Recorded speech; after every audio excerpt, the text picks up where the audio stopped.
Can we really go from a playboy centerfold to an understanding of the mind of God? Socrates says yes, provided we look beyond the physical object that aroused our love and desire. Instead, we must ask the question, what do all beautiful objects, whether women, or boys, or vases, or sculptures, have in common that makes them beautiful to our eyes? In due course, the answer to that question will lead us to see that each type of beauty is closely related to every other. Suddenly the playboy centerfold is no longer enough, either on paper or in the flesh. We want something more meaningful, as our soul realizes that the appearance of perfection in the world matches its own spiritual nature. Instead of this low and petty-minded slavery, will be turned towards the great sea of beauty and the abundance of riches that can be found in its depths. 9. Slowly, love and desire move from the merely physical to the higher spiritual realm. The result, Socrates tells his audience, is that we'll regard beauty of body as something petty compared with beauty of the mind and spirit. Finally, we will want to know beauty in its purest form, as the source of all physical perfection. In other words, we want to catch a sight of divine beauty itself, which is the highest kind of knowledge and love there is.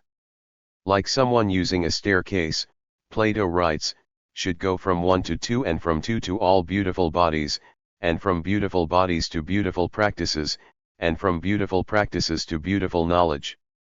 It's an ascent that ends finally in the highest enlightenment possible for man.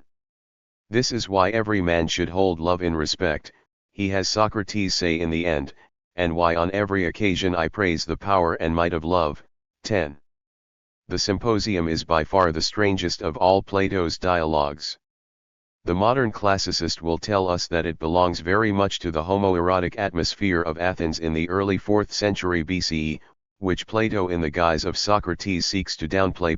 11. However, to any reader of Plotinus or the Pseudo-Dionysius, Plato's reference to a staircase would have triggered immediate thoughts of heavenly hierarchies and the great chain of being. So would the notion of a movement of the soul from lower to higher, as part of its processional return to its heavenly realm. Clearly, love as Plato described it in the Symposium had the same higher spiritual goal as his later Neoplatonist admirers, that of final mystical union with God. For whatever subject deals with, Ficino would write, whether it was ethics or physics or politics or mathematics, he quickly brings around, to the contemplation and worship of God. 12. So it must be with his doctrine of love, despite its origins in a drunken orgy and in the realm of the carnal sexual side of human nature. This love that manages to rise above the merely carnal and physical to a higher spiritual level, Ficino termed Platonic love. The term has stuck ever since. Platonic love is supposed to be about far more than two friends not sleeping together. As the great Ficino scholar Paul Oscar Christoller explained, there can never be two friends only, there must always be three, two human beings and God. 13.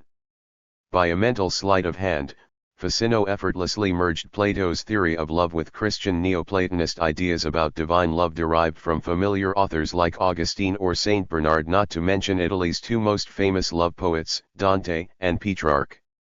And Plato's doctrine of love as the desire for beauty had a peculiar attraction in Quattrocento Florence. The production of paintings, sculptures, books, and buildings were important parts of Florence's urban economy. Masaccio, Donatello, Brunelleschi, Ghiberti, Alberti, a visitor or citizen encountered their productions along every street like Orson Michele and in every church or public building. What Plato and Ficino were saying was that these men were not just artisans, but exemplars of man's perennial urging toward a higher realm of the self, thanks to their love of beauty. Don't you see, the priestess Diotima tells Socrates, that it's only in that kind of life, when someone sees beauty with the part that can see it, that he'll be able to give birth not just to images of virtue, but true virtue. It is the lover of beauty who has the chance of becoming beloved by the gods, and immortal if any human being can become immortal. 14. The theology of Saint Augustine or Saint Bernard made the ultimate goal of love, or caritas, the abnegation of the self, in order to be the servant of God. Ficino's Platonic theology, by contrast, resulted in an exaltation of the self. The attraction of physical beauty in the material world, as when we look at a person or a painting and say, "How beautiful," turns out to be a powerful sign of the soul's yearning for divine perfection, fired by that perfection's palpable trace in the realm of appearances. And this is made possible, as Ficino explained in his most original work, the Platonic Theology, because the soul shares that same divine nature. At this point, the theology of Ficino and that of Thomas Aquinas sound not so different. Thomistic man's proper place is at the center of creation, because he is the crucial mediating point between spirit and matter. Ficino's Platonic man occupies the same slot in the divine hierarchy. When the book of Genesis tells us that we are made in the image of God, then we are to take it in a Platonic sense. Of all material creatures, we are the only ones who love God precisely because we are also spiritual beings like God. At some point, therefore, our rational soul is able to become God, because with God inciting it, it naturally strives towards that goal in both the spiritual realm and the material 1.15. This leads to a monumental conclusion: through the power of love we become fully conscious of our powers as spiritual beings. Suddenly we realize we have the power to shape our lives, our environment, our relations with others, with the same confidence and creative range as God Himself. Therefore the mind in understanding conceives as many things in itself as God in understanding creates in this world. Ficino explains, in speaking it utters them in the air, it writes them down on sheets with a quill, in making images it figures them forth in the material of the world. Love's ascent, in short, teaches us how to become creators like God Himself. 16. Ficino's academy spread his Platonic gospel across Italy. Eager visitors to the house in Carraggi included Piero de' Medici and his nephew Lorenzo the Magnificent, a throng of artists and poets and scholars, even the Dominican friar Savonarola. 17. They all absorbed from Ficino the symposium's message that poets and other makers of beautiful things share the same desire to achieve virtue through their creative powers, and through their love of beauty, they draw themselves closer to God. The message surfaces in the poetry of Lorenzo de' Medici himself. The soul's most holy bliss is to enjoy this good by means of longing, for desire proceeds from love and leads the soul to God. Love is the just reward of love that's loved. Love is what gives us everlasting peace. Love is true health, unfailing and complete. And in the sonnets of another figure at the Medici court, Michelangelo, love, when the soul quit God, made you be light and brilliancy, and me a steady eye. So my great longing cannot fail to see Him in what's mortal in you, to our hurt. As heat from fire, likewise my admiration cannot be parted from eternal beauty. Praising Him most like it who is its cause. The Platonic Academy set off a courtly love poetry revival based on the models of Dante and Petrarch, but really inspired by Ficino's doctrine that love is the desire for beauty. Pseudo-Platonic dialogues discussing the nature of love, either profane or divine but preferably both, became steady bestsellers. All across Europe, poets from William Shakespeare to Pierre de Ronsard penned madrigals and sonnets to their lady love, which were actually testaments to a deeper love of the spirit. Meanwhile, painters like Titian used the rich pigments of the Renaissance palette to depict sacred and profane love. The best place to get a feel for Ficino's Platonism at full flood, however, is at Florence's Uffizi Gallery and Botticelli's twin masterpieces, Spring and The Birth of Venus. Both were inspired by love ballads from the pen of Angelo Poliziano, a close disciple of Ficino's and a major figure at his academy. Welcome to Spring. Who wishes a man to love? And you, girls, in a ring with those your lovers of, to make yourselves lovely for love, with roses and flowers in May. The girls in a ring are in fact the three Graces, allegorical figures from pagan mythology whom Ficino identified as symbolizing the circular movement of divine love, flowing ceaselessly from God to the soul and then back to heaven again, but also the Triad, that ancient Pythagorean symbol of wholeness and perfection at the same time. The Graces were identified with the pagan goddess of love Venus. She of course appears in both paintings, clothed in spring, in the folds of classical drapery, but completely nude in the other as she emerges, newly born, from the sea and the realm of the forms. Like the Graces and Spring, the birth of Venus is arranged in a triad. On one side are the passionate winds Zephyri lascivi, Poliziano calls them, symbolizing the power of love at its carnal starting point, the passionate frenzy of Eros. On other side is the allegorical figure of Spring again, clothed, and looking very self-contained as she offers a cloak to the nude Venus. Physical profane love is transformed into chaste divine love, the endpoint of the Platonic creative ascent, just as the face of Botticelli's Venus dissolves into his depictions of the Virgin Mary. Sexual desire carries the seed of its spiritual opposite, in a profound sense, they are indistinguishable. Through love we find the highest even in the lowest, perfection in imperfection, or harmony where others see discord. Ficino even claims that in the Timaeus, Plato locates love at the very heart of the primeval chaos from which cosmic order will emerge. 18 As inspired by Ficino, Botticelli's Birth of Venus blurs the frontier that divides the two sides of our nature, body and soul, in order to overcome their contradictions and thus reconcile us with the unity of the cosmos.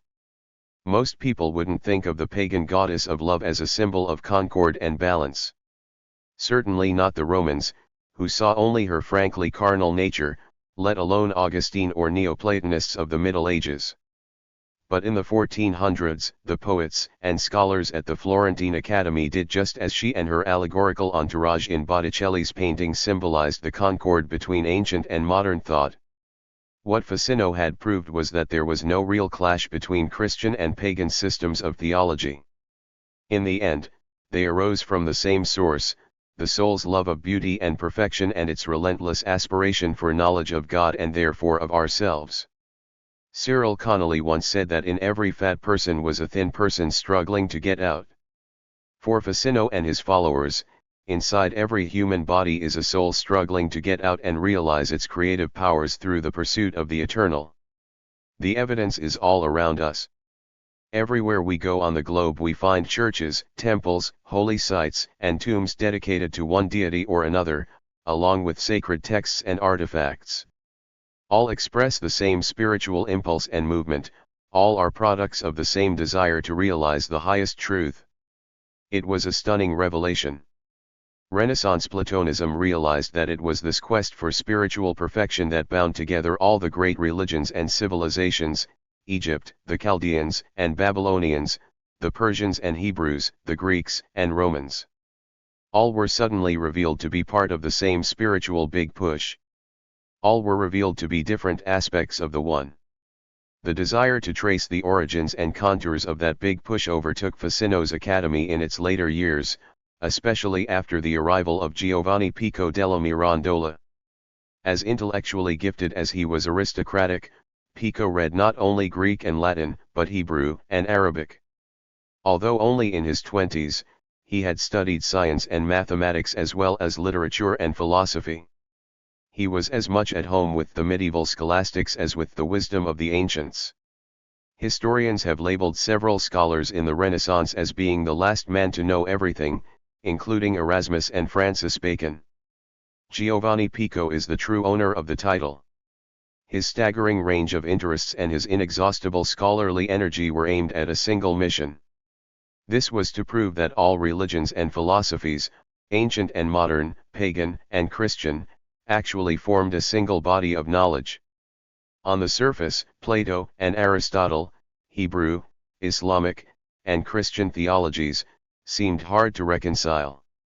But underneath them all, Pico argued, was a shared set of universal truths handed down over the centuries to certain great wise men, who then passed them along to their successors. In this way, the essential message of Christianity had been with the pagans all along, and it was with the human race from its beginning to the time when Christ appeared in the flesh, from whence the true religion, which already existed, was called Christianity. 19 Pico even drew up a final list of 900 theses that underpinned all philosophies and religions and doctrines, drawing from such diverse sources as the followers of Plato and Aristotle, but also from Thomas Aquinas and Duns Scotus, the Hebrew Kabbalah and Arab philosophers and Pythagoras, even the magical treatises of the mysterious ancient alchemist Hermes Trismegistus. To modern eyes, the list veers from the esoteric to the wildly commonplace. The entries also reveal the heavy impact of Pythagorean formulae. Above all, they are a tribute to Plato, especially the notion of the soul as immortal and as the source of motion and the governess of matter. For Pico, the science of the soul is intermediate between natural and divine. 20. In fact, Pico's goal was to dissolve any difference between theology and philosophy, science and literature, art and poetry. All knowledge was one, as aspects of the one, and human beings come uniquely equipped to unravel its final secrets. And since all knowledge forms a whole, the corollary is never throw anything away. Every doctrine, no matter how esoteric or seemingly irrational or irrelevant, may hold yet another secret to understanding the rest. This was why Ficino translated Plotinus with an extensive commentary and broke off his work on Plato at Cosimo de' Medici's insistence in order to translate the secret works of Hermes Trismegistus. 21. It was also why Pico immersed himself in the Kabbalah and studied the ancient Orphic hymns in hopes that their harmonies might reveal special magical properties. In truth, as in love, what we want isn't always what we get, nor is it always where we expect to find it. To the Renaissance Platonist, the highest truths arrive with a sign, handle with care. Christ and Moses clothed their revelation in allegories and parables, so did Plato. Divine subjects and the secret mysteries must not be rashly divulged, Pico says. All divine knowledge must be covered with enigmatic veils and poetic dissimulation. 22. No one can know what other strange but powerful secrets might be buried in the most unlikely places, not by accident but by design. It was a strange moment.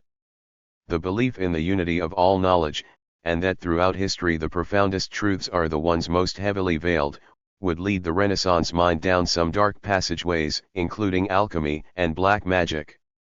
In the age of Galileo, it led to a fascination with the Rosicrucians and the possibility that a secret brotherhood of the Rosy Cross controlled access to the world's final hidden truths. 23. Still later, the same impulse would lead researchers to pursue the secrets of the Freemasons and the Knights Templar, to hunt for the lost Ark and the mysterious kingdom of Agartha in the bowels of the earth, or even UFOs. If there was one Platonic staircase that led the soul from profane to divine love, there's another that leads from Pico's 900 Theses to the Da Vinci Code. In fact, scratch your average conspiracy theorist and you'll probably find a renegade Platonist underneath.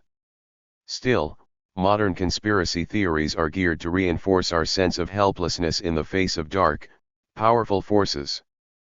By contrast, Pico's unity of knowledge, like Ficino's doctrine of Platonic love, exalted and celebrated the powers of man. Of all creatures, natural or celestial, the human being has no fixed place in the great chain of being. He alone is capable of occupying, according to his choice, any degree of life from the highest to the lowest. Thine own free will, Pico has God tell Adam in Oration on the Dignity of Man, shall ordain for thyself the limits of thy nature. The highest and most marvelous happiness for human beings is that they face no divinely imposed limits. To is granted the power to have whatever he chooses, to be whatever he wills. If he wants to be a sage or a Gebrigman, he is free to choose. However, if he chooses the life of intelligent understanding, he will be an angel and a son of God and be able to draw to himself the unity of all things just as his own spirit is made one with God. 24. Pico's is a heady vision, Dr. Faustus, indeed, without the devil. And certainly the Renaissance Platonist vision of the unity of all knowledge stood in sharp contrast with the Aristotle of the medieval schoolmen, with his insistence on making divisions and distinctions and creating niggling little categories and compartments. Yet ironically it was Ficino, Pico, and the Renaissance Platonists who saved Aristotle from the historical rubbish heap where his followers were leading him. Pico was a keen student of Aristotle. His emphasis on the power of free will sprang directly from reading the Ethics. 25. The Renaissance Platonist program recognized that Aristotle too was part of the one and that his insights had their place in the larger understanding of the cosmos. In the end, it was Pico and his friends who gave Aristotle his significance in the life of the modern Western mind as the philosopher of nature, including human nature. That is how he appears in Raphael's School of Athens, that glorious visual summing up of the legacy of Greek philosophy and the direct product of the ideas of Pico della Mirandola. 26. Now when we enter the stanza della Se Natura with the Florentine Platonists in mind, we immediately see that the entire theme of the painting is Pico's insistence that the philosophies of Plato and Aristotle formed a single harmonious whole and that the unity of all knowledge extends across the entire room, from philosophy and theology to the arts and law. In fact, Pico himself appears not once but twice in the School of Athens. On Plato's side he stands next to Pythagoras and looks directly at the viewer. He also stands with his back to the viewer on Aristotle's side, gazing with open admiration at the famed peripatetic. A similar balancing harmonizing act carries over to the other figures in the painting, almost all of whom also appear in the catalogue of great sages in Pico's oration on the dignity of man. 27. The practical geometer Euclid is balanced by the mystical Pythagoras. Diogenes, the philosopher who celebrated owning nothing, is balanced by the pleasure-loving Epicurus. Socrates, the creator of the Republic's ideal constitution, stands beside Plato, just as Solon, creator of Athens's real constitution, stands beside Aristotle.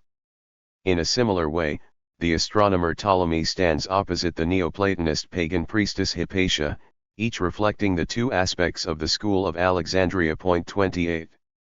Each pairing, in fact, helps us to see Plato and Aristotle as Pico or any student of Ficino's would have seen them, as the twin princes of philosophy, the unsurpassed masters of understanding the two halves of man's existence. Plato holds a copy of his Timaeus, since Pico and his colleagues understood that Plato was superior to Aristotle in his understanding of metaphysics and of man as part of the divine order. 29. Aristotle, on the other side, holds his Nicomachean Ethics, the work that offered the key to understanding the principles of human virtue and happiness, the key to understanding man as a part of nature. Both stand under an architectural setting with three magnificent barrel vaults, suggesting the triad of perfection and the Trinity, since the unity of Plato and Aristotle, Pico wrote, prefigures the unity of God. 30. At first glance, the School of Athens seems to sum up a heritage of timeless wisdom. In reality, it reveals a daring new synthesis and heralds a new beginning for Western thinking.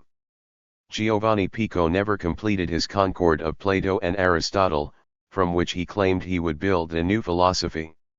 However, he did leave his program for both Raphael's painting and his 900 Theses, which expressed an attitude to knowledge best summed up by the modern physicist Niels Bohr: we achieve clarity through breadth.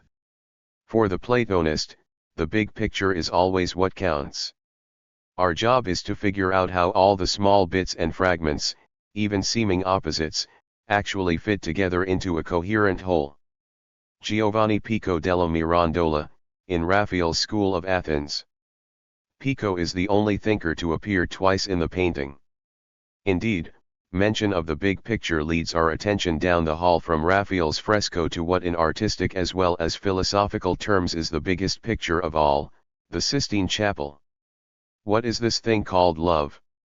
Through the eyes invades the heart, and seems to swell in the small space inside. And what if it burst out? Even as a boy, Michelangelo Buonarroti tells us, I had a gift for beauty. Born in 1475, he grew up in the palace of Lorenzo the Magnificent, where he absorbed the ideas of Ficino's Academy and Platonist theology from the tutor of Lorenzo's sons, Angelo Poliziano. He may have met Giovanni Pico and heard him expound the reconciliation of Platonism and Christianity. Contemporaries all noted that Michelangelo's poetry was full of Platonic conceptions, so was his art. 31 In fact, if a single idea dominates Michelangelo's life and career, it was the notion that in moments of deep feeling and Platonic exaltation, the human mind can break through to God's perfection. The Florentine Academy taught Michelangelo that the aim of all art was to recreate a preordained harmony, whose elements and proportions were laid down by God himself. The best example was music. Ficino sang Orphic hymns, and Pico was fascinated by Pythagorean theories of mathematical harmony. Painting enjoyed a similar status thanks to the science of perspective. Michelangelo turned sculpture into a similar pursuit of divine perfection. When he was a teenager, contemporaries considered his works the equal of the ancient Greeks and Romans. He told astonished friends that in his mind the perfect images he carved were already there, like Plato's forms, embedded in the block of marble. They were only waiting for the hand of the artist to set them free. 32. Michelangelo was a child of Florence in other ways.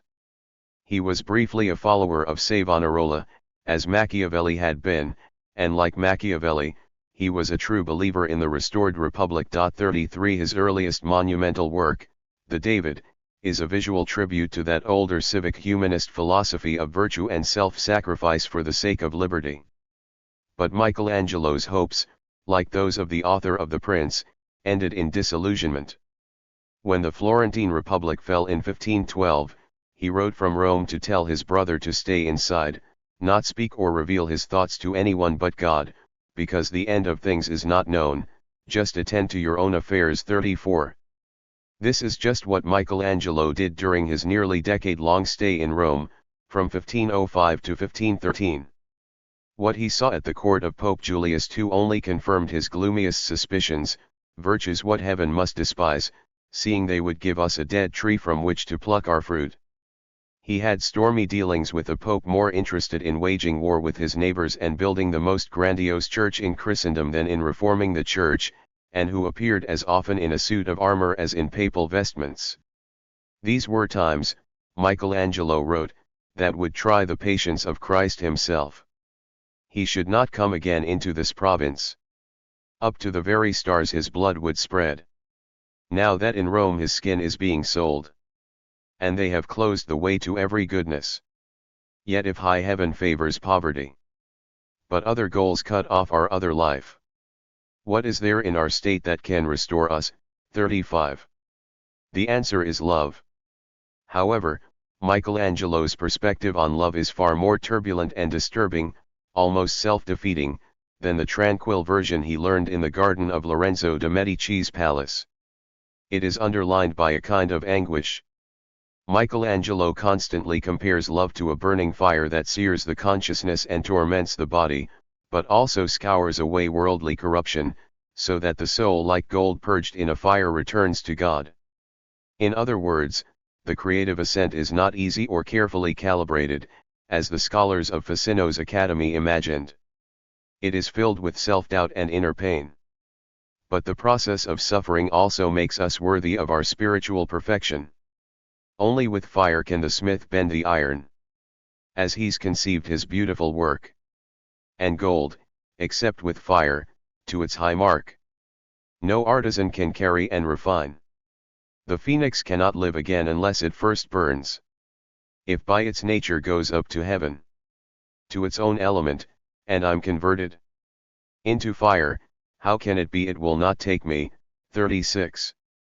Michelangelo began work on the Sistine Chapel ceiling in the spring of 1508.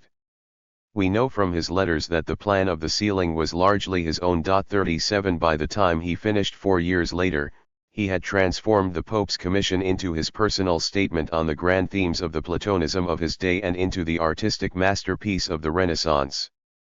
It is the perfect counterpart to the school of Athens, and Giovanni Pico would have been the perfect person to decipher the ceiling's rich complexity and its various veiled meanings. For instance, he would have immediately recognized why Michelangelo broke the ceiling down into 3 separate zones, each stacked above the other. The lowest, running along the tops of the chapel's walls, are peopled with Old Testament figures who represent the human earthly realm. The second, with its enormous figures of prophets and sibyls, is the realm where the human mind first grasps the meaning of the eternal through prophecy but also through the vision of physical beauty, symbolized by the nude so-called athletes arranged above each architectural bay. 38. The third realm, the great spine of Michelangelo's plan, are the panels depicting the book of Genesis, where the soul experiences God's presence directly. The entire work gives us a visual tour of what a disciple of Ficino would call deificatio, or the soul's return to God, the final consummation of spiritual enlightenment. The Sistine ceiling contains no direct references to Christianity or Christ. Michelangelo the Platonist didn't feel the need for any, because his message is more universal. Instead, all the scenes are from the Old Testament, which every Renaissance Platonist knew to be the ground zero of Doctor Religio, the true religion shared by all peoples and faiths. In the same way, Michelangelo has paired each male biblical prophet with a female Roman pagan prophet, the Sibyls who had prophesied the coming of a future savior. This symbolizes the harmony of the religious revelation of the Hebrews not only with Christianity, but with the religion of the ancients. It is only when we come to the central panels that we see that Michelangelo has moved Renaissance Platonism to a new level of consciousness. As art historian S.J. Friedberg observes, there is nothing like it anywhere in the writings of the age, perhaps not even in Plato's own works. 39. The theme is the struggle of the human soul to escape its physical limitations of the body in order to realize its true freedom. The panels depict the central episodes from Genesis in a dynamic but abruptly edited sequence like a Stanley Kubrick movie, starting with creation and God's separation of light from darkness, a visualization of spiritual energy at its most divine and abstract. However, Michelangelo has arranged the sequence in reverse order. When we enter the chapel and look up at each panel, what we actually see is a chronicle of the soul's ascent from the realm of matter to that of pure spirit. We start with the drunkenness of Noah, where the body has completely taken over. All the same, just as in the Symposium, the ecstasy of inebriation paradoxically also hints at the spark for future transformation. Then comes the Great Flood, where physical catastrophe stirs the human spirit to respond with courage and resolution. Then comes man's recognition of the divine with the sacrifice of Noah. As yet, however, this knowledge of the divine comes to us darkly and from a distance, thanks to the episode that comes next, the expulsion from the Garden of Eden. Through Adam's fall, humanity has lost touch with its spiritual side. Without that vital root, the world is no longer a garden of delights. Instead, it is a dead tree from which to pluck our fruit, namely the fruit of virtue, a barren testing ground for man's free will. What's missing is revealed in the central panel and the most famous, the creation of Adam. It is also the most potent in terms of the Platonist tradition. Adam appears as the epitome of the classical ideal of male physical beauty, except that he is passive and inert, a dumb block of flesh waiting for the spark of the Holy Spirit, which St. Augustine had identified as the finger of God. That divine finger now transmits the gift of life and spirit, reminding us of Pico's words in Oration on the Dignity of Man: on man when he came to life the Father conferred the seeds of all kinds and the germs of every way of life. By the act of creating Adam, God has transferred his own creative powers to man, the mortal counterpart of God. 40. This is Michelangelo's secret message to his viewers, the secret of our own divine nature. We need only to recognize and unlock its potential to transform our lives and ourselves. Plato taught that if you wish to be able to recognize God, Ficino wrote, you must first learn to know yourself. 41. The same is true for Michelangelo. As Machiavelli noted, the world is a grim place, especially in 1512, where it seemed that every trace of freedom or liberty had been snuffed out. The slave grows so much accustomed to his anguish that he would hardly ask again for freedom. Creation of Adam, Sistine Chapel ceiling. But the freedom is there, first revealed by love. Love wakens, rouses, puts wings to feather, so that the soul will soar and rise to its maker. Michelangelo's ceiling was finished in 1512. The next year a church council officially endorsed Ficino's doctrine of the immortality of the soul. The world seemed on the verge of a final reconciliation of ancient philosophy and Christian theology, exactly what Raphael had made visible in his frescoes in the stands. Instead, a chain of events was about to abruptly change the direction of European thought, once again a chain that started virtually outside the stands' doors. Ficino found further confirmation in Plato's Phaedrus, where Socrates says that the soul that has glimpsed the form of beauty in heaven naturally seeks it out on earth with the passionate frenzy of a lover for his beloved, in a kind of divine madness. Martin Luther, he believed Satan himself had introduced the study of Aristotle. 18. Twilight of the Scholastics, the Reformation and the doom of Aristotle. Compared to the study of theology, the whole of Aristotle is as darkness is to light. Martin Luther, 1517. I'm not in a good place, Michelangelo wrote gloomily to a friend as the Sistine ceiling took shape, and I'm no painter. One in those last weeks of 1510, Michelangelo would have risen every day before dawn, while the stars still shone in the darkness. As the sky turned a chilly grey, he would have made his way past the massive unfinished piers of the Pope's Basilica, St. Peter's. Bramante's workmen would have appeared like shadows, as they yawned and stretched among the piles of masonry and coils of rope. Like Michelangelo, they were readying themselves for another day of back-crushing labor. On his way to the Vatican Palace, Michelangelo might have caught sight of another man, a thick-set young man with large flashing eyes and a firm, determined jaw. It was the kind of striking face Michelangelo might have used for one of his athletes, maybe for Adam himself. Then again, he might not have noticed him at all. The young man was in a monk's habit, blending in with the hundreds of other clerics, both lay and regular, who wandered the winding streets of Rome. The young monk was from the north, from Germany. He was in Rome on ecclesiastical business. While he was waiting for an audience with the head of his order, the Augustinians, he had decided to see the Eternal City's sights. Unlike the modern tourist, he had no interest in seeing the Sistine Chapel or Raphael's School of Athens in the papal stands. Nor did he pay attention to the Forum or other monuments of the ancient Rome admired by the humanists. This monk had come to see the holy sites of medieval Rome, the city of martyrs. There were the catacombs where the early church had been born, the cemetery at San Sebastiano, where 46 popes and 80,000 martyrs were buried, and St. Peter's, where the relics of Christianity's two greatest saints, Peter and Paul, were laid. Point 2. The monk was 27 years old, and no callow, inexperienced youth.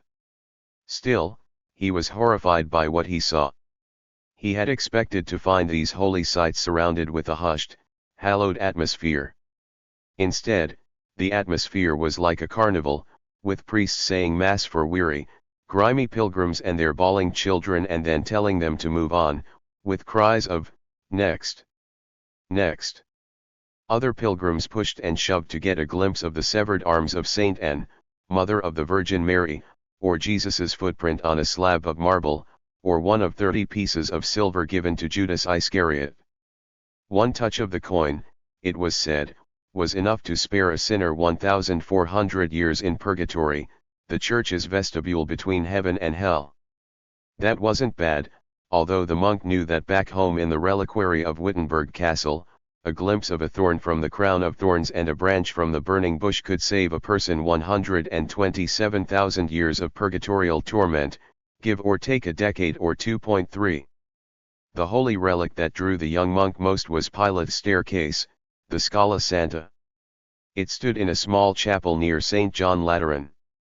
It consisted of 28 white marble steps and was supposed to have been trod by Jesus when he was brought before Pontius Pilate. Constantine's mother, Saint Helen, had brought the staircase from Jerusalem to Rome in the 4th century. Legend had it that the dark stains in the marble were drops of Christ's own blood. Penitents stood in a long line to crawl up the Scala Santa on their knees. They were supposed to kiss each step on the way up, then at the top utter a short prayer. The reward for this feat, according to a recent papal decree, was a plenary indulgence, in effect a get-out-of-purgatory free card. Finally it was the young monk's turn. Grasping his rosary firmly in one hand and balancing himself with the other, he began his spiritual ascent, a very different one from Michelangelo or Ficino's. Shoving off from his knees, the monk managed to climb the first step. He steadied himself and recited a short prayer. "Holy Mother, pierce me then. In my heart each wound anew. Of my Savior crucified." With a grunt he moved to the second step and repeated the same prayer. Then the third, and the fourth. It was easier than he had imagined. If only his parents were dead, he thought, so that he could use this miraculous staircase to save them from purgatory as well. Point 4. He had just reached the last step, breathing heavily and perspiring under his monk's cowl, when suddenly he heard himself say, almost in a trance, "Who knows if any of this is true?" That terrible thought haunted him the rest of his stay in Rome and on the journey home to Germany. What if all the elaborate penances, pilgrimages, and viewing of relics, in effect the whole machinery of rituals and ceremonies that the Church classified under the heading penance and good works, actually did nothing to save the human soul? He knew that certain reform-minded writers were dismissing the whole cult of relics and saints as a disgrace and a fraud. Still, he had gone to Rome hoping to feel spiritually cleansed. Instead, he came back feeling dirtier and more disgraced in the eyes of God than before. Those feelings of inadequacy had haunted him almost from the moment he had become an Augustinian monk 5 years earlier. Who was he, miserable sinner that he was, to preach the word of God, to hear confessions and administer last rites, or even to touch the body and blood of Christ in saying the Holy Mass? Nothing had seemed to relieve that terrible burden and frightening responsibility. Now, as he returned to Wittenberg to prepare lectures on the Bible and theology for his bored and restless students, his harrowing experiences in Rome made certain passages from Scripture leap off the page at him. One in particular left him transfixed, a passage from the letters of St. Paul, "The just shall live by faith." All at once, the powerful simplicity of the message struck home. All the pilgrimages and penances and vows and giving alms to the poor and climbing sacred stairs hadn't relieved his guilt, because they didn't count. It was faith, and faith alone, the confident resolute belief that Jesus Christ was his Redeemer, that made the righteous live through salvation and that finally lifted the veil of sin from the human soul. The just shall live by faith. In other words, no relic, no person, no priest, not even the Pope himself, could absolve anyone from sin, because such forgiveness was beyond the power of any mortal creature. Only God could do that, and only those who believed in him with all their hearts would receive that absolution. In fact, there was no other kind of righteousness except through God. Point 5. If that was true, then why had everyone else, including centuries of theologians, gotten it so wrong? How had the Church, after being founded on that rock of faith, gotten so far off track? Suddenly, Martin Luther thought he knew. Sitting on his bookshelf were the works of Aristotle and his scholastic followers, William of Ockham, Duns Scotus, and Luther's own mentor Gabriel Biel. These were the vaunted intellectual giants of the medieval Church. He himself had taught their ideas for years, along with the works of Aristotle. Indeed, as Martin Luther would write later, I have read and studied him with more understanding than did St. Thomas Aquinas or Duns Scotus. 6. However, by adopting Aristotle's view of man and nature, the Church's leading spokesman had set that institution down the wrong path for centuries. It pains me to the heart, Luther wrote, that this damnable arrogant pagan rascal has seduced and fooled so many of the best Christians with his misleading writings, especially the Physics and Metaphysics and On the Soul. It was time to shove these works aside and start over with Holy Scripture, and Holy Scripture alone. Time to clean house, intellectually and spiritually. Gazing at the volumes on his shelf, I cannot avoid believing, Luther mused, that it was Satan himself who introduced the study of Aristotle. 7. The scholarly output on Martin Luther and the Reformation fills entire libraries. The most recent popular survey of the period runs to some 800 pages. 8. So how does this extraordinary episode in the history of the West fit into the story of the clash between Plato and Aristotle? The answer comes from Martin Luther himself.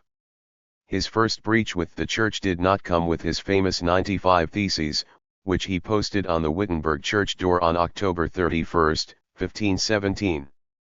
It came almost 2 months earlier, on September 4, when he published another set of theses, Disputation against Scholastic Theology, which are less well known but nearly as explosive. They asserted that a Christianity founded on the spiritual power of God's grace, in effect Christianity in its Platonized form as received from St. Augustine, and the view of law and nature derived from Aristotle could never be reconciled. The whole Aristotelian ethic, Luther wrote, is grace's worst enemy. And so, as the tidal wave of Reformation overwhelmed the heart of Europe and changed its religious and cultural contours forever, it also swept Aristotle almost out of sight. Plato's own legacy benefited from this shift in Western civilization's intellectual balance. But it was not its cause.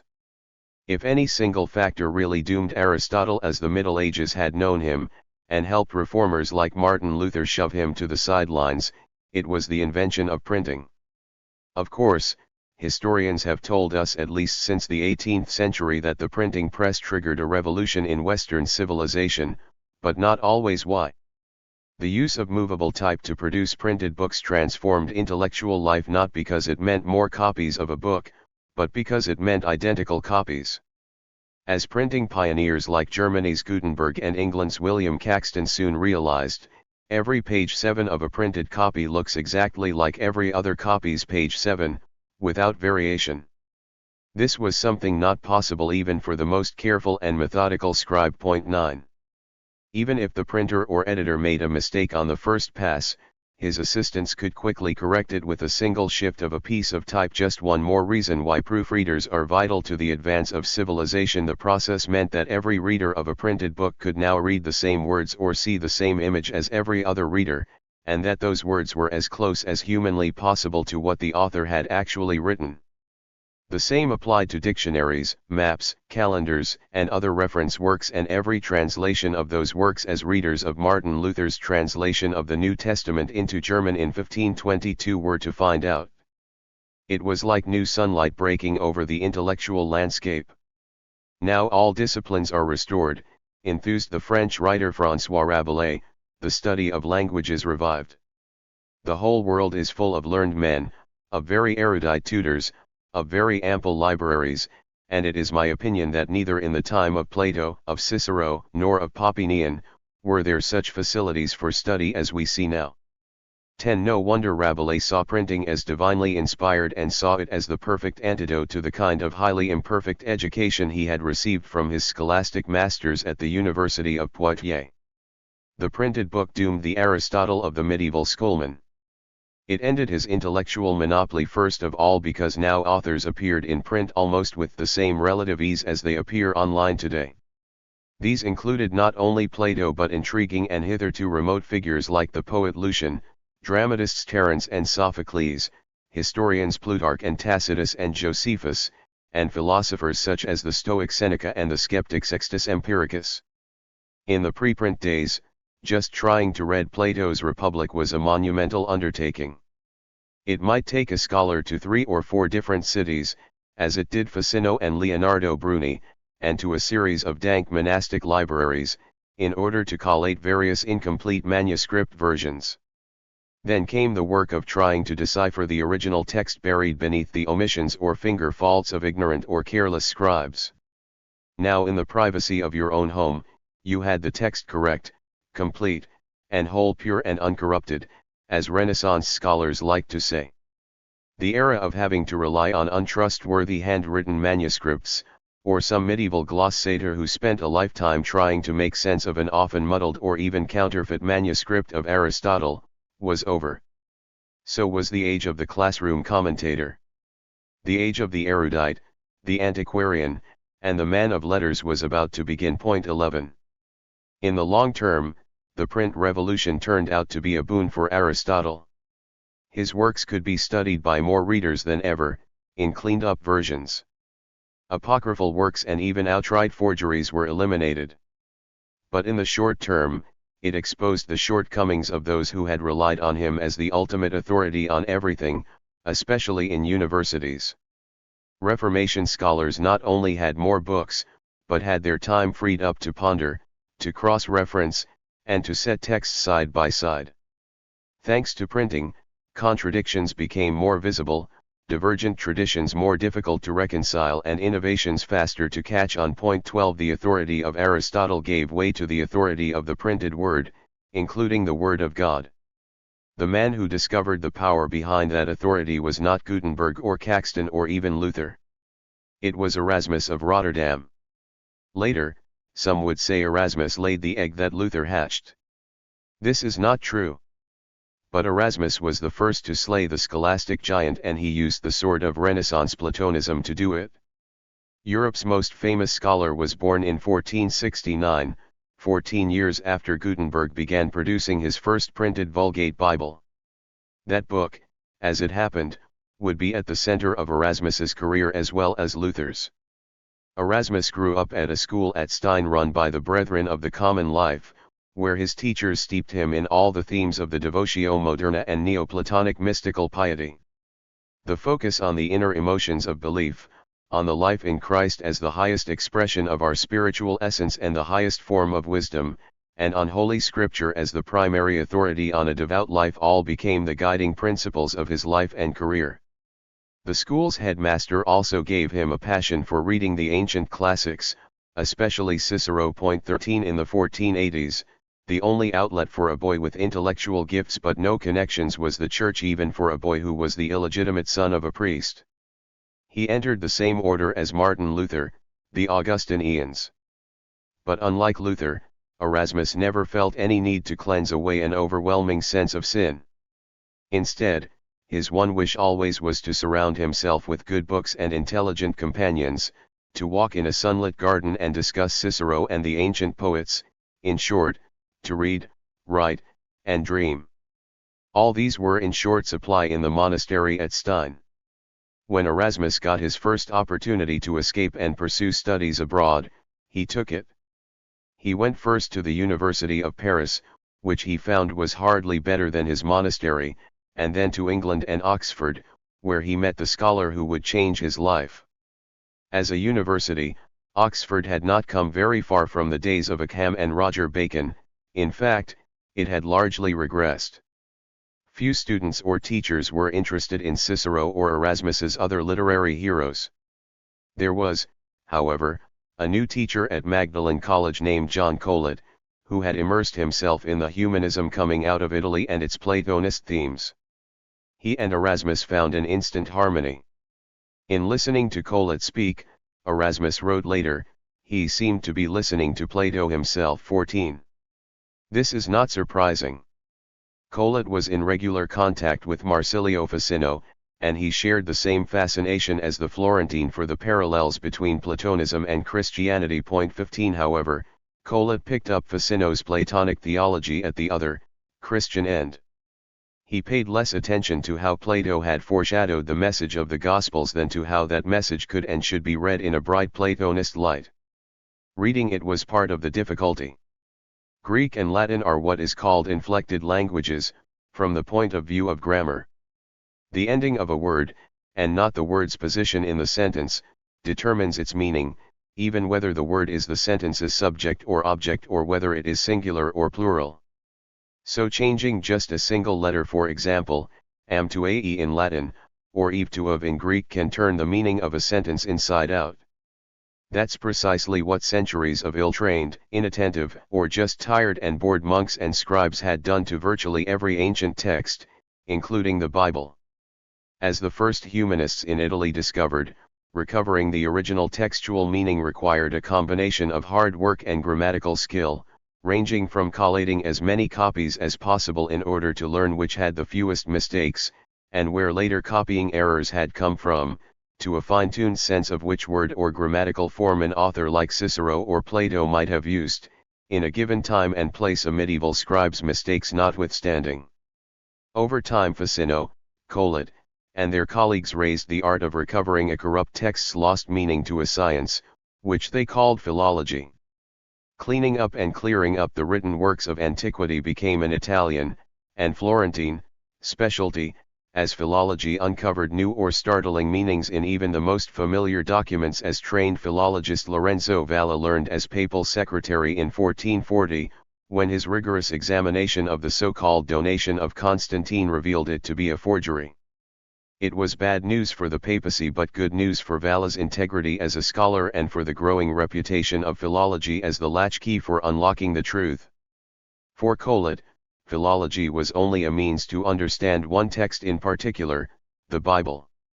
In his eyes, the New Testament revealed how faith in Christ was the sublime example of the soul's striving for a higher transcendent truth, and how that faith could lead the soul upward to redemption and union with God. Colet's sermons revealed to Erasmus for the first time a Neoplatonist message as old as Origen, that the path to salvation lay inward as a form of personal enlightenment rather than in outward rites and rituals. It was also Colet who suggested to Erasmus that he fuse his two interests, the Bible and ancient literature, into one. He urged him to do for ancient Christian literature, including the New Testament, what Ficino had done for Plato, use the techniques of philology to produce a clean, definitive text free from copyists' errors and scholastic muddles, a pure scripture that would show people what the Bible really said, not what tradition or the elegiasts said it meant. By doing so, Colet urged, Erasmus could point others to the true spirit of Christianity and the true path to salvation. To make this his life's work, Erasmus needed three things. He needed to learn Greek to read the New Testament, which, with immense difficulty and effort, he ended up having to teach himself. Second, he had to go to Italy, to study and absorb the emerging science of philology. This he did in 1506, stopping first at the University of Turin to receive a degree as Doctor of Theology, which licensed him to study and write on religious topics. 16. The final thing Erasmus needed was a way to get his message out, to reveal the spiritual riches of the Bible and the Church Fathers to Western Christendom. He found that in the spring in 1507, when he arrived in Venice and walked into the print shop of the most able and profitable publisher in Italy, Aldus Manutius. From the start, it was a perfect partnership. For the next decade and a half, we have to imagine Europe's most distinguished humanist doing almost all his writing in Aldus's workshop, with the printing press clanking in the background. Erasmus would write out virtually everything from memory. Then he handed his manuscript to the printer, supervised the setting of the type, and finally corrected the pages as they came off the press. Aldus kept me so busy, Erasmus remembered later, I didn't have time to scratch my ears. After a while, the Hollander got other eminent scholars to step in and do the correcting. Even Aldus Manutius himself took time from his busy publishing schedule to act as Erasmus's proofreader. Why? The astonished scholar asked him. Because that way I can learn at the same time, Aldus replied. 17. One by one, Erasmus's works poured out and were handed over to Venetian merchants, who loaded them aboard ships and pack mules to carry to every city in Europe. Aldus Manutius's Aldine press made Erasmus the first writer to earn a living with his pen.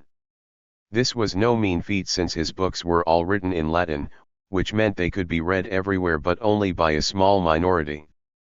The first was his Adages, a digest of quotations from classical Latin authors and Greek authors translated into Latin, and early Bartlett's quotations which other scholars could use to perfect an elegant Latin style. The Adages did more than any other single book to introduce the insights of classical antiquity, including Plato, to a wide reading public and to make Erasmus's reputation as the best scholar of his day. 18. Then came an edition of St. Jerome's Letters, the Enchiridion, Erasmus's own guide to a Christian purpose-driven life, and finally a translation of the New Testament in 1516. By exposing many of the errors of the Old Latin Vulgate, Erasmus established a new appreciation for pure scripture as the final authority on all things spiritual as well as many secular. However, none of these compared with the success of the work that he wrote in 1509 after returning briefly to England, the satire that made him Christendom's biggest best-selling author, In Praise of Folly. The book is an imaginary conversation with the goddess Moria, in which she sings the praises of her devotees, who turn out to be members of the conventional medieval establishment. They include kings and popes and bishops and Erasmus's fellow monks, but above all, the university followers of Aristotle. Erasmus never goes after Aristotle directly, but for the rest, realists, nominalists, Thomists, Albertists, Occamists, and Scotists, he accuses them of poisoning the true message of Christianity with their syllogisms, major and minor, conclusions, corollaries, idiotic hypotheses, and further scholastic rubbish. Desideratus Erasmus, Plato and the printing press turned him into the world's first best-selling author. As Erasmus wrote, "The language of truth is always simple," says Seneca. Well then, nothing is simpler or truer than Christ. However, the Aristotelians' formal logic and tortuous obscurities had sullied that simplicity and truth. He asserted. What, I ask you, has Christ to do with Aristotle, or the mysteries of eternal wisdom with subtle sophistry? 19. The answer, Erasmus affirmed, was to get back to the original source of that faith, the Bible. The whole point of education should be learning the languages and skills needed for unlocking its message, especially a good grounding in Greek and Latin. Only then can the soul's desire for the highest wisdom finally be set free. The idea of basing one's entire study on reading the Bible might strike us as rather narrow, but the fact was Erasmus had a strong case. It seems incredible today to realize that students in late medieval universities, which were dominated by the Church, learned almost nothing about religion. The traditional arts faculty ran everything, and it was no longer up to the standards of an Abelard or Aquinas. Most teachers were scarcely older than their teenage charges. They preferred to stick to rote memorization and to the traditional trivium of grammar, rhetoric, and logic, the last of which had come to mean memorizing the rules for conducting a formal dialectical disputation. No one ventured to discuss God or the soul or the Bible in class. With the Inquisition always watching, it was much too dangerous. 20. As for philosophy, that subject largely came down to memorizing passages from Aristotle's Physics on the movement of the planets or parts of the soul. Much the same was true in medical schools. Only the law schools presented some semblance of life and curiosity, which is why they would fuel the intellectual explosion in the last decades of the Reformation. Like the Church itself, by 1500 Europe's universities had become victims of their own success. They had become degree factories, and quality control suffered as a result.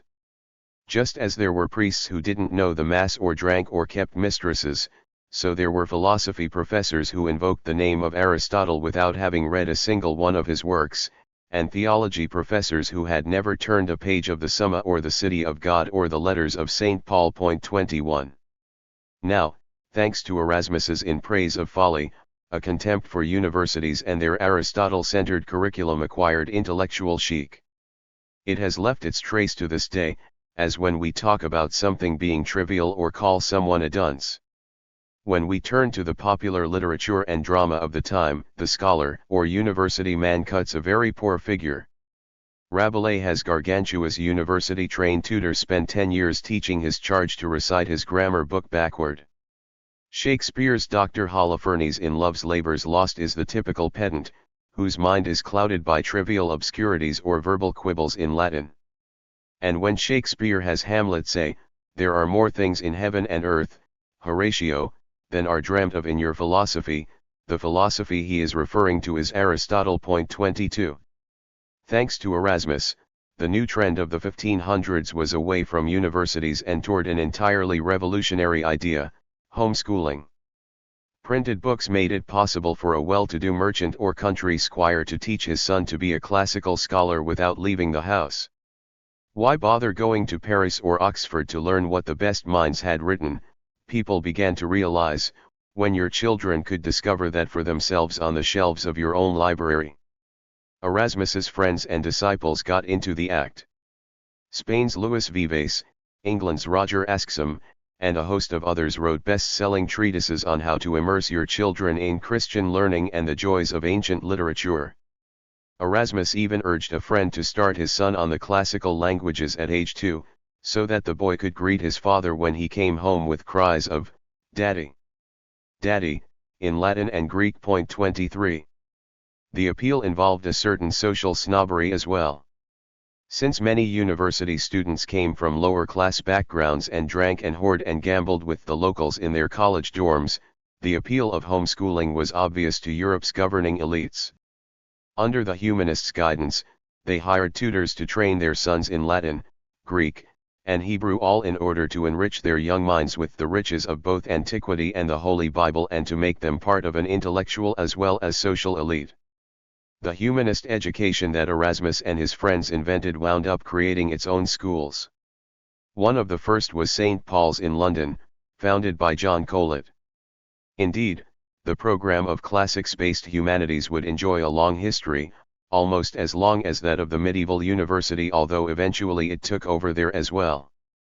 Up through Victorian times, the educated gentleman was the man who could read Plato with his feet on the fender, in Thomas Macaulay's phrase, in other words, read him in the original Greek without needing a dictionary. Elite schools like St. Paul's and Eton in England, or the Lycée Henry IV in Paris, made generations of pupils grind their way through Virgil and Homer right down to World War I. This steadfast devotion to Latin and Greek as the basis of a liberal education instead of science or math, however, did not start as willful blindness or upper-class bias. 24 It simply reflected the fact that in Erasmus's time, both languages were essential for reading the printed books of the day and for understanding Scripture as the first step toward reforming an intellectually bankrupt church. This had been Erasmus's goal from the start. Just as Aristotle and scholasticism obscured the soul's access to Christ's truth, he argued, so did the cult of saints and relics. In the mind of the Erasmians, the corruption of Aristotle's university was matched by the corruption of the church and the deadwood of the arts faculty by the deadwood of the priesthood and monasteries. Both institutions were lost in the cave, both urgently needed new luminous guidance. Erasmus was confident that where popes and bishops had failed, friends like Colet and Thomas More would use their learning to elucidate the gospel's message instead of clouding it over. The example of Saint Socrates, as Erasmus once called him, would gently lead everyone to see that the soul's highest goal is wisdom and that the philosophy of Christ is the highest form of wisdom there is. Given the acuity of Erasmus's attacks on scholasticism and the church in praise of folly and elsewhere, what is amazing is how little official disapproval he actually faced. In fact, far from treating him as a pariah, kings and popes competed to get him to come to stay at their courts. It wasn't just a symptom of Erasmus's celebrity. It was a sign that everyone knew something had to be done about reforming the church. In the end, Erasmus turned them all down. At the same time, his friend More became Henry VIII's Lord Chancellor, and another colleague, Guillaume Bude, became cultural advisor to France's King Francis I and helped to create the Collège de France. 25.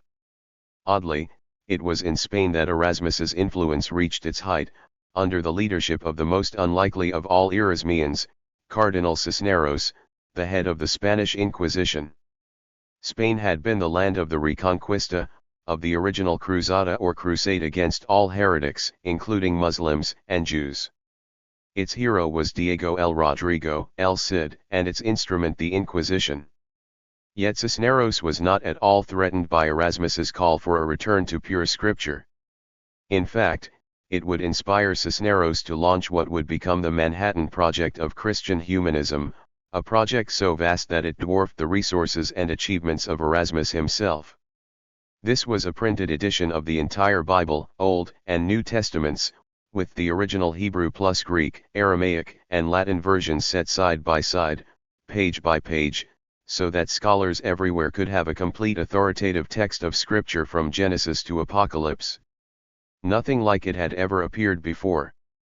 It was the supreme achievement not only of Erasmian humanism, but of the new print culture. The polyglot Bible seemed to promise a rebirth of understanding Christianity, just as the Renaissance had brought a rebirth of Plato and classical antiquity. The world is coming to its senses, Erasmus wrote, as if awakening out of a deep sleep. 26 Work on the polyglot's Old Testament was completed in 1517. That same year, Martin Luther broke out with his own revolt against Aristotle, one that would put the entire humanist program at risk. Here I stand, I can do no other. In 1521, Martin Luther faced official condemnation from Rome for his heretical views not only on papal indulgences, but on salvation through faith alone and his belief that the papacy was in direct league with the devil. He was undaunted. He publicly burned a copy of the canon law in front of his students, saying that church law made the Pope a god on earth.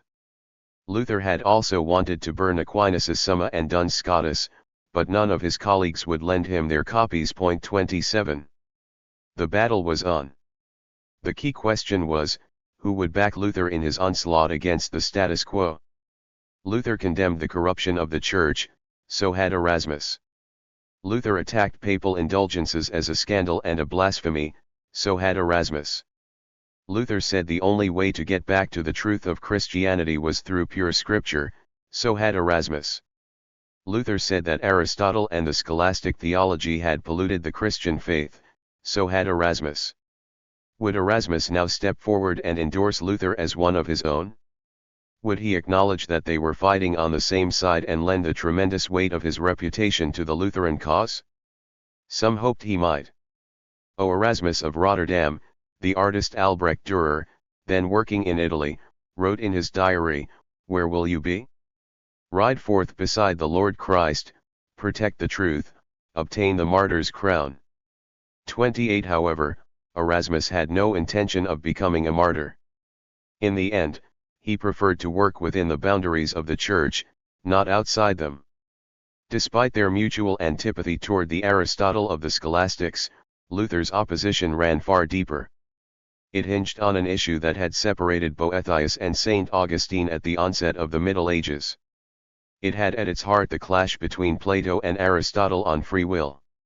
It all went back to Aristotle's Ethics, where he proposes that all moral action is about making the right choices, and choice is about intention. Intention is the decisive factor in virtue and character, a point Thomas Aquinas made a cornerstone of Catholic moral teaching. On the other side, Aristotle's teacher Plato argued that doing good versus evil was a matter of knowledge versus ignorance. In other words, the man who is ignorant of the good can no more choose good than one who is ignorant of algebra can solve a quadratic equation. St. Augustine extended that definition of ignorance to include ignorance of God.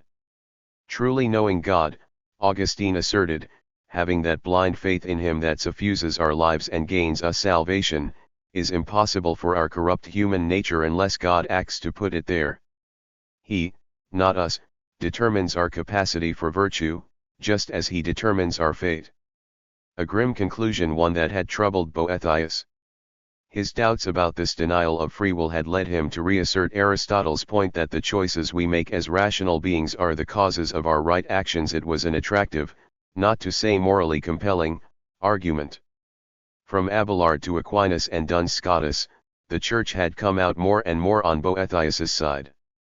Avoiding sin, it insisted, requires an active act of will, like the drug addict who suddenly decides he won't go back to the needle. Such an act has merit in the eyes of God.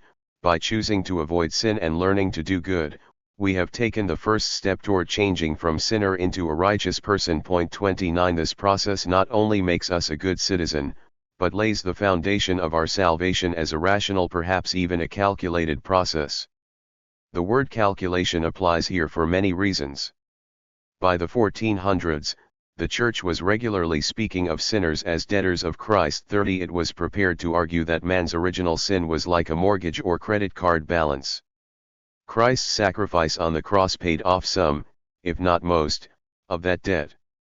By adhering to the rules of orthodoxy, by following the outward forms and norms of the Catholic Church, from pilgrimages and penance and attending Mass to special devices like papal indulgences, we could continue to pay off the balance until the day we died.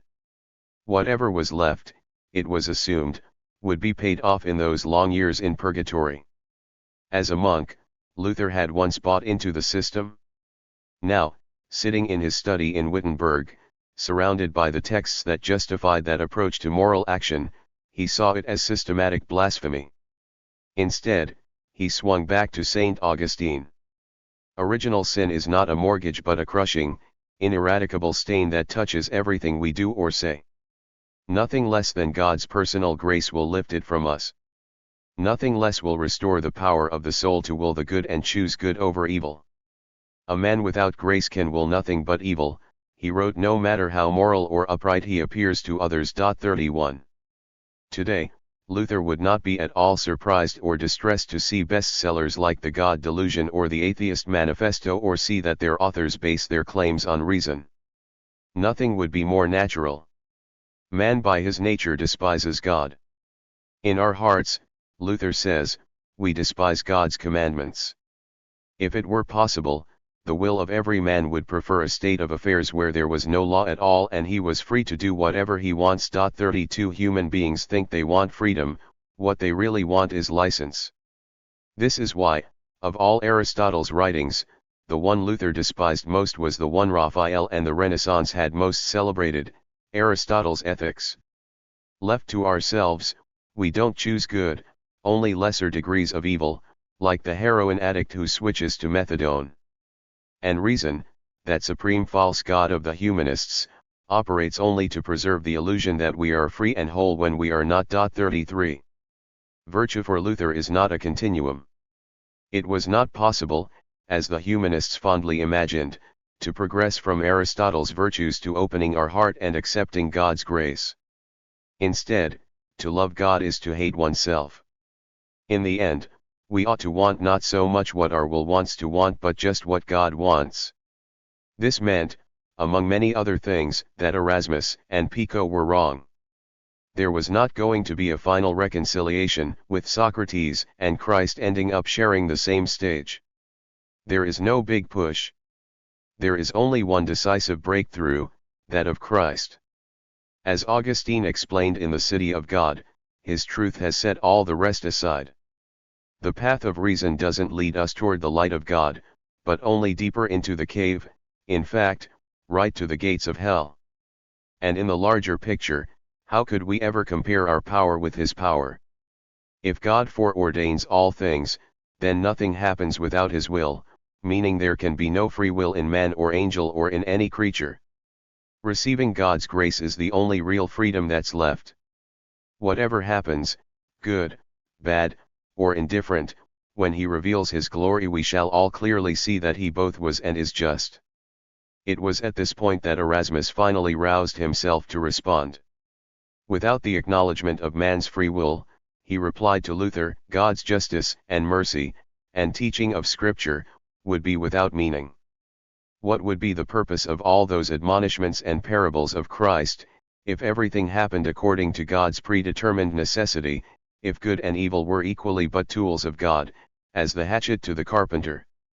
And what would happen if ordinary people, the multitude, came to this same conclusion, since the preservation of law and order depended on people believing that their choice of good over evil had some meaning?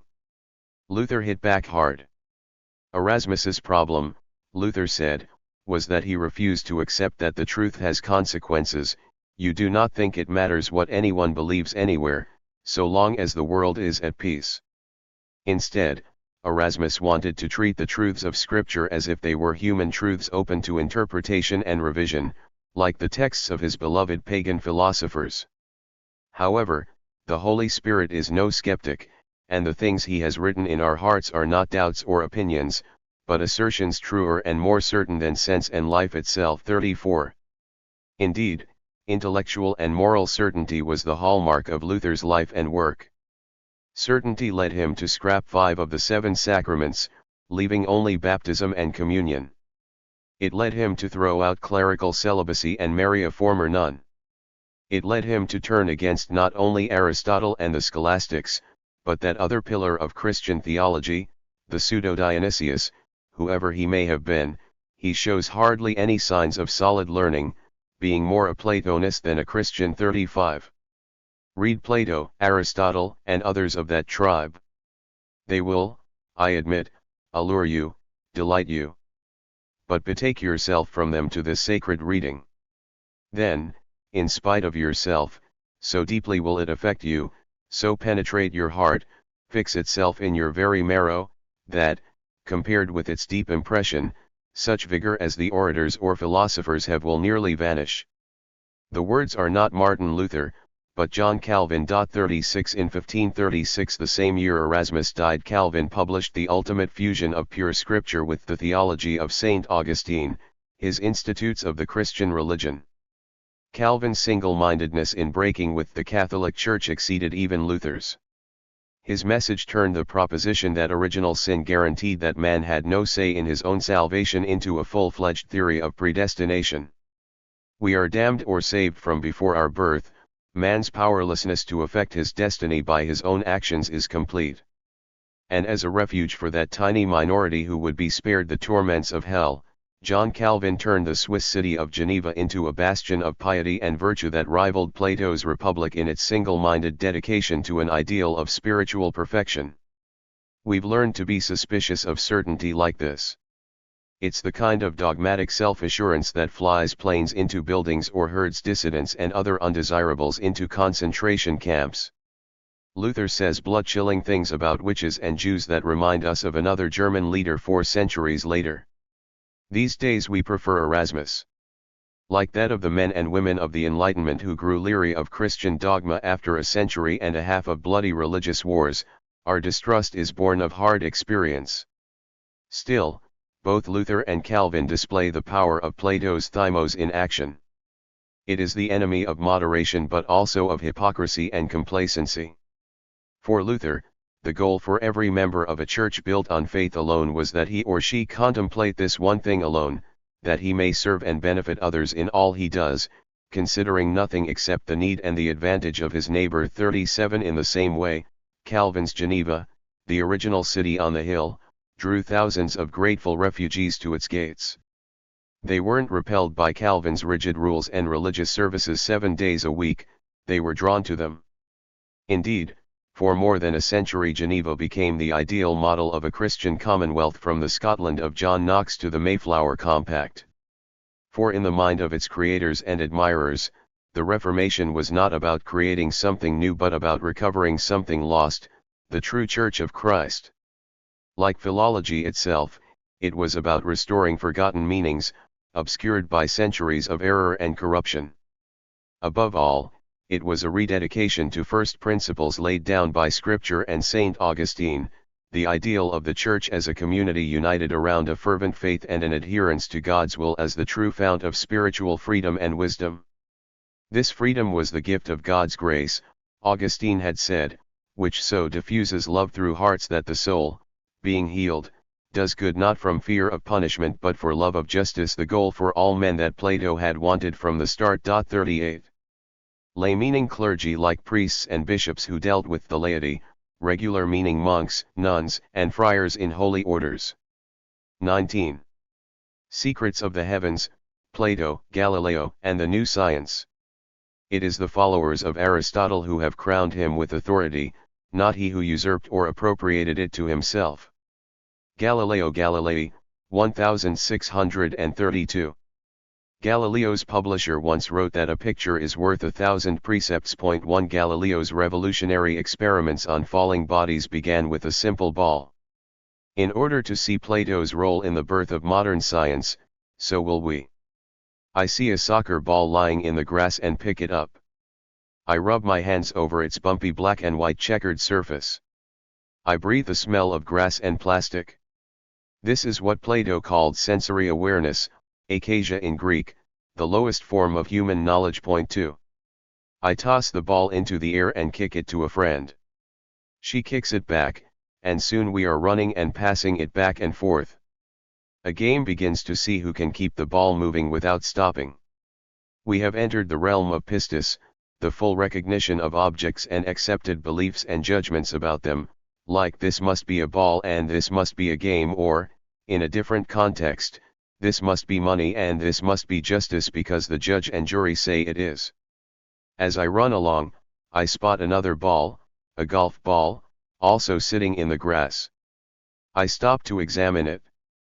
It's smaller than my soccer ball. It isn't black and white like the soccer ball, it exists to be hit with a club instead of a foot.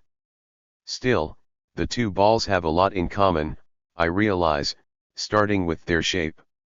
The game breaks off as I comb the meadow, looking for other similar balls, baseballs, polo balls, beach balls. I go inside and start drawing diagrams of balls, both as spheres and then as circles. What do these spheres all have in common? Then I ask, what would the perfect sphere look like? I pull out a ruler and compass. I begin tracing circles and measuring their diameter and their circumference. I split them into sections, first on paper, then in my mind. I am in Plato's realm of dianoia, the realm of geometry and number. 3 I continue to draw and calculate and watch as the shapes dissolve into lines, points, triangles, and parabolas. Finally, only the numbers are left. I realize they express mathematical formulae that exist in perfect proportion to each other, with each ratio leading constantly to a higher and higher level of abstract order. Then I have it. This order and proportion is everywhere, eternal, and unchanging. A single unity governs all things. I cut my last links to the sensory material world and contemplate that unity of which my original soccer ball is only a distant, dim shadow. A voice at my shoulder tells me gently, "Now at last you are in the realm of the real and the intelligible." I have achieved the highest form of knowledge, the voice tells me, and the vision of the good. This is true knowledge, episteme, Plato's realm of the forms. The voice, of course, is that of Socrates from Book 6 of Plato's Republic. 4 My adventure with the soccer ball is in fact a retelling of the allegory of the cave, describing a four-step ascent for truth that matches almost exactly the ascent of love in the symposium. Plato's allegory of man's upward climb from the darkness of matter to the eternal light inspired the greatest minds of the ancient world, including Plotinus. It touched Christian thinkers like the Pseudo-Dionysius and Boethius and the greatest minds of the Renaissance from Ficino and Michelangelo to Erasmus. It also lurks in the deepest recesses of modern science. This may seem surprising. But the old idea that the rise of modern science involved a struggle between reason and religion is not merely wrong but misleading. It was really about the perpetual struggle between Plato and Aristotle. From the death of Nicolaus Copernicus in 1543 and Galileo's famous trial in 1633, until 1687, when Newton's Principia Mathematica first came off the press, Europe saw a steady transformation from a view of nature built around Aristotle to a new Platonized understanding that hit the Aristotelian schoolman like a wrecking ball hitting a plate glass window. Physics and astronomy were the first battlefields in this clash, and the most famous. The fight began in the late 1500s in northeast Italy, where a gifted young mathematician would risk everything to prove that religion and science were not at odds. On the contrary, in his Platonic scheme of things, they were two views of the same big picture, like Ficino's divine and profane love. Science and religion, he averred, were in fact emanations of the same truth. Not many tourists go to the northeast Italian town of Padua today, except perhaps to see Giotto's famous frescoes in the Arena Chapel. However, for more than 100 years after Giotto put away his brushes and closed his paint pots, Renaissance Padua was Europe's leading school of natural philosophy, or what today we call science. The fiercely empirical spirit of Roger Bacon's Oxford and a chemist Paris had found a new home in the University of Padua. Like Bacon, Padua's teachers stressed the original principle of Aristotle's philosophy of nature, that knowledge is a process of discovery using the power of our senses. As one of Padua's most celebrated teachers put it, all progresses from the known to the unknown. 5 The Paduan Aristotelians taught students that the scientist should never be afraid to venture into unfamiliar territory. He may not only discover something new, he can add new support for tried and true scientific principles which, as far as Padua was concerned, meant Aristotle's principles. All this sounds very modern. 6 So we aren't surprised to learn that one of Padua's distinguished alumni was Nicolaus Copernicus, or that professors there were experimenting with rolling balls on inclined planes and swinging pendulums on horizontal crossbars. Nor are we amazed that the star of Padua's School of Medicine was Andreas Vesalius, who led the first classes on human dissection since the ancient Greeks, or that in 1592, the university decided to hire a 28-year-old mathematician from Pisa named Galileo Galilei. 7 Padua sounds like the perfect environment for a sharp, inquiring mind like Galileo's. But he was deeply unhappy there. 8 Why? There are rows and rows of books on Galileo. There is even a book about Galileo's daughter. No one has yet written a bestseller about Galileo's father, but Vincenzo Galilei may hold the real key to understanding his more famous son. Galilei worked as a court musician for the Medici in Florence in the 1560s and 1570s and published treatises on the theory of music. Glancing through the pages of his works, we see diagrams that remind us forcibly of diagrams of planetary movement in his son's works. 9 The reason is that Vincenzo Galilei was a mathematician as well as a musicologist. His goal was to return musical theory to its Pythagorean roots. The father, like the son, understood the power of number not as a way to count or measure, as Aristotelians did, but rather as number, reason's window into the hidden order of nature. Vincenzo must have demonstrated this to his son more than once, by picking up his lute and strumming a single note.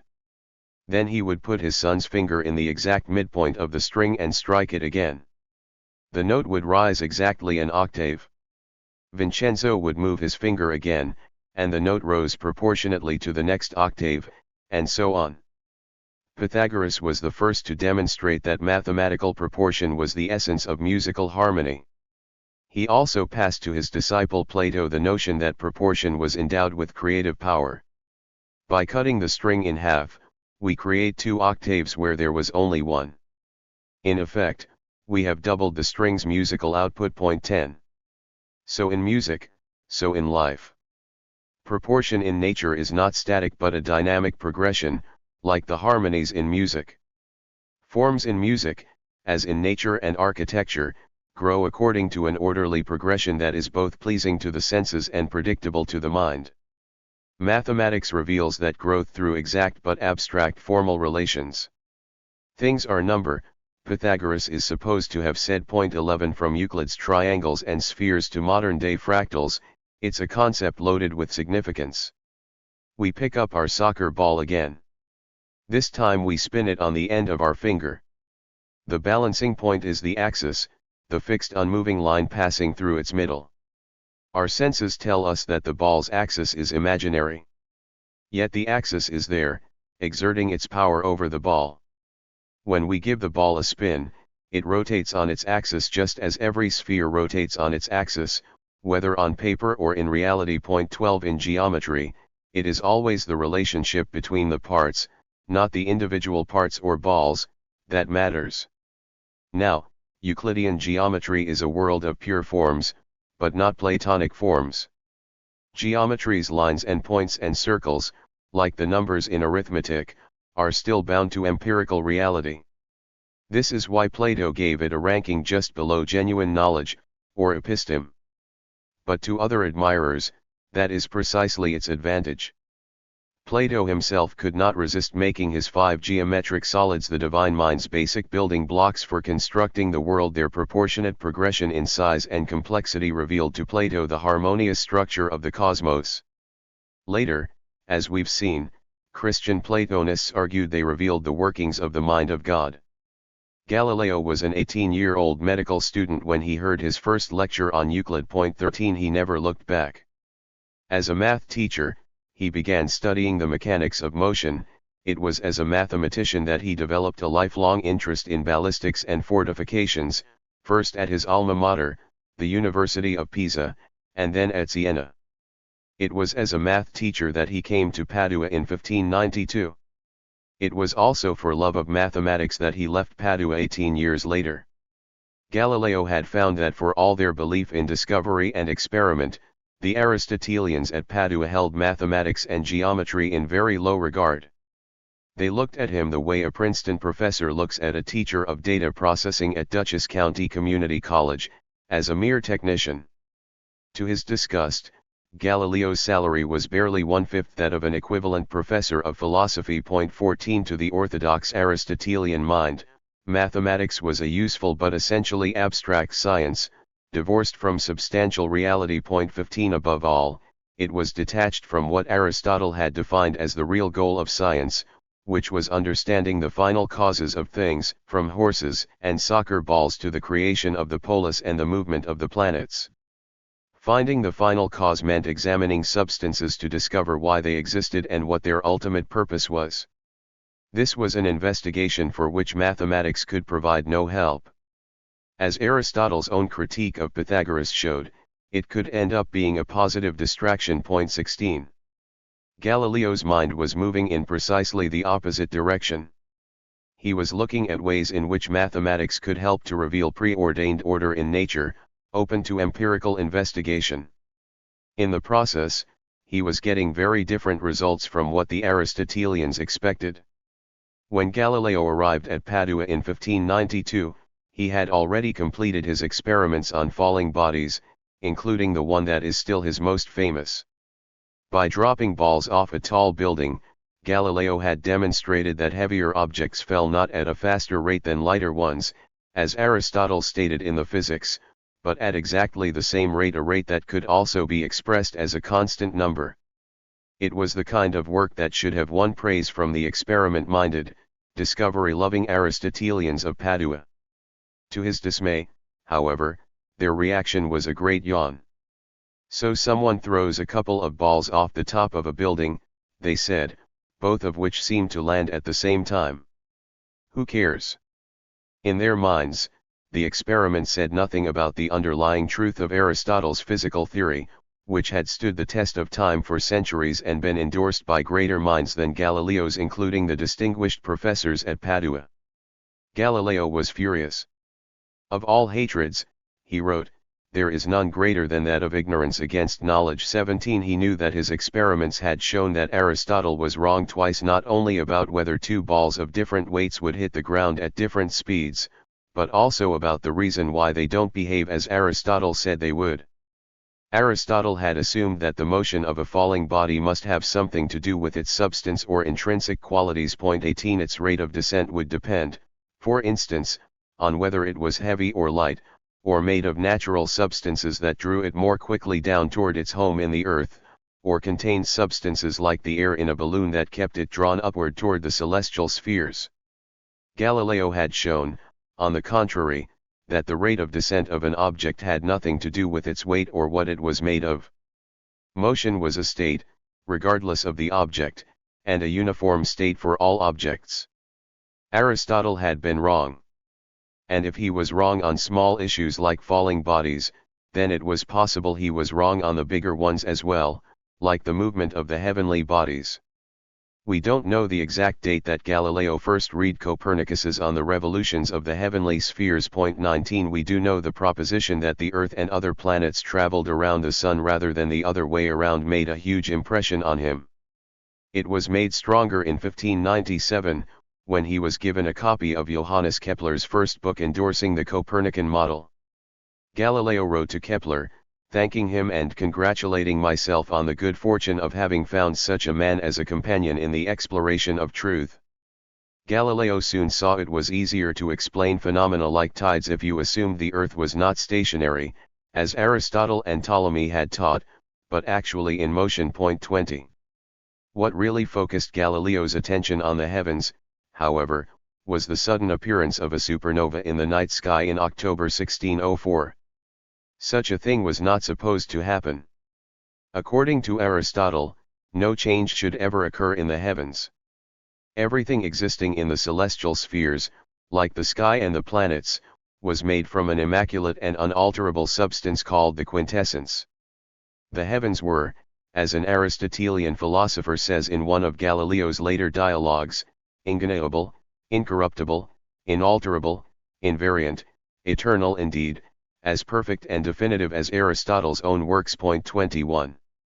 Galileo's regard for Aristotle was already fading, thanks to his work on motion. The appearance of the supernova only confirmed his suspicion that the more he saw of the workings of nature, the more slipshod Aristotle's system seemed to be. He could recall the words of his father, Vincenzo, in a different context. It appears to me that those who rely simply on the weight of authority to prove any assertion, without searching out the arguments to support it, act absurdly. 22. Now, Galileo decided, it was time to take the examination of nature to another level. One of Galileo's close friends was Cardinal Paolo Sarpi, the official theologian of the Republic of Venice. One day in 1609, Sarpi told him that someone was trying to sell Venice a Dutch-made optical device that enabled men to see distant objects like ships at sea as if they were close up. It seemed a useful device for a seafaring nation like the Serene Republic. Sarpi wondered if Galileo thought that such a device might actually work and whether the Venetian Senate should buy it. With his mathematician's understanding of optics, Galileo immediately realized that the device had to use two lenses, one in a concave shape and the other convex, in order to pass light and images from one to the other. 23 So he told Sarpi, "Don't buy the thing yet. Give me a couple of weeks and I'll see what I can come up with." By the beginning of August 1609, he had made his own device, which he called in Italian an occhiale and which we call a telescope. Galileo's telescope was only about as powerful as a normal pair of binoculars. But that was enough to describe ships in detail as they entered Venice's Grand Canal a full 2 hours before the sharpest-eyed sailor could spot them. It also allowed Galileo to turn his probing eye loose on the evening sky. The result was a series of astounding discoveries that tore the wheels off the entire Aristotelian and Ptolemaic system. Galileo discovered that the moon was not a perfect unblemished geometric sphere, as Aristotle's cosmology demanded. It was rutted with craters and studded with mountains. He then turned his attention to Venus. He found that it was illuminated in a series of phases like the moon, suggesting that Venus must revolve around the sun as a fixed source of light. He also found a series of smaller objects, the moon circling Jupiter. Aristotle's arguments about why there were only 7 planets, 1 sun, and 1 moon in the sky, and why there could be no more and no fewer, were suddenly nonsense. The perfect system of the Aristotelian cosmos was anything but, and the way the Aristotelian mind had tried to understand the workings of nature turned out to be a mirage. That's the way it looked to Galileo. In 1610, he quickly assembled his discoveries in a little book he titled The Starry Messenger and dedicated to the Grand Duke of Tuscany, Cosimo de' Medici. The problem was that no one believed him. From the start, Aristotelians dismissed what Galileo had seen through his telescope as an optical illusion. When Johannes Kepler saw the same things through his telescope, they said it was still an optical illusion. Even when Galileo gave them his telescope and offered to let them see the moon's craters for themselves, they refused to look. Aristotle had said that all celestial bodies were perfect. This meant they couldn't have any flaws. Therefore the moon's craters didn't exist, any more than the moons of Jupiter. They have shut their eyes to the light of truth. Faced by arguments like this, Galileo told Kepler, "I don't know whether to laugh or cry." 24 Still, Galileo refused to see that their objections had a strong empirical basis. The Aristotelians, who included professors of philosophy as well as several churchmen, were not idiots. They understood the principle of magnification. But how, they asked not unreasonably, could Galileo be magnifying objects that couldn't be seen with the unaided eye in the first place? It defied common sense. The academic establishment was furious with Galileo not because he was inquiring into things better left to theology, but because they thought he was a fraud. 25. Indeed, this was the dirty little secret about the Copernican theory. None of it could be confirmed with direct evidence. Copernicus had come up with the notion that the Earth must be going around the Sun along with the other planets without making any new astronomical observations. He had simply found the idea in a book on the ancient Greek mathematician Aristarchus. Again, the chief reason Copernicus did not publish his theory during his lifetime was not that he feared the disapproval of the Church. He was worried it was so contrary to our everyday experience, it would be laughed off the stage. 26 Nothing any astronomer had ever seen, not even Tycho Brahe's meticulous observations from his island observatory outside Copenhagen, confirmed any aspect of it. Brahe himself felt perfectly comfortable sticking to the old geocentric theory. All Copernicus's theory had done was make the calculations of movements of the heavenly bodies easier. In fact, as Johannes Kepler demonstrated when he published his mathematical study of the elliptical orbits of the Earth and other planets, it made them easier to the point of harmonious elegance. 27. This was all the average Platonist needed to hear. He didn't care about saving the appearances, as Aristotelians did, that is, making sure that everything we see and perceive has some explanation in our general theory. The Platonist knows appearances can deceive, because matter changes. Soccer balls come and go, they get run over or get stolen.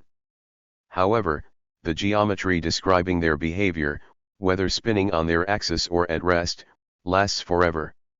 And what it says stands true not just for soccer balls, but for every sphere, real or imaginary, including the earth.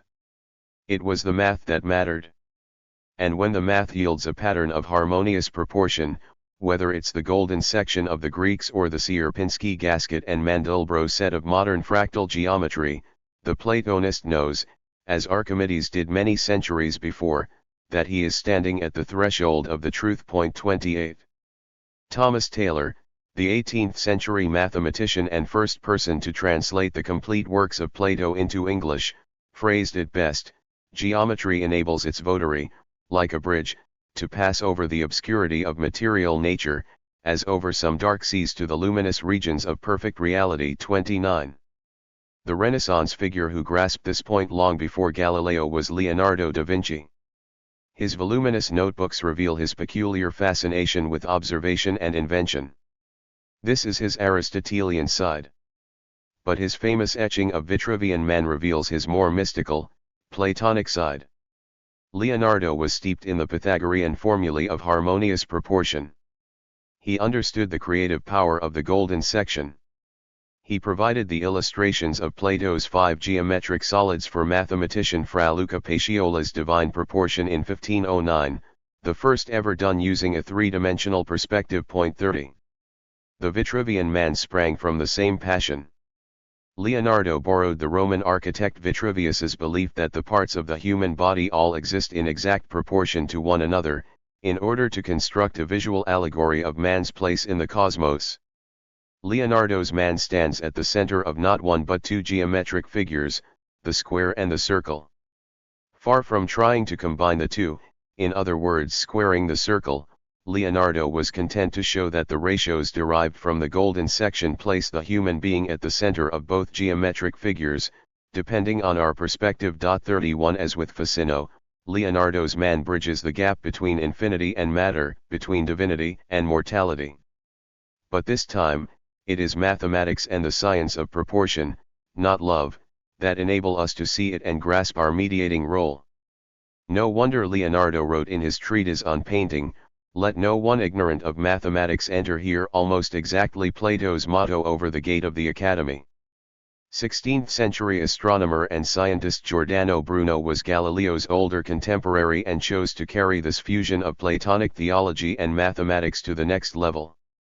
His writings offered a direct parallel between geometry and Plato's theory of divine love and suggested that the revelations of the one would inspire the same mystical frenzy and creative vision of the other. They evidently did for Bruno, who saw in mathematics a power others never imagined. For Bruno, the dark seas of material nature were not dead or inert. They teemed with spirits and demons, all waiting to be brought to life. These would then reveal nature's secrets to their mathematician master, just as Bruno was convinced they once had to the ancient Egyptians and the Pythagoreans. 32. This conviction led Bruno to black magic and alchemy. His later works contain multiple geometric diagrams that are supposed to summon demons the way a finger on a button boots up a hard drive. 33 It is also why Bruno never doubted the truth of Copernicus's proposition that the Earth moved. For Bruno, the Earth was a living being. The story of Bruno's dark, unstable genius and his Pythagorean magical math ends badly. The Roman Inquisition sent him to be burned at the stake in 1600.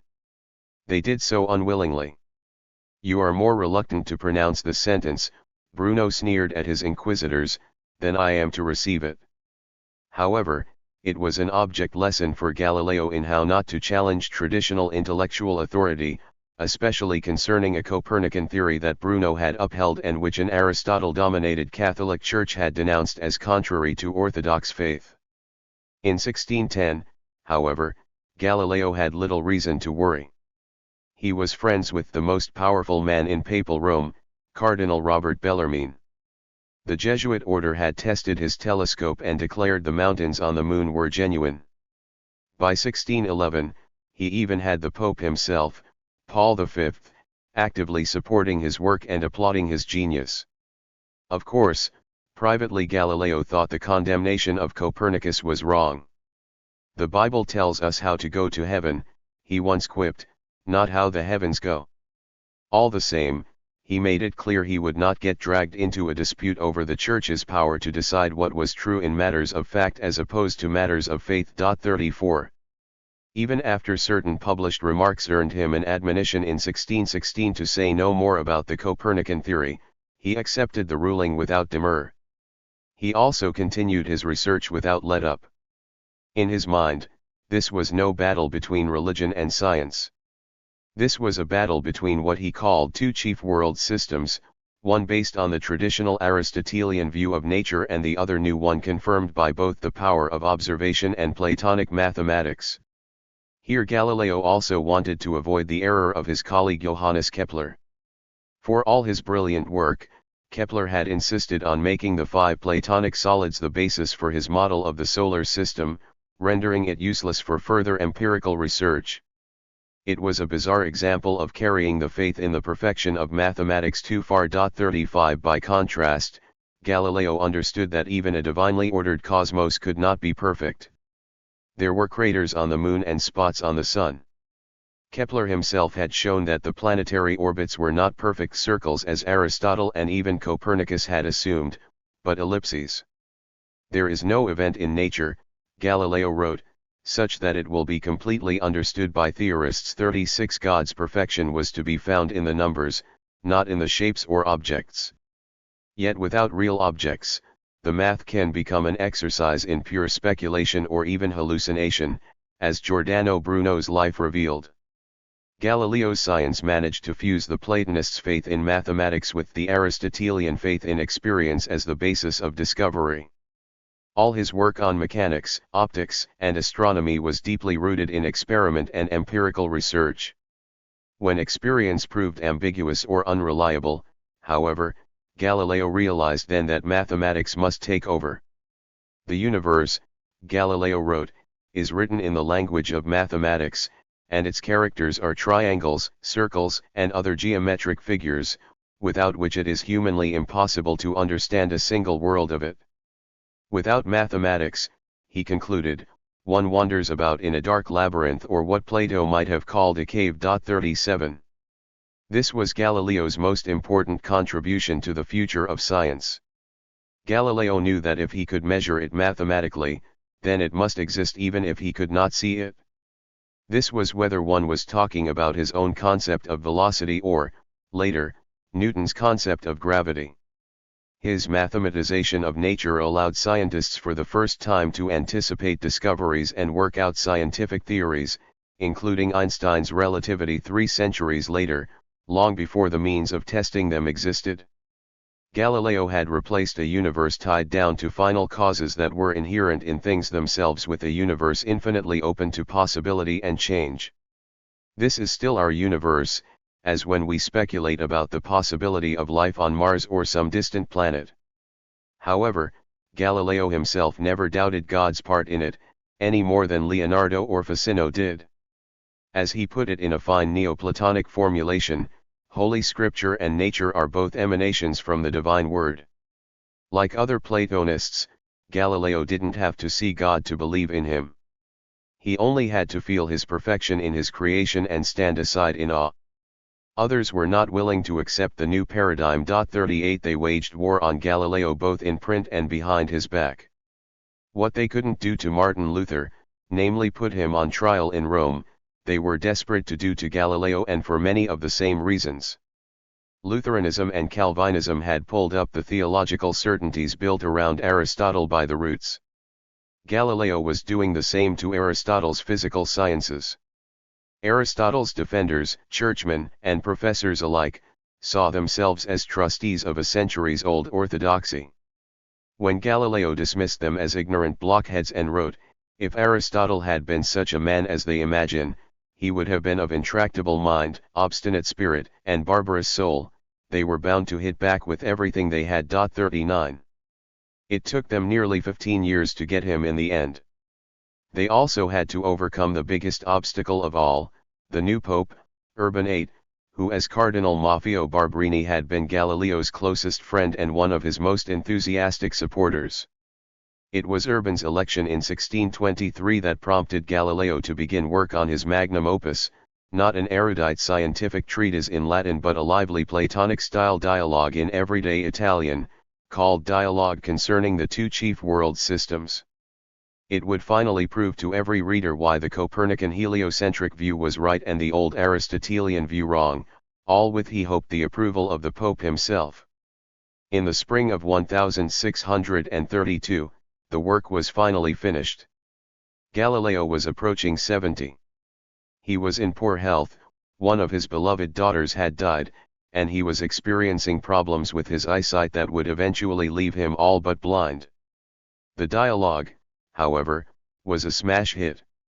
Like Plato and his own father, Galileo preferred the dialogue form as a way to debate first principles, in this case scientific principles. The dialogue takes place between a partisan of Copernicus and a partisan of Aristotle. Galileo also throws in a neutral observer who acts as the judge as to which has the better argument. However, Galileo gives the game away when he names Aristotle's advocate Simplicio, and the odds are running against Aristotle from the first page.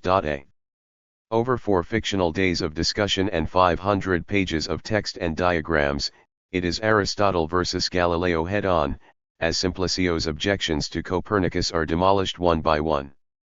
The men discuss celestial substances in light of the imperfections of the moon's craters and mountains, planetary motion and sunspots, and then finally, on the 4th day, ocean tides and how large recurrent shifts of the seas and oceans would be impossible if the earth were actually perfectly still.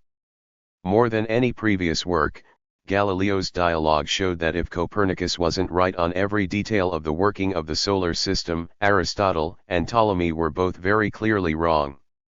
The first printing sold out almost at once. Clerics and laymen alike sang its praises. One reader, the Dominican friar and militant Platonist visionary Tommaso Campanella, pronounced it the beginning of a new era. However, not everyone bought the dialogue for the same reasons.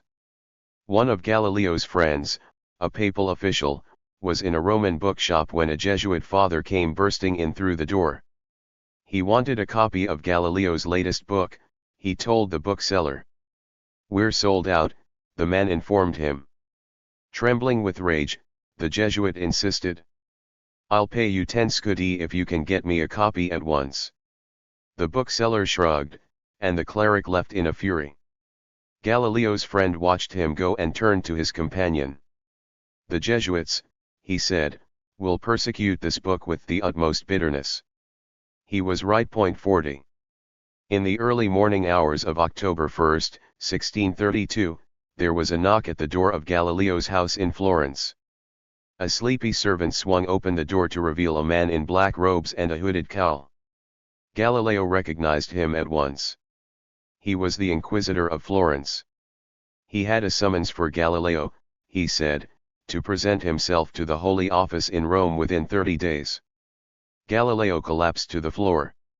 His servants had to carry him to his bed. He knew that the summons meant that his enemies had finally turned his old friend the Pope against him. They had shown Urban VIII their copies of the dialogue, with its clear support for Copernicus's heliocentric theory. He had waved away their suspicions. Then they had pulled out their ace in the hole. It was a copy of a papal memorandum from 1616 that summarized an injunction from then Pope Paul V, explicitly ordering Galileo never to discuss Copernicus or his theories again. 41 Urban VIII was aghast. Galileo had never told him about the order. It seemed to him that Galileo had lied and deceived him and also defied the authority of the Holy See. What Cardinal Maffeo Barberini might have overlooked in an old friend, Pope Urban VIII could not. He immediately ordered Galileo to Rome.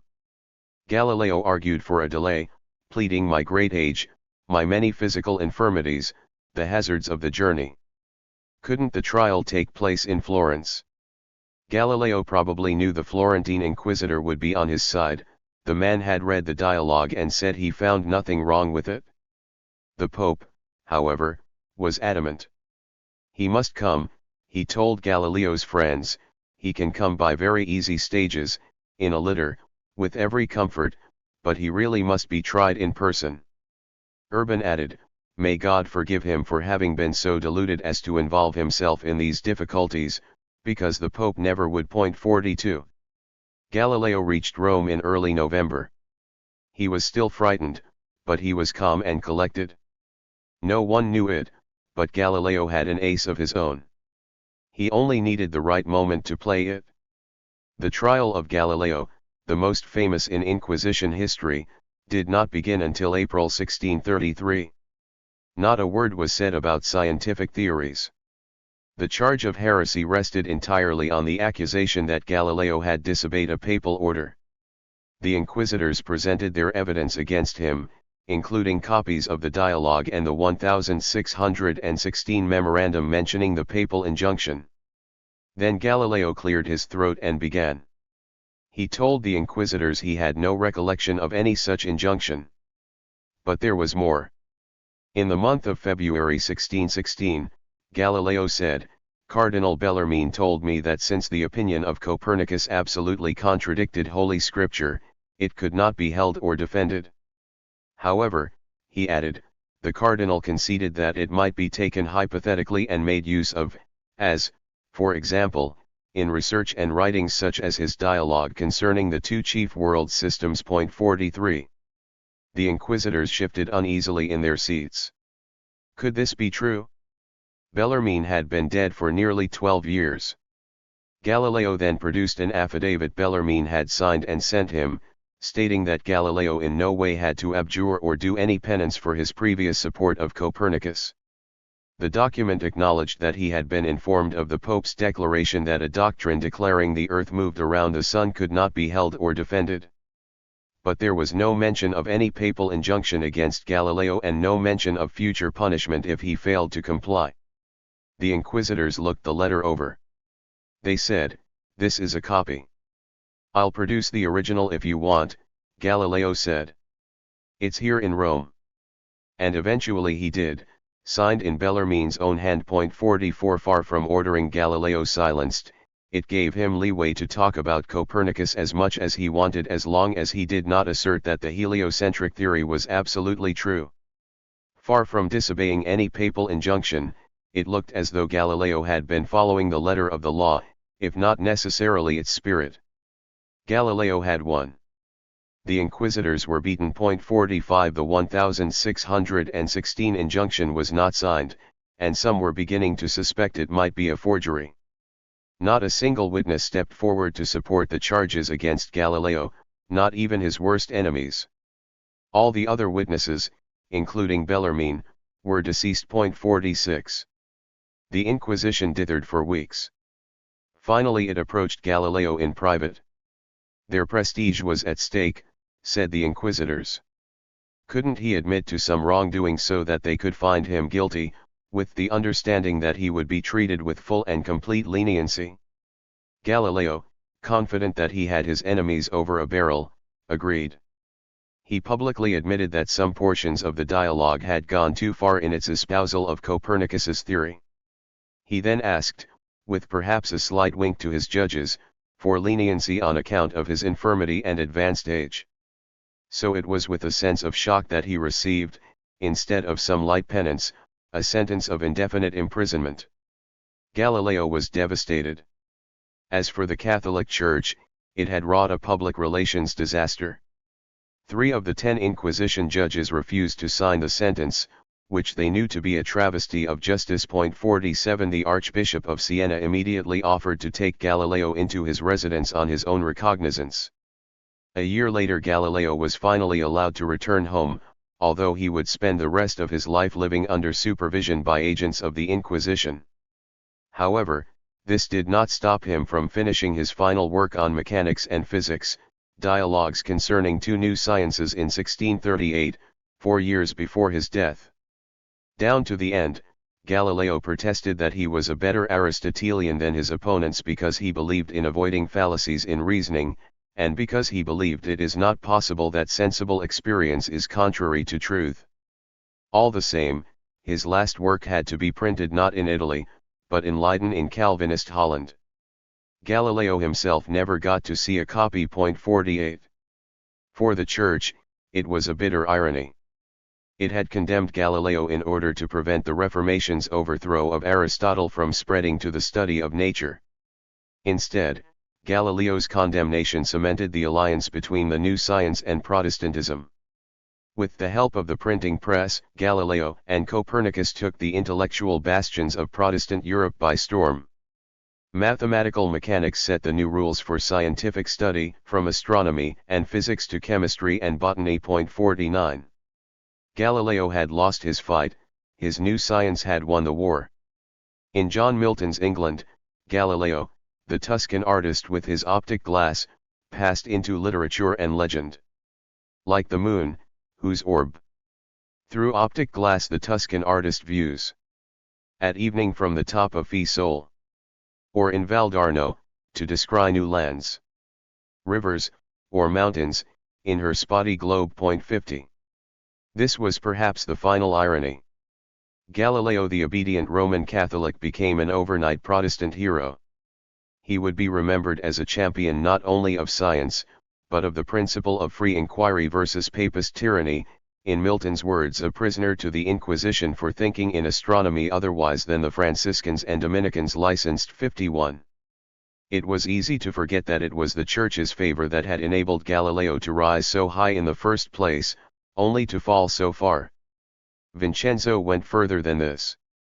Orthodox music theory stated that the ratio of 2:1 applied to strings that were tuned an octave apart as well. Vincenzo proved this was wrong by a series of experiments with weights tied to lute strings, which showed the ratio was actually 4:1. Scholar Stillman Drake argues that Vincenzo's son was living at home at the time, tutoring students in mathematics, and may have helped his father run the experiments. See Chapter 2. Did he drop them off the Leaning Tower of Pisa, as legend claims? Historians used to scoff at the story. However, it came from a former student of Galileo who claimed to be present, and Galileo certainly was inclined to do spectacular experiments not just to impress his students, but to try to convince his fellow professors. We do know that in 1612, a professor of philosophy did drop balls off the Leaning Tower in order to prove Galileo wrong with disappointing results. See Chapter 7.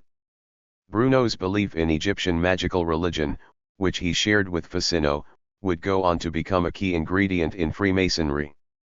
There was also an ancient commentator on Aristotle named Simplicius, whose study of the physics and on the heavens were scholastic staples. Title page of Isaac Newton's Principia Mathematica, 1687. 20. God, Kings, and Philosophers in the Age of Genius. In God's house are many mansions. Isaac Newton. Where law ends, tyranny begins. John Locke. We talk a lot about rights in modern society. Some say too much. We have civil rights, human rights, legal rights, even animal rights. This way of talking, too, comes out of the struggle between Plato and Aristotle, but in a more complicated way than, say, the emergence of medieval logic or the Renaissance. This is because as European civilization advanced, the influence of Plato and Aristotle would reflect more and more in the spirit and less in the letter of people's thinking. It is also part and parcel of the age of new science Galileo had launched. Galileo died in 1642. He was buried in Florence in the church of Santa Croce, directly opposite the tomb of Michelangelo. This is only right, since together they had remade the Renaissance world in a distinctly Platonist frame. Galileo's new science showed it was possible to think of that higher order not just in religious or artistic terms, as Michelangelo had, but in mathematical terms of the utmost precision. It was a precision that also explained how nature worked far better than Aristotle could. When a 19-year-old mathematical prodigy named Isaac Newton arrived at Cambridge University in 1661, Galileo's insight that mathematics could explain the workings of nature in terms of geometric mechanical motion had carried away the imagination of Northern Europe. What was true of planets and soccer balls, men realized, might also be true of plants, animals, and the formation of minerals. Mathematical mechanics might even explain the workings of the human body, as the English physician William Harvey discovered when he realized that the circulation of the blood followed the laws of hydraulics and that the human heart was nothing more than a mechanical pump. Aristotle's science of final causes wasn't just dead. Except among a few die-hard stragglers, it was as if it had never existed. What was left in people's minds was a universe that looked like one of those magnificent cathedral clocks we find in cities in Germany and Switzerland. Great descending weights run the clock hands as they turn on their axles, mechanical men blow horns and ring bells, doors open and saints appear.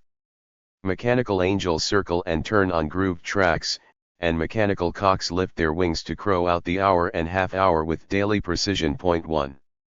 It all looked very impressive. It was also, as Galileo and Kepler had both shown, finely tuned and programmed. However, something was missing, what we might call the human factor. Where did humanity fit into all this? Where does a cosmos governed by impersonal mechanical laws leave us as rational creatures? Harvey's fellow Englishman, Sir Francis Bacon, supplied one answer: it leaves us firmly in charge. As self-declared pundit of the new science, Bacon was delighted to see Aristotelian natural philosophy with its contentiousness and its fetish for words, not deeds, get swept away. Point 2. Now men could get down to the business of forcing nature to reveal her secrets for our use, Bacon said. He liked to speak of putting nature on the rack through constant experiment and verification, like a helpless prisoner being questioned in front of a judge and jury. Nature exhibits herself more clearly, Bacon wrote, through the trials and vexation of art than when left to herself. 3. Across the English Channel, the biggest champion of the new mechanical worldview was René Descartes. Bacon was entirely ignorant of mathematics. Descartes was steeped in it. Reducing the operations of the universe to a series of lines, circles, numbers, and equations suited his reclusive personality. His most famous saying, "I think, therefore I am," could be stated less succinctly but more accurately as because we are the only beings who do math, we rule. For Descartes, the essence of mind is to think, and the essence of matter is to exist, and the two never meet. The physical world around us is governed by exact and necessary laws imposed by God, which we watch, analyze, and manipulate. Otherwise, nature never touches us at any point. What is beyond geometry, is beyond us, as Blaise Pascal once put it, and therefore is of no interest to us. Descartes' worldview makes us spiders at the center of an enormous web not of our making. Or in his other famous formulation, we are the ghosts in the machine, souls in a world machine that operates inexorably and impersonally according to the laws of geometry and mechanics, while we operate the levers and spin the dials. Before his death in 1650, Descartes had spread Galileo's fame up and down Europe, and with it the mechanical philosophy. In France and Holland, Cartesianism became virtually the official creed of scientists, mathematicians, and everyone else involved in the investigation of nature. Point 4. Descartes' books found eager readers in England, including the father of modern chemistry, Robert Boyle, and a shy, rather retiring teacher at Cambridge named Henry Moore. Moore was very impressed by Descartes. Other modern philosophers, he wrote to a friend, are mere shrimps and fumblers in comparison him. 5. Yet the more he read, the more Moore had his doubts. Moore couldn't help comparing Descartes' view of man and the universe with those of another author he revered, Marsilio Ficino. Descartes' dualism, his way of seeing the world as shaped by the action of the soul on matter, bore a superficial resemblance to Ficino's and also Plato's. However, while Ficino's message seemed full of life and hopeful possibility, Descartes seemed positively gloomy. Matter in Descartes had become an inert oppressive presence, doing its job in a reliable robot-like way but surrounding and confronting us with its essential lifelessness everywhere we look, even in the eyes of our favorite pets. Where do we find love and comfort in this comfortless, mechanical world? And above all, Moore wanted to know, where is God? Descartes' answer was confident and pat. God was the omnipotent legislator who has made everything and installed all the necessary rules that govern the universe, including the laws of mathematics, rather the way the manufacturer installs software on a new Android. Then God steps aside and lets his creation do its thing. As part of the original installation, God has also put the idea of his existence into our minds. Point 6 But we can go for months or even years without clicking on that particular icon. And if we don't click on it, more realized, then we may never notice what's missing. Descartes was no atheist, but more worried that his view of the world must inevitably lead to atheism. It was simply not possible that God would set up the cosmos and then walk away, and men should not be allowed to think so. In a universe in which everything has its place, he must still be somewhere. But how to prove it? More and his friends, the so-called Cambridge Platonists, were stumped.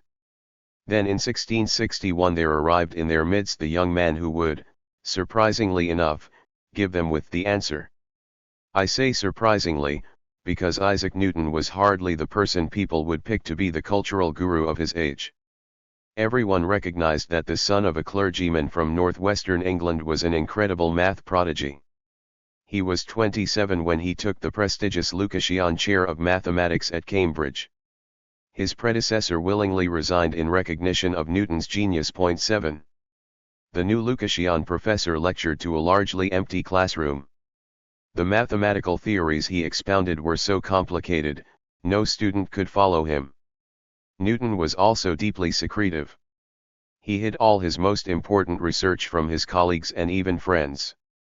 He invented integral calculus and used it for years in his own work, before finally, reluctantly, he was forced to let the rest of the world in on the secret. Point 8 And every minute Newton didn't spend working on optics, physics, astronomy, some harmless alchemy, and other sidebars of his mathematical discipline, he spent furtively studying the Bible and church history. After Newton's death in 1727, when he was the acknowledged scientific genius of his age, the dozens of folio notebooks he had filled with his biblical studies were discovered. People shook their heads. The last stages of a great mind sliding into senility, they concluded. Some even said they were the diluted products of mercury blood poisoning from Newton's years of chemical experiments. The truth was that Newton's biblical research was central to his entire scientific career. They form the essential backdrop for his most famous work, the Principia Mathematica. For like a true son of Plato, Newton never lost sight of the big picture, including the problem that had so perplexed Henry More and the other Cambridge Platonists. Where do we find God in a material and mechanical universe? Descartes' works had helped to push Newton's mind away from pure mathematics toward the problems of the new science like optics. Then in the late 1660s, Newton turned decisively against him. The notion of bodies having, as it were, a complete, absolute, and independent reality in themselves, he decided, was not only misleading but dangerous. By separating body from mind and spirit, Descartes was denying the dependence of the material world on God's will and his providence. A God without dominion, providence, and final causes, Newton later wrote, is nothing else but fate. 9. By denying God, we deny our own spiritual freedom. We surrender ourselves to a world of pure material necessity. The intellectual tyranny that Newton had seen in the darkest chapters in the history of the medieval church, he saw repeated in the tyranny of a godless, soulless science. He intended to correct that view and free men's minds for the future. It was this goal that finally persuaded him to agree to publish his decades of research in physics, as the Principles of Nature Mathematically Explained, or the Principia Mathematica, in 1687. Incidentally, the last major work of Western civilization written entirely in Latin. Most read it as the last word on Galileo's new science, as it set out the mathematical laws of nature that governed everything from the movement of the planets and comets to fluid mechanics and the lunar tides. From start to finish, however, Newton's own goal was to demonstrate the dependence of matter on God. Point 10. He did this through his revolutionary concept of force.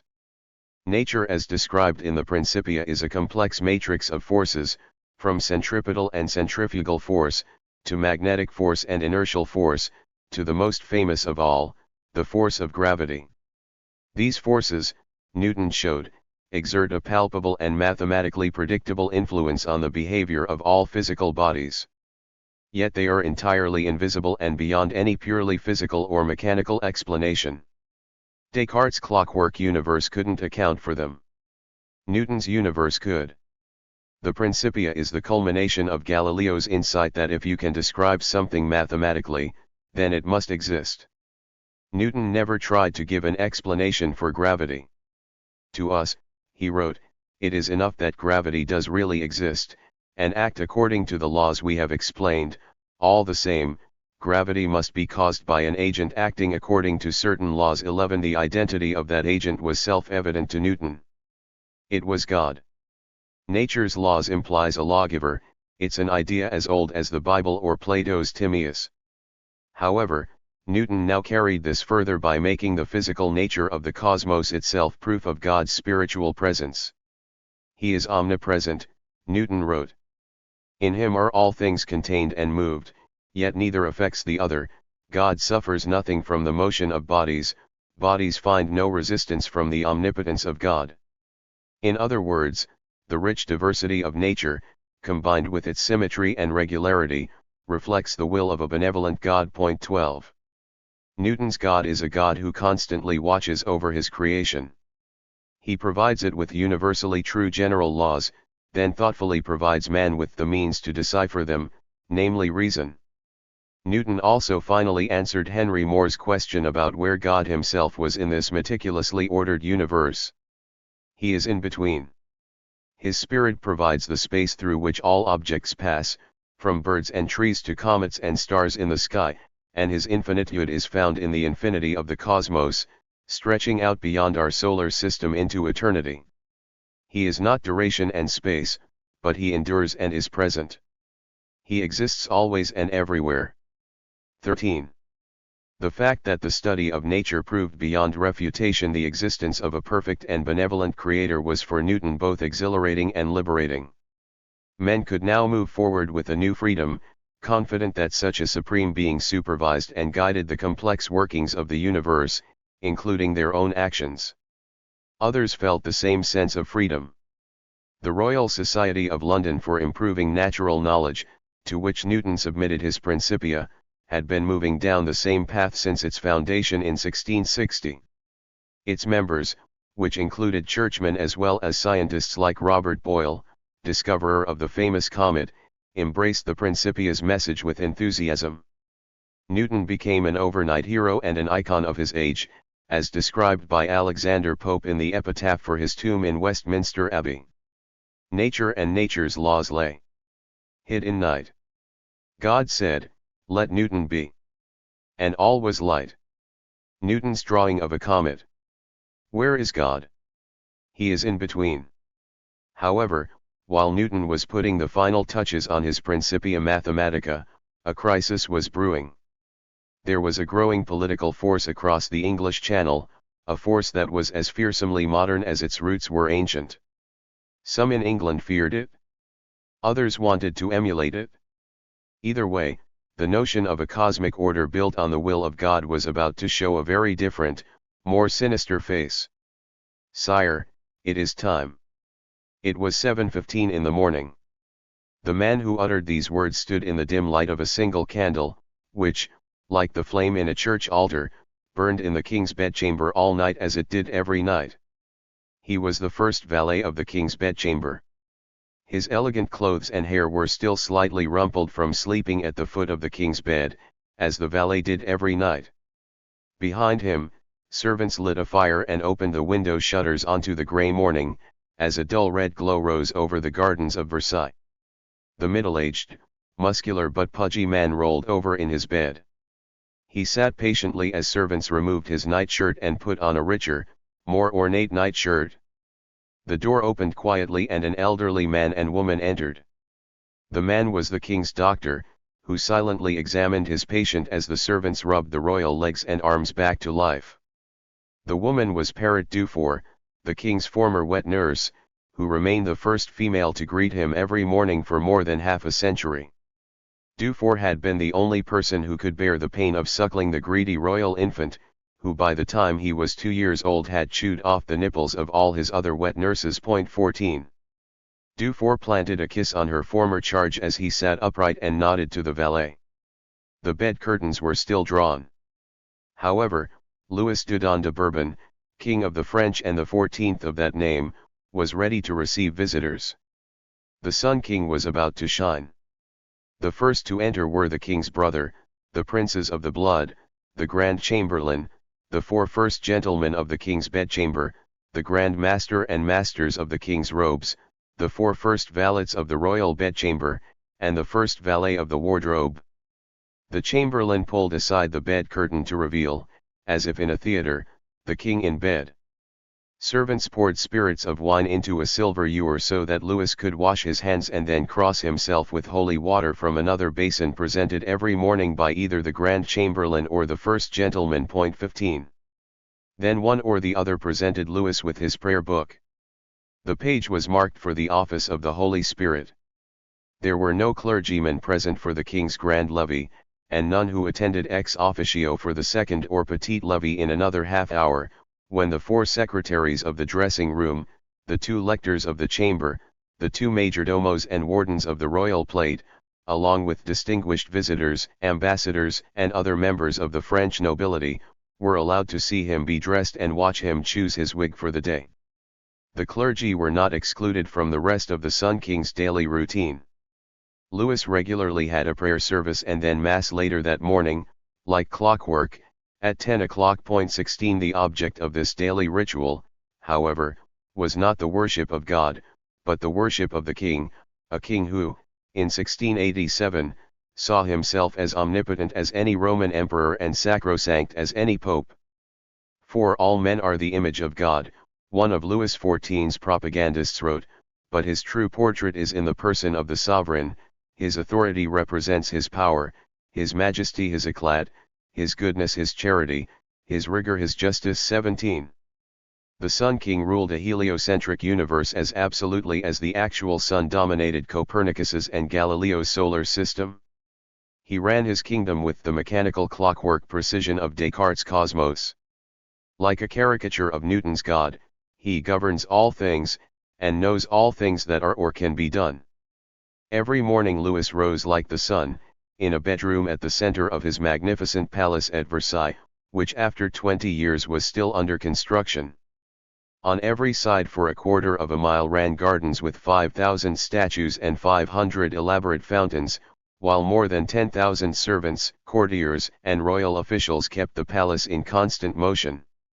Then as now, Versailles overawed every visitor with its grandeur.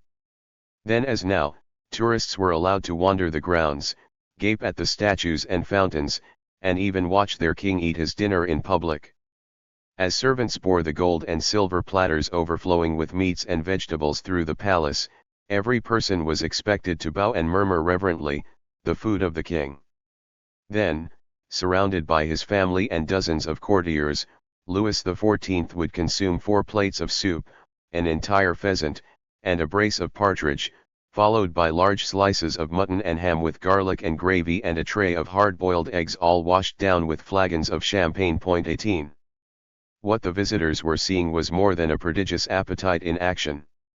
They were witnessing how the richest and most populous kingdom in Europe had been made to revolve around a single man, in a ritual of obedience as solemn as the Last Supper. They were also watching the poverty of politics in 1600s Europe. The 17th century would be the great century of genius in science. It was the age of Galileo, Harvey, Boyle, and of course Newton. The political and social systems of Europe, however, seemed to have stalled out. Through his dark reading of Aristotle, Machiavelli had left behind a dilemma and a paradox. Self-governing societies seemed doomed to be free but unstable. Because they existed in time, and were therefore subject to the vicissitudes of change and to men's passions, they would inevitably hit a wall like ancient Rome and Renaissance Florence. They were doomed to fall into the hands of a despot in order to save society from mob rule. Freedom, in short, must eventually lead to unfreedom. If this was true, Europeans asked, then why not start with unfreedom and be done with it? The solution seemed to be ceding all authority to a single absolute sovereign, who consciously modeled his power and glory after the ancient Roman emperors and their Neoplatonist propagandists. What is usually called the age of absolutism in Europe in the 1600s was actually the age of Neoplatonist kingship. Louis XIV was not the only monarch who insisted that he was the living image of God, or that his authority must be as absolute and unquestioned as God's sovereignty over his creation. The portraits of the others cram the palaces and art galleries of Western Europe, Philip III and Philip IV of Spain, Henry IV and Louis XIII of France, Victor Amadeus of Savoy, James I and Charles I of England. They appear dressed in the trappings of imperial glory.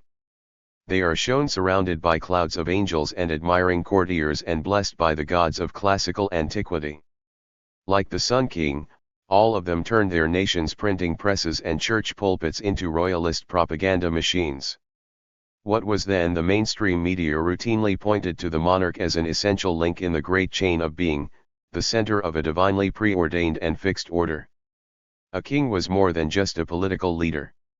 Heaven had placed him on the throne not only to be obeyed, but to be loved and revered.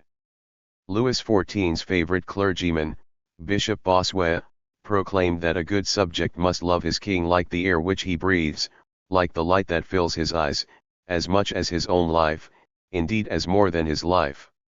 It was a commonplace that God had placed kings at the head of kingdoms, in the same way that he placed fathers at the head of the family, as loving, beneficent images of his own authority, against which there was no appeal because none was necessary.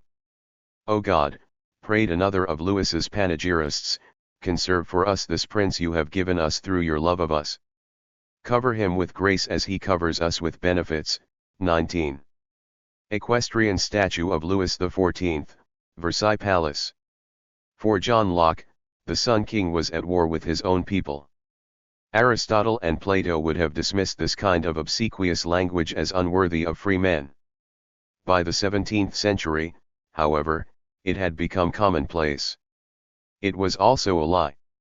Louis's propaganda machine disguised the sordid reality of the Sun King's reign.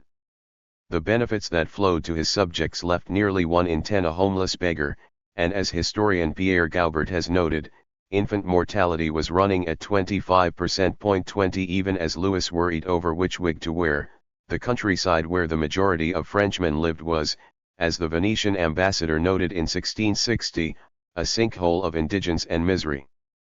Those who held government jobs or contracts, or attended the king at court, grew rich.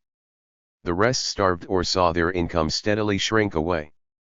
France's nobility were immune from taxation, those who could least afford taxes, the peasantry and small property holders in the towns, paid for everything from Europe's largest army and navy to the fountains and statues at Versailles. And those who refused to adhere to the king's formula of one king, one kingdom, one faith, like the Protestant Huguenots, were persecuted, beaten, and eventually driven into exile by the tens of thousands. In 1680, Europe's other kingdoms were scarcely better off. Yet to crowned heads everywhere, Louis XIV's absolutist ways seemed the last best hope for peace and stability. More than a century before, the Reformation had split Europe into 2 and even 3 warring religious camps, culminating in the catastrophe of the 30 Years' War.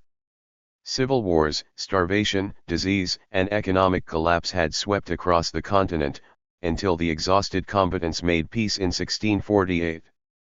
Behind the trappings of loving authority and the reality of coercive power and chronic poverty, the message from Versailles was clear: your only alternative is mob rule and apocalypse.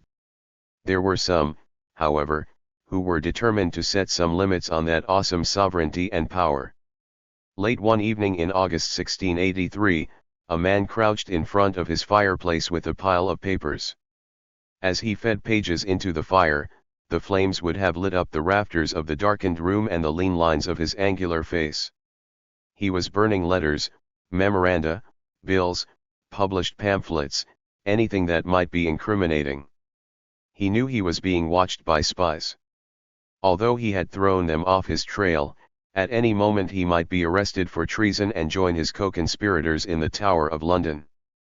News of the arrest of the Earl of Essex, Lord William Russell, and Algernon Sidney had reached him at his rooms at Christ Church College in Oxford.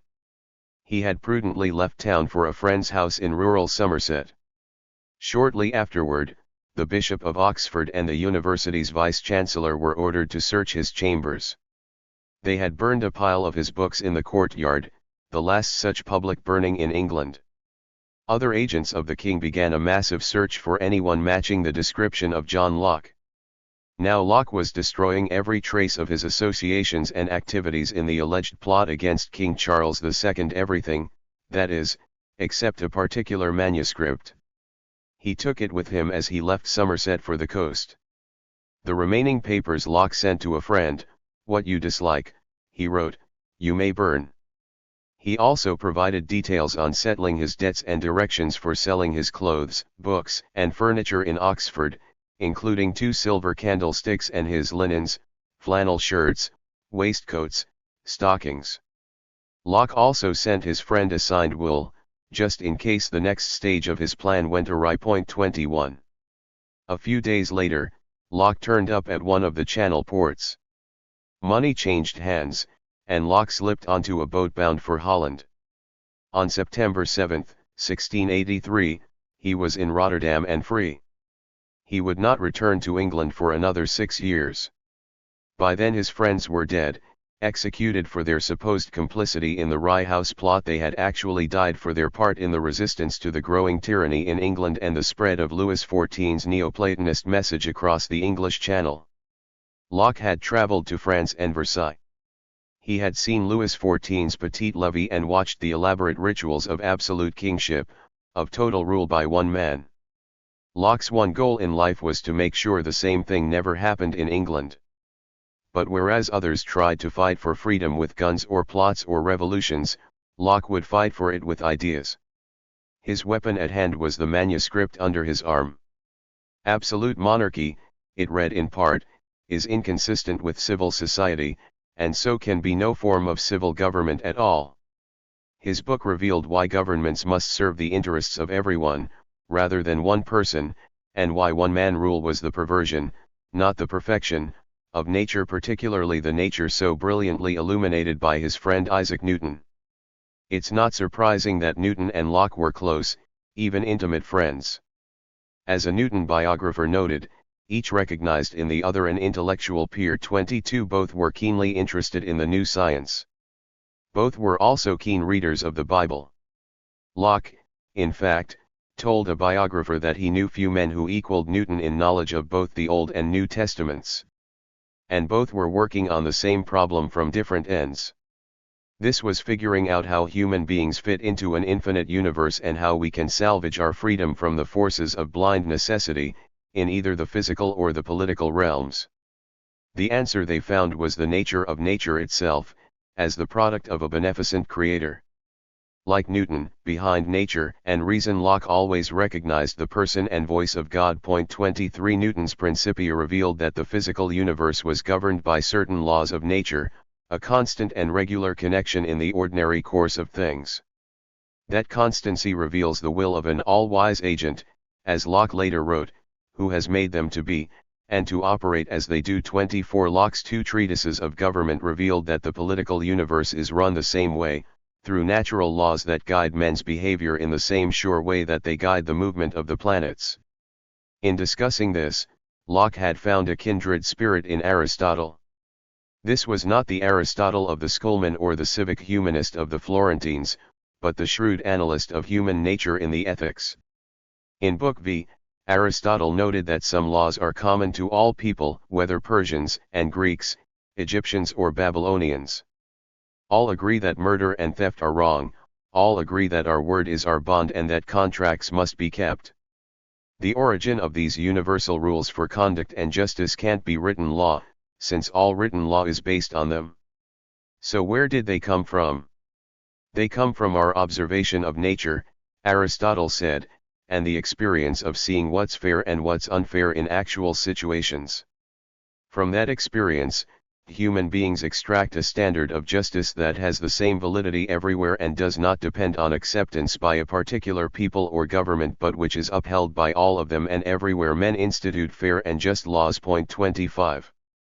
However different in other respects, Greeks and Persians, Egyptians and Nubians, Protestants and Catholics, Christians and Muslims, all enshrine these principles of natural justice in their laws. However, Aristotle insisted, the source of that justice is always the same, observation of the underlying order of nature. Thomas Aquinas had noticed Aristotle's point and extended it.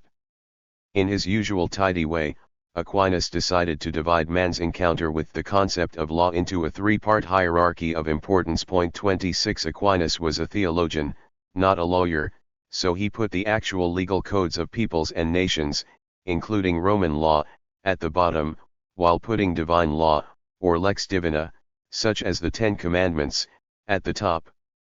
In between he put what he called the laws of nature, or lex naturalis. These included all the physical laws of nature, moral principles like charity and self-preservation, and all those laws, including prohibitions against murder, incest, and theft, that all nations immediately see as just. Like divine law, this natural law reflects God's will. But instead of learning His will directly through the Bible and Revelation, we learn this natural aspect of His will through our reason. Wherever men use their reason, Aquinas concluded, we will see them respect the laws of nature, and wherever we see the practice of lex naturalis in human affairs, then we know we are dealing with rational beings like ourselves. 27. Then Aquinas was prepared to move on. But Aquinas also left an ambiguity for future generations to ponder. Lex naturalis could also be rendered as jus naturae, the Latin is unclear. Natural laws, in other words, could become natural rights, meaning a legal claim we derive from nature and hold as individuals. But what kind of claim? And a claim against whom? The answer the followers of Aquinas developed was that my natural rights are my claims against the community to protect and defend my person and those things essential to my well-being. These rights are mine by nature, since all men are born free by nature, as the Dominican Francisco Suarez wrote in the late 1500s. 28 It was all too easy to see a close parallel between the way in which William of Ockham had borrowed from Aristotle's Politics to talk about the community retaining its sovereignty over those who exercise power in its name, like a pope or prince, and the sovereign natural rights of the individual drawn from the Thomist reading of Aristotle's Ethics. Both powers are held as a matter of right, or jus. Both are temporarily transferred as a matter of convenience, to make it easier to protect and defend that power's original holders, the people and the individuals who make up the people. In fact, by the 1500s some were concluding that perhaps there was even more overlap. Perhaps it was in order to protect those same natural rights that individuals banded together in the first place. At this point, Aristotle could provide no more help. He had never bothered to ask why men set up city-states or governments. The fact that it was their nature to do so, as political animals, did the trick. But Aquinas and his followers could help, and did. In a pristine state of nature, they decided, man was totally free but totally unsafe. He was prey not only to the elements and wild animals, but to his fellow man, for whom freedom was licensed to act not as zoon politikon, but as homo lupus. In Thomas Hobbes's famous formulation, life ends up being nasty, brutish, and short. To correct this, right reason dictates a solution. To avoid killing one another off, men make an agreement. They trade in their natural rights in exchange for civil rights, which are now recognized and protected by the community and those who wield authority in its name. For example, the jurist Hugo Grotius said this exchange involves a trade-off. What I lose from the point of total freedom, I gain by way of security and predictability. 29 Under the new arrangement, I won't be able to help myself to your pile of grain whenever I feel hungry, or your bank account. But I know you won't help yourself to mine, either, because if you do, the civil authority will punish you for it. Steeped in the Latin of Roman law, Europe's jurists branded this agreement the Pactum Societatis. In their minds, it marked the birth of legitimate government. A couple of centuries later, Jean-Jacques Rousseau gave it a more famous name, the social contract. It's not based on a signed piece of paper or original physical act. Like the axis of Galileo's rotating Earth, the social contract is imaginary, but it is still there, exerting its influence and power. Like any contract, it imposes obligations both on me and on my rulers. I am bound to obey the laws of the society in which I choose to dwell. The lawgivers, including a prince or king, are bound to respect my civil rights or else. Or else what? By 1600, that was the question every crowned head and magistrate felt entitled to ask. In a profound sense, it was the political question for Europe for the next 200 years. The problem was that many natural law theorists made breaking the contract too easy. It wasn't necessary for the ruler to threaten people's lives or seize their property, just being of the wrong religion, or not sufficiently committed to the right one, was enough. A generation of Catholic political writers, including Aquinas's followers, used the social contract to threaten Protestant rulers with overthrow and assassination. Protestants responded by arguing the same about Catholic kings. 30. 2 French kings in a row died from an assassin's dagger, while James I of England suffered a near miss in the Gunpowder Plot. His son Charles I did end up paying the ultimate price for supposedly breaking his covenant with his subjects, but as Englishmen learned, what was supposed to be a formula for liberty ended up being a formula for a decade of chaos and dictatorship. No wonder many preferred the Louis XIV solution, to accept divinely ordained absolute rulership and be done with it. Others, like Locke's older contemporary Thomas Hobbes, decided that social contract theory needed drastic modification. In his Grand Theory of the State published in 1651, titled Leviathan, Hobbes insisted that the transfer of a people's self-sovereignty to a monarch and king did indeed take place, but it was a one-time transaction. Once it was complete, there was no going back, ever. For the sovereign absolute, or else there is no sovereignty at all. 31. Hobbes's citizens realize that they must give up their natural liberty in order to protect them from themselves. They are like the alcoholic who hands the key to his liquor cabinet to a friend and says, "No matter what I say, don't give me back the key." He knows that unless someone stops him, he is a danger to himself and others.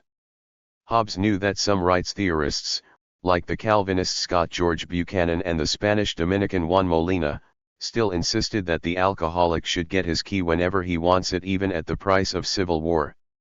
Hobbes puts the blame squarely on Aristotle, who he said led men to connect liberty with democracy and goaded them into loving tumults and disorder, believing those were the way to secure liberty when they did just the opposite. Instead, Hobbes argued, nothing was safe unless we obey the sovereign, and the liberty of the subject lieth therefore only in those things, which in regulating their actions, the sovereign hath permitted.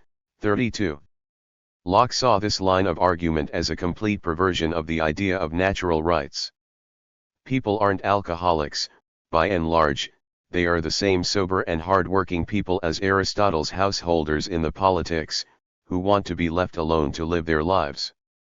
Instead, Locke insisted that the debate over natural rights return to its original framework of natural law.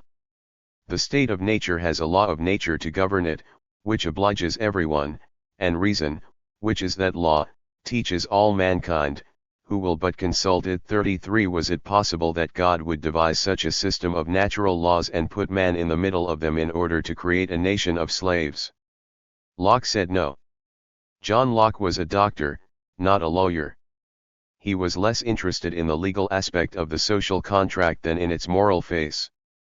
Locke saw at once that God must have constructed the framework of natural law for the same purpose that he devised Newton's universe, to set men free. Therefore, that natural liberty was not something we surrender at all. Putting our trust in a beneficent God is one thing, trusting our liberty to a human ruler is quite another. Instead, we keep our liberty close and forever. It's ours to use even in civil society, and protection of that liberty is the final end of civil society. This includes liberty of our person and our lives and those things that are extensions of ourselves, like our family and property. Though the earth and inferior creatures be common to all men, Locke wrote in his second treatise, The Labour That Was Mine, removing them out of that common state they were in, hath fixed my property in them no one has a right to but.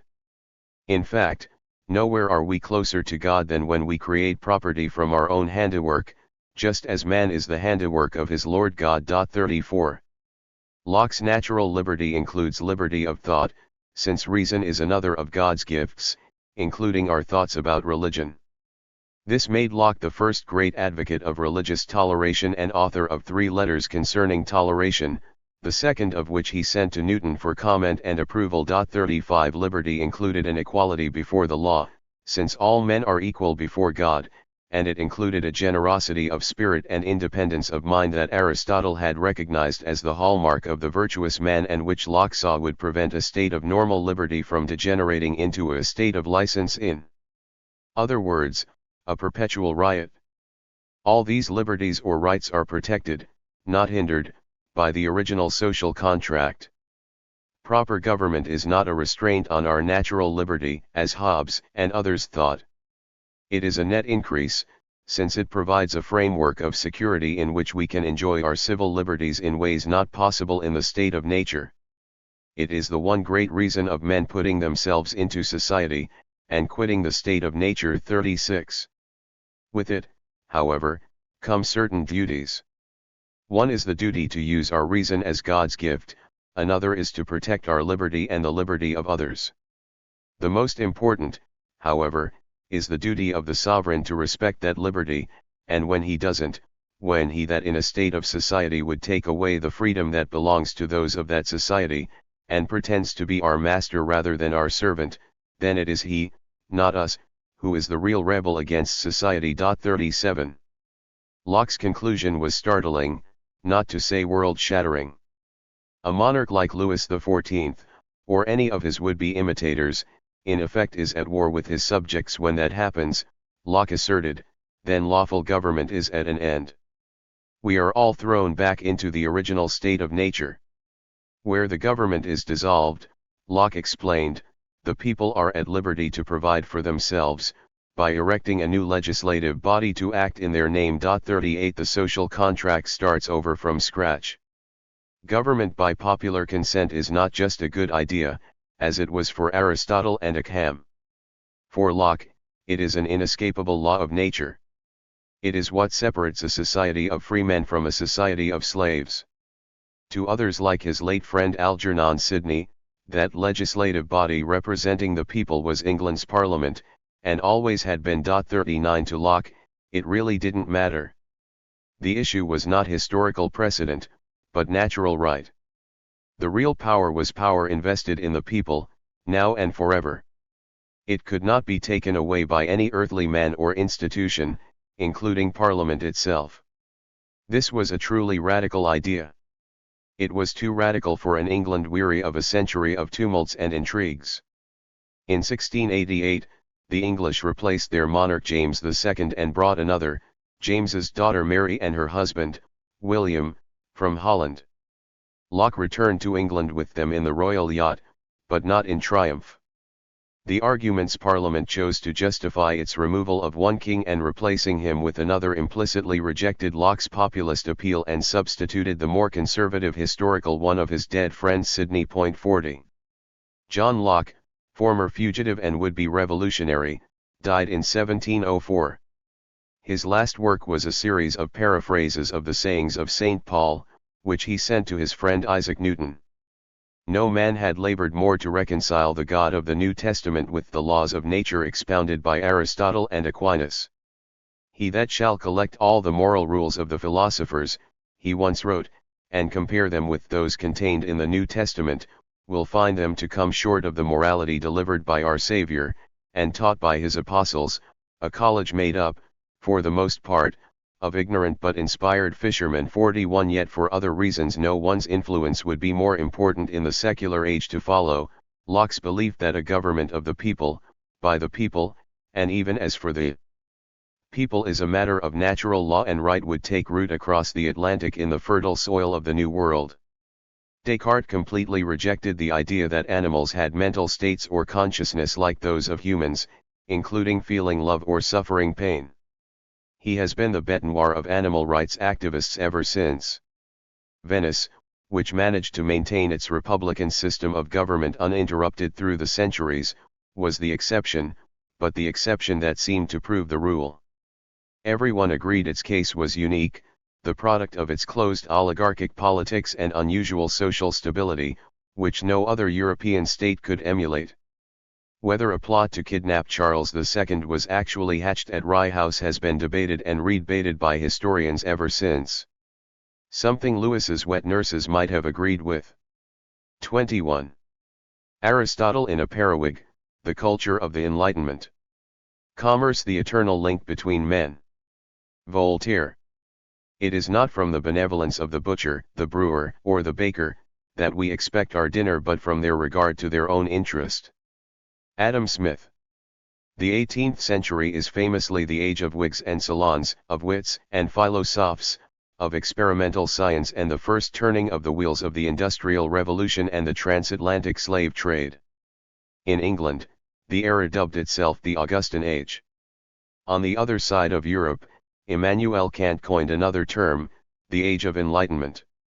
They might just as well have called it the Age of Locke. No thinker since Socrates dominated the minds of his immediate successors as John Locke did. His ideas were the flammable fuel of the Enlightenment, and sent it soaring to new intellectual heights.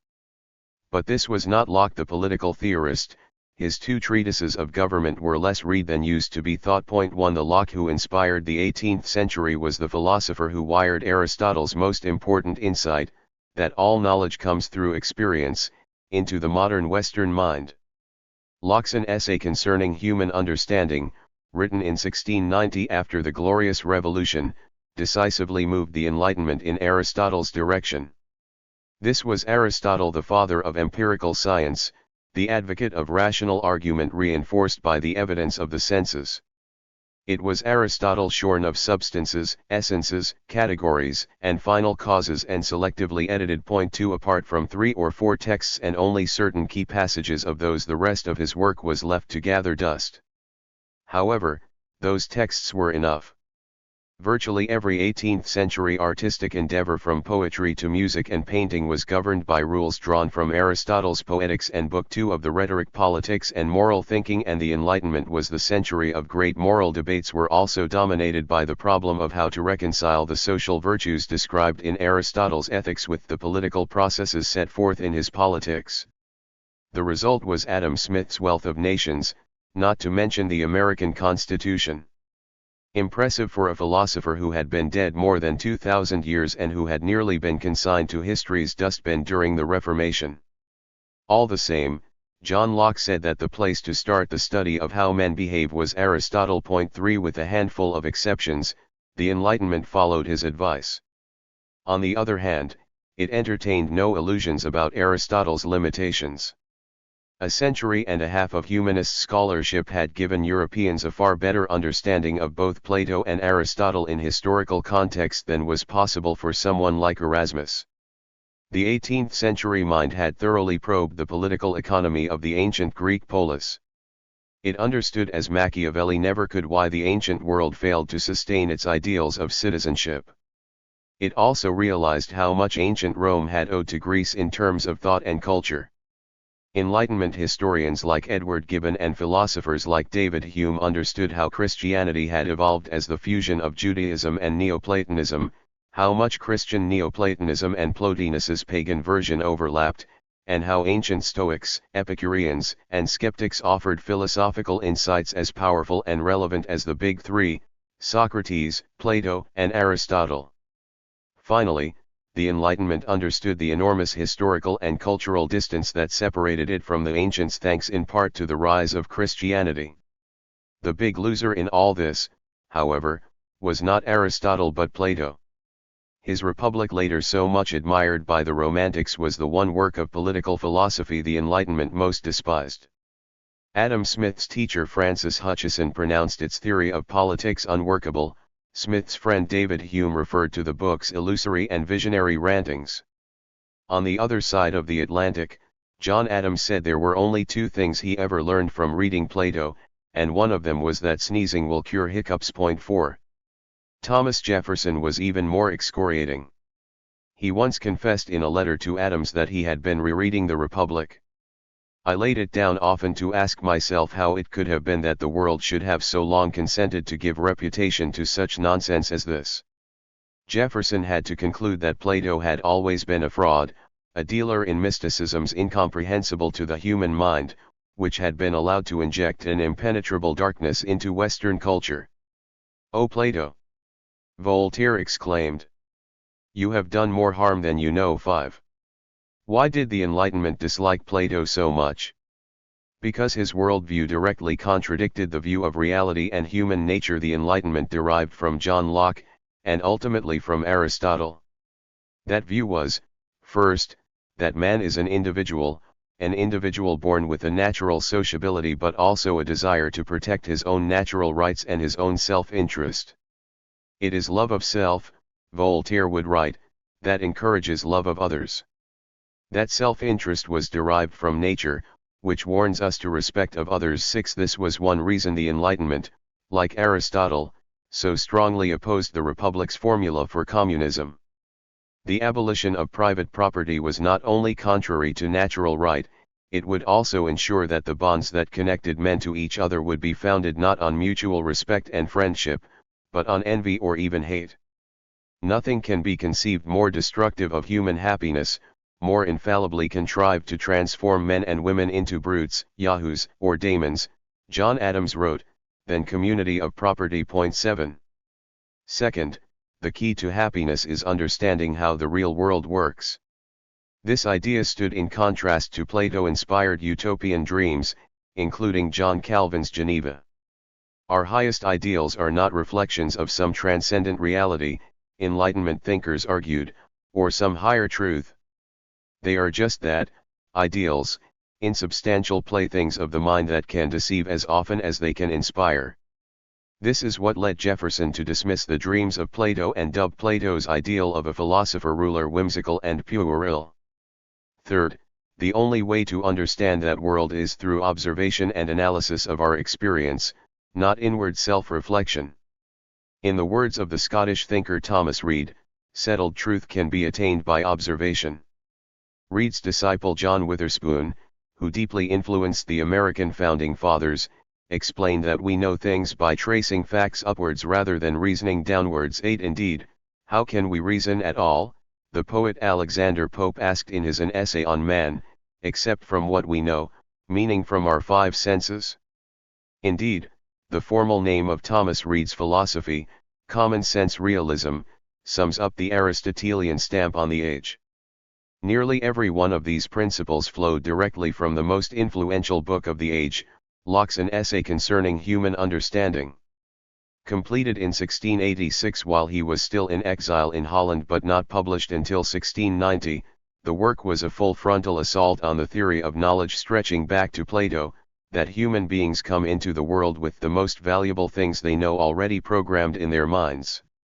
Mathematical truths, the rules of logic, the existence of God, all we had to do, René Descartes and other Plato-influenced thinkers had argued, was reflect deeply in order to bring them into our consciousness. 9. Locke argued that we are not born with any innate ideas or knowledge about anything. Everything we know, we have to learn from outside ourselves.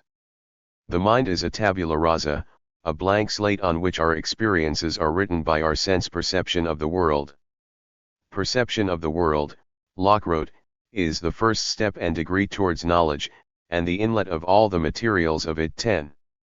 What Plato had treated as the basest form of knowledge, our sensory grasp of objects, or akasia, Locke now argued was the only path to knowledge. What we see is what we get, and the only thing we get.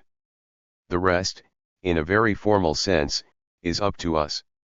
Because what we sense are either the primary qualities of objects themselves, like their size, volume, mass, velocity, length, and width, or their secondary qualities, like taste, loudness, and color.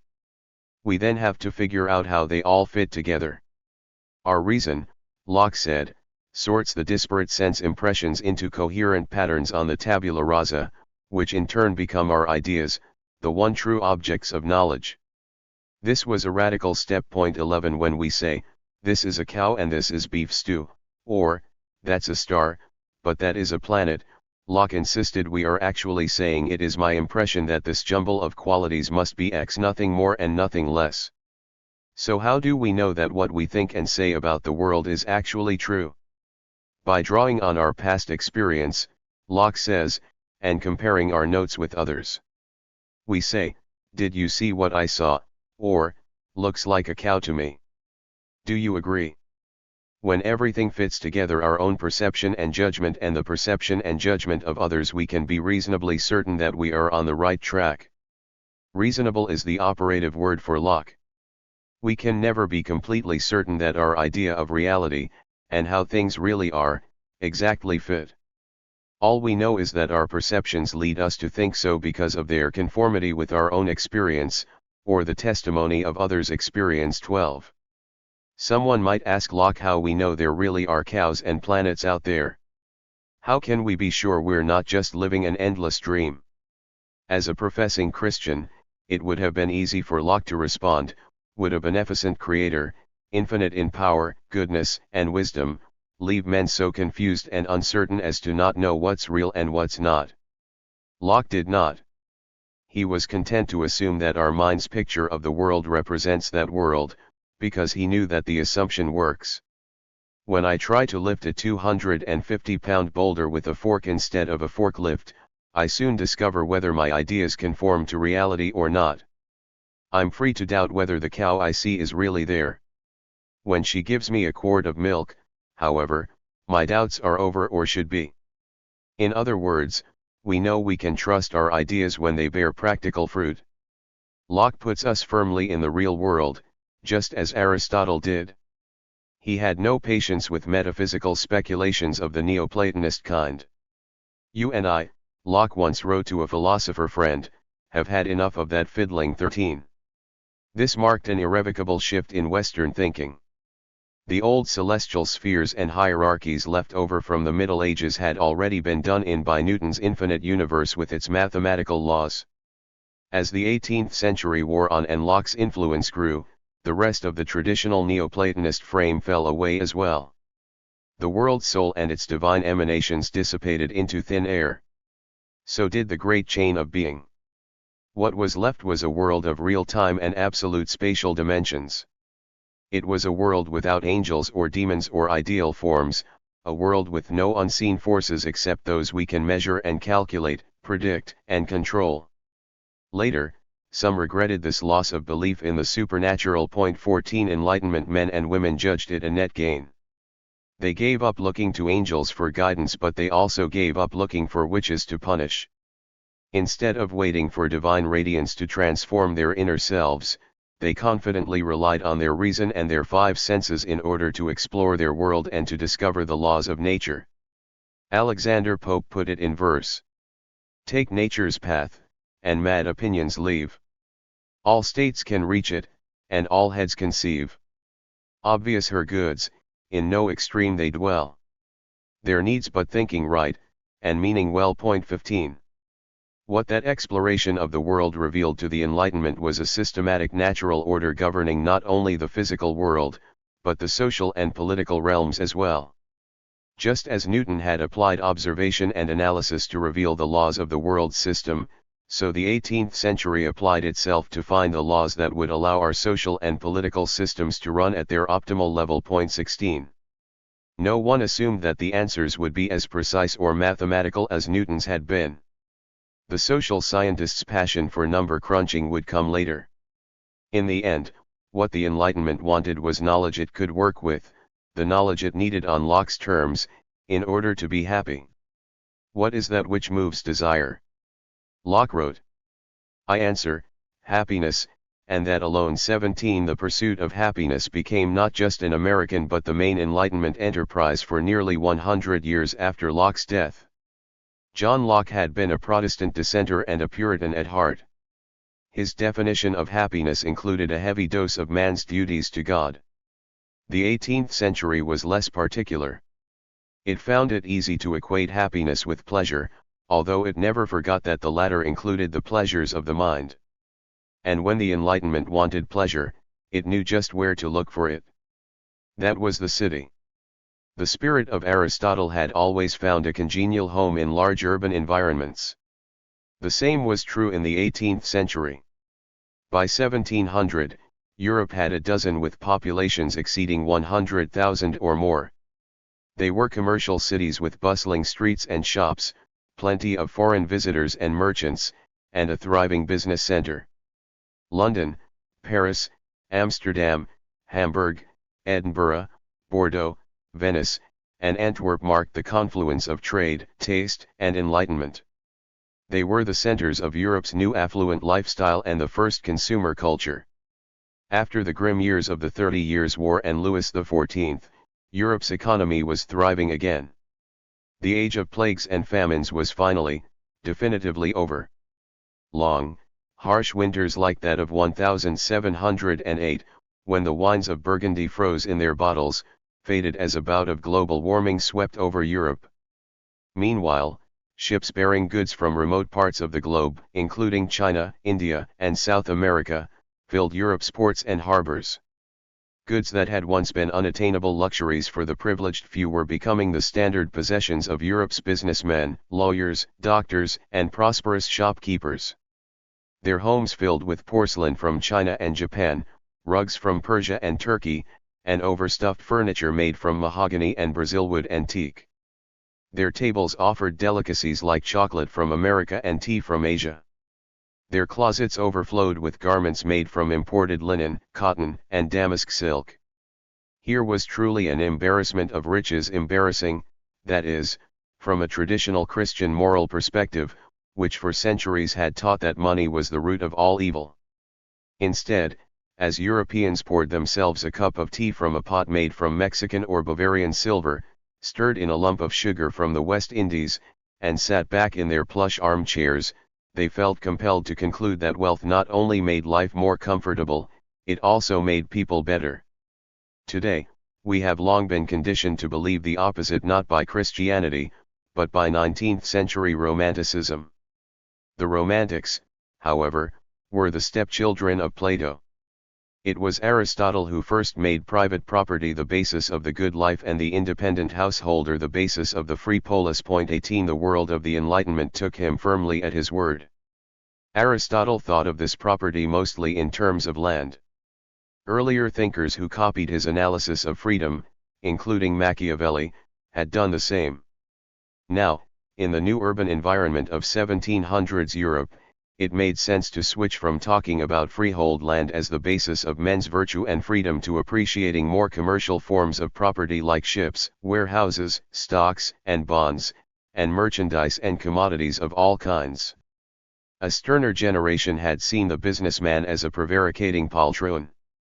The Enlightenment came to appreciate how doing business required important moral virtues, foresight, prudence, and frugality in saving in order to build capital and pay workers. 19 Even more important, the exchange of goods also made both seller and customer more aware of the needs of others and more eager to work together in order to achieve a win-win result.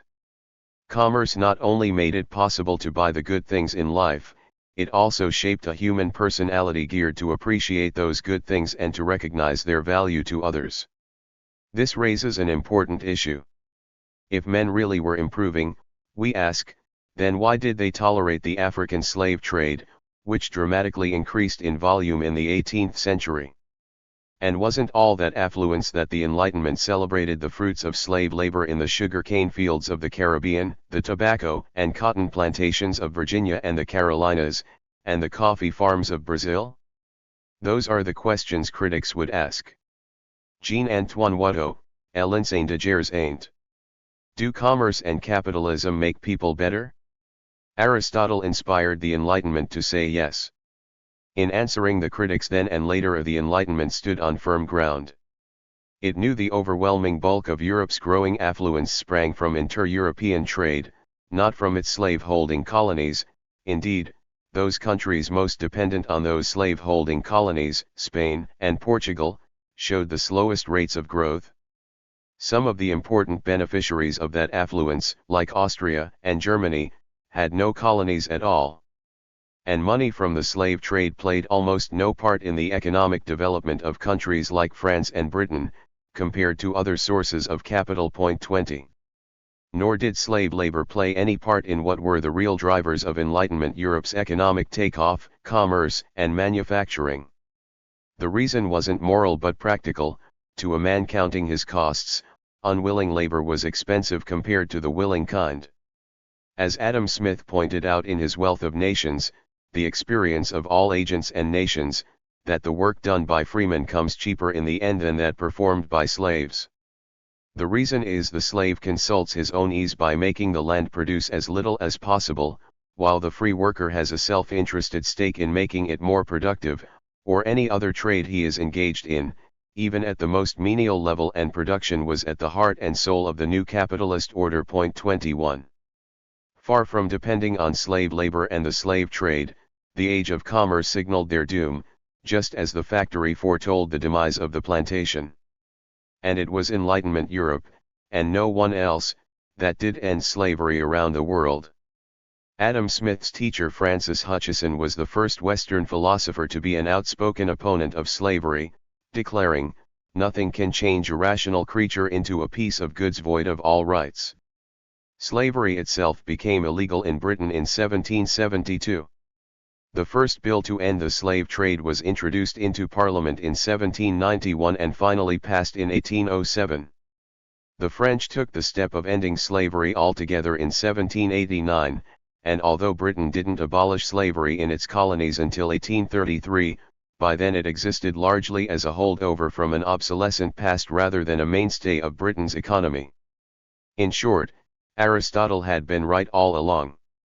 Freedom and slavery were indeed mutually exclusive states, although being a 4th century BCE Greek, he drew the boundary between them differently than we would today or in Enlightenment Europe.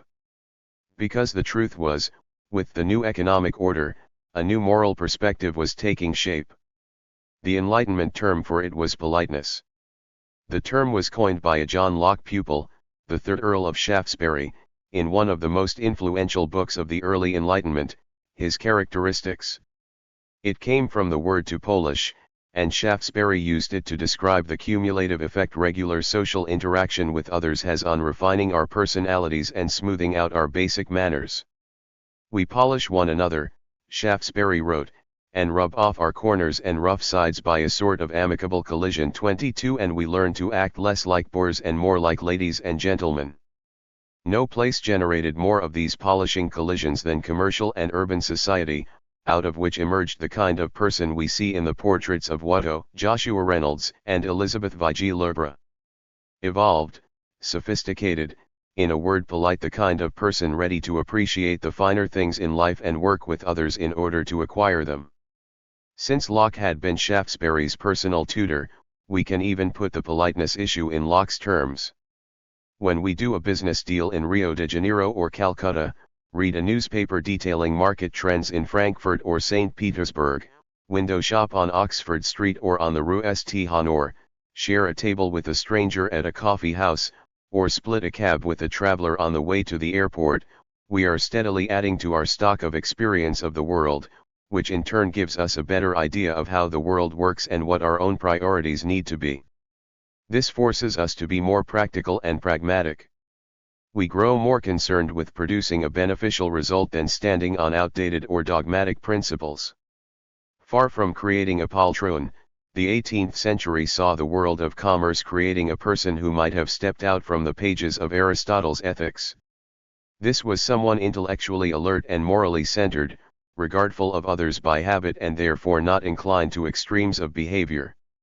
His income gives him leisure to enjoy the finer things in life that the man working his 60 acres from dawn until twilight never could. He knows how to be moderate in his tastes, and since he takes few things seriously, he is not excitable. He accepts good and bad fortune as it comes, because he estimates himself at his true worth. 23. Above all, he is inclined to be tolerant of others, whether they are Christians or Muslims or Jews, if only to avoid missing a good business deal. This had been important to Locke as well. He despised religious bigotry as much as he despised metaphysics. Locke's reasonable man knows the limits of his own knowledge. He holds his opinion, especially on controversial subjects like religion, with a certain tentativeness born of respect for the unverifiable and the unknown. 24 When he is confronted by an opposite opinion, his first instinct is not to burn someone at the stake or tie him to the rack, but to listen with a little charity and forbearance even when he is convinced that person is wrong. Taken together, these traits formed the virtues of a new urban type, the men and women of a polite and commercial age. The French will describe them as bourgeois, in German, they are bürgerlich, in English, the middle class. Later, the bourgeoisie will become figures of fun and contempt. They are mocked in Madame Bovary and excoriated in Marx's Das Kapital. The Enlightenment, however, saw in middle-class man an up-to-date reflection of Aristotle's political animal, a being designed by nature to work peaceably and constructively with others on the basis of free will and to make a little money while he did it. Middle-class man scores low on Plato's thymos meter.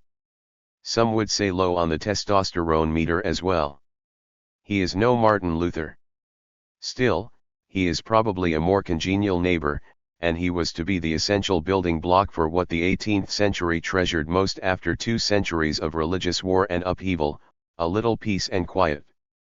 No place seemed to exhibit the virtues of a polite and commercial people more than Locke's England, and no one appreciated those virtues more than the French writer Voltaire. Born in 1694 with the most sophisticated mind of his age, he had grown up watching the dismal last years of Louis XIV's reign. He had seen its pride and glory fizzle out in military defeat, famine, and bankruptcy. When the Sun King died in 1715, the crowd spat on his funeral cortege. Voltaire came to believe that the enlightened future lay with England, the land of Newton, Locke, and men of business. His trip to England in 1726 confirmed his view that commerce, which has enriched English citizens, has helped to make them free. 25. Voltaire came back singing the praises of making money instead of war. He praised the Quaker businessmen he met who quietly went about their business but never bowed to anyone, having nothing in their hearts but charity and respect for the laws. 26. He pointed out that the Quakers had once been wild religious fanatics, but by devoting themselves to business, they had learned to be at peace with their neighbors, and by enriching themselves, they had also enriched their nation. In addition, a commercial nation is always very alive to its interests and neglects none of the knowledge that can be useful in its business, including science. So it was not surprising to him that the land of merchants and Lloyds of London was also the land of Newton and Locke. Voltaire's extravagant praise of Locke pales in comparison with his praise of Newton. Here was a genius, Voltaire wrote, the like of which has scarcely appeared in 10 centuries. 27. Isaac Newton had demonstrated to Voltaire's satisfaction that human reason alone can discover the true inner workings of nature and the universe. Indeed, the human mind could achieve almost any goal it set for itself, as long as it remained grounded in experience and truth.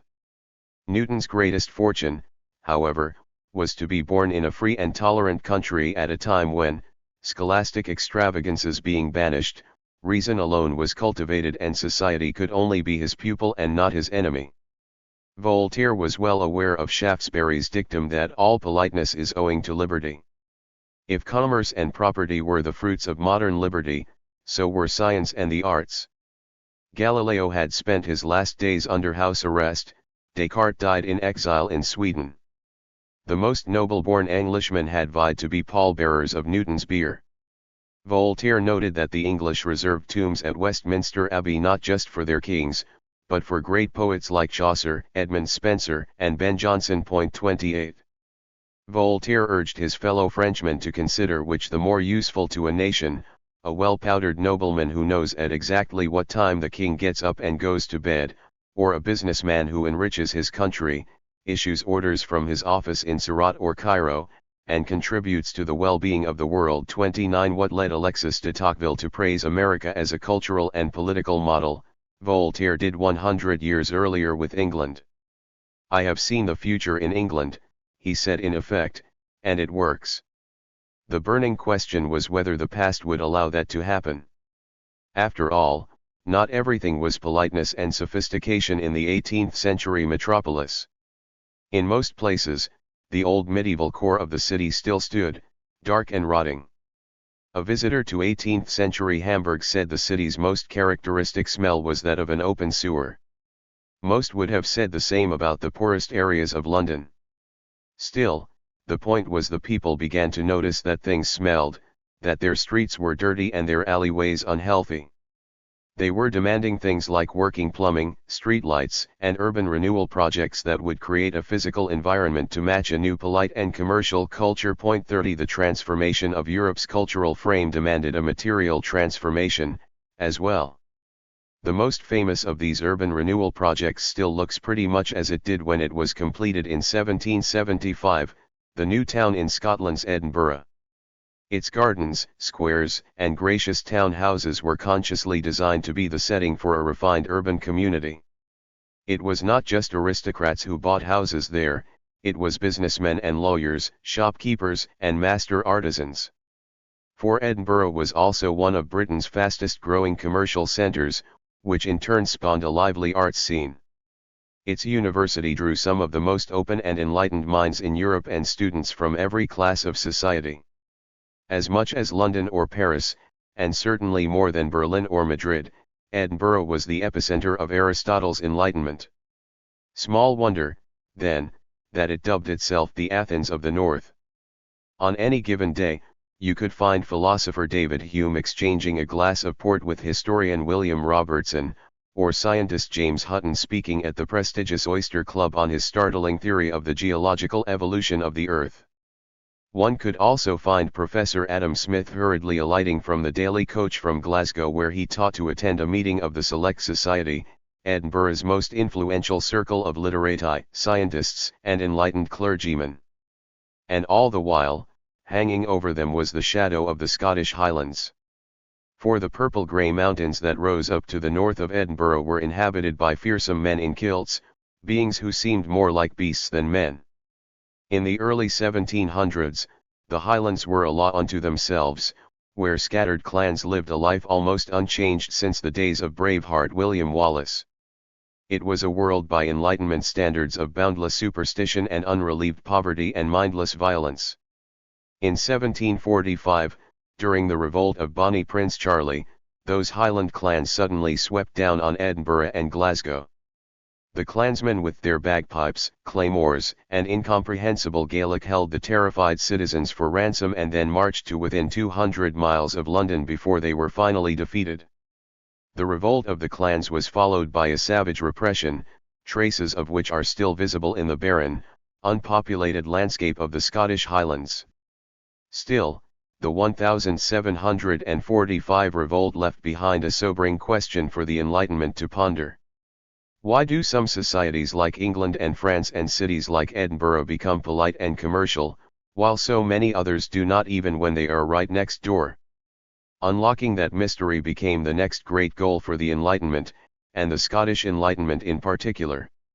It was an Edinburgh judge, jurist, and student of natural law, Lord Kames, who first pointed the way. In his library, he had gathered material about societies ranging from the Americas to the Hottentots of the South African Cape, China and Persia and India, and the Greeks and Romans of the ancient world. Here was data that could be used to create the first true comparative anthropology, something Aristotle had set out to do with his Politics but with far more limited materials, namely, a genuine science of the human community. Kames was the first on this track, with his historical law tracts, published in 1761.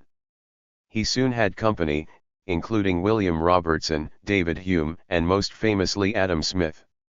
Their goal was a science of man akin to Newton's natural science, in which the empirical data would be assembled and analyzed in order to construct a theoretical model that explained how all the parts fit together not simply at any given moment, but as human society changes over time. 31 Because unlike the universe, human communities and the laws governing them do change over time, and, the Scottish enlightened mind concluded, they change for the better.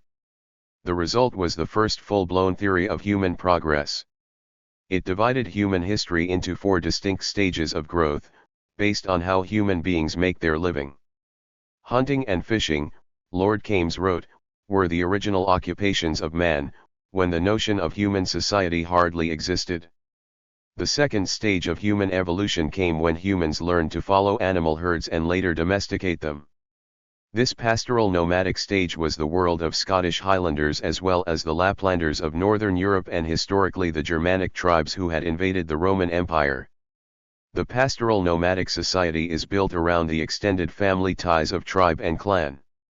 If that may be called a society, Kames added, perhaps with an uneasy glance toward the highlands outside his window, which hath scarce any other than a local connection and lacks any awareness of a larger world outside itself. 32. Instead, for Kames the true spirit of society was one that Aristotle would recognize. It consists of mutual benefits and making the industry of individuals profitable to themselves as well as others. This must wait until the third stage, the agrarian stage, when the need to bring in an annual harvest connects individuals in an intimate society of support. The community ceases to be mobile and becomes fixed in the village, farm, and field. New crafts arise: plowman, blacksmith, carpenter, and new relationships, lord and tenant, master and slave. This was the medieval Europe of the Doomsday Book and the Crusades, but also the Magna Carta. Civil society in its agrarian stage supplies new forms of cooperation, but also new conflicts. With it comes the first sense of natural right as well, Aquinas's and Locke's individual claims and obligations, which in Lord Kames's words, earlier custom cannot control. Resolving them requires for the first time written law and permanent government. The law code, the circuit judge, and the royal palace gradually replace the patriarch of the clan or elders of the tribe. For those who depend on their authority, this is a marked advance.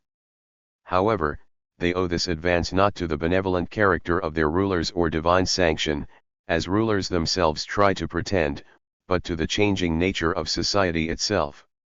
In every society, Kames concluded, the advances of government toward perfection are strictly proportioned to the advance of society toward mutual cooperation and improvement. The better we all get along, in other words, the more benign our rulers can afford to be. However, the progress of civil society is still not done. There is a fourth, commercial stage to come, the world of the businessman and tradesman. The scene of the action shifts from the village to the town and seaport, from farming and cultivating the land to trade and cultivating the exchange of goods and services. A new kind of community springs up, the polished urban world Voltaire and Shaftesbury praised. It is a community with a new complexity, but also with a new unprecedented dynamism. Commercial society, wrote Kames's friend William Robertson, is a society of human beings bound together by one of the strongest of all ties, the desire of supplying their mutual wants. Cleric as well as historian, and famed provost of the University of Edinburgh, Robertson is not as well known a name as Adam Smith or even David Hume. Yet Robertson's crucial contribution was overlaying Kames's dynamic four-stage theory onto the history of Europe. The result was something of a surprise, especially to those writers like Voltaire used to celebrating the Renaissance as the rebirth of letters and the start of the modern spirit. What Robertson discovered was that the crucial start of Europe's commercial stage came in the Middle Ages, that despised epoch that Voltaire, Shaftesbury, and many others dismissed as an age of Gothic barbarism. The reason was the Middle Ages had also witnessed a brisk revival of trade, especially after the Crusades, which brought a spirit of freedom and independence to its cities that gradually spread across Western Europe. A great body of the people were released from servitude, Robertson wrote. Towns became so many little republics, governed by known and equal laws, and liberty was deemed such an essential and characteristic part in the Constitution that any escaped slave living there a year and a day was instantly declared free. 33 In short, what had made the Florence of 1402 free wasn't divine providence or even its laws, but how it made its money through trade and industry, which in turn made men change the laws to accommodate their new sense of freedom. It was a path-breaking way of seeing man's freedom, not as a divine gift but as a product of society itself. Not only did commerce and liberty go together, but they gave history an entirely new, hopeful direction. For Polybius, St. Augustine, and the other heirs of Plato, human history had been an inevitable downward slide. Now thanks to Kames and Robertson, it turned into a steady upward climb. Robertson conceded some places in Europe had felt the progress of change more quickly than others, as in the Italy of Leonardo and Michelangelo and the Low Countries of Erasmus. Others never did, like the mountainous Balkan regions and the highlands of Scotland. Nonetheless, as soon as the commercial spirit gains an ascendant in any society, Robertson declared, we discover a new genius in its government, its dealings with others, and its entire outlook on life. 34. The mind acquires new vigor, enlarges its powers and faculties, he noted, just as it softens and polishes the manners of men. It was commerce that prepared cities like Florence to rediscover the value of political freedom, and it was commerce that encouraged them to raise the fine arts to a new, more refined level. Robertson noted moreover that the commercial stage was also when European science came into its own, as men became systemically dissatisfied with the theological explanation of nature and demanded a more precise and empirical frame in order to get things done. Hence, it was little wonder that commercially minded Venice became Galileo's most reliable patron, or that the maritime trading nations England and Holland became home to the finest scientific minds of the age, from Newton and Descartes to Locke and Leeuwenhoek, the inventor of the microscope. In sum, the growth of commerce triggered a sense of personal independence in people. It gave men and women the confidence to make up their own minds and resolve conflicts on their own, without the need of awe-inspiring kings or emperors or witch doctors and priests. In commercial society, men no longer have to be terrified into obedience or being moral. The golden rule of morality, as Aristotle originally formulated it in his Ethics, that we should behave toward our friends as we would wish them to behave toward us, becomes internalized and a mainspring of action. We cooperate out of self-interest, of course, but we cooperate nonetheless. Our pocketbooks, but also society, benefit from our newfound liberty. Taken all together, William Robertson concluded, a community of free and active individuals takes shape, in which industry, knowledge, and humanity are linked together by an indissoluble chain. This was the Europe emerging in his own time.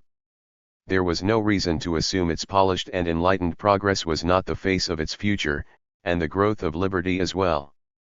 Liberty is the key word. For Locke, man's freedom was innate and inborn, unalienable in the proper sense, meaning never to be given away, even voluntarily.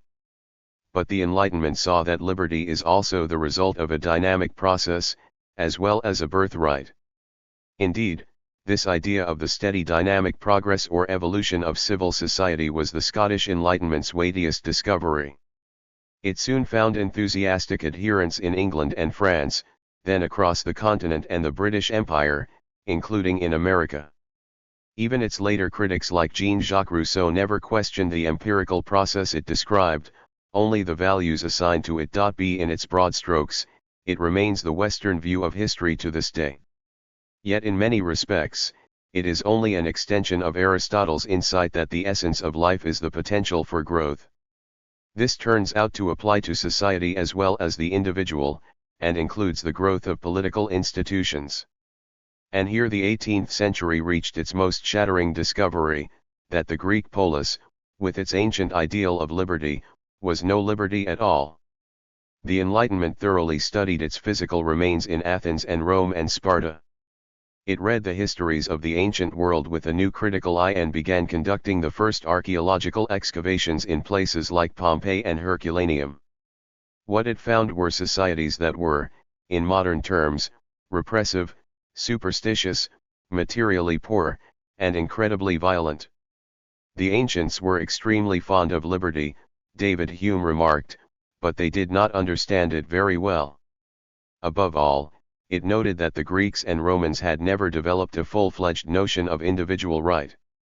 Their notion of politics consisted largely of massacres of one city's faction by another, just as their notion of morality had encompassed infanticide and vendetta murder. 35 With a sense of shock mingled with self-satisfaction, the Enlightenment had to conclude that the average Athenian or Spartan had more in common with Highland clansmen or Carpathian shepherds or Bedouin tribesmen than they did with the modern civilized citizen of London or Paris or Edinburgh. The Romans were even worse. For all their vaunted discipline, valor, and rule of law, they plundered their conquered provinces with brutal rapacity and degraded their inhabitants so that they lost not only the habit but even the capacity of deciding for themselves, or of acting from the impulse of their own minds. The Roman Empire, Robertson concluded, degraded and debased the human species, sowing the seeds of its own destruction, a point Edward Gibbon would later extend in his Decline and Fall of the Roman Empire. C. 36. Because only the men of commercial society are truly ready, intellectually and materially, to be entrusted with true liberty, modern liberty in the Enlightenment formulation, in which government leaves as much decision-making in the hands of individuals as possible to enable them to live their lives as they, not others, see fit. Compared with the ancients, medieval man had felt like a dwarf standing on the shoulders of giants. Erasmus and the Renaissance mind felt much the same. Now, thanks to the Enlightenment, Western civilization felt free to lay aside the burden of the ancient past and keep its eyes on the road ahead. 37. But where were they headed? And above all, what was the driving engine behind all this progressive change? It was yet another Scot, David Hume, who supplied the answer. Born in 1711, Hume lived in Edinburgh and eventually bought a house in the new town. In his lifetime, Hume wore many hats.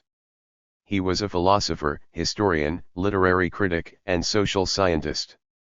His most important contribution was to focus on the single principle that centuries of moralists starting with Plato had condemned, but which Hume showed actually kept civil society dynamic and expanding. This was the power of self-interest.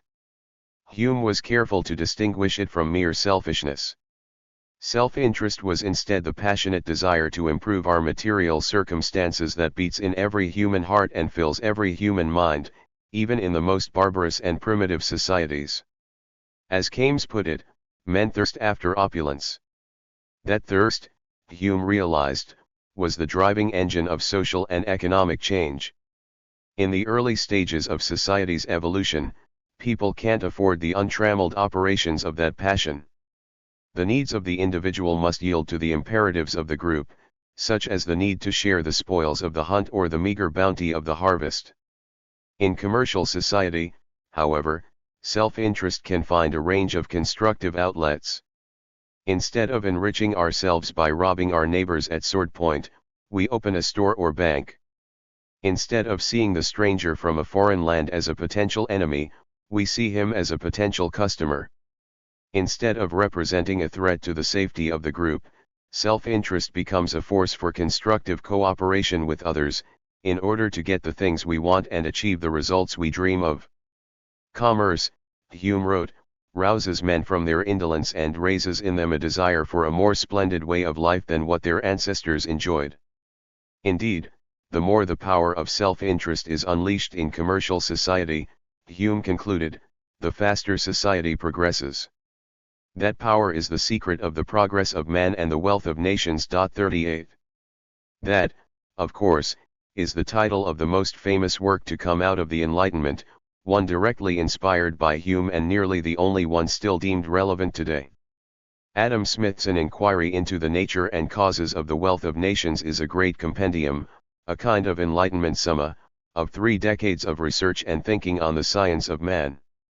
Smith knew and worked alongside Keynes and Hume and Robertson. He had combed through the works of his French counterparts like Montesquieu and Voltaire. His own lectures at the University of Glasgow laid out a 4-stage theory of society very similar to Keynes's. Today we tend to think of Wealth of Nations as a work on economics. It is in fact a treatise on the history of civil society and on the driving principles that give commercial society its dynamism and affluence. People usually identify that driving engine as the division of labor. In truth, the division itself springs from Hume's power of self-interest, the desire of some to so dramatically improve their lives materially that they focus entirely on that skill or trade that brings the greatest return.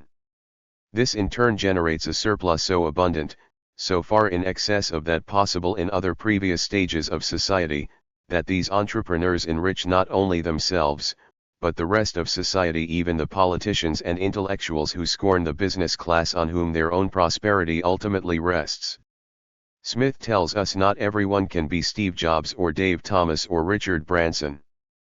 But under capitalism, not everyone has to.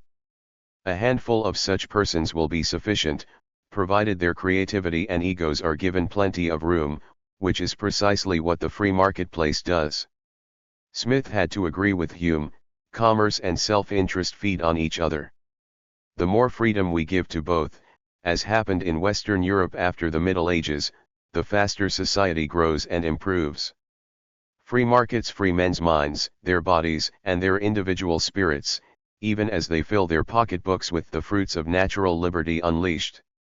All systems of preference or of restraint, therefore, being completely taken away, Smith wrote, the obvious and simple system of natural liberty establishes itself of its own accord. Every man, as long as he does not violate the laws of justice, is left perfectly free to pursue his own interest his own way. The result is so great a quantity of everything is produced, that there is enough to gratify the slothful and oppressive profusion of the great, and at the same time abundantly to supply the wants of even the poorest and most despised member of society, to a degree that would boggle the minds of even the rulers of a barbarous society. 39. Smith recognized that not everything would be sunny in a society geared around the unleashing of self-interest and economic growth, what we call capitalism. Some people would inevitably be left out of society's benefits, not its material ones, but its cultural ones, as the grind of making a living deprives them of leisure and opportunity for enrichment of the spirit. Preventing this kind of mental mutilation, Smith wrote, deserved the most serious attention of the government. 40. Hume, too, worried that commercial society's increasing reliance on the need for credit, coupled with a mounting national debt, would require massive tax hikes that might eventually consume everything in sight. Either the nation must destroy public credit, he wrote toward the end of his life, or public credit must destroy the nation. And as Scotsmen who could remember when armed Highlanders had roamed the streets of Edinburgh, Smith and Hume sensed the fragility of civilization in the face of barbarism, in ways some of their successors and admirers did and do not. Still, on the whole there was every reason to be hopeful. Commercial society would grow, and social and political institutions would grow with them. The system of modern liberty unleashed by capitalism would succeed in freeing men from tyranny, just as it freed them from material want. The American Revolution and then the Declaration of Independence in 1776, which Smith and Hume both applauded, seemed to prove their point.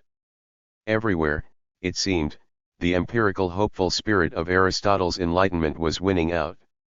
Yet at that same moment, the new disciples of Plato were plotting their revenge. Including, some would argue, in Aristotle's direction on slavery. Modern critics like to point to Locke's Constitution of Carolina, which upholds chattel slavery in that colony, and passages in the second treatise of government that deny the slave the same natural rights as free men, as proof of his hypocrisy on this issue. How fair it is to condemn an author's views based on a standard that he, in a very different time and place, was the first to conceive, seems a matter for debate. Jean-Jacques Rousseau, he turned Plato's Republic into a program for cultural renewal and political revolution. 22. Starting over, Plato, Rousseau, and revolution. You must make your choice between the individual and the citizen, you cannot be both. Jean-Jacques Rousseau, 1762. O liberty, what crimes are committed in your name? Madame Roland, 1793. I enter with secret horror this vast desert of the social world. 1.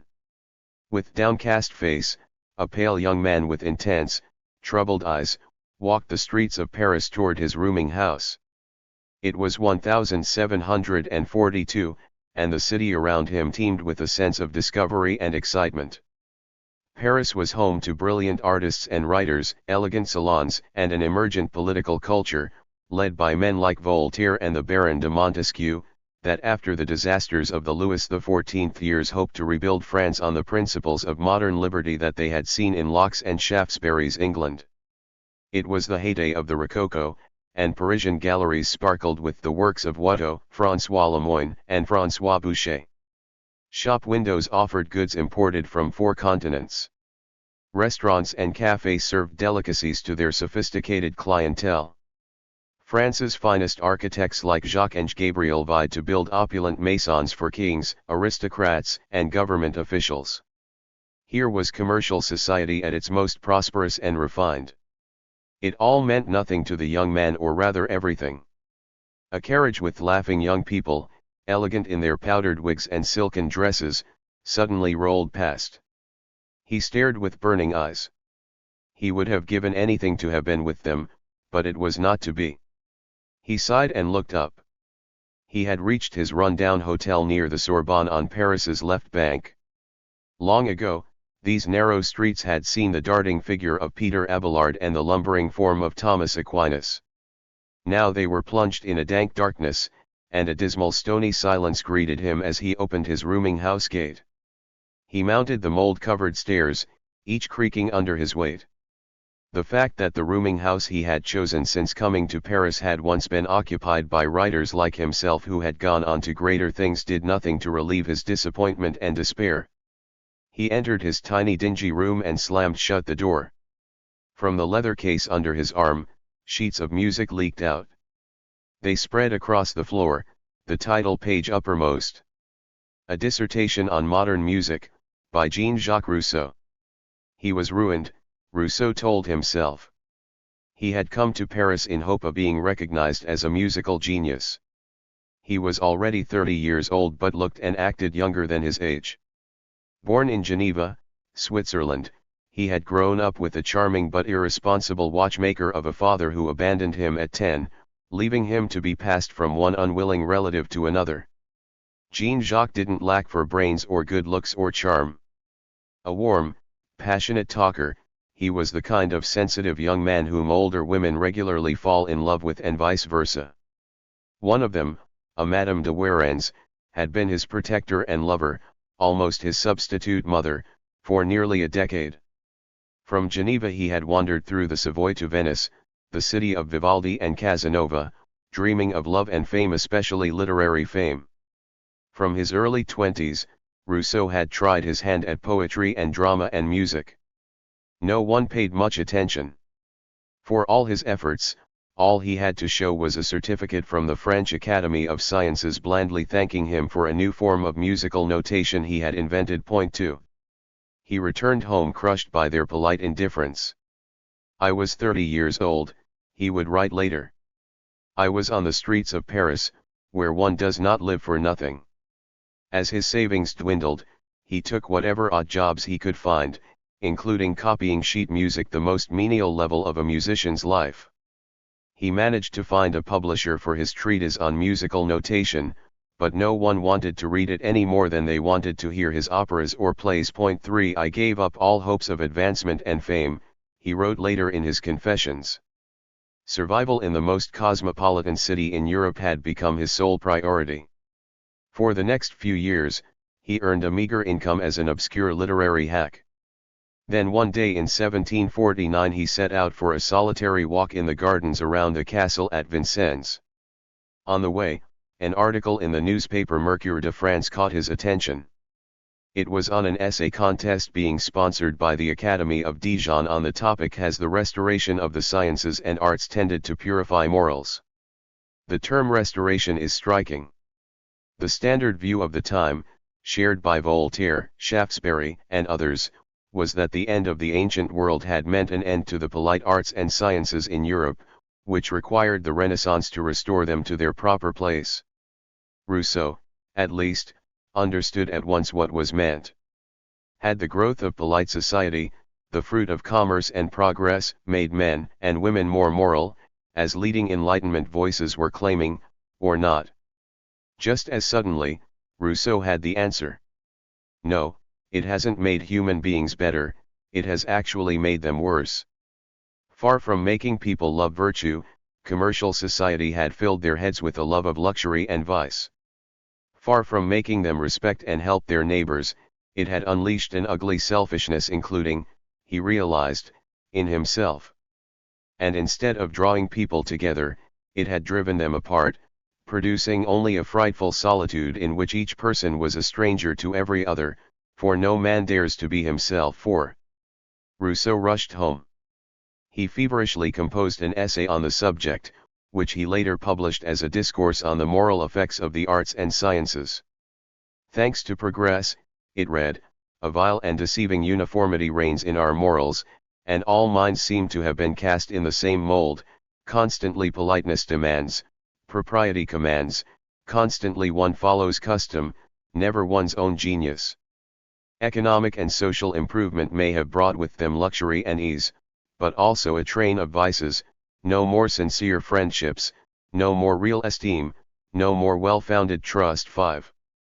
Instead, Rousseau wrote, we have physicists, geometricians, chemists, astronomers, poets, musicians, painters. We no longer have citizens of the kind who once made Rome and Greece the pride of humanity, including his particular hero, Socrates.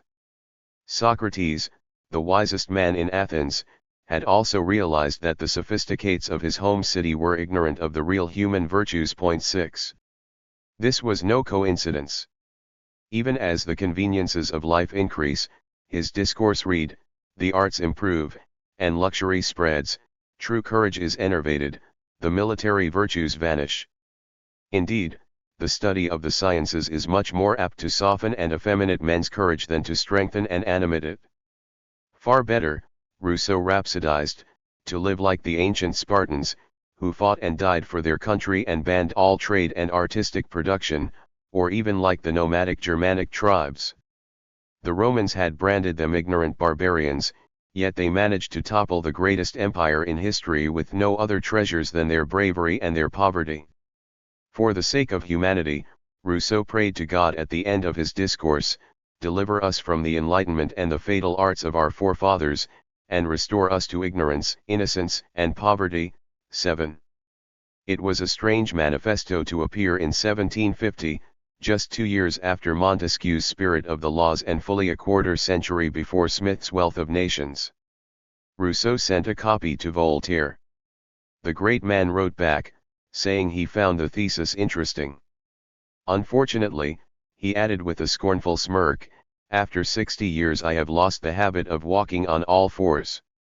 Still, it says something about the temper of the age that Rousseau's essay took first prize at Dijon.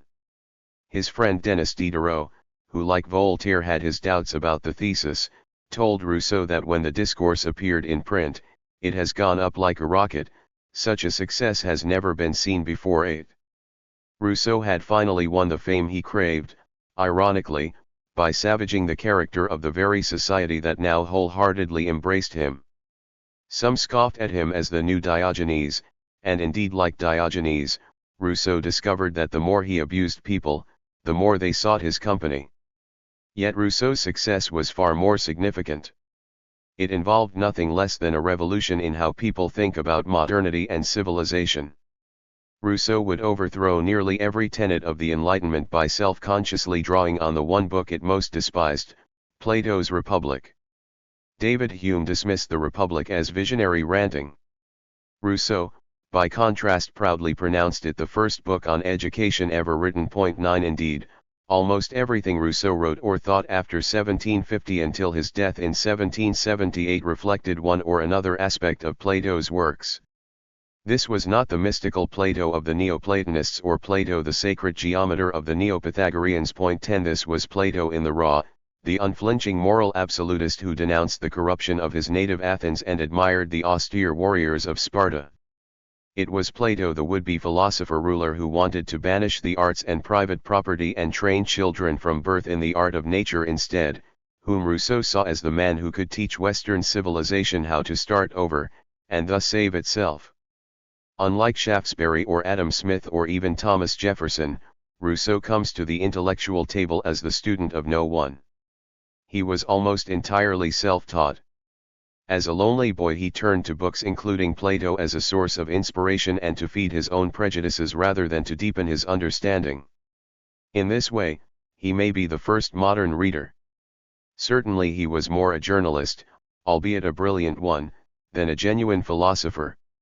He has a gift for eye-opening overstatement and for hammering his Enlightenment opponents, the sellers of smoke, to the highest bidder, as he called them, at their strongest points, in ways that expose their unexpected vulnerability. All the same, the main thrust of his Platonic critique of his age boils down to two simple propositions. The first is that capitalism brings out the worst, not the best, in us. The belief that commerce and the pursuit of money corrupts good morals permeated Plato's Laws as well as his Republic. The French philosopher Montesquieu had dubbed it the Platonic complaint, and Rousseau makes it very much his own. 11 In 1755, he published his second essay for the Dijon Prize, titled Discourse on the Origin and Basis of Inequality Among Men. Almost a century before Karl Marx, it excoriates capitalism as the source of all man's corruption, greed, and mindless materialism, and denounces the establishment of private property as one of the great tragedies of history. Contrary to Locke, Rousseau believed that property was not a natural right, but a cruel afterthought. Man is everywhere born free, as Rousseau puts it in his most famous phrase, and is everywhere in chains. Why? Because of the invention of property. How many crimes, wars, murders, Rousseau complained, how much misery and horror the human race would have been spared if the institution had never been invented. 12. Rousseau's discourse on inequality stood John Locke and the Scots on their heads. Primitive and pastoral nomadic man, even man in the state of nature, turns out to be far happier than his civilized counterpart. Nothing is more peaceable than man in his natural state, he wrote. Placed at an equal distance from the stupidity of animals and the fatal enlightenment of civilized man, he is restrained by natural pity from doing harm to anyone, even after receiving harm himself. He mischievously even quoted Locke to prove his point: where there is no property, there is no injury and therefore no injustice. 13. Did Rousseau believe his idyllic picture of primitive man had any basis in reality? Certainly he could, and did, recite pages of research about tribal societies in America and Africa to bolster his point. But in the final analysis Rousseau wanted to use his noble savage, whose ignorance of vice prevents him from doing evil, to act as a kind of Platonic ideal, a model of human perfection who sets the shortcomings of modern man in sharp relief. In Rousseau's world, natural man is strong, virile, and altruistic, in addition to being fully in touch with his own feelings. Civilized man turns out to be weak, effeminate, greedy, and self-interested to the point of cold cunning. Like the stereotypical New Yorker, he is incessantly asking, "So what's in it for me?" If natural man is Tarzan mixed with Dances with Wolves, civilized man is Ebenezer Scrooge, Simon Legree, and Wall Street's Gordon Gekko rolled into one. The Scottish Enlightenment, of course, made this passion for self-interest, whatever its faults, the driving engine of progress and improvement. For Rousseau, by contrast, it is the engine of man's downfall. It makes a wasteland of his primeval Garden of Eden. Like the modern green activist, Rousseau saw the destruction of the environment and the pursuit of profit going hand in hand. Thanks to man's greed, vast forests were transformed into pleasant fields which had to be watered with the sweat of men, and slavery and misery sprouted up among the crops. It is iron and wheat, Rousseau wrote, which first civilized men and ruined the human race and enabled a few ambitious men to subject the rest of the human race to labor, servitude, and misery. 14 Working for a living becomes man's greatest curse, symbolized by the daily drudgery of the 9-to-5 routine, the bleak cave of capitalism. Because in Rousseau's world, just as in Plato's, the less we have, including material possessions and new technology, the healthier, stronger, and more moral we are. And the less we think about our own selfish needs and wants, and the more we think about the needs of others and the group, the more our inner humanity and innate virtue will come out. That led to Rousseau's second insight. If men are to be happy, love of self must be replaced by the love of community. Here he came down firmly on the side of ancient versus modern liberty and on the side of the ancient Greeks and Romans, who assume the proportions of a race of superheroes in his mind. 15 What prevents us from being the kind of men they were, he asked. The passions of self-interest, which, along with an indifference to the welfare of others, have been set loose by a corrupt modern society. Replace them with the right kinds of laws and institutions, Rousseau believed those of an earlier, simpler age, and we might become our own race of superheroes. Still, critics like Voltaire had a point. Even if Rousseau was right and men really were stronger and happier in earlier times and under more primitive conditions, did he truly think we could turn back the clock? Yes, we can, Rousseau affirmed, thanks to the most powerful tool modern man has to shape the kind of society he wants. This is compulsory education. Rousseau's own treatise on education, a series of letters addressed to an imaginary new parent named Émile, did not appear until he was 50. But in a profound sense, the theme was already present in his other work, as was his debt to Plato's Republic. It was not laws or constitutions alone that held the ancient free polis together, Rousseau asserted. It was a passionate commitment to an ideal of unity, which all the children of ancient Athens, Sparta, and Republican Rome were compelled to learn and absorb from birth, with their mother's milk, as Rousseau liked to say. By a similar reform of education, the Émile argues, we can craft the same kinds of citizens. They will not grow up to be the well-fed, prosperous individuals of commercial society. Instead, they will live to become lovers of virtue and passionate defenders of liberty. Instead of saying, what's in it for me, they will constantly ask, what can I do for others? They will become impervious to the corruptions and temptations that come with adulthood. Like an army of little Socrateses, they will learn to obey the inner voice of conscience instead. Rousseau's other educational doctrines don't bear much scrutiny today.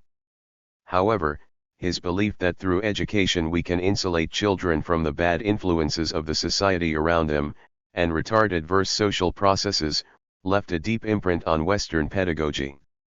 Anyone who's been forced to take sex education or anti-drug or anti-drunk driving classes in school, or participate in a Let's Recycle bottle drive, has experienced the Rousseau formula firsthand. Rousseau's own agenda, however, was far more ambitious.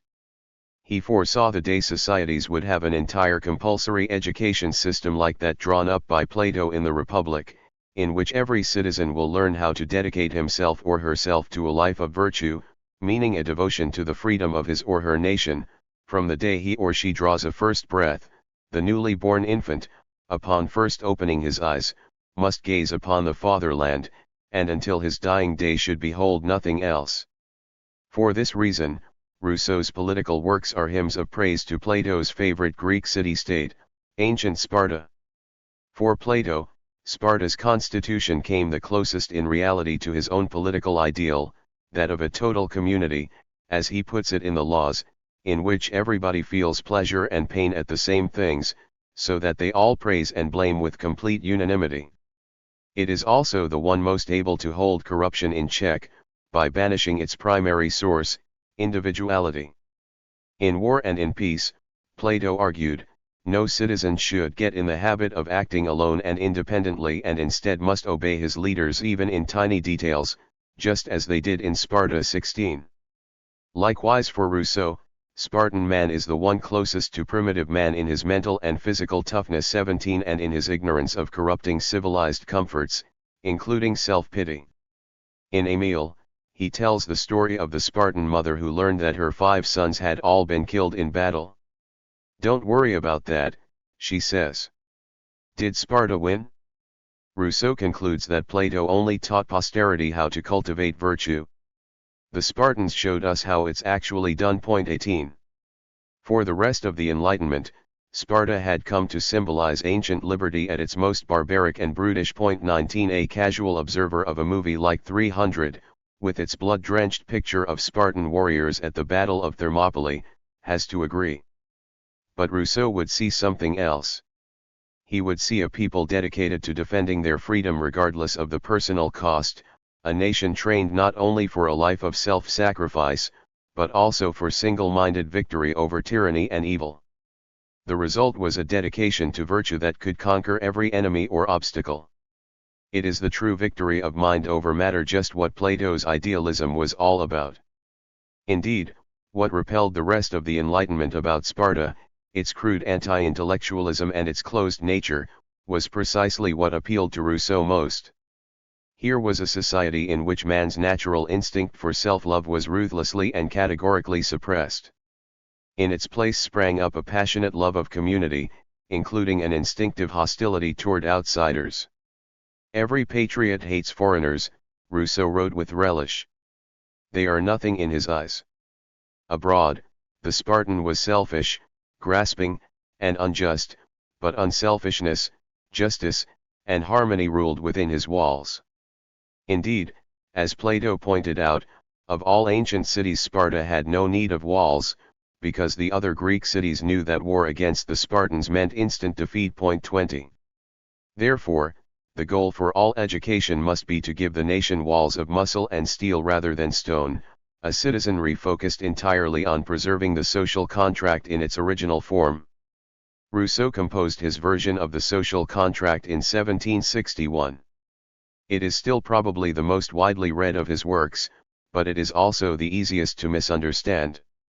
Like John Locke, Rousseau saw the social contract as a mandate for overthrowing any tyranny that violates its terms. However, its character could not be more different. Instead of securing individual rights, Rousseau's contract creates a community bound to a collective will and destiny, which he termed the general will. Under its shelter each citizen receives his share of personal liberty, but also public obligations. Because we are human beings, the conflict between our individual will and the general will becomes inevitable. In Rousseau's case, however, it is the individual, not the community, who must give way. He must learn that this general will is actually his true, better self. This in turn requires a compulsory training, so that obeying the general will becomes the leading passion in our lives. The Enlightenment rested its entire worldview on Locke's updating of Abelard's dictum that we must understand in order to believe. Rousseau told 18th century Europe that it had its priorities backward. It is not our reason or our understanding that allows us to change the world, but our passions, our emotional commitment to an idea or cause. Building for the future therefore must be about cultivating the passions and the feelings, not the mind, so that we can embrace the life of virtue body and soul. I feel, therefore I am. Here Rousseau parted ways with Plato and pointed the way to the Romantics. The orthodox Platonist, after all, is bound to believe that the source of all virtue is knowledge and reason. Rousseau, by contrast, saw reason and virtue as locked in permanent conflict. If we are to be free and pure in heart, our reason will have to take the back seat. The mind is a sophist who leads virtue to the scaffold. 21. It is that inner voice, which for Rousseau meant the conditioned conscience, that must take charge. This is not to say that Rousseau ignored the utility of reason. Reason will show us how to replace the corrupt old order with a new virtuous one. It allows us to act as a Platonic statesman. 22. Drawing up political blueprints for the future with almost mathematical exactitude. Rousseau even compared the problem of how to make men obey the law with squaring the circle in geometry, a Platonic conceit if ever there was one. 23. So when a Polish nobleman asked him to draw up a model constitution for a future independent Poland, Rousseau was pleased to oblige. It was his chance to play philosopher-ruler, and he made the most of it. The constitution he drew up could not be more different than the one James Madison would draw up for the fledgling United States. Instead of limiting the power of government, Rousseau's extends it in every possible direction. In fact, it reads a lot like the first three books of Plato's Republic, which is hardly a coincidence. Children must be trained to love their fatherland and its liberty with their mother's milk. Education must be compulsory and include military training from an early age, since in a true republic every citizen must be a soldier, trained to fight and die for the nation. There must also be constant rounds of civic festivals and public rituals to make people proud of their country and its customs, and in which participation is compulsory. It is here that Rousseau saw religion as important. A truly civic-minded religion is not about moral teaching, the state will take care of that, or private consolation.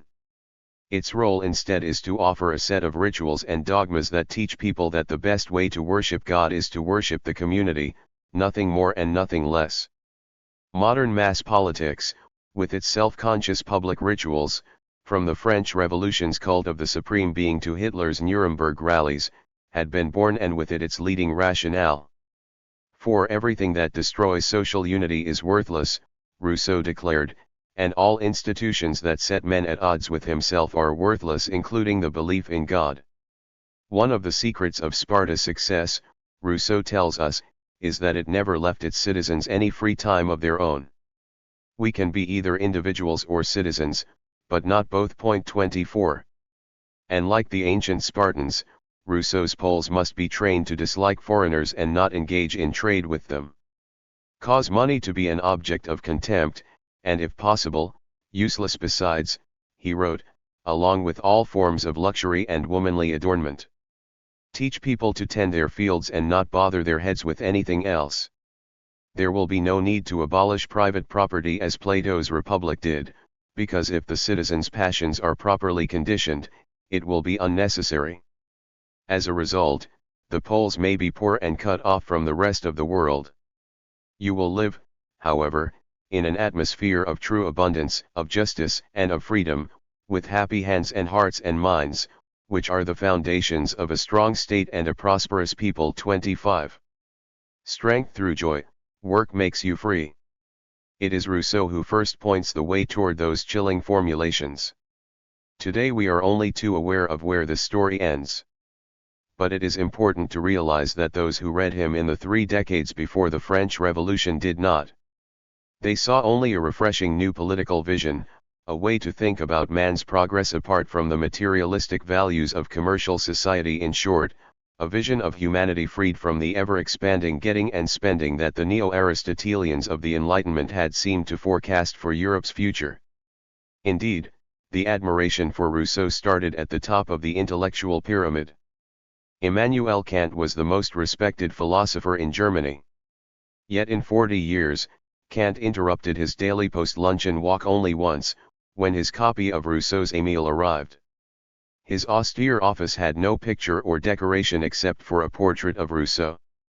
What Kant prized in Rousseau, writes historian Ernst Cassirer, was the fact that he had distinguished more clearly than others between the mask that man wears and his actual visage. 26. Kant, of course, realized that Rousseau's picture of the noble savage was an ideal construct. This wish for a return to an age of simplicity and innocence, Kant concluded, is futile. We are what we are, as modern human beings. 27. But Kant did agree with Rousseau that the growth of civilization adds nothing to man's moral makeup.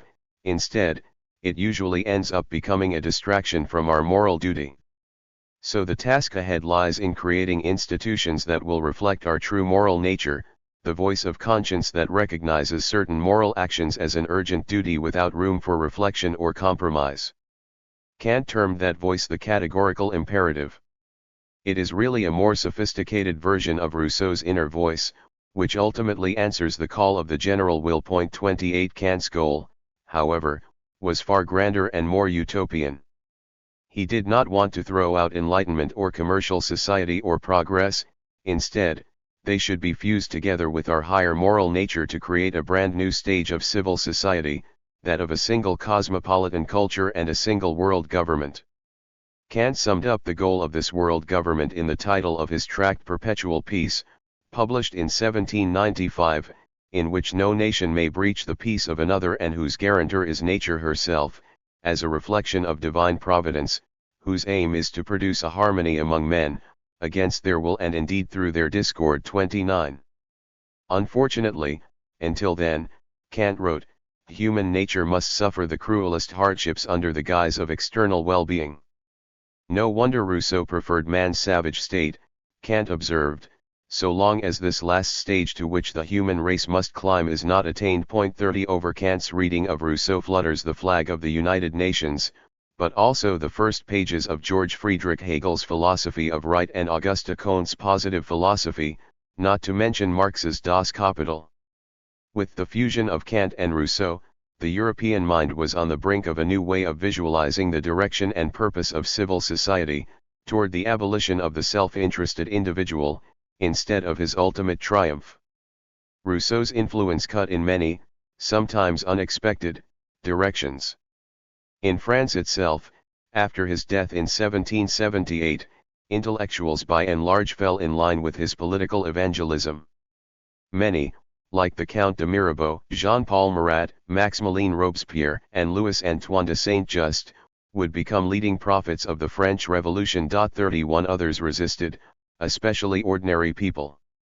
Perhaps they sensed that, like many reformers, Rousseau loved humanity more than he liked human beings, and that if his plans for their happiness and welfare were really implemented, they might have the opposite result. Above all, they were shocked by his complete deprecation of Christianity and his clear insistence that God, Christ, and Church played no part in helping men and women to be moral and free. As a result, Rousseau had his house stoned and his windows broken and found himself assaulted in the street. His native city of Geneva turned against him and revoked his citizenship. Still, the man who said, "It is easier to force people to do good than to induce them to do it out of their own free will," couldn't have been surprised if Le Peuple took a dislike to him. 32. A far bigger surprise was how young middle-class readers turned to his books with an enthusiasm bordering on hysteria, both men, and particularly women. Rousseau himself had a strong dislike of educated women. 33 He blamed them for most of the corruption of contemporary society. Their place was in the kitchen and in the nursery, not shopping, or organizing salons or reading books. Yet they read Rousseau in droves, especially his blockbuster novel published in 1761, The New Heloise. As its title implies, it is a modern retelling of the story of Abelard and Heloise, involving the passionate love of a tutor for his underage female student in defiance of all social convention. Page follows page of sighing, longing prose and weepy outbursts of frustration interspersed with complaints about being misunderstood by adults and society. The New Heloise is like an extended episode of Gossip Girl. It is in fact the direct ancestor of the Harlequin romance, and spawned a host of imitators. More than any single work, The New Heloise made "I feel, therefore I am" the unspoken motto of adolescence, right down to today. That seems a strange achievement for a man who claimed to worship the Stoic warriors of ancient Sparta and Rome. However, as he disclosed in his autobiography, The Confessions, Rousseau's secret was to reveal at length how unhappy everyone is under the stressful conditions of modern society because they aren't allowed to get in touch with their true inner voice. Then as now, this discovery guaranteed a huge teen readership. 34. A typical example was Jean-Marie Flippon. She was a Paris native, and first read The New Heloise in 1772 at age 18. It had a powerful impact. Rousseau became the interpreter of feeling and ideas I had before then, she remembered later, but he alone could explain to my satisfaction. 35. Hitherto she had been an admirer of Voltaire. She quickly dropped him for Rousseau. She immediately read his political works, including The Social Contract. Jean-Marie fantasized about becoming a heroic Spartan mother, exhorting her husband and children to great deeds in defense of freedom and liberty. She scorned the social niceties of her middle-class life as petty and artificial. Let France awaken and come to life, she would write. Let man recapture his rights, let justice commence his reign, and from one end of the kingdom to the other let one universal cry be heard: long live the people and death to tyrants. 36. In 1780, she married Jean-Marie Roland de la Platière and found a Rousseauian soulmate. As Monsieur and Madame Roland, they dreamed of a society in which men and women would finally be in touch with their inner selves and free from the grip of corrupt institutions like the Catholic Church and the monarchy, a society in which all Frenchmen would live in the bright clear air of freedom. They had plenty of company. In the decade after Rousseau's death, his works inspired an entire generation to purify and simplify their lives by getting in touch with their feelings and coming together to battle corruption and injustice. Young men gave up wearing powdered wigs, young women donned loose-fitting, flowing dresses that made them look like classical Greek and Roman statues. Meanwhile, the most talented painter of the era, Jacques-Louis David, translated Rousseau's ideas into a more permanent visual form. David's three most famous canvases were, and still are, masterpieces of political propaganda. Painted in the heady days before the French Revolution, between 1785 and 1788, they self-consciously express the principle drawn from the third book of Plato's Republic and Rousseau's considerations on the government of Poland, that if art is to exist in a free society, it must serve the public good by promoting virtue. There is the death of Socrates, completed in the fall of 1787. Rousseau had strongly identified with Socrates, the wise man and seer who endures persecution but whose vision lives on after his death. 37 While his followers weep and cannot bear to watch him die, Socrates stoically takes his cup of hemlock and points upward, toward a better world to come. In Rousseau's terms, this will be not an afterlife, but a new political and social order founded on the great teacher's words. The second, the lictors bringing Brutus the bodies of his sons, encapsulates Rousseau's theme of heroic self-sacrifice for the sake of the community. Brutus the Republican Roman statesman has sentenced his own sons to death for treason. The return of their bodies to his house for burial prompts typical tears and fainting from the womenfolk, but Brutus sits unmoved beside a statue of the goddess Roma. Like Abraham with Isaac, Brutus chooses to sacrifice his offspring to his deity, in this case civic freedom. The third and most famous, the Oath of the Horatii, caused a sensation the instant it was unveiled in 1784. It shows three brothers swearing an oath to defend the Roman Republic. Their outstretched arms form an angle of energy like the spoke of a rotating wheel, as their father raises their swords toward heaven with a gesture of benediction. As an icon of ancient virtue and the power of men who unite to face their destiny, the image became indelibly fixed on the French national imagination. The crowds that came to see the Oath of the Horatii strew a carpet of flowers at its feet. 38. Meanwhile, the admiration of Rousseau himself took on cult proportions. After his death in 1778, his house in Hermanonville, where he had retired by the side of a lake to escape the corruptions of modern life, became a shrine to thousands of dedicated pilgrims, half of France, according to one astonished observer. The pilgrims included Jacques-Louis David, the Rolands, and a host of young foreign intellectuals, including the future Madame de Staël. There was also a fair, rather willowy woman with elegant clothes and a German accent. She, too, was a devoted reader of Rousseau's works and came to Hermanonville with her two beautifully dressed children in the spring of 1780 to show them the grave of the great man. Jacques-Louis David, the Oath of the Horatii. That day, the boy and girl wandered around the lake under the watchful eye of their nursemaid. They may have thrown stones in the water, until their mother called them back. It was time to leave for home, back to Versailles, where her husband was waiting. The woman was the Queen of France, Marie Antoinette. She and her husband, King Louis XVI, boasted proudly that their son the Dauphin had been raised on the natural principles laid down in Rousseau's Émile. Marie Antoinette was so much a fan that she had helped to establish a subscription fund for publishing Rousseau's forgotten musical works. 39. Rousseau taught his disciples that the time for talk was over, it was time for action. Don't accept the world for the corrupt, wicked, exploitative society that it is. Change it into something better, Rousseau had said, by returning humanity to its natural liberty. The royal couple had already shown their support for liberty by backing the American colonists against Britain in the War of Independence. Like so many in the 1780s, the royal couple hoped that by embracing Rousseau's principles, they could help to do the same for France. They did, but not in the way they thought. There will be either a violent crisis which may overthrow the throne, and give us another form of government, Madame Roland had predicted, or there will be a state of lethargy similar to Death 40. In the winter of 1788, the king's superintendent of finance was sitting at his desk. On it was a sheet of paper with rows of complicated figures. Not good news, he told himself. In fact, the more he looked them over, the more the ball of anxiety in his stomach turned to ice. He was Étienne Charles de Loménie de Brienne, Archbishop of Sens and a member of the French Academy and a friend of Voltaire. Brienne represented France's old regime at its most intelligent and progressive. But even he could see no way out of the catastrophe that loomed ahead. In his hand was the balance sheet for France's annual expenditure and revenues. It was the first annual budget the French monarchy ever prepared and the last.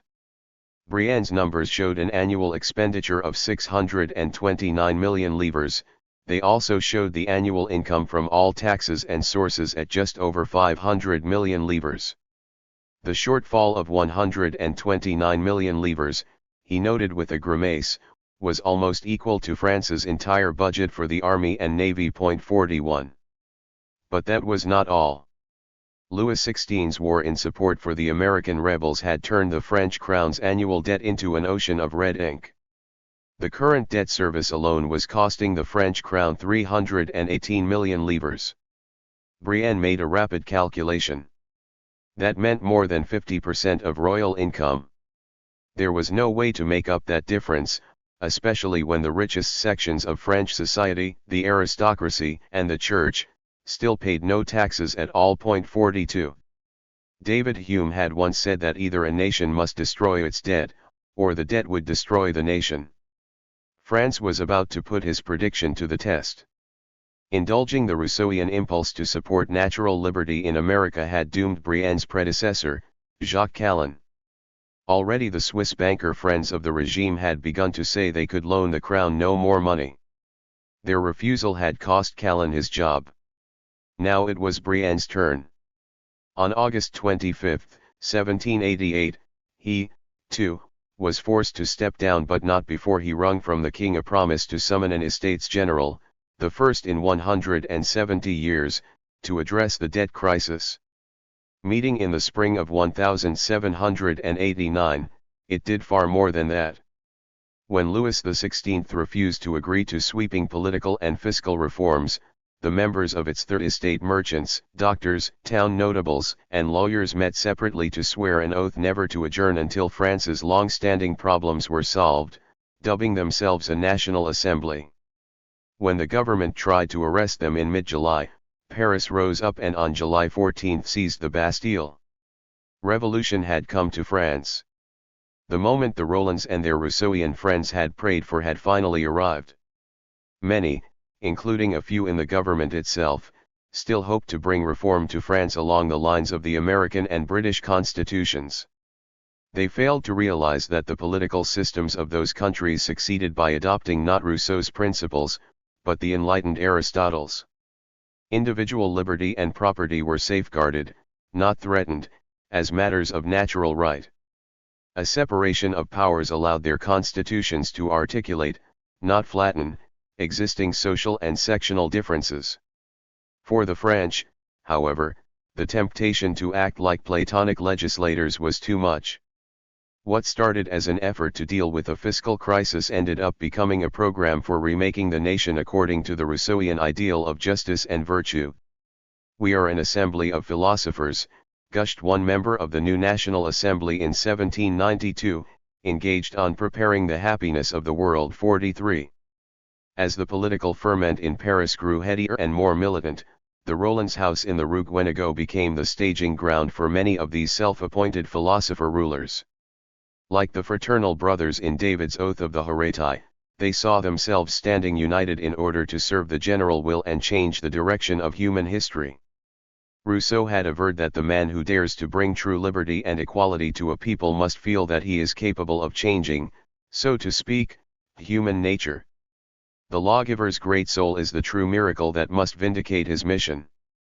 44. The Roland's friend Maximilien Robespierre believed he was such a man. For a time he convinced others as well. Robespierre's goal was to banish tyranny and injustice not just from France, but from the planet. There was no room for compromise or second thoughts. In his grandiose vision, any resistance to the revolutionary regime sprang not from reasonable doubts about whether men could be made good by legislation alone, but from resistance to the idea of virtue itself. It's worth remembering that Platonism lends itself to conspiracy theories. The belief that appearances deceive easily grows into the conviction that they deceive for a reason, that hidden manipulators want to keep us in the cave and want, literally, to keep us in the dark.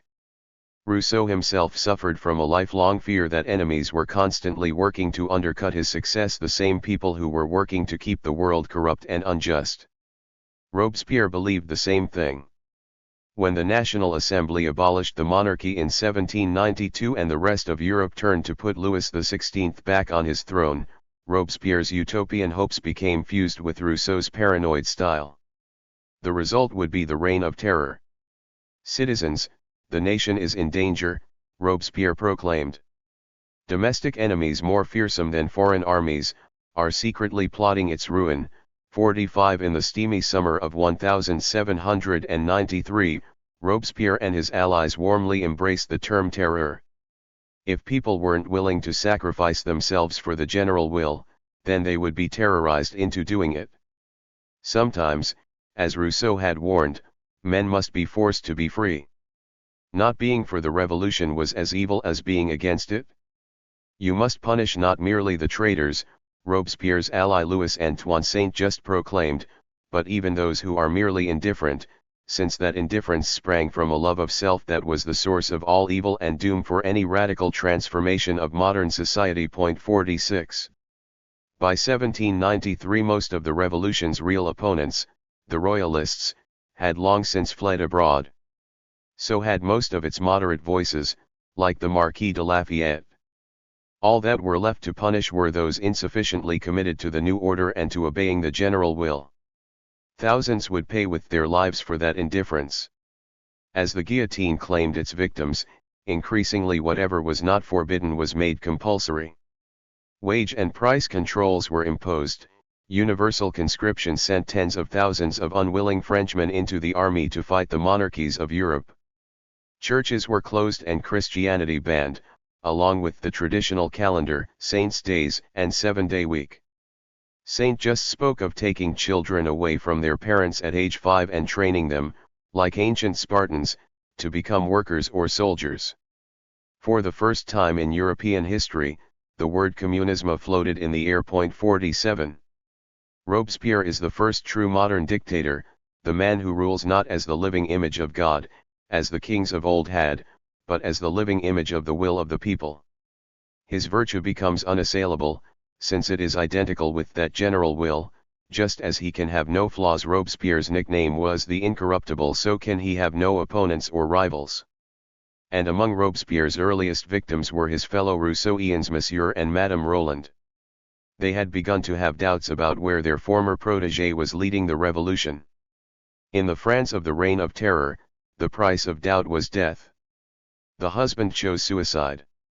The wife, who had shed tears when she first read the new Heloise, did not. She mounted the scaffold on November 8, 1793. Her fellow Rousseau enthusiast Marie Antoinette had gone to the guillotine a few weeks before. Madame Roland's final plea, "O liberty! O liberty! What crimes have been committed in your name?" marked her belated realization that the utopian path to man's freedom had opened the door to its opposite. 48. This was why, 3 years before, on the other side of the English Channel, the statesman Edmund Burke had dubbed Rousseau the insane Socrates of the French Revolution.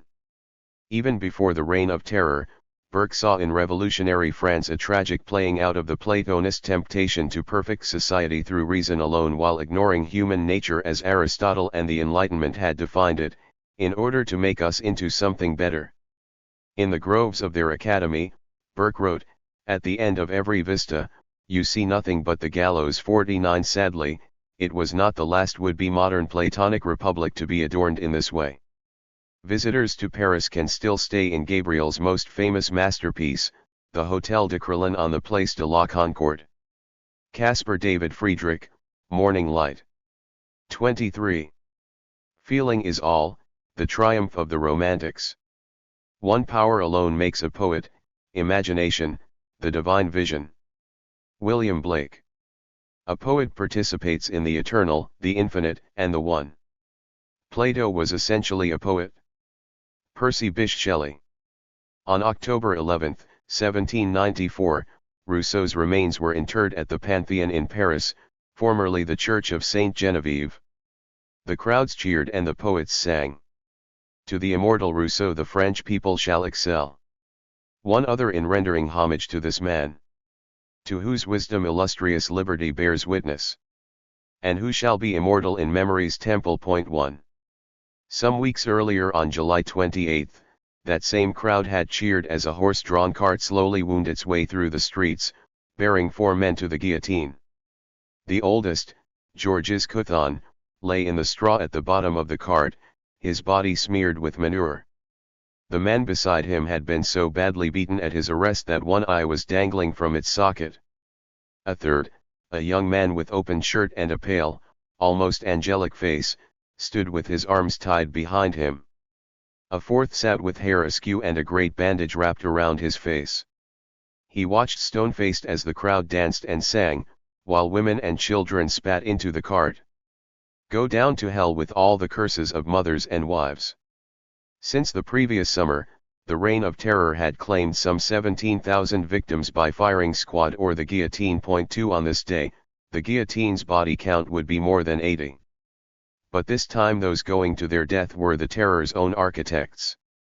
Like its later imitators in Russia and Iran, the French Revolution proved best at devouring its own children. The sea of humanity parted to let the cart enter the Place de la Concorde, exactly where Louis XVI had been executed in 1793, and Marie Antoinette and Madame Roland a year later.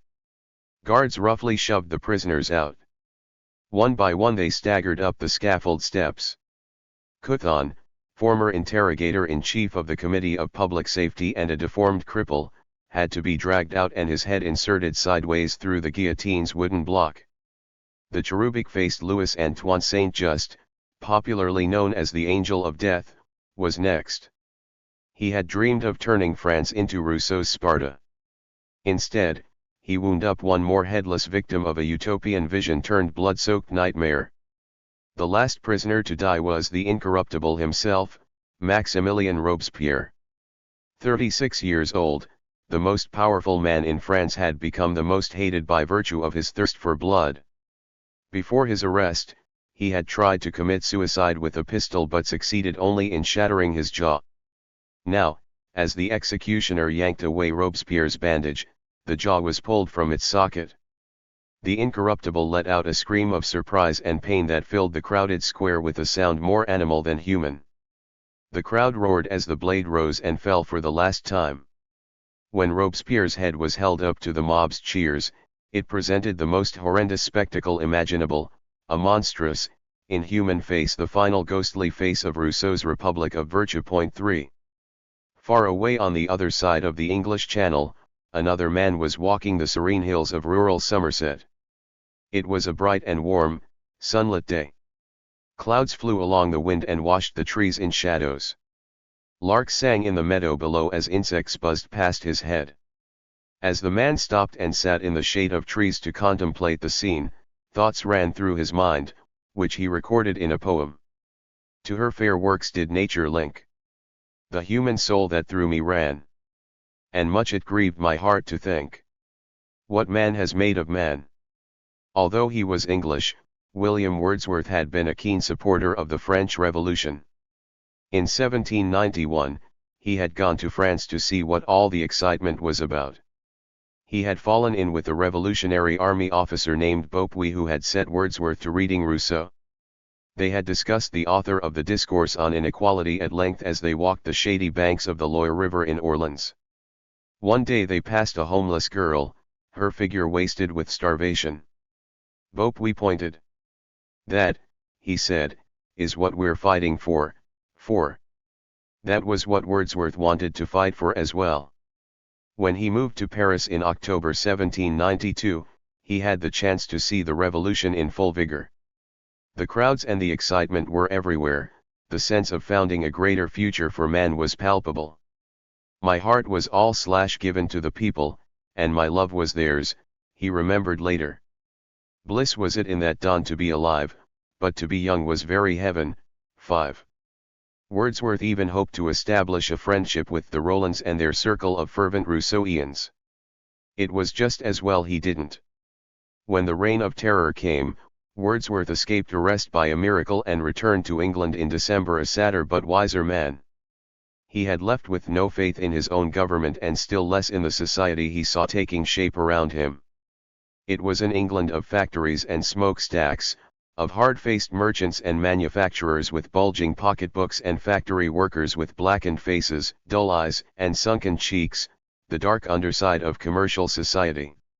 He had hoped to bring to England the same sweeping hopes for liberation he had experienced in France. Then the gruesome course of the Reign of Terror, soon to be followed by the cynical corruption of the Directory and the dictatorship of Napoleon in 1798, killed Wordsworth's love affair with revolution. It did the same for many other intellectuals in Germany, in Spain, and in America, where the ranks of the disillusioned included Thomas Jefferson. The French Revolution was the first god that failed. But the liberal disillusionment with communism in the 1950s was nothing like the unprecedented, and hence more devastating, brutal exposure by the Reign of Terror of what painter J.M.W.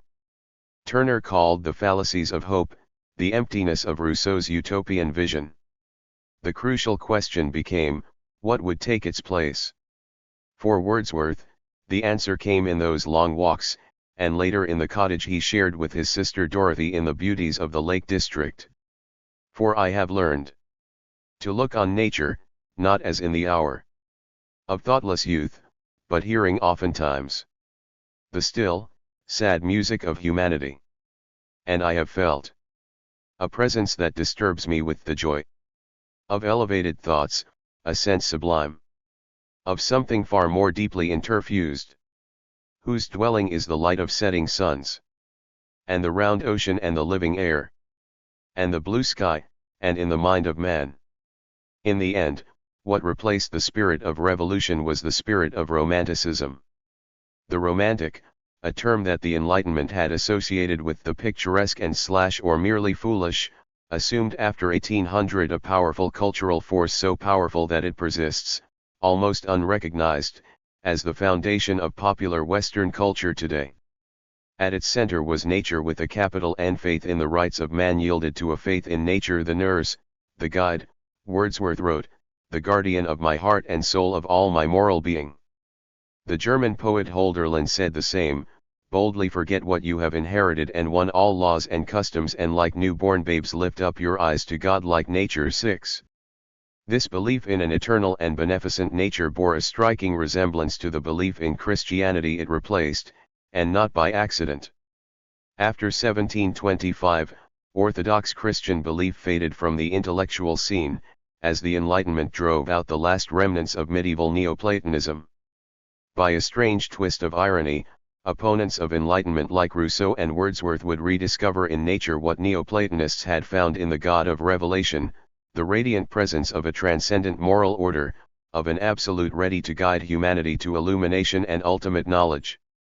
The Romantics' worship of nature turned what the Enlightenment had celebrated as man's power of outer observation into a form of inner contemplation.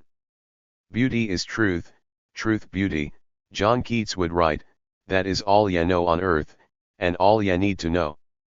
Man's senses, which Plato treated as the source of error and Locke the source of useful knowledge, were transformed by Romantic artists and poets into the source of divine truth.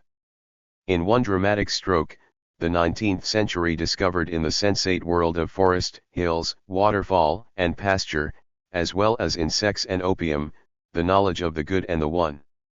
The Romantics, both progressives and conservatives, still stuck to Rousseau's critique of capitalism. Commercial society was still soulless, hard, and unjust.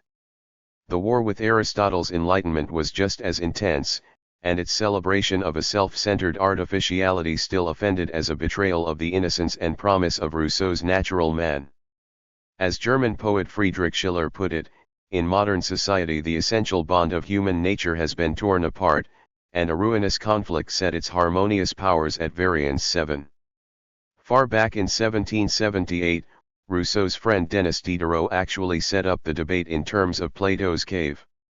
Do you wish to know in brief the tale of almost all our woe? There once existed a natural man, there has been introduced within this man an artificial man, and there has arisen in the cave a civil war which lasts throughout life. 8. The Romantics yearned for a way to end this war in the cave. They wanted some way in which our Aristotelian instinct to engage our reason in the material world and our Platonic desire to realize our spiritual inner nature could be, if not finally reconciled, at least overcome. Of course, this wasn't going to be easy. As we've seen, the creative drive of Western civilization had arisen not from a reconciliation of the two halves but from a constant alert tension between them. But that didn't stop the Romantics from trying. Still, for the first time Western man was aware of the conflict. The hope for working out some final synthesis, a way of living in the modern world without being devoured by it, charts the course of the rest of European and Western culture, even down to today.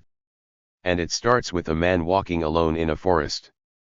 One impulse from a vernal wood may teach you more of man, of moral evil and of good, than all the sages can. Wordsworth's belief that nature embodied a genuine transcendent moral law in Plato's terms, the good in itself, came to him slowly beginning around 1793. Naturally, he didn't come up with it entirely by himself. It had antecedents in various other poets and thinkers, especially in England. But Wordsworth was by far its most articulate spokesman, and by 1798 he had a full-fledged creed to be communicated to others. O glide, fair stream, forever so, thy quiet soul on all bestowing, till all our minds forever flow as thy deep waters now are flowing. 9. The idea that nature's creatures, plants, and even its rivers and mountains embody an unselfishness, a wisdom and an intensity of life, shared with those human beings who live closest to nature, may seem naive. But not if we are members of Greenpeace or followers of Plotinus. The Romantics' fascination with nature led them to rediscover the great chain of being and Plotinus's world soul with passionate excitement. Wisdom and spirit of the universe. Thou soul, that art the eternity of thought, that givest to forms and images a breath, an everlasting motion. The difference was that the Romantics saw the one of creation less as a rational hierarchy than as a powerful feeling of connectedness and serenity that at times seems entirely zen. To quote William Blake, to see the world in a grain of sand, and a heaven in a wild flower. Hold infinity in the palm of your hand, and eternity in an hour. Except the origins were not Zen at all, but the writings of Rousseau. Back in the early summer of 1765, Rousseau had fled from his enemies, both imaginary and real, to a tiny house on an island on Lake Bienne in the Swiss Alps. There he had an experience so intense that it changed his life. Sitting and listening to the rhythmic flux and reflux of the waves outside his window, he found he became completely at one with nature. As he described it later, all pain from the past and fears for the future faded away, leaving nothing except an intense awareness of nature's permanence and of being in itself. I realized, he wrote in his description of the experience in Reveries of the Solitary Walker, that our existence is nothing but a succession of moments perceived through the senses. In the solitude of nature, my soul, exalted by these sublime contemplations, rose into the presence of the divinity. 10. At the time it was a revolutionary, even subversive, concept, more subversive than his attack on capitalism or his version of the social contract. The philosophers of the Enlightenment had built their understanding of human identity on the premise that man was, to paraphrase Aristotle, a social animal. 11. We instinctively hate being alone and crave interaction with others, they taught. Locke's theory of knowledge had the same thrust. Verifying the truth of our own ideas requires constantly comparing them with the experience and judgment of others. And the best place to get this kind of knowledge through interaction, said Montesquieu, Hume, and others, was in commercial society. It was when you allowed people to go off on their own, to become isolated and brood over their own thoughts, the solitary hermit in his cave, the monk in his cell, or Rousseau in his cottage that they start confusing fantasy with reality and end up getting us all in trouble. Rousseau reversed the Enlightenment formula. Solitary man is best. Mingling with others brings out our competitive urges and our false self-regard, which inspires all the corruptions of commercial society. For Rousseau, the final cure had to come through the social contract and submitting to the general will. Until then, however, nature in all its silent vastness would do. Starting 2 decades after Rousseau's death, the Romantics were delighted to take him up on his offer. The remote cottage on the heath, the lonely walk through the mountains, often for hours, the serene contemplation of a rainbow or a sunset across the waves of the sea, these became the characteristic setting for Romantic writers, poets, and painters and all those who wished to participate in this new form of inner enlightenment through nature, an enlightenment so analogous to the experience of knowing Plato's good in itself that it seems superfluous to point it out. The immeasurable height of woods decaying, never to be decayed. The stationary blasts of waterfalls. The unfettered clouds, and region of the heavens. Tumult and peace, the darkness and the light. Were all like workings of one mind, the features of the same face, blossoms upon one tree. Characters of the great apocalypse. The types and symbols of eternity. Of first, and last, and midst, and without end. Of course, there was also a darker side to this worship of nature, as Percy Shelley liked to point out. Swiftly walk o'er the western wave. Spirit of night? Out of the misty eastern cave? Where, all the long and lone daylight, thou wovest dreams of joy and fear, which make thee terrible and dear. Swift be thy flight. Wrap thy form in a mantle grey. Star enwrought. Blind with thine hair the eyes of day. Kiss her until she be wearied out. Then wander o'er city, and sea, and land. Touching all with thine opiate wand. Come, long sought. Ironically, this darker side owed its start to Rousseau's great rival Edmund Burke. In 1757, fresh from college, the young Burke had penned a philosophical inquiry into the origin of our ideas of the sublime and beautiful. The notion of the sublime came from a Hellenistic philosopher and Plato admirer named Longinus, who defined it as a sense of grandeur and awe inspired by a work of art so beautiful that we feel ourselves in the presence of the divine. 12. The Renaissance Neoplatonists deeply admired Longinus and swept him up in their belief that art had the power to convey divine truth. With a single decisive stroke, Burke detached Longinus's sublime from the standard classical ideal of beauty.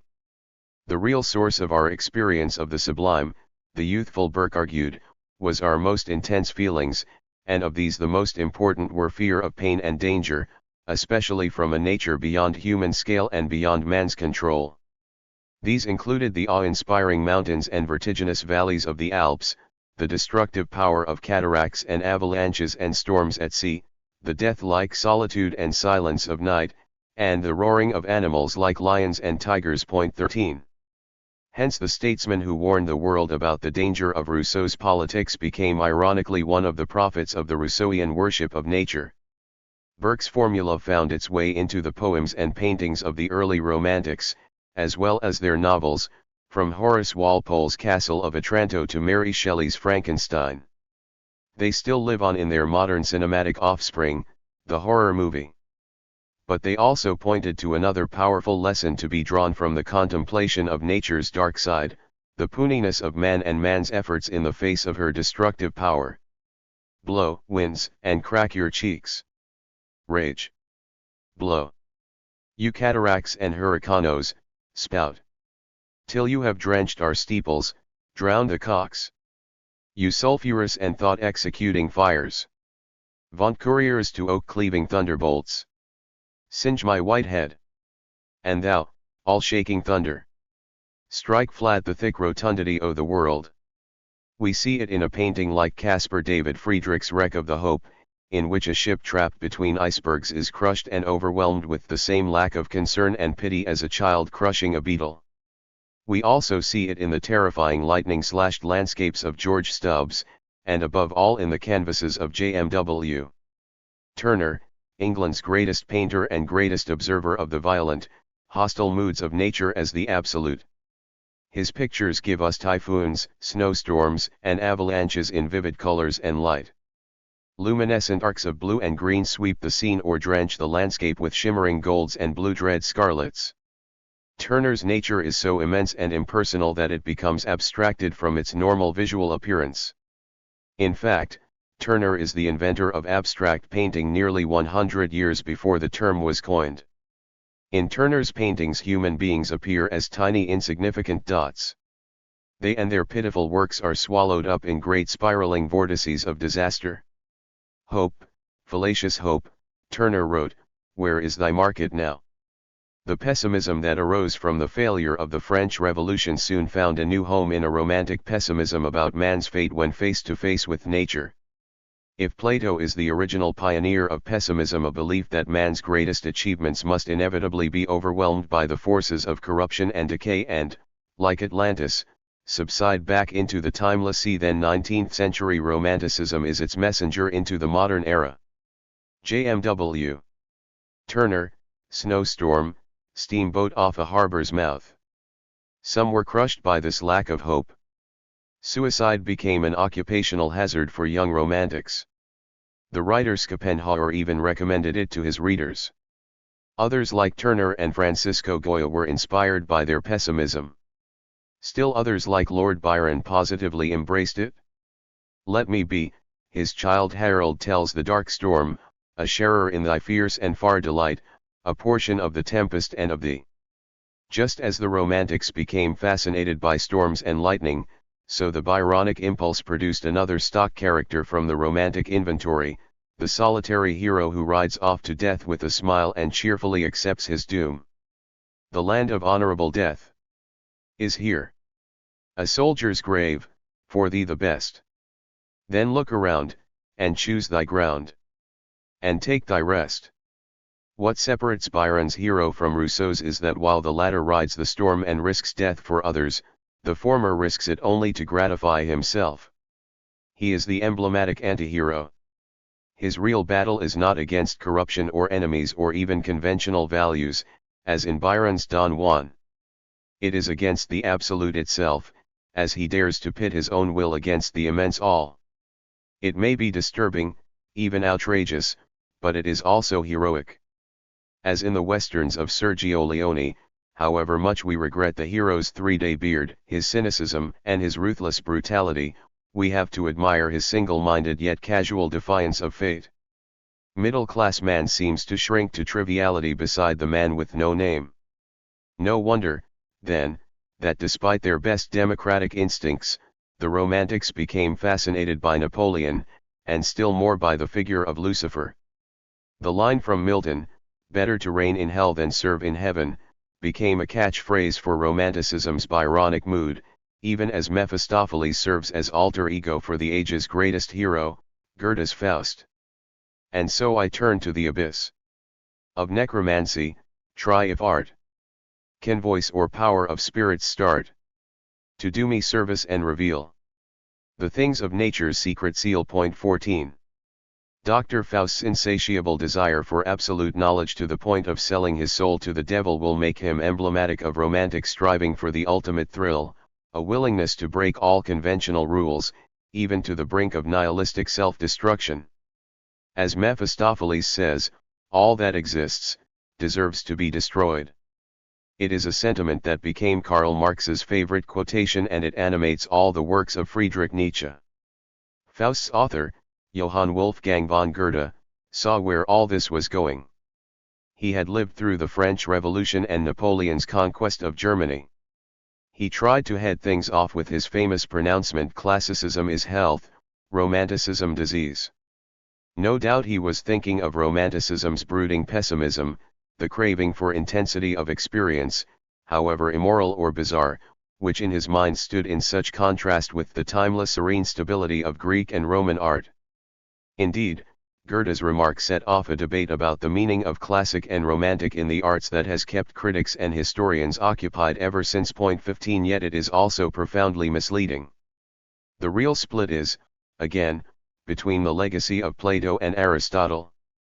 Because all the rules that romantic artists and poets yearned to shatter, the conventional neoclassical rules that governed every art in 18th century Europe from painting and opera to architecture and poetry, actually stemmed from a single source, Aristotle's Poetics.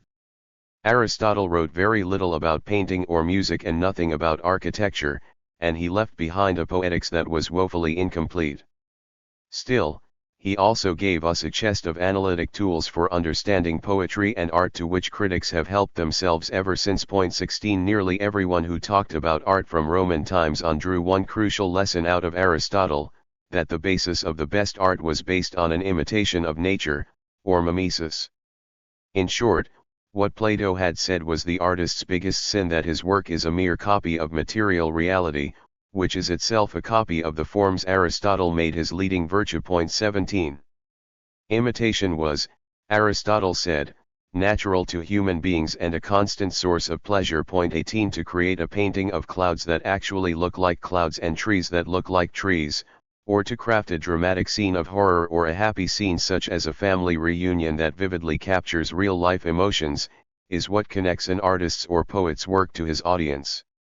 Aristotle called the experience catharsis, which was the most important benchmark of artistic skill. This meant that an Aristotle-influenced art was above all a spectator-driven art. Whether he was painting a picture or cutting statues, writing a poem or composing a drama, Aristotle's artist aimed at presenting a picture of nature as it is, or ought to be, that would move an audience in much the same way Aristotle wanted his public speaker to do. Point 19 Eventually, the rules of the Poetics became a subgroup of the rhetoric, since both rested on the same principle. Above all, every poet or artist needed an inspiring message to communicate to his audience, so that their emotions can be moved by virtue and away from vice.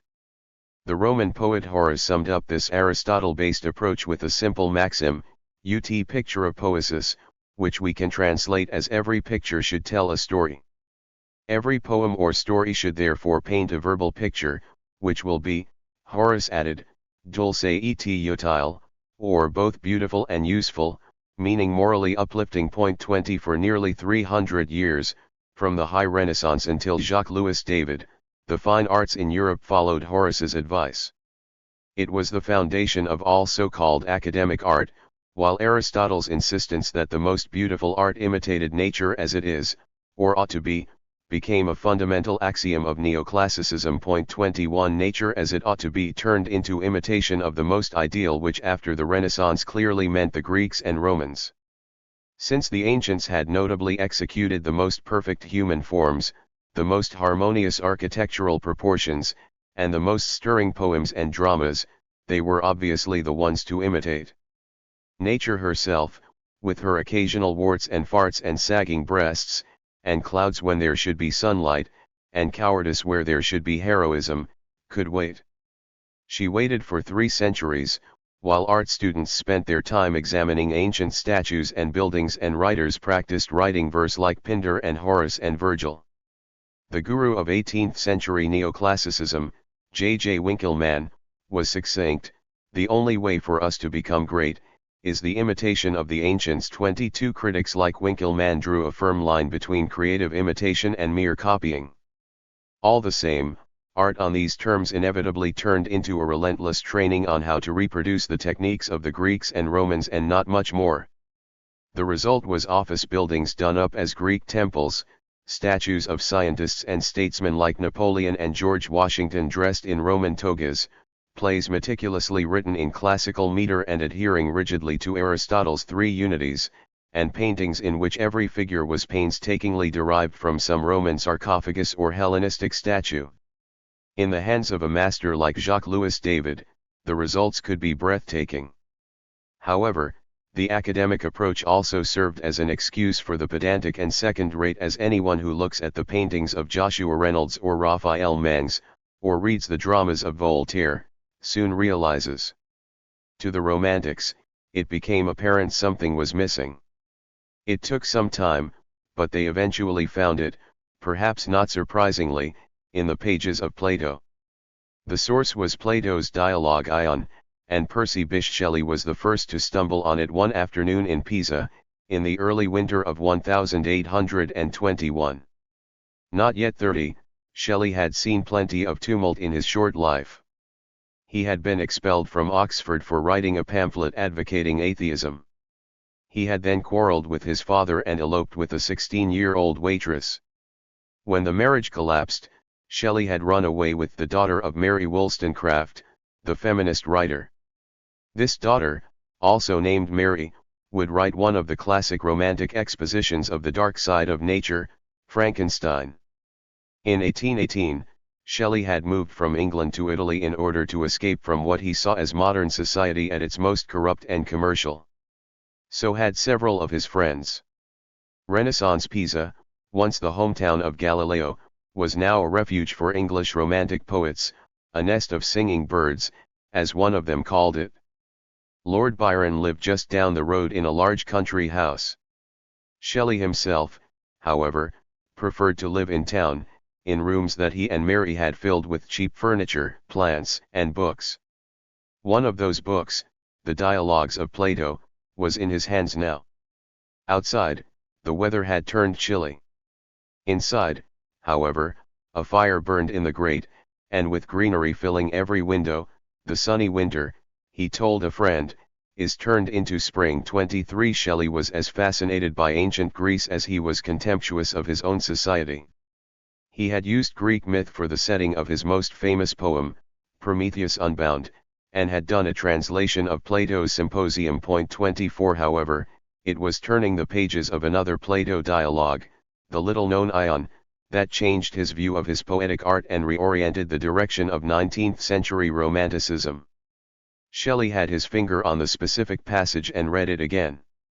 It was where Socrates praises the art of poetry as a power divine, in which the inspiration of the muse is passed not just to the poet, but to his audience as well. For a poet is a light and winged thing, Socrates says, and holy, and never able to compose until he has become inspired, and is beside himself, and reason is no longer in him. His works are not of man or human workmanship, but are divine and from the gods. Indeed, so long as the poet has this divine power, it is God himself who speaks, and through is conversing with us. 25. This, Shelley realized, was precisely what had been missing from the old academic canon of art that he and his friends despised. It was the role of inspiration, and the Plato-derived idea that the true poet and artist is someone with an inner vision imbued with divine truth. Shelley had encountered some of that notion already in the Symposium and Phaedrus, as had the Renaissance. William Blake expressed something very similar when he said, "One power alone makes a poet, imagination, the divine vision." Immanuel Kant had chimed in, "Where an author owes a product to his genius, he does not know how the ideas for it have entered his head because they clearly come through an inspiration beyond calculated rational judgment." 26. Shelley also knew William Wordsworth's definition of poetry as the spontaneous overflow of feelings aroused by our unmediated encounter with nature. 27. What Shelley saw in the Ion was the outline of a far more powerful idea. Great poetry is not just an expression of an unfettered imagination or feelings, but the center and circumference of knowledge itself. The poet was the living intermediary between mankind and the eternal forms of Plato. Shelley dashed to his desk and began writing. What came out was his A Defense of Poetry, a full-fledged rewriting of the history of the West with the poet and artist at its center. Little read today, it in fact set the forward trajectory of the arts in the West for the next 2 centuries. Shelley's poet is the inspired genius whose contact with the eternal via imagination reflects a higher timeless reality more accurately and incisively than does nature herself. A poet, Shelley wrote, participates in the eternal, the infinite, and the one, while his work's the very image of life expressed in its eternal truth. 28. Shelley's definition of poetry included much more than writing verse. Like the Greek poesis, meaning creation, it included all forms of art, everywhere and at all times in history. What words and meter, allegory, and simile, are for the poet, paint and canvas are for the painter, notes for the composer, and marble for the sculptor and architect. They are the means of reflecting a higher reality, of redeeming from decay the visitations of the divinity in man. Art in this sense transmutes all it touches and immortalizes everything it encompasses. Poetry, he wrote in a famous passage, lifts the veil from the hidden beauty of the world and makes familiar objects be as if they were not familiar, but rather beautiful emanations from the Godhead, clothed in its Elysian light. 29. Poetry is not like reasoning or logic, Shelley argued. It springs from a realm of intuitive feeling beyond the control of the active powers of the mind. 30. And in a world that has systematically lost touch with its true inner self, like the materialist commercial society of the 19th century, with its satanic mills and Wedgwood porcelain factories, those who can rediscover that intimate connection with the divine once known to Plato and the Greeks will enjoy a special status and social value. The poet, as he is the author to others of the highest wisdom, pleasure, virtue, and glory, is therefore the happiest, the best, the wisest, and the most illustrious of men. 31. His outward circumstances may not reflect it, but as with Socrates, his special gift of insight imbues him with an inner felicity that those who stand outside the arts, mere businessmen and soldiers and politicians, can never hope to achieve. The poet handles the true and the beautiful and the good firsthand, and through their works, others are able to enjoy some connection with that eternal wisdom. By his works, Shelley was saying, ye shall know him, meaning the poet and artist. And through the power of art, human beings might still find a redemption that the decline of Christianity, or the failure of revolution in 1789, still denied them. The redemptive power of art. Others in the Romantic movement shared the same vision, especially in Germany, where under the influence of Immanuel Kant they had come to see the creative imagination as an essential bridge between man's objective analytic reason, in short, his Aristotelian side, and his subjective judgment. 32. The poet Friedrich Schiller, for example, had foreseen a future society in which art would be the very center of education. His 1794-95 letters on the aesthetic education of man took their motto from Rousseau: if reason makes the man, it is the emotions which lead him, while the key to training the emotions is art. Through the experience of art, Schiller argued, the child can share in the same awareness of grace and beauty as the great artist. By showing us how directly in Aristotle's terms matter and form become one, art resolves the modern conflict between our natural self and the self fashioned by reason. Diderot's civil war in the cave is suddenly over, man is restored to himself. Until he achieves that harmony, Schiller insisted, man can never be truly free.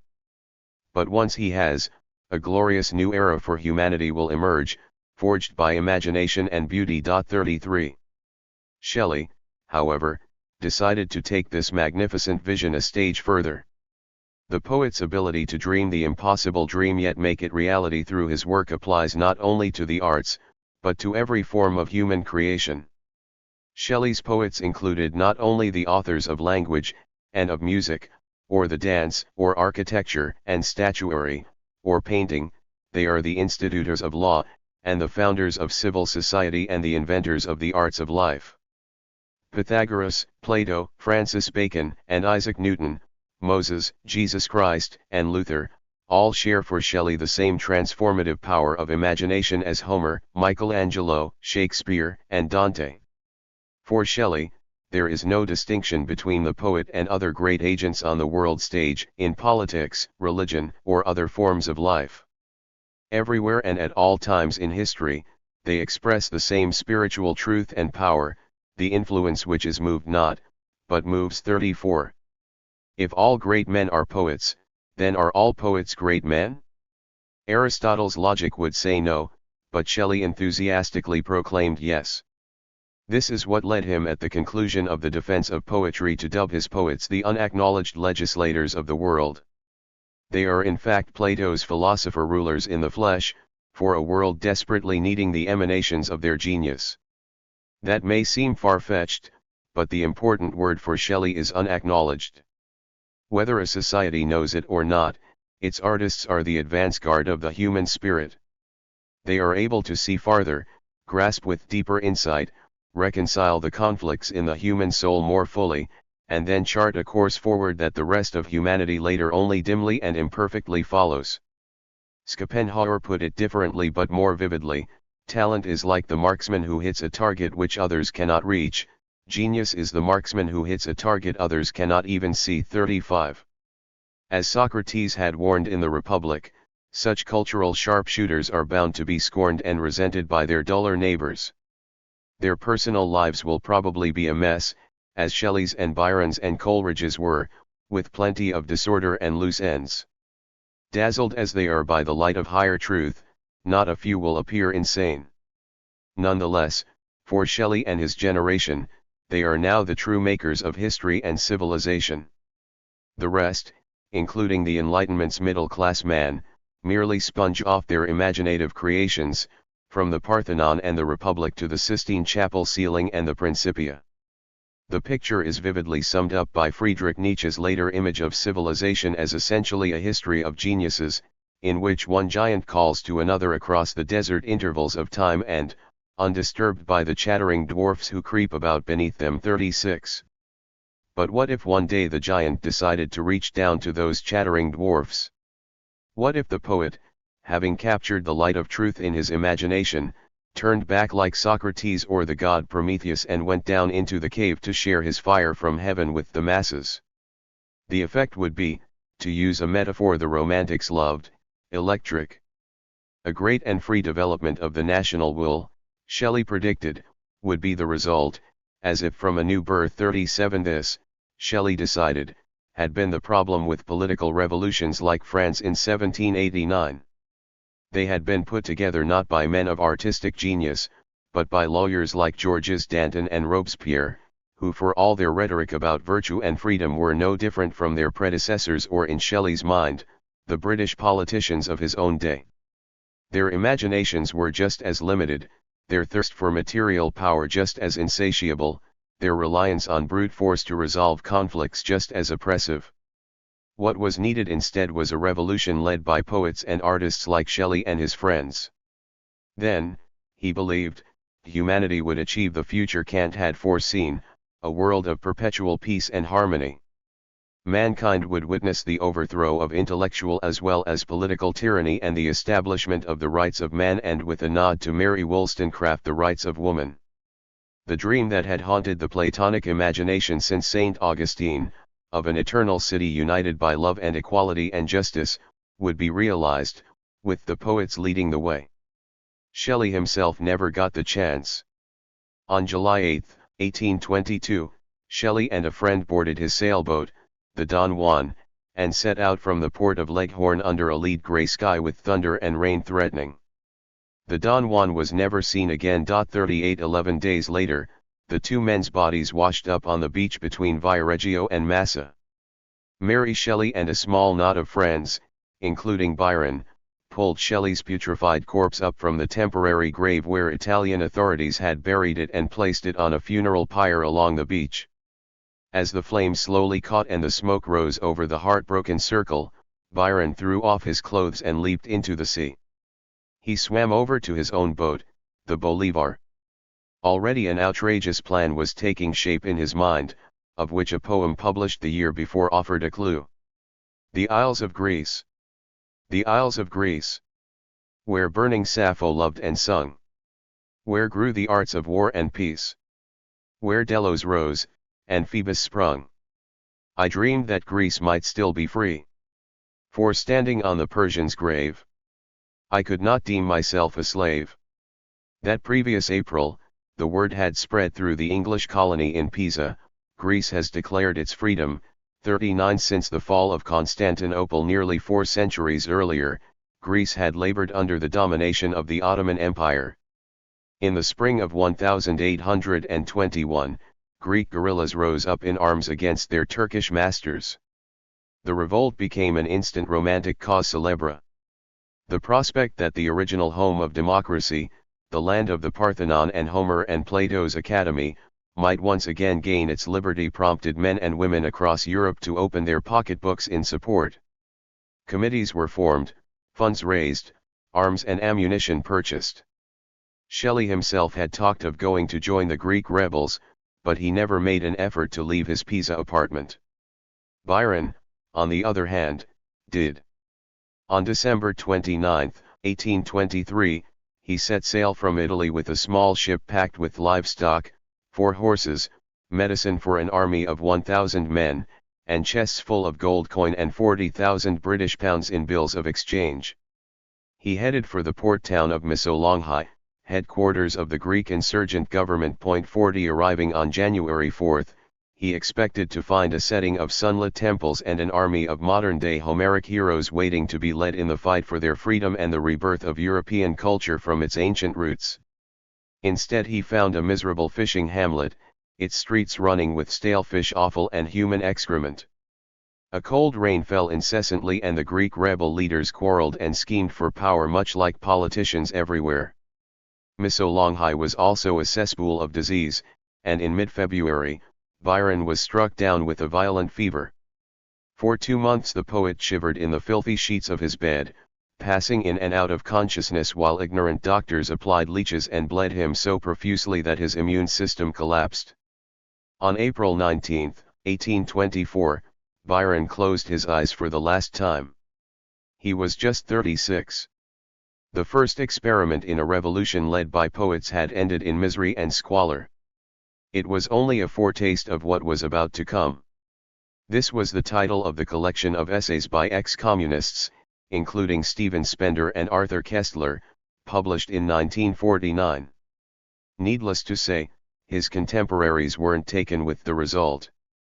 His submissions to the Royal Academy's annual exhibits toward the end of his life became known as Mr. Turner's Little Jokes.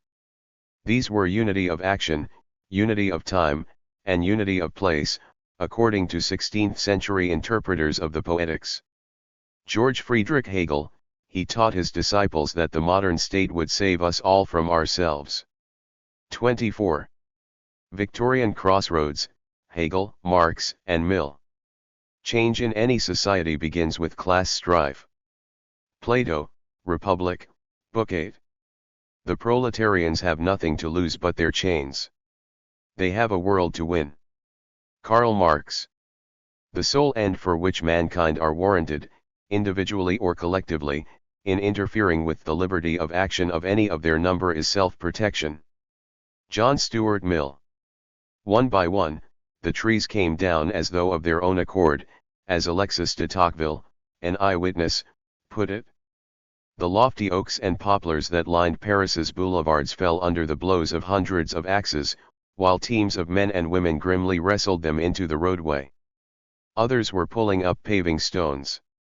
The populace of Paris went about their business silently, regularly, and hurriedly, Tocqueville wrote while watching the work of destruction from his window. 1 By morning on February 24, 1848, there were more than 1,500 barricades blockading the city's streets, made from 4,000 felled trees and 1 million paving stones. No one gave Paris's working people orders, no one had given them an agenda.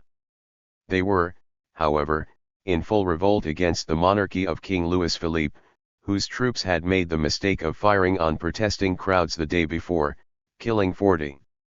By the afternoon of February 24, Louis Philippe realized he had no choice but to flee the city and abdicate in favor of his son. Great crowds had gathered at Paris's city hall, the Hôtel de Ville. At their head was a tall willowy man with a stentorian voice and dramatic gestures. He was Alphonse Lamartine, France's most popular poet and a leading political radical. On the steps of the Hôtel de Ville, Lamartine proclaimed the end of the monarchy and the establishment of the French Second Republic, with the 1792 tricolor as its flag.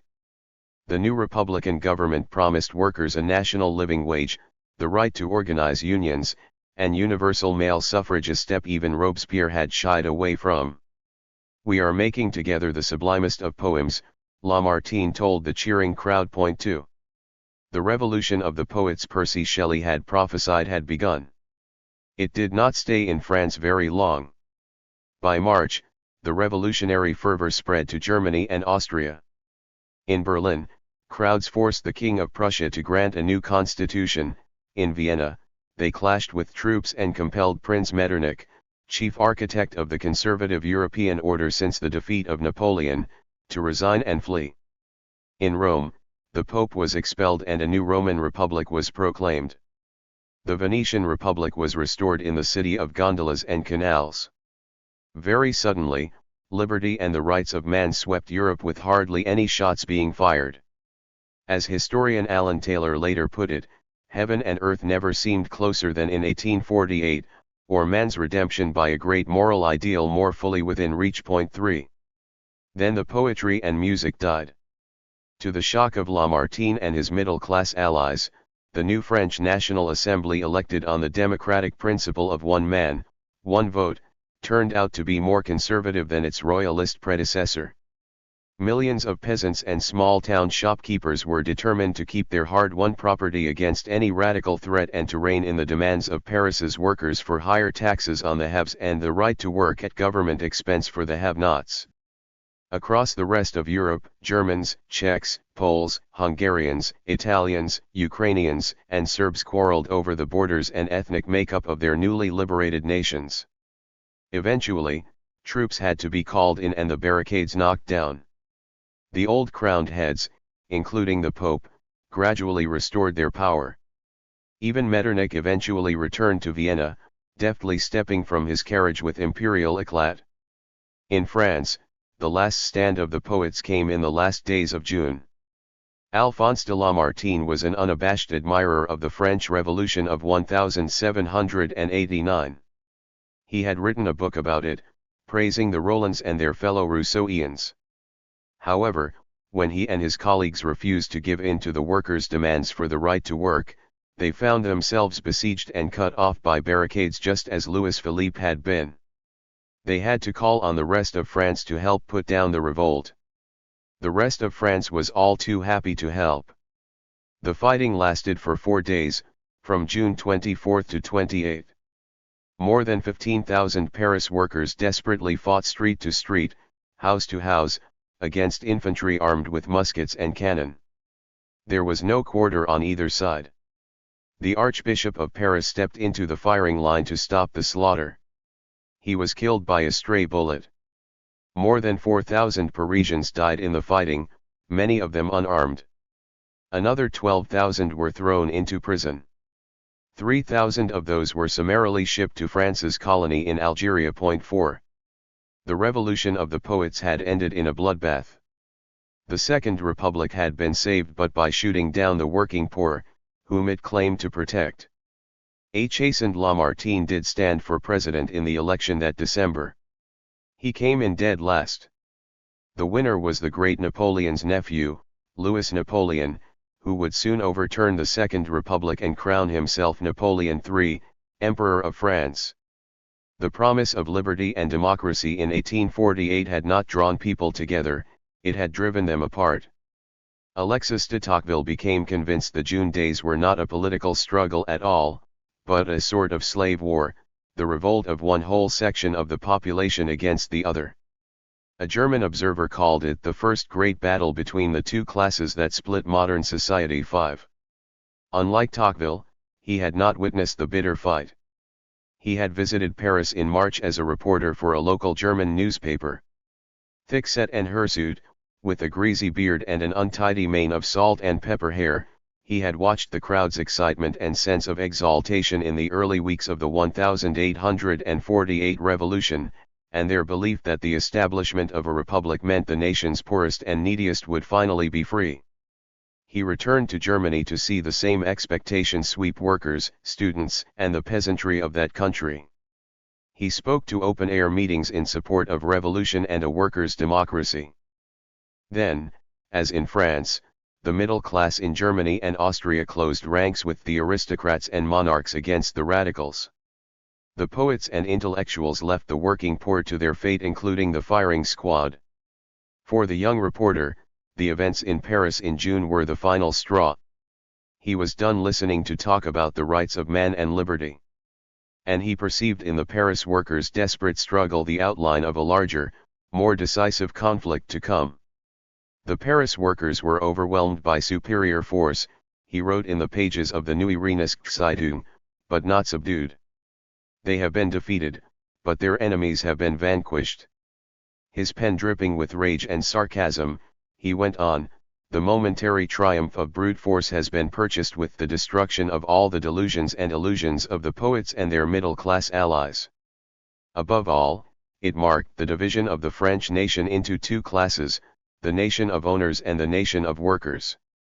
The victory of the people is more certain than ever, the headline of his article bellowed. The second act of the French Revolution is only the beginning of the European tragedy and the inevitable victory of the working class, or what he called the proletariat. 6 Then he signed the article with the byline Karl Marx. But how would this proletariat win? Marx already had the battle plan, written with his friend Friedrich Engels. It was titled The Manifesto of the Communist Party, penned between December 1847 and February 1848. At the time, their Communist Party consisted of exactly two people, Marx and Engels. However, Marx was confident that once the workers of Europe realized that their struggle was not against kings or despots, but against commercial society itself and its keystone, private property, they would rise up in such numbers and with such a fury that no one could stand in their way. In 1848, Europe was emerging as a world of factories and mines, railroads, and slums. Modern ideals of national sovereignty and majority rule were becoming common political coin, while modern science was poised for the next round of breakthroughs. 4 years earlier, Charles Darwin wrote out the 230-page outline for his On the Origin of Species. In the shadow of 1848, the next great battle between Aristotle and Plato was about to begin anew. There is a specter haunting Europe, the Communist Manifesto began, the specter of communism. In truth it was the specter of Book 8 of Plato's Republic. Those pages first spawned the idea of history as class struggle, a perpetual battle that Aristotle and his many followers over the centuries had sought to defuse but which Marx now yearned for because, he dared to believe, it would create a new community more radiant and perfect than anything dreamed of by the Romantics or Plato and his philosopher rulers. Marx was more of a romantic than he cared to admit. He was born in 1818, the year Mary Shelley published Frankenstein. In college, he dreamed of becoming a poet. His earliest extant work is a verse tragedy, titled Elainem, which Marx hoped might become the next Faust. 7 He also had a Byronic fascination with suicide pacts and pacts with the devil and enjoyed quoting the line from Faust's Mephistopheles, "Everything that exists deserves to perish," especially the middle-class capitalist society into which he had been born. Like Rousseau and the Romantics, he saw that society as selfishness run amok. Surely, he agreed with Shelley and others, man was meant for something more than a kind of perpetual Walmart shopping spree, with everyone intent on buying the material goods they think will make them happy, but indifferent to the fate of everyone else while ready to use their shopping cart on anyone who gets in their way. Marx believed that an event even more terrible and final than the French Revolution or the June Days would be needed to break the spell cast by commercial society. The man who helped Marx reach this conclusion was a figure he never met and whom he later bitterly repudiated, George Friedrich Hegel. But he was Kant's rival and heir and the most consequential German thinker in half a century. For 40 years, from 1795 until his death in 1831, Hegel taught first at the University of Jena and then in Berlin. A remote, even glacial figure, he was the German Sphinx but also the first truly global philosopher. From America to Russia, Hegel was as controversial as he was influential. Schopenhauer attacked him as a flat-headed, insipid, nauseating, illiterate charlatan. A century later, Karl Popper called his writings a despicable perversion of everything that is decent. Nonetheless, he dominated the continental academic mind like no one since Descartes. Marx, Schopenhauer, Nietzsche, Kierkegaard, Freud, Bergson, Sartre, Claude Lévi-Strauss, Michel Foucault, Jacques Derrida, all of them carry, to one degree or another, the mark of Hegel, if only in some cases as a symbol of everything they detested. His written works, like the Phenomenology of Mind, are monuments of intellectual synthesis. But the real secret of Hegel's success was his skill in fusing the moral fervor of Rousseau with the rigorous philosophizing of Plato, all expressed in a dense, almost incomprehensible, prose. If Hegel didn't always know what he was talking about, he certainly sounded as though he did and sounded as though he were also saying something new and profound. In fact, it was a shrewd reshuffling of a worn-out Neoplatonist metaphysics, cast as universal history. Let us begin, Rousseau wrote at the start of his discourse on inequality, by setting aside all the facts. This is precisely what Hegel does in his philosophy of history and his philosophy of right, his most influential works. His subject was the history of civil society made famous by Scots like Adam Smith, or what the 19th century called universal history. Like Plato, Hegel was interested not in what happened, but why. Unless you could give a reason why something happened, Hegel argued, then it was of no interest, certainly not to the philosopher. Because then it had no significance in the story that Hegel really wanted to expound, the march of absolute reason toward perfection. Another term for absolute reason was idea, or spirit, for Hegel. They are all the same. 10 Like Plato's ideas or forms, Hegel's are more real than the material world they direct or reflect. For Plato, ideas exist prior to material reality. For Hegel, they emerge as part of material reality over time, like an image painted on the spokes of a wheel that becomes visible only when the wheel is in motion. The painter in this case is God or Providence, who has decided to make human history the unfolding of spirit in time, until spirit, nature, and history are one. Once man knows this, Hegel proclaimed, he will finally achieve his freedom. 11. That unfolding is not a simple linear progression by stages, as the Enlightenment had thought. For Hegel, history moves according to a three-step process. There is first the thesis, embodied in concrete events and persons. Then, comes the antithesis, the negation of the thesis arising from its own contradictions. Then finally, comes the synthesis, which reconciles the truths common to both, arriving at a new level of understanding and a new stage in the advance of absolute spirit. The term for Hegel's three-step logical development is the dialectic, after Plato's method of arriving at truth.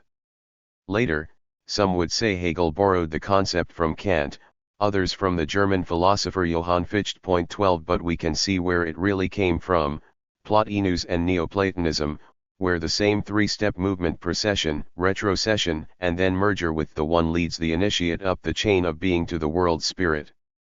Plotinus's world spirit, the final cause of everything, becomes Hegel's absolute spirit or idea, which, Hegel insisted, requires the dimensions of time and space in order to realize its concrete perfection. For example, men have automobiles which allow them to travel where they want and enjoy a greater independence and mobility, the very embodiment of freedom. Then, the influx of more and more automobiles causes traffic jams and gridlock in city streets, the antithesis of mobility and freedom. So then come stop signs and traffic laws, the perfect synthesis allowing people to get where they are going but also preventing our desire to get where we want from degenerating into anarchy. In this sense, the stop sign, which at first glance places a limit on our freedom, actually protects our freedom, even extends it. In effect, this becomes Hegel's account of modern history as well. The Middle Ages had been a period of moral clarity and spiritual uplift, but at the price of a narrow, cramped view of man and a tyrannical church. 13 The Renaissance broke the shackles of the first, the Reformation of the second. Out of both arose modern commercial society with its individual economic and political freedoms, from Venice and Florence to London and Paris.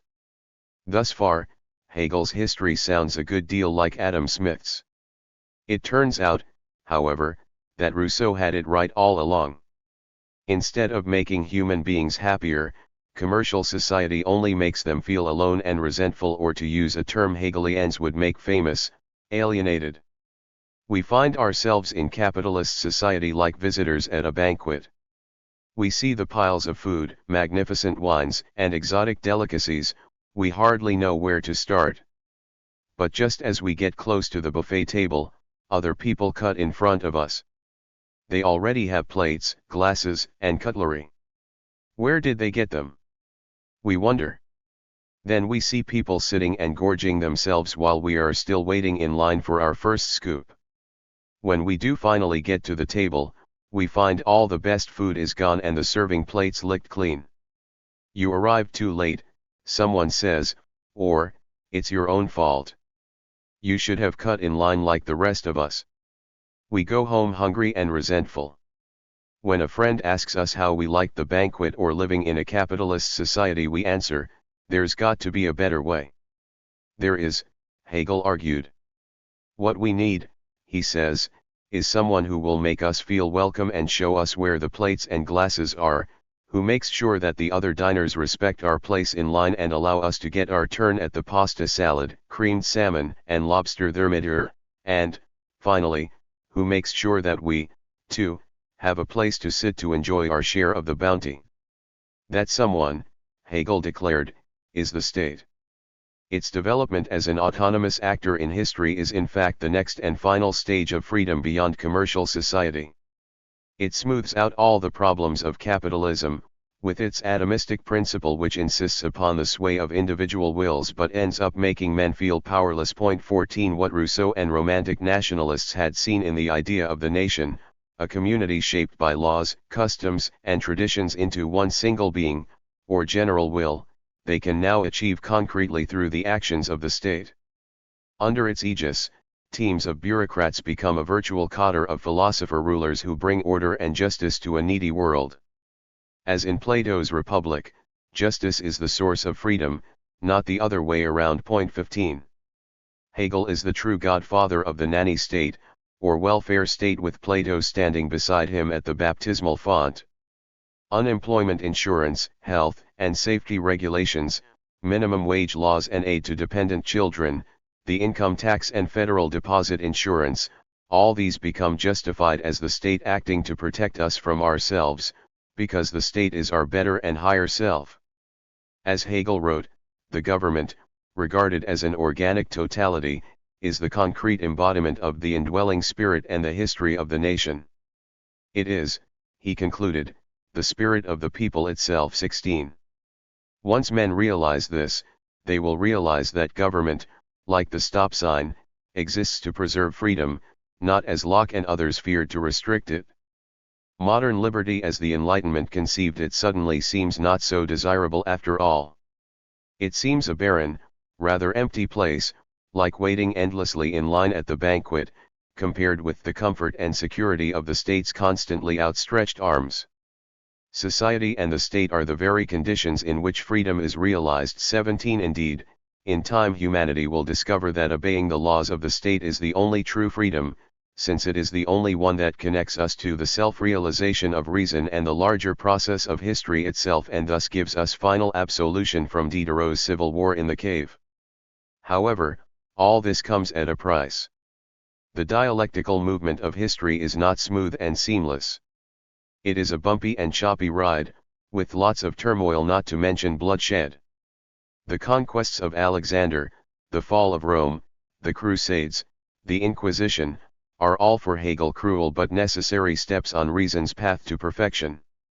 When Hegel's theses and antitheses collide, they tend to collide on the battlefield, in bitter, violent street clashes, in torture chambers and prison cells, and in revolutions.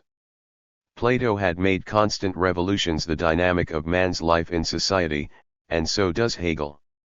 Synthesis appears only after a crisis. Another word Hegel made famous, and history on Hegel's terms is a series of crises. Indeed, periods of happiness in history are, in Hegel's words, empty pages. They contribute nothing to mankind's advance. During peacetime, he wrote, civil life becomes more extended, every sphere is hedged in, and at last all men stagnate. Men are better off, Hegel decided, when they are forced to face danger and uncertainty, forced to rise to the occasion. Let insecurity finally come in the form of hussars with glistening sabers, and show its earnest activity. 18. It may be easy to be philosophical about bloodshed, war, and death from behind a desk or in front of a blackboard.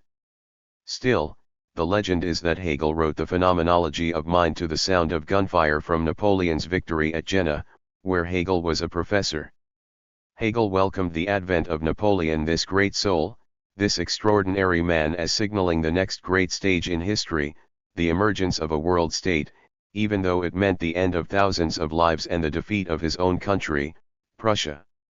Hegel never lived to see the events of 1848, but Marx did. They shattered whatever remaining doubts he still had that Hegel's nation-state was the spirit of the people. Instead, he would strip Hegel's Platonizing vision of history to its bare steel skeleton and recast it as the specter of global apocalypse. On August 24, 1849, Karl Marx arrived in London after being expelled from Prussia for his activities in the revolution the previous year. He was 31 years old. Except for a couple of brief visits to the continent, England would be his home and refuge for the rest of his life. For 34 years, he marched down almost daily to the British Museum to conduct research and gather material for his socialist writings. The weightiest, On Capital, or Das Kapital, remained unfinished at his death. During those 34 years, he never bothered to ask why in England, the land of Locke, Burke, and Adam Smith, he was left alone to work, while in Germany and on the continent he was always subject to the threat of arrest. Instead, his entire focus was on how to annihilate societies like Britain and how to use Hegel to do it. Even after he broke with his former master, Marx was convinced that Hegel's dialectic was the key to human understanding. However, Hegel hadn't gone far enough. The real scene of the action, he had concluded even before 1848, was not politics but the evolution of civil society described by Hume, Adam Smith, and their disciples. The course of history is made not by phantom ideas or absolute reason, but by how men earn their material living and how that, rather than some abstract dream of freedom, determine the character of their societies. Yes, the Middle Ages had been replaced by the Renaissance and Reformation. However, this was because the urban merchants of cities like Florence and Nuremberg had ripped apart the bonds of an agrarian feudalist economy in order to reap the full measure of their trading profits. And yes, traditional feudal monarchies had given way to constitutional government, from England in 1689 to France a century later, but only because the rising bourgeoisie had won over the workers and peasants from their feudal masters with fine phrases about liberty and the rights of man. Instead of being the voice of freedom, liberalism, like Hegel's nationalism, was only the voice of a greedy bourgeoisie, a few vulgar and self-educated upstarts transformed into eminent cotton spinners, sausage makers. They disguised their greed for profit under a cloak of natural right, including the right to private property. This disguise was not deliberate, or at least not entirely so. It was the inevitable result of living in a world that could not confront its own contradictions, that must hide the material struggle for dominance and exploitation under a cloak of high ideals, hiding it even from the exploiters themselves. Marx's term for this disguise was ideology. Friedrich Engels coined a phrase that sums it up better: false consciousness. Point 19. False consciousness is the Marxist version of the cave. It is that shadowy realm of falsehood and deceit by which the bourgeoisie maintain their power by pretending that it is founded in nature when in fact it is a rigged game. False consciousness comforts the ignorant and assuages the guilt of the guilty. It helps to keep reality at arm's length. The Middle Ages had its version of false consciousness, namely Christianity, hence Marx's famous aphorism that religion is the opiate of the masses. Capitalism has its version, too. This is the supposedly scientific worldview of Locke and the Enlightenment, which pretends that the pursuit of self-interest was natural and inevitable. However, the reign of ideology will come to an end when the final victors of history, the proletariat, come to power. The powerless shall indeed inherit the earth, because, as Hegel taught, each stage of history produces its antithesis, and thus its ultimate doom. The ancient world had produced the slaves, Jews, and cultural outcasts who became the backbone of Christianity and thus destroyed the Roman Empire. The Middle Ages produced the bourgeois merchant class, on whose money kings and barons and the church became totally dependent even though they treated it with contempt. Here, however, briefly Marx's vision of history overlaps with William Robertson's, and Adam Smith's. Now in 1860, Europe's industrial bourgeoisie were in turn breeding a viper in their nest, their workers. For without them, the machines wouldn't run, the wheat fields wouldn't be harvested, the cotton mills and coal mines would fall silent. When the proletariat realized their latent power, they will rise up in a revolt that will set the June days in the quiet shade. It will be the day of judgment, Marx wrote, when the reflection of burning cities are seen in the heavens, to the accompaniment of thundering cannon, and inflamed masses scream, and self-interest is hanged on the lamp-post. 20 The June days were always Marx's touchstone for understanding class relations and the historical role for the proletariat. He never doubted for a moment that communism meant revolution, and a violent one at that. When our turn comes, he told the Prussian Assembly in 1849, we will not disguise our terrorism, and over time Marx's followers, from Russia to North Korea, have generally adhered to his advice. 21. Still, the proletariat itself remained for Marx an abstraction, nothing more. He knew nothing about the working poor and never set foot in a factory. His entire picture of their lives was drawn from Engels's book The Condition of the Working Class in England, published in 1844, even though much of its data was dated and even faked. 22 Marx detested socialists who did come from working class backgrounds, precisely because they tended to oppose violence and looked for a way for labor and capital to cooperate. He drove one, Wilhelm Weitling, out of the Communist International, another, Ferdinand Lassalle, he denounced as that Jewish nigger and did everything he could to cripple Lassalle's efforts at creating an anti-revolutionary socialist movement. 23. It is often said that Marx's materialism turned Hegel upside down. Marx himself said it. In fact, both were fixated by the same abstraction, history, meaning that the future has a fixed and inevitable destiny. Marx's concept of history comes straight out of Book 8 of the Republic. It is history as class struggle pure and simple, a ruthless cycle of war and hatred without end. Except that Marx's class struggle does come to an end. History is the judge, Marx once said, the proletariat is its executioner. When the smoke clears and the rubble finally subsides, the proletariat will find itself in charge, freeing man for now and forever. Since economic production no longer requires exploitation of one class by another, the driving dialectic of history, class struggle, also comes to a halt.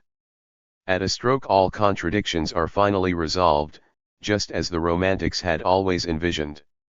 Subject and object, freedom and necessity, our natural self and social self, even reality and appearance, become one. The state withers away, meaning Hegel's nanny state, since it is no longer needed. Everyone finds an equal place at the banquet to which everyone has willingly contributed, from each according to his ability, to each according to his need. Man, at last the master of his own form of social organization, Engels wrote, becomes at the same time the lord over nature, his own master. Free. 24. Human beings will finally become whole and complete. They will, in Marx's phrase, work in the morning, fish in the afternoon, and write poetry in the evening. For all his rage, Marx the dialectical materialist turns out to be a man as obsessed with spiritual enlightenment as the poet Shelley or Saint Augustine. To Socrates, it was this condition of the soul we call wisdom. Marx called it the kingdom of freedom. It will come, he once wrote, only when men are finally freed from their material limitations, or the kingdom of necessity. The kingdom of freedom actually begins only where drudgery, enforced by hardship and by external purposes, ends. It lies beyond the sphere of proper material production. 25. By chance, at the same time that Marx was sitting in the British Museum dreaming his dream of man freed from material necessity, another man on the other side of London was pondering the same problem. He occupied a tidy office in India House in Kensington. Decades before, he had been England's most astonishing boy genius. Now 50 years old, slight of build and balding, he was the living heir to the assumptions of the Scottish Enlightenment. He would take up the question of human freedom from the opposite end of Marx's perspective, one might say from the Aristotelian end. His name was John Stuart Mill. He had learned Greek at age 3. When he was 7 he was reading Plato's dialogues in the original and poring over Hume and Gibbon. At 11 he was the master of Newton's Principia and Aristotle's Logic. 26 By the time John Stuart Mill was 16, he was writing his own textbook on economics. All this was due to his father, James Mill.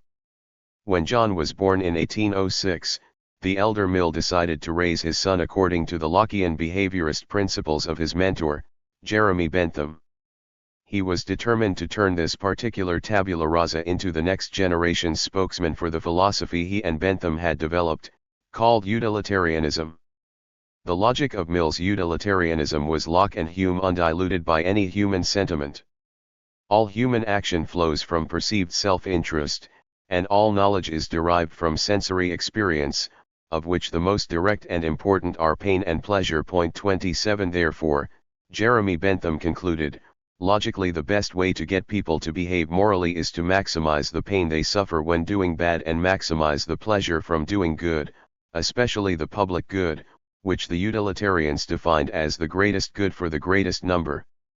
James Mill applied much the same calculus to homeschooling his son. The short-term pain a 5-year-old might suffer from spending long hours studying Greek verbs and drawing diagrams of ellipses instead of playing with toys or friends would be outweighed by the long-term benefit of having a finely trained mind ready to work for the greater happiness of mankind. The plan succeeded beyond James Mill's hopes. The more knowledge little John absorbed, the more his father piled on the books. When the boy had absorbed all he could, James Mill set him to work teaching his brothers and sisters and editing Bentham's legal writings. By 1826, 20-year-old John Stuart Mill had become a miniature clone of his father, including mirroring his political and philosophical beliefs. 28. Then, perhaps inevitably, the mirror cracked. John Stuart Mill had convinced himself that his entire goal in life was to be a progressive reformer like his father. Then one day he asked himself a vital question. Suppose that all your objects in life were realized, that all the changes in institutions and opinions which you are looking forward to, could be effected at this very instant, would this bring a great joy and happiness to you? And an irrepressible self-consciousness distinctly answered, no. It was, he remembered later in his autobiography, as if he had woken up from a dream. It instantly plunged him into a deep depression. I seemed to have nothing left to live for.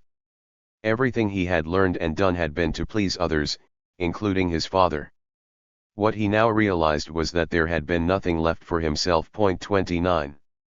The depression lasted for 2 years. What pulled him out was the one thing that his father and Bentham had most despised, romantic poetry at its most useless, especially Wordsworth and Samuel Taylor Coleridge.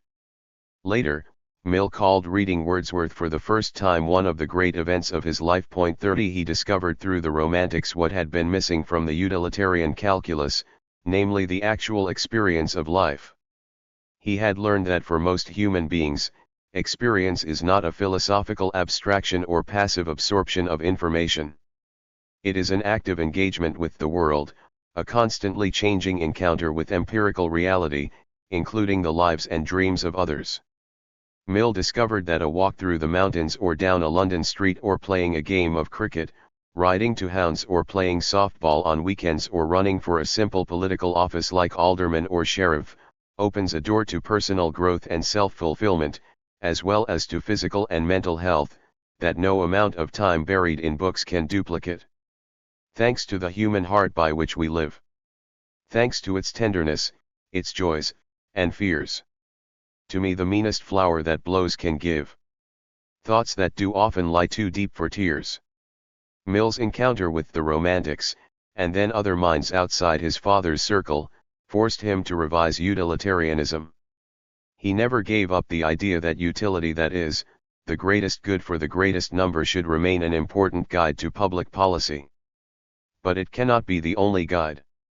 He learned from Thomas Macaulay's famous critical review of his father's essay on government that trying to construct a political vision from purely deductive principles is a guaranteed failure, because it ignores the complexities of real life. If Bentham and his father had led an enlightened Aristotle down a Platonist dead end, Mill's goal was to lead their Aristotle back out again. To start with, he learned from Coleridge that the social world around us is not just the result of wrong-headed thinking or systematic injustice, as his father and Jeremy Bentham believed. It reflects a complex organic historical development and consists of institutions that give meaning and purpose to the lives of ordinary people, however pointless they may seem to the ivory tower philosopher. Social reality has a hidden purpose. Coleridge taught a purpose that, like nature herself, we tamper with at our peril. 31.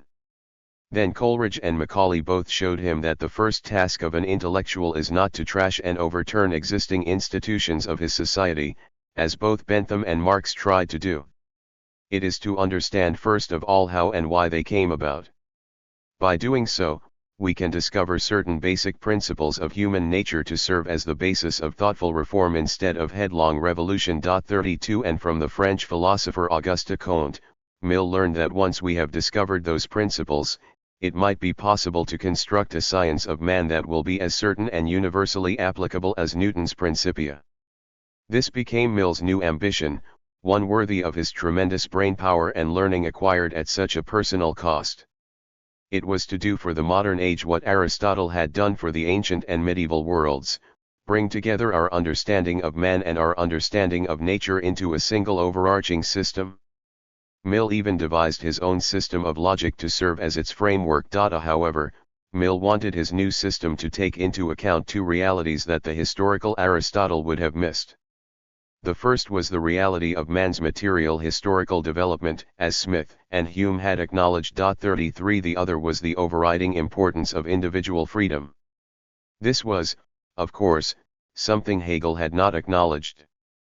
Like Marx, Hegel built his philosophy entirely around proving that man's happiness depended on reaching the final stage of community, either the nation-state or the classless society. Indeed, Hegel had no interest in unleashing the power of the individual unless he happened to be a world historical individual like Alexander or Napoleon. The Romantics, however, did. What Mill ultimately did was to steal their clothes while they were out bathing with the infinite.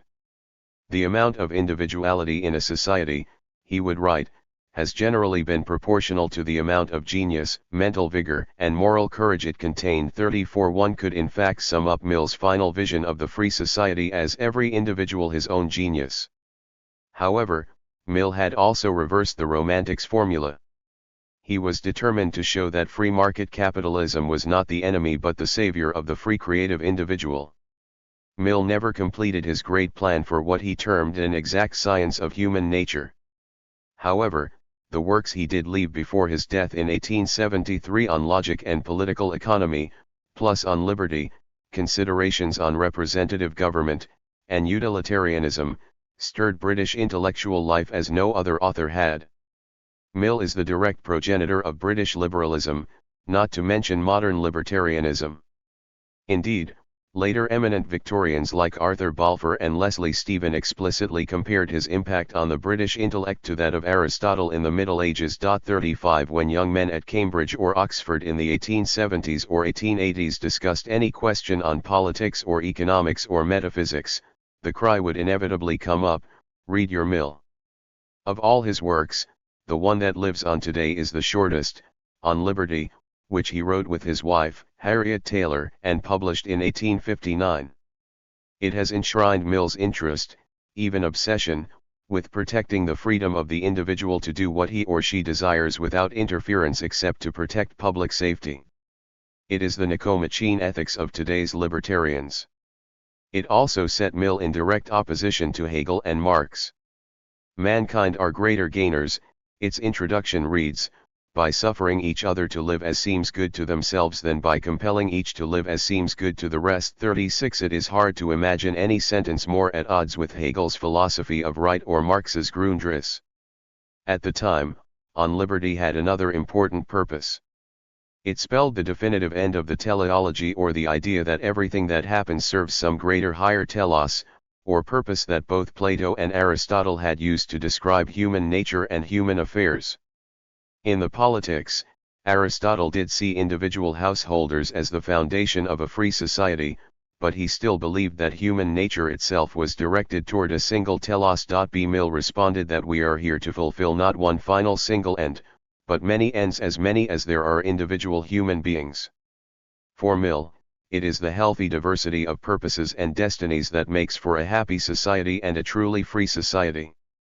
The purpose behind individual liberty is not allowing people to do whatever they want, it is allowing people to do what his father had never permitted him, to discover in their own way what truly fulfills them. This, Mill argued, is the essence of true freedom. 37. This was also the great key to Western civilization and its history, Mill argued, the increasing empowerment of the individual. What has made the European family of nations an improving, instead of stationary, portion of mankind? Mill asked.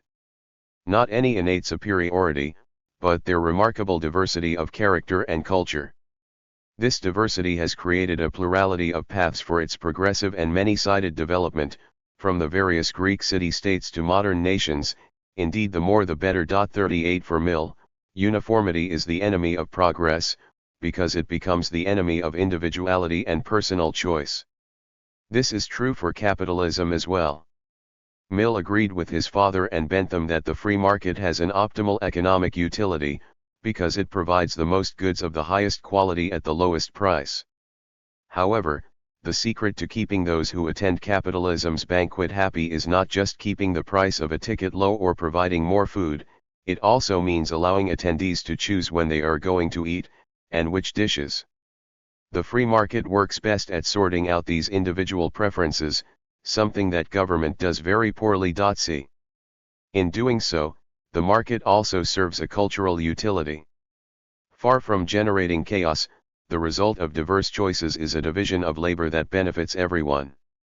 As Mill states, the only unfailing and permanent source of improvement is liberty, and his principles of political economy made it clear that free market capitalism's chief virtue was that it made sure there were as many possible centers for improvement as there were individuals. 39 For Mill, uniformity is the enemy of progress.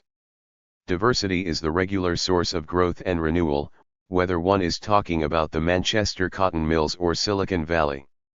In the same way, Mill believed, representative government on the British or American model worked best because it encouraged individuals to stand up for their rights, thus encouraging an energetic self-reliance. 40 The most famous example of how individual freedom works to achieve public goods is found in On Liberty's discussion of freedom of thought.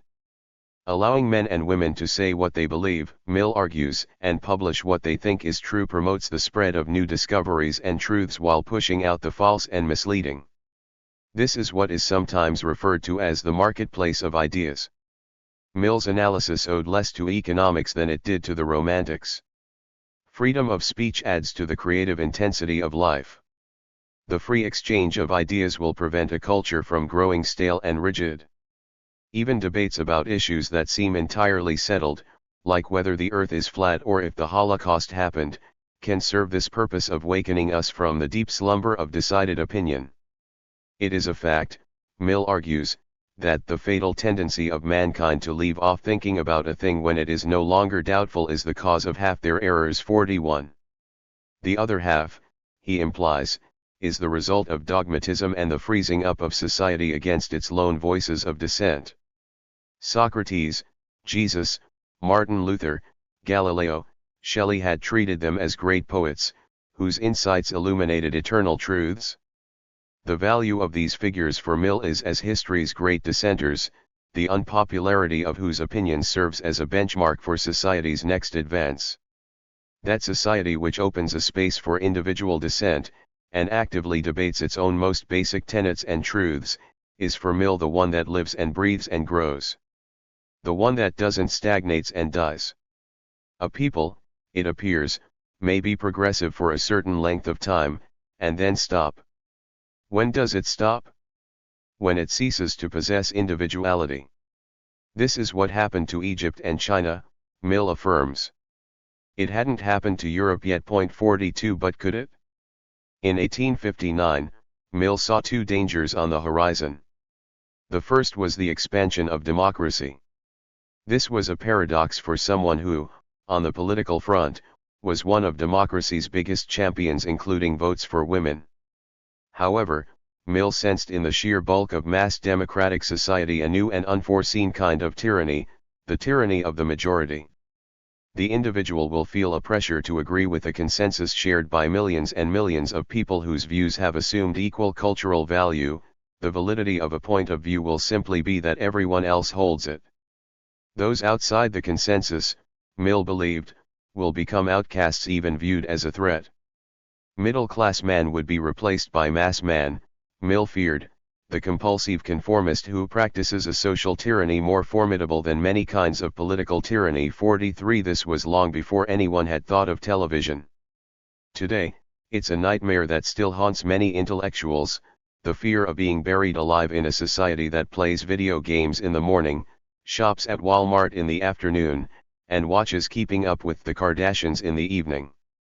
Some see this fear, like Mills, as a thinly disguised elitism. Others have pointed out that the dangers lie very much the other way, that the complete indulgence of individual preference to the point of what Mill approvingly called eccentricity opens the door to no cultural or moral standards at all, as anyone browsing the internet soon realizes.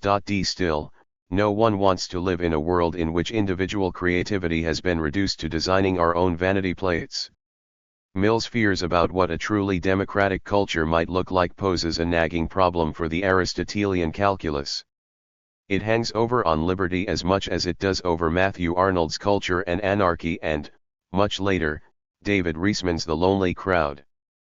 The other danger Mill sensed was the growth of socialism, specifically Marxist communism.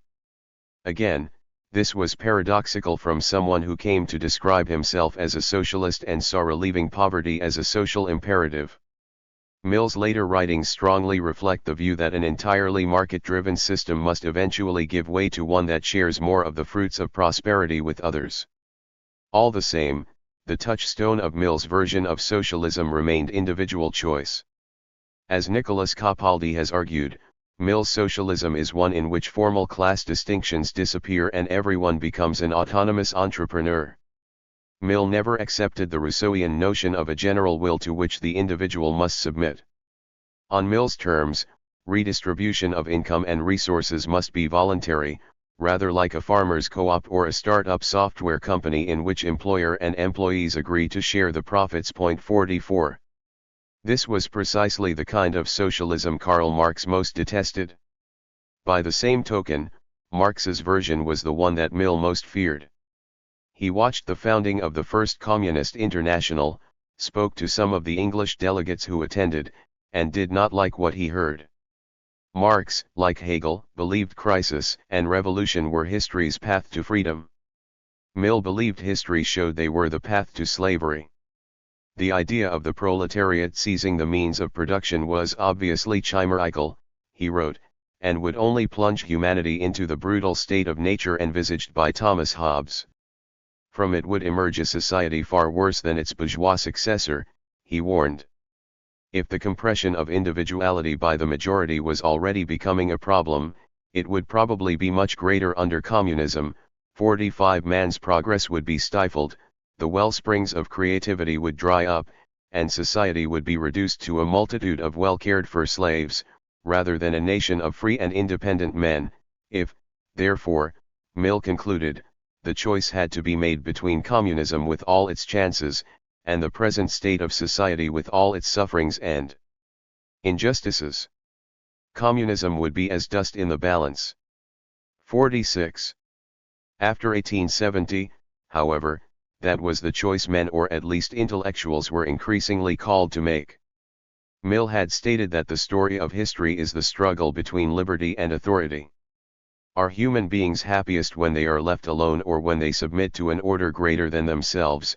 47 As the 19th century wore on, the heirs to Aristotle and the Enlightenment became the staunchest defenders of liberty, while the partisans of Plato were increasingly attracted to the authority side of the barricades. This is the origin of the famous split between classical liberalism and its modern paternalist and statist cousin, progressivism. It was already happening in Mill's own country. Shortly after his death, the so-called British idealists would use Hegel to fashion a distinctly Anglophone theory of the welfare state. 48 On the other side, Herbert Spencer would mount a counter-theory in the man versus the state that made far more concessions to laissez-faire economics than Mill the on-again, off-again socialist could ever have endorsed. In Spencer's case, at least, another factor had entered the arena, one that had dazzled Karl Marx almost as much as it did Spencer. It was a book by Charles Darwin called On the Origin of Species, and it would open a brand new front in the perennial battle between Plato and Aristotle, this time in natural science. This was L'Histoire de la Gironde, published in 1832. If individual cannot propagate, he has no issue so with species. Charles Darwin. 25. The Scale of Nature, Darwin, Evolution, and Aristotle's God. The fundamental principles of all nature are change and motion. He who does not recognize this truth does not recognize nature herself. Aristotle, Physics, Book 3, Chapter 1. All nature exists in a state of perpetual improvement. Erasmus Darwin, Zoonomia. That night they made camp. They pulled their lancha up on the beach and started their campfire, the smoke rising in the twilight while vampire bats circled in the trees overhead. It was their third day out from San Fernando as they paddled along the sluggish Apure River. The brown water was sometimes so shallow that the lancha would get stuck on a sandbar and the natives would have to get out and push it off. All around them was the forest, a thick green canopy that hung over the river, while monkeys screamed and strange birds called from the branches of cedar, mahogany, mimosa, and Brazilwood. 1. The gringo had samples of all of them in his bag, along with herbs, fruits, bugs, and butterflies.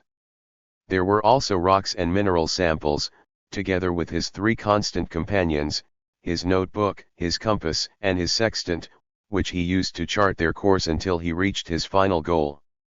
It had been a strenuous day, and they slept a deep, dreamless sleep. In the morning the gringo set off again on foot, observing and writing in his notebook. After a few hours he circled back to camp, where he caught a whiff of breakfast being cooked on the campfire. Before the full steaming heat of the day set in and the inevitable armies of mosquitoes descended too, he decided to wander along the shore to the sandbar where the day before they had caught a glimpse of sleeping crocodiles. An insect buzzed over his head, and he brushed it away. He had stopped to examine an interesting agglomeration of mica embedded in the sand when he realized he was standing on the footprint of a jaguar. It was a fresh footprint. He rose slowly and glanced to his right. There in the foliage, under the shade of a ceiba tree, was a large adult jaguar. He had once seen a tiger in the Frankfurt Zoo, but this was no zoo. When the jaguar turned its luminescent green eyes in his direction, he felt the blood drain from his face and his heart pound in his chest. He forced himself to remember the advice the Indians had given him about an encounter like this: don't run, don't show any fear. I must turn and then calmly, deliberately retrace my steps. Do nothing to startle the jaguar, or that might be the last thing I ever do. Step by gingerly step, the gringo moved back toward camp. A monkey screamed overhead, startling him. How often was I tempted to look back in order to assure myself that I was not pursued, he remembered later. 3 Finally, after 50 yards or so, he did turn back. The jaguar was still there, motionless, but its attention was on a herd of capybaras crossing the river farther downstream. Its mind was on breakfast, and suddenly so was the gringo's. He arrived back at camp and breathlessly told his story to the natives and his assistant, a French doctor named Aime Bonpland. The men laughed and shook their heads. Why do you do it, Señor Humboldt? One of the natives later asked him. How is it possible to believe that you have left your own country to come to this river to be devoured by mosquitoes, and measure lands you do not own? For why? Alexander von Humboldt only smiled in reply. It was a question he had heard often during his days in Brazil.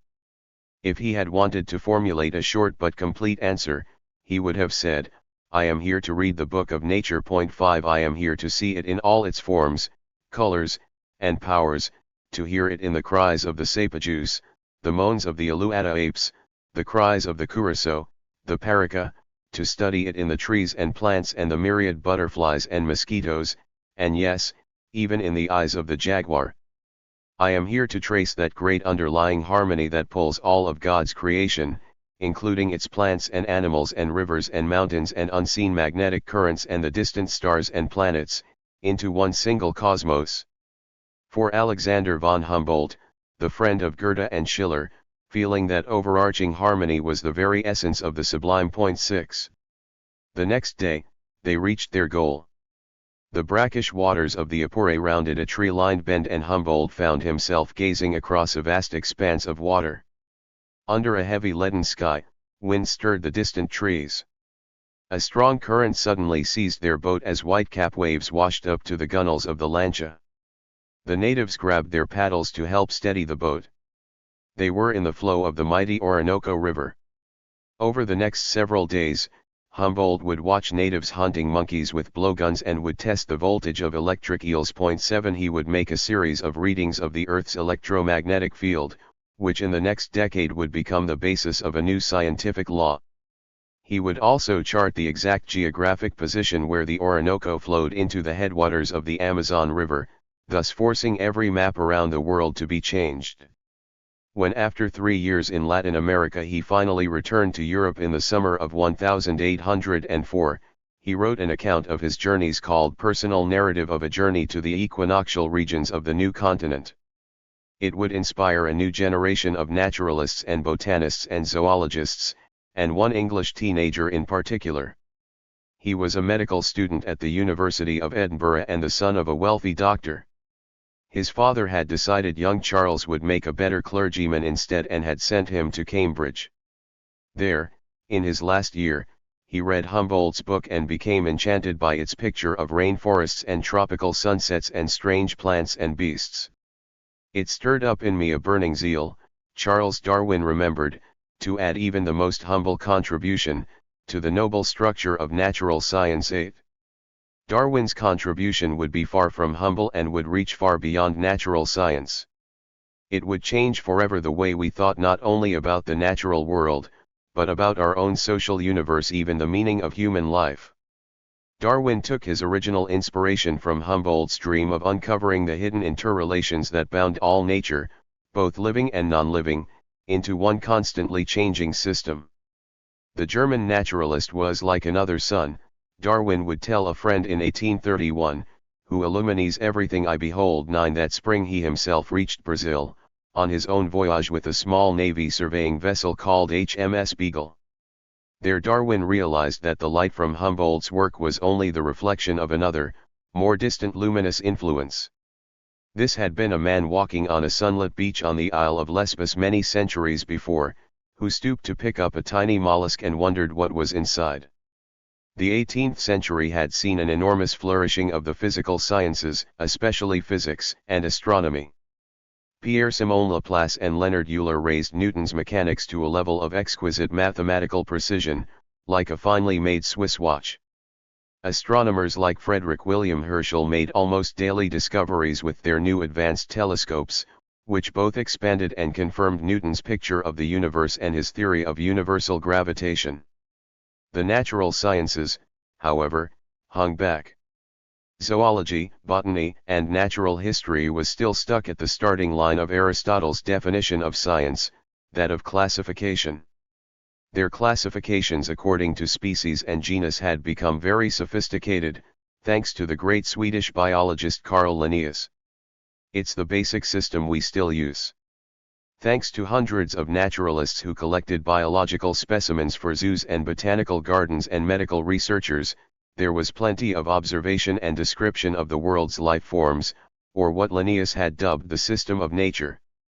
Still, no one had yet found a satisfactory structure for explaining how everything fit together, certainly nothing remotely close to what Newton had done for the physical sciences.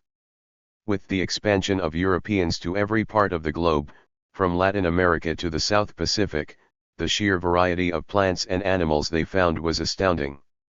Humboldt alone brought back no less than 60,000 botanical specimens from his Latin American trip, more than 1 in 10 were completely unknown to European researchers. 10 The new discoveries forced botanists and zoologists to toss out the old ways of thinking about their disciplines, including Descartes' mechanics and Aristotle's vital principles, which had somehow hung on into the 1600s without offering a clue as to how to construct a sure new way.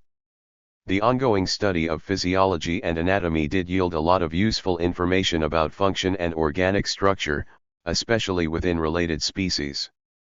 But there was nothing that helped to relate botany to zoology the way physics was now intimately related to astronomy. In fact, physiology was considered part of physics. 11 Certainly there was nothing that passed that ultimate test of an exact Newtonian science, the power of prediction. John Michell had predicted the existence of binary star systems 3 decades before Herschel found one with his telescope in 1796.12, but who had ever been able to predict the existence of a new marine animal or mammal, let alone explain what caused them to come into existence. In 1800, the life sciences seemed doomed to be a science of observation and description only. They offered no explanatory power and no possibility of arriving at precise laws to explain why embryos become one animal instead of another, or how vertebrates are related to invertebrates or horses to pigeons, let alone elephants to elephant grass. John Locke had even concluded it was impossible. The study of living nature, he decided, could never be raised to the level of genuine knowledge like Newton's Principia, because it offered no route to mathematical certainty. 13. It had been Alexander von Humboldt's mission to change that mindset. Before he died in 1859, Humboldt's great gift to his fellow naturalists was to tell them that what their work lacked in deductive Euclidean precision was more than made up for in buzzing, blooming real life. What they were observing and classifying weren't just birds or plants or mineral samples. They were students of empirical reality in all its vivid richness and diversity. Beneath this seemingly infinite variety lurked clues of a vast underlying interlocking system. Why was Humboldt so confident the secret of the system could be cracked? Because man was part of that system of nature himself. He carried its laws not only in the makeup of his mind but in his heart and feelings. Humboldt's romanticism was expressed not through poetry or a paintbrush, but with a notebook, compass, and specimen jar. A book on nature, he wrote, should produce the impressions that she herself elicits, in a vivid language that will stimulate and elicit feelings, including a sense of the sublime. 14 Wordsworth had said, "When we dissect we murder." Humboldt replied, "When we dissect we discover a living part of ourselves." But where to start? Curiously enough, there was a clue on the very island where Humboldt did some of his most exacting research and where a statue to Humboldt still stands in its capital city.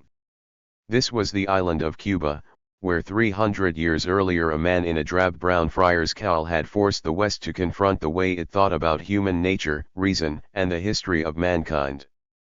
Born around 1474, Fray Bartolomé de las Casas had 2 lives. The first was as a Spanish planter on a freshly conquered Cuba, where he received a royal grant of land tenure in 1513. Las Casas proceeded to rule over his Indian serfs with a brutality that was not unusual in the early years of the Spanish conquest of the New World but was unusual for a man of the church, in fact, a Dominican friar.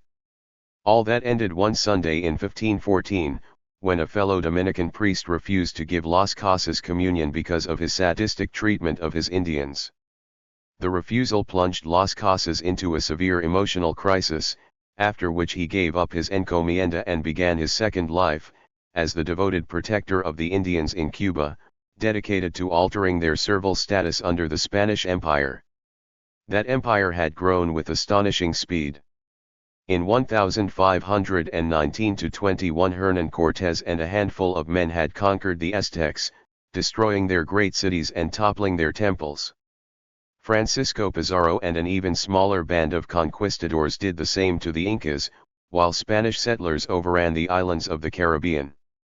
Less than 30 years after the death of Columbus, Europeans had spread devastation and disease across the southern lands of the New World, reducing the native population to barely a fraction of its pre-conquest size, Perhaps 1.5 million died in Mexico alone. 15 The Spanish crown had introduced the encomienda system to keep the remainder working as virtual slaves, and to extract the wealth from lands that reached from the southern tip of South America to California and New Mexico. The process of building this vast empire and extracting its wealth, however, had left a nagging doubt. By 1550, the Spanish were asking themselves a classic Platonic question: our empire might be great, but is it just? Spain's canon lawyers framed the issue slightly differently. By what right did the King of Spain claim sovereign rule over a people and land more than 3,000 miles away? The issue was considered so grave and pressing that a church council was called to resolve it, at Valladolid in 1550. With King Charles V himself presiding, Spanish churchmen assembled to hear a debate on the moral and legal status of the New World's indigenous peoples. Arguing the Crown's case was Juan de Sepulveda, brilliant canon lawyer, humanist, and one of the best trained minds of his time. 16 Traveling across the Atlantic to argue the other side was Las Casas. He was now 75, but still sharp and vigorous. He was the acknowledged champion of the belief that Native Americans not only were capable of being baptized and received into the church, but had deserved the same rights as Spaniards, including the right to govern themselves without Spanish rule. He had forced an end to the encomienda system in 1542. Now he aimed to dissolve the Spanish Empire itself. Sepulveda rose to speak first. The centerpiece of his argument was drawn from Aristotle's assertion in Book I of the Politics that some peoples are slaves by nature because they lack the reason needed to live in society and thus require a master to supply it. The Indians of the New World, Sepulveda insisted, were such a people. Their heathen religion and customs such as human sacrifice, cannibalism, and incest marked them as barbarians whom God has willed to lack reason and therefore doomed to perpetual servility. How can we doubt, Sepulveda said, that these people, so uncivilized, so barbaric, so contaminated with so many sins and obscenities, are as children to adults and unfit to govern themselves? Therefore, conquest and rule by a civilized nation like Spain was not only just but actually for their own good, a classic argument for imperialism, then and later. 17. Whatever is, must be right. Sepulveda's arguments were an example of how Aristotle could be applied to justify a status quo, regardless of its obvious shortcomings. Las Casas, however, threw Aristotle right back at him, together with an appeal to natural law that he borrowed from the most famous member of his order, St. Thomas Aquinas. 18. Las Casas pointed out that far from being natural slaves, the natives before the conquest showed every one of the characteristics that Aristotle defined as the basis of the good life. They had lived in large cities, they had a regular system of government that conformed to the norms of natural law, they had an established language and religion and laws of marriage, they even had a sense of private property. They also had a sophisticated grasp of mathematics, that classic measure of rationality, and astronomy, and had built monuments that were the equal of the pyramids of Egypt. 19. But then Las Casas went further. He knew he could not refute every instance of human sacrifice or cannibalism that had so shocked the Spanish conscience. So he showed that these actions were rational in the cultural context in which they had taken place.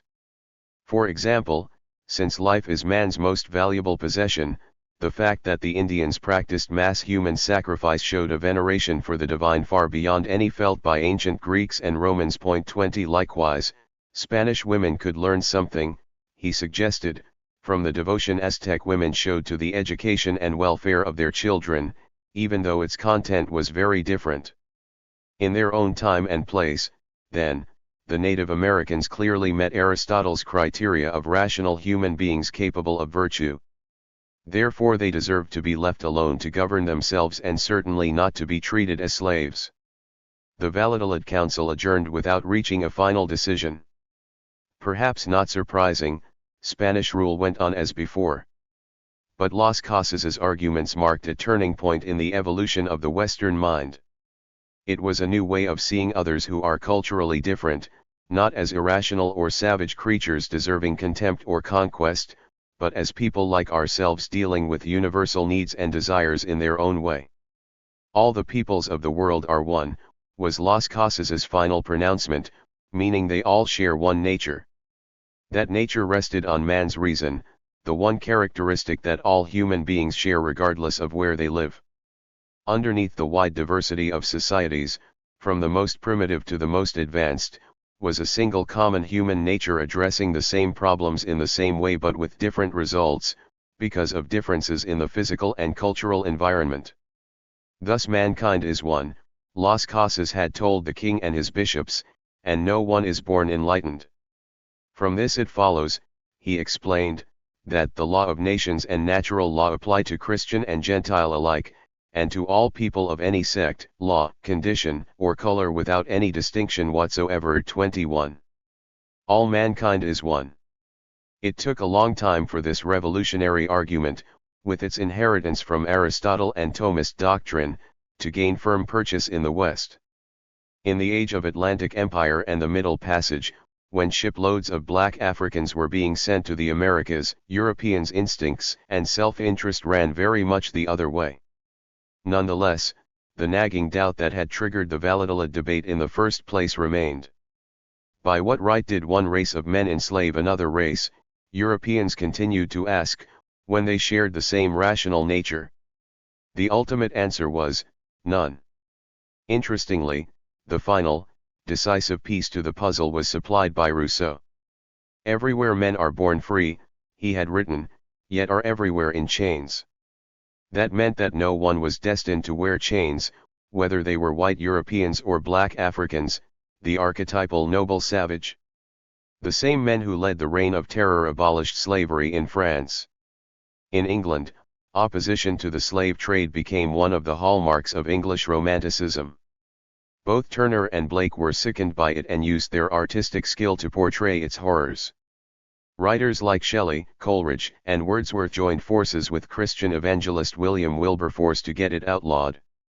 Alexander von Humboldt stood foursquare with them, for the same reasons. He wrote, "We maintain the unity of the human species, at the same time repel the depressing assumption of superior and inferior races of men. All are in like degree designed for freedom."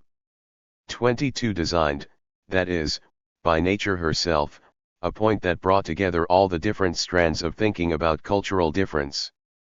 Now it turned out our physical and moral makeup is only one aspect of a larger creative system. Las Casas and the Thomists had pointed out that nature was the physical frame where over time man reveals his fundamental rationality. He does this first of all through his contemplation of nature, which leads him to infer the existence of a divine creator, or what the Enlightenment called natural religion. He does it secondly through his actions in nature, his reshaping of his physical environment to suit his own needs and desires, including his natural desire to live with others, what the Enlightenment had dubbed the progress of civil society. In the end, all these developments flow from the same source, man's reason as a work in progress. All men are equally made in the image of God with a mind and reason, as Cardinal Bellarmine had said, which was epitomized by that supreme act of reason conquering nature, the acquisition of property.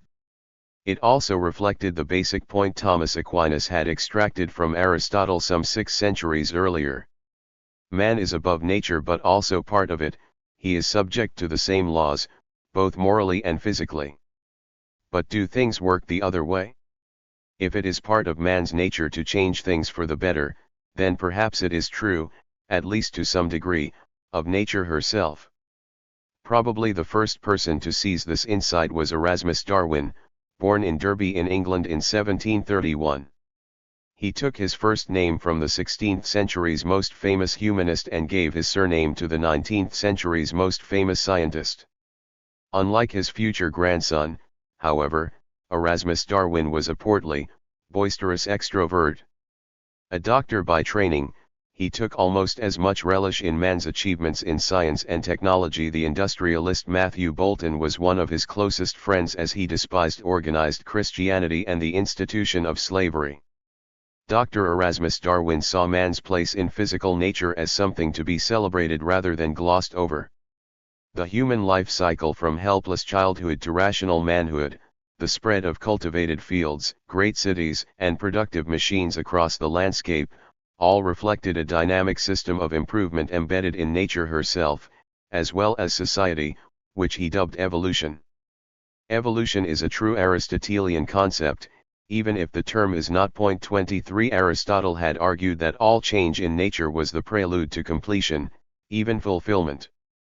Aristotle, however, was thinking of the development of individuals within a species, like our old friend Rover the lab retriever, whose growth over time reflects the transformation of potentiality into actuality. Aristotle spurned any notion that species themselves changed over time, any more than did the planets in the heavens. Erasmus Darwin was the first thinker to use the concept of evolution to describe nature as a whole. 24 Everywhere he looked in 1700s England and Europe, the good doctor saw a ceaseless, ever-expanding process of birth, growth, and death in which every species including man expresses the potential for unlimited growth and improvement. The heady prospect made him burst into poetry. Shout round the globe, how reproduction strives. With vanquished death and happiness survives. How life increasing peoples every clime. And young renascent nature conquers time. 25. But exactly how did this renascent nature end up producing all this happiness? What is the engine that powered its growth and improvement? In the case of the progress of civil society, it was man's reason.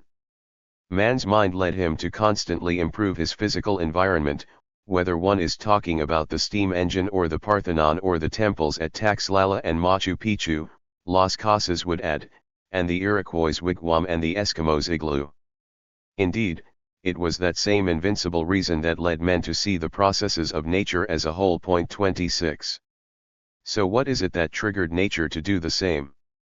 That was the question Erasmus Darwin and his great French rival, Jean-Baptiste Lamarck, could not answer. They left it to Darwin's grandson to find it in the same place where Alexander von Humboldt had first plunged into the book of nature, in the lush jungles of South America. I was a born naturalist, Charles Darwin said later. If so, none of his family or teachers noticed it. They saw instead a rather dull and lazy boy. I was considered by all my masters and by my father, he admitted in his autobiography, very ordinary, rather below the common standard in intellect.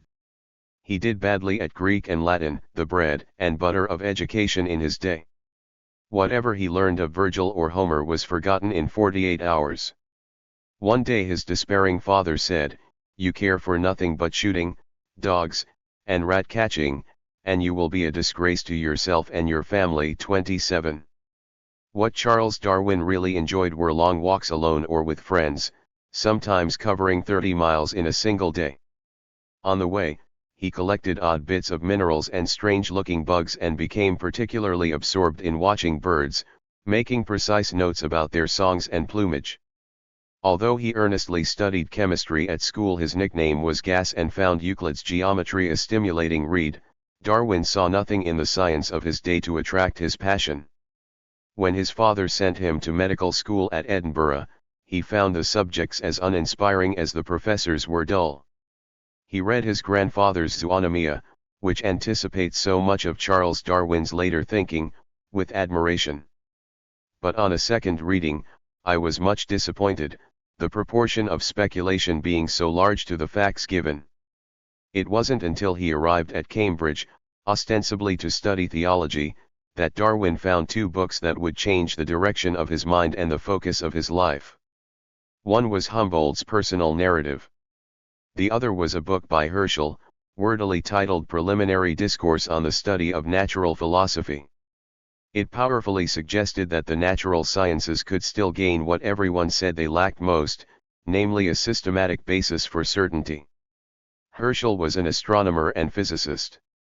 He was the son of an even more famous astronomer. Picking up his book, Darwin must have expected him to treat mathematical laws as the be-all and end-all of true science. But surprisingly enough, Herschel didn't.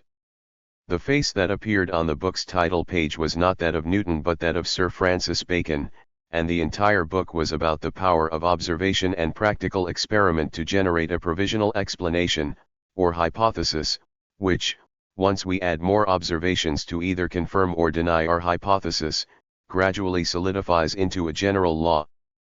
That law, Herschel admitted, might not be mathematically precise, or at least not at first. But once it's tested by time and dint of example, it can be enough to explain what's going on. The key was finding a provisional link between cause and effect. I gave both the dog and the cat some vitamin D, the experimental scientist says to himself, and both their skin rashes went away. This discovery leads him to make a hypothesis: whenever an animal with a skin rash is given this amount of vitamin D, it will be cured. He will be able to re-examine old cases. I saw a dog the other day eat some broccoli and its skin rash disappeared, so broccoli must contain vitamin D and open the way to considering new ones. When he gives vitamin D to his spouse and her skin rash actually gets worse, he doesn't throw up his hands in despair. He wonders why vitamin D works for animals but not for humans, and launches his research on a new line of investigation. Reasoning in science, like reasoning in real life, is a process. It is, as Herschel showed, an inductive process. His book had a big impact on John Stuart Mill, who recast his system of logic to accommodate Herschel's inductive, observational theory of science. It also had an impact on Darwin, the would-be naturalist. Herschel made him realize that Humboldt's travels in South America that had fired his imagination so much were about more than breathtaking vistas, exotic animals, and romantic tropical sunsets. Herschel had shown how a system of classification like Humboldt's natural history could be turned into a framework for grasping the causal laws of nature that governed its operations. Another scientist, William Whewell, offered an additional perspective. Induction, the patient gathering of data and the teasing out of causal factors, was clearly important to scientific research. However, the big breakthroughs, Whewell argued, required the more powerful force of the imagination. It was these inspired intuitive leaps, akin to those of a great painter or writer, that allowed a genius of a discoverer like Galileo or Newton to suddenly sort our ordinary perceptions of things into an extraordinary and meaningful pattern, including our perception of living nature. Point 28. It's not clear whether Charles Darwin dared to think of himself in those terms, as a biological Michelangelo. But when he set sail in HMS Beagle on December 27, 1831, all these elements, the idea of the scientist as imaginative genius, Aristotle's view of nature as change and process, and Humboldt's romantic vision of biological nature and humanity as one, were about to come together in a great shattering climax. The trip itself was anticlimax. It turned out that Charles Darwin, who had not been to sea before, suffered from torments of seasickness. I abhor the sea and all ships which sail in it, he wrote to his sister. I hate every wave of the ocean. The Beagle's captain was all too happy to leave his miserable passenger on land for 3 or even 6 weeks at a time, while the Beagle completed her work of drawing up hydrographic charts on the South American coast. Darwin would spend almost 4/5 of the 5-year voyage on land, gathering specimens, walking, watching, and thinking. Point 29. That suited Darwin. Humboldt's vivid descriptive prose had not prepared him for the lush scenery of green-carpeted mountains and volcanoes and hundreds of insects and birds of species he had never known before. It was like giving a blind man eyes, he wrote in his journal. He is overwhelmed with what he sees and cannot justly comprehend it. Such are my feelings, and such may they remain. 30. Darwin watched the flights of strange butterflies, examined volcanic outcroppings, and dislodged fossils from sedimentary rock. He met the natives of Tierra del Fuego, who had never seen white men and whose fierce appearance and bizarre folkways put his belief in the unity of mankind to a severe test. 31. He saw the same giant sea turtles Humboldt had seen on the islands of the Galapagos, and the strange lizards, each more than 2 or 3 feet long, which dotted the black lava rocks like imps of darkness. He also estimated there were at least 28 species of land birds, almost all previously unknown, that lived in the Galapagos and nowhere else on the planet, a point that would figure prominently later in his theory of evolution. 32. At the time, however, it was the geology of the places he visited that interested him most. He noted the long, slow transformations of the landscape due to volcanic activity and sedimentation, and shifts in the Earth's surface, all of which confirmed geologist Charles Lyell's theory that the history of the Earth was one of constant change and gradual upheaval. Darwin thought about devoting his time to writing a book on geology when he returned to England in 1836.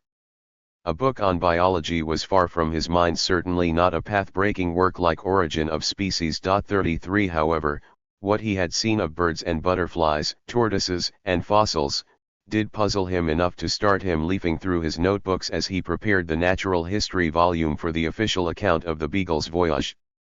Darwin began by asking himself the classic Platonic question that every great thinker asks: why? Why is life short? He wrote. Why does individual die?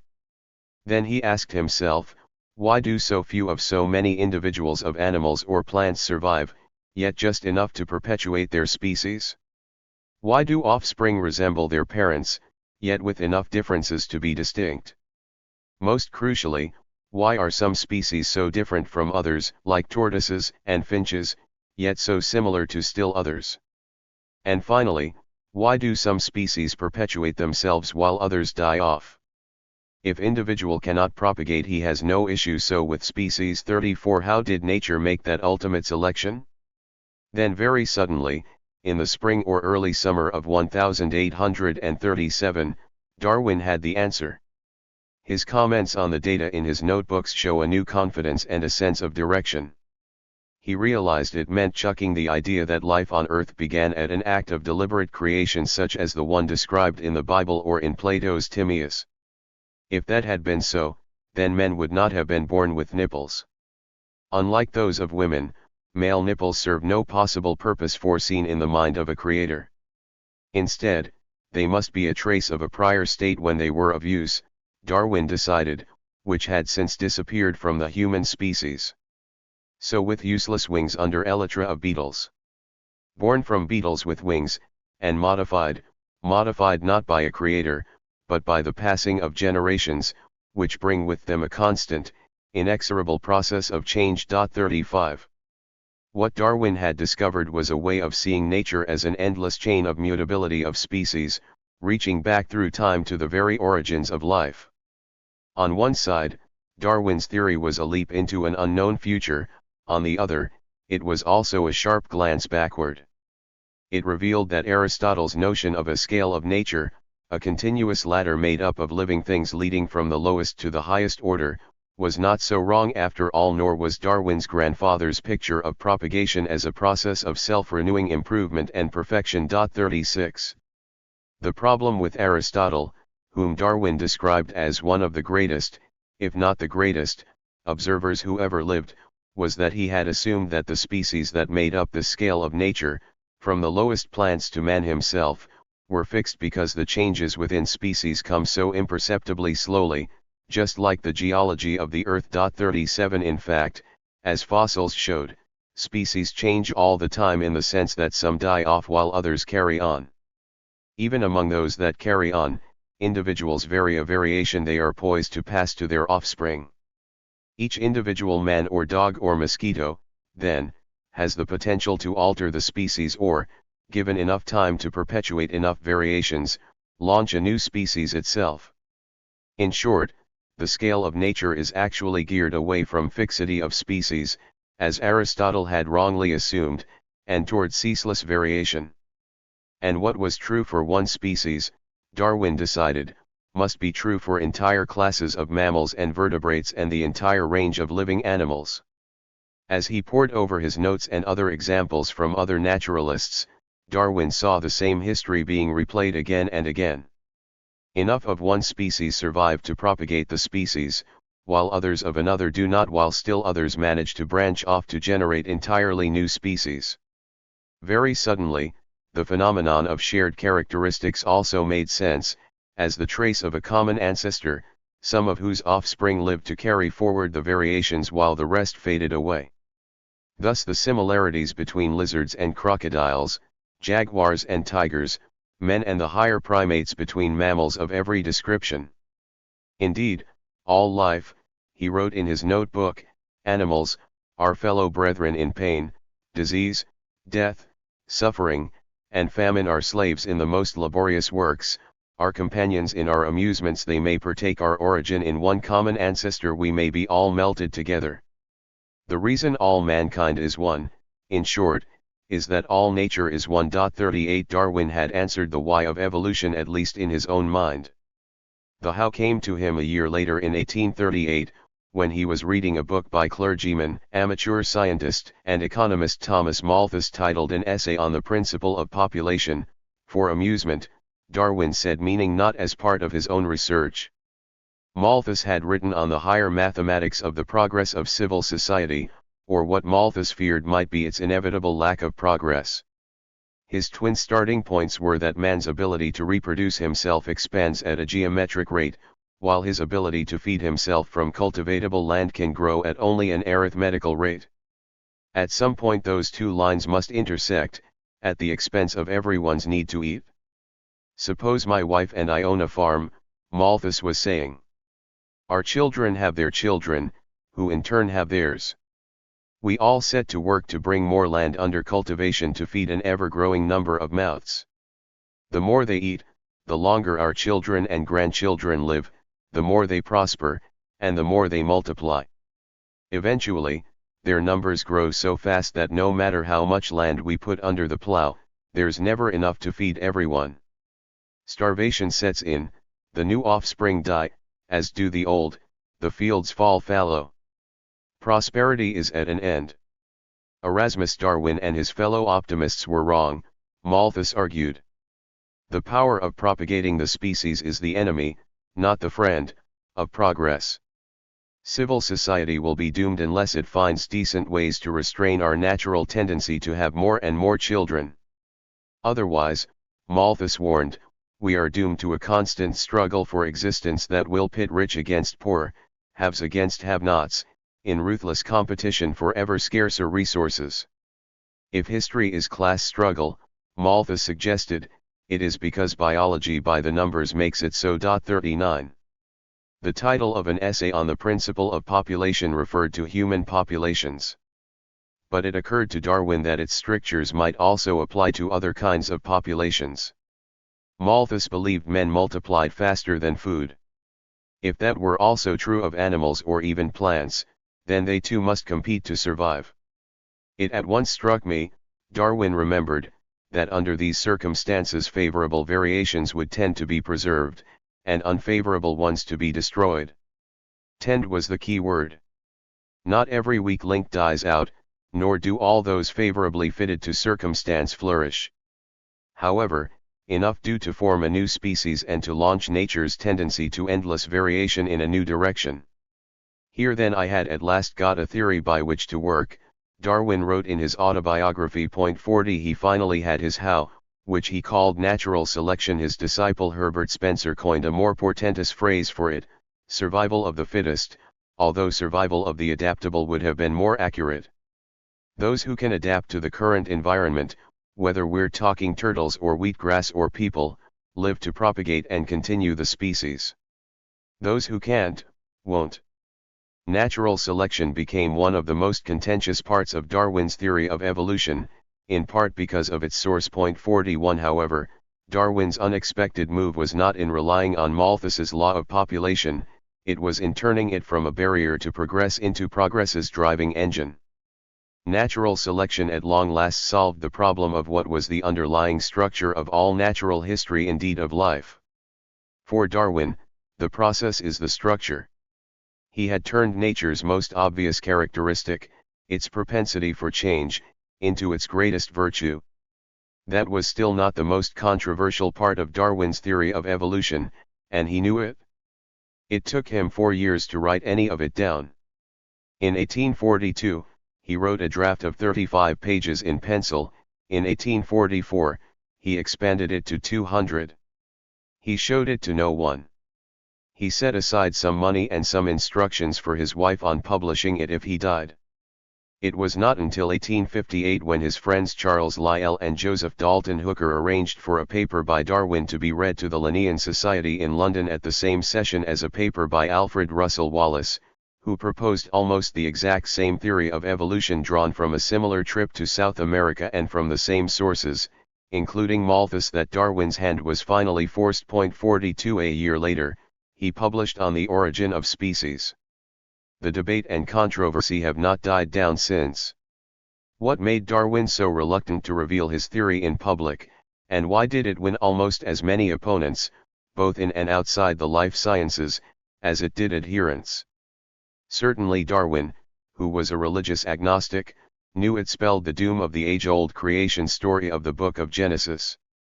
In fact, to this day the conflict over evolution is defined as a clash between Darwinists and so-called creationists. Yet the history of geology has exposed the intellectual inadequacies of the seven-day creation story far more decisively than evolution has, and before Darwin arrived on the scene. His own theory depended on it. Yet it is Darwin, not Charles Lyell, who is the recurrent object of wrath and loathing. Is it because Darwin proposed that human beings were descended from higher primates? That claim, which Darwin developed in The Descent of Man in 1871, certainly raised plenty of ire at the time and since, and not just among dyed-in-the-cloth evangelicals.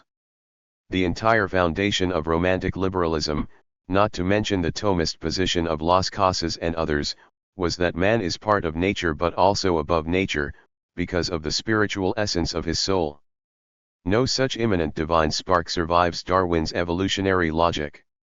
In fact, Darwin made a joke of it back in 1838 in his notebook: "If all men were dead, then monkeys make men, men make angels. Man thinks himself a great work," he wrote, "worthy of being created by a deity. More humble, and I believe true, to consider him created from animals." 43.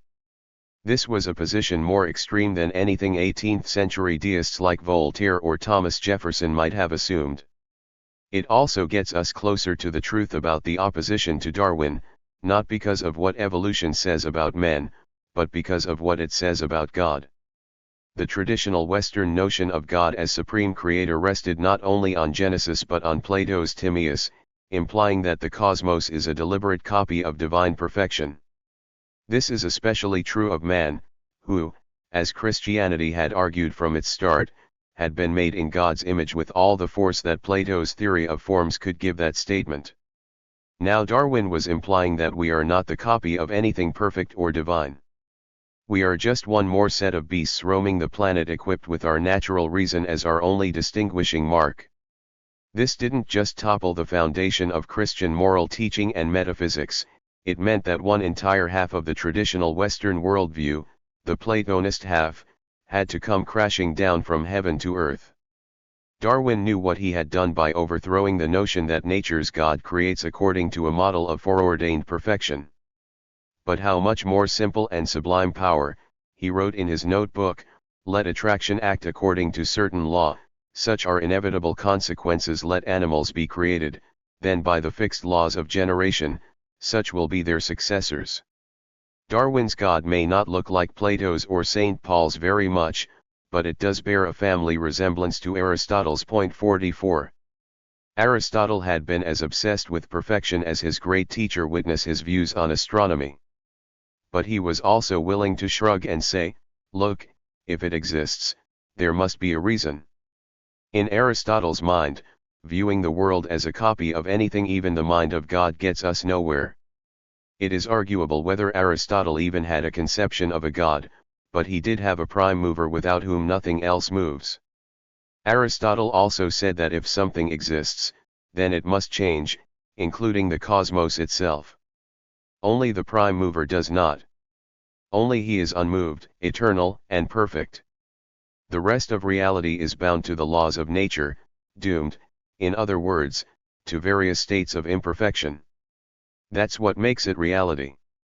And if evolutionary change is the rule for the rest of the cosmos, then why not for man himself? Aristotle's God is not a caring God.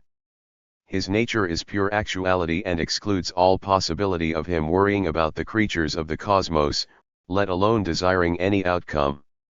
However, without him the potential dynamism of matter would remain untapped.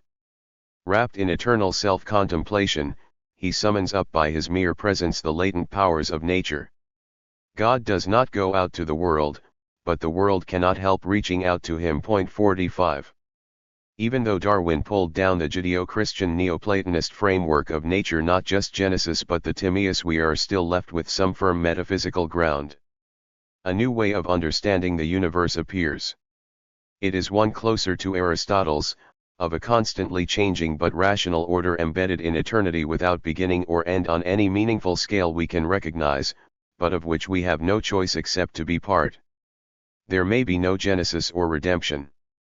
But when we examine the 1 billion-year remnant of rock shale or a 1.2 million-year-old Neanderthal skull, when we watch a butterfly emerge from its chrysalis or witness a supernova, we can say with Aristotle, that is God thinking.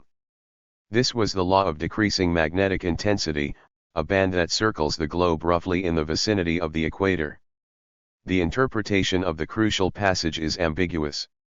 Some modern scholars like R. Schleifer in Theories of Slavery from Homer to Aristotle insist that Aristotle in no place clearly indicates how a true slave may be known from a free man. Sepulveda believed otherwise. For obvious reasons, many Spaniards were ready to accept the authority of Sepulveda's Aristotle against any other reading. The word evolution, by the way, never appears in any of his notebooks or preliminary sketches for Origin of Species or in its first printed edition. 26. Unseen worlds, physics, relativity, and the New World picture. The true logic of this world is the calculus of probabilities. This branch of math, which is generally thought to favor gambling, dicing, and wagering, and therefore highly immoral, is the only mathematics for practical men. James Clerk Maxwell, c. 1859. Such an interpretation of the properties of matter appeared as a realization, even surpassing the dreams of the Pythagoreans, of the ancient ideal of reducing the formulation of the laws of nature to considerations of pure numbers. Niels Bohr, Nobel Prize Speech, 1921. After completing his manuscript of Das Kapital, Karl Marx could lay down his pen with no inkling that his universe was about to collapse. Not his political and social universe, that was precisely what he was hoping and planning for. The wave of upheaval, crisis, revolution, and war that engulfed Europe in the century after 1867 would have been his element. Even the two world wars coming in the next century would only have fed Marx's appetite for apocalyptic destruction. Instead, it was his physical universe that was about to be overturned. It started with his own desk.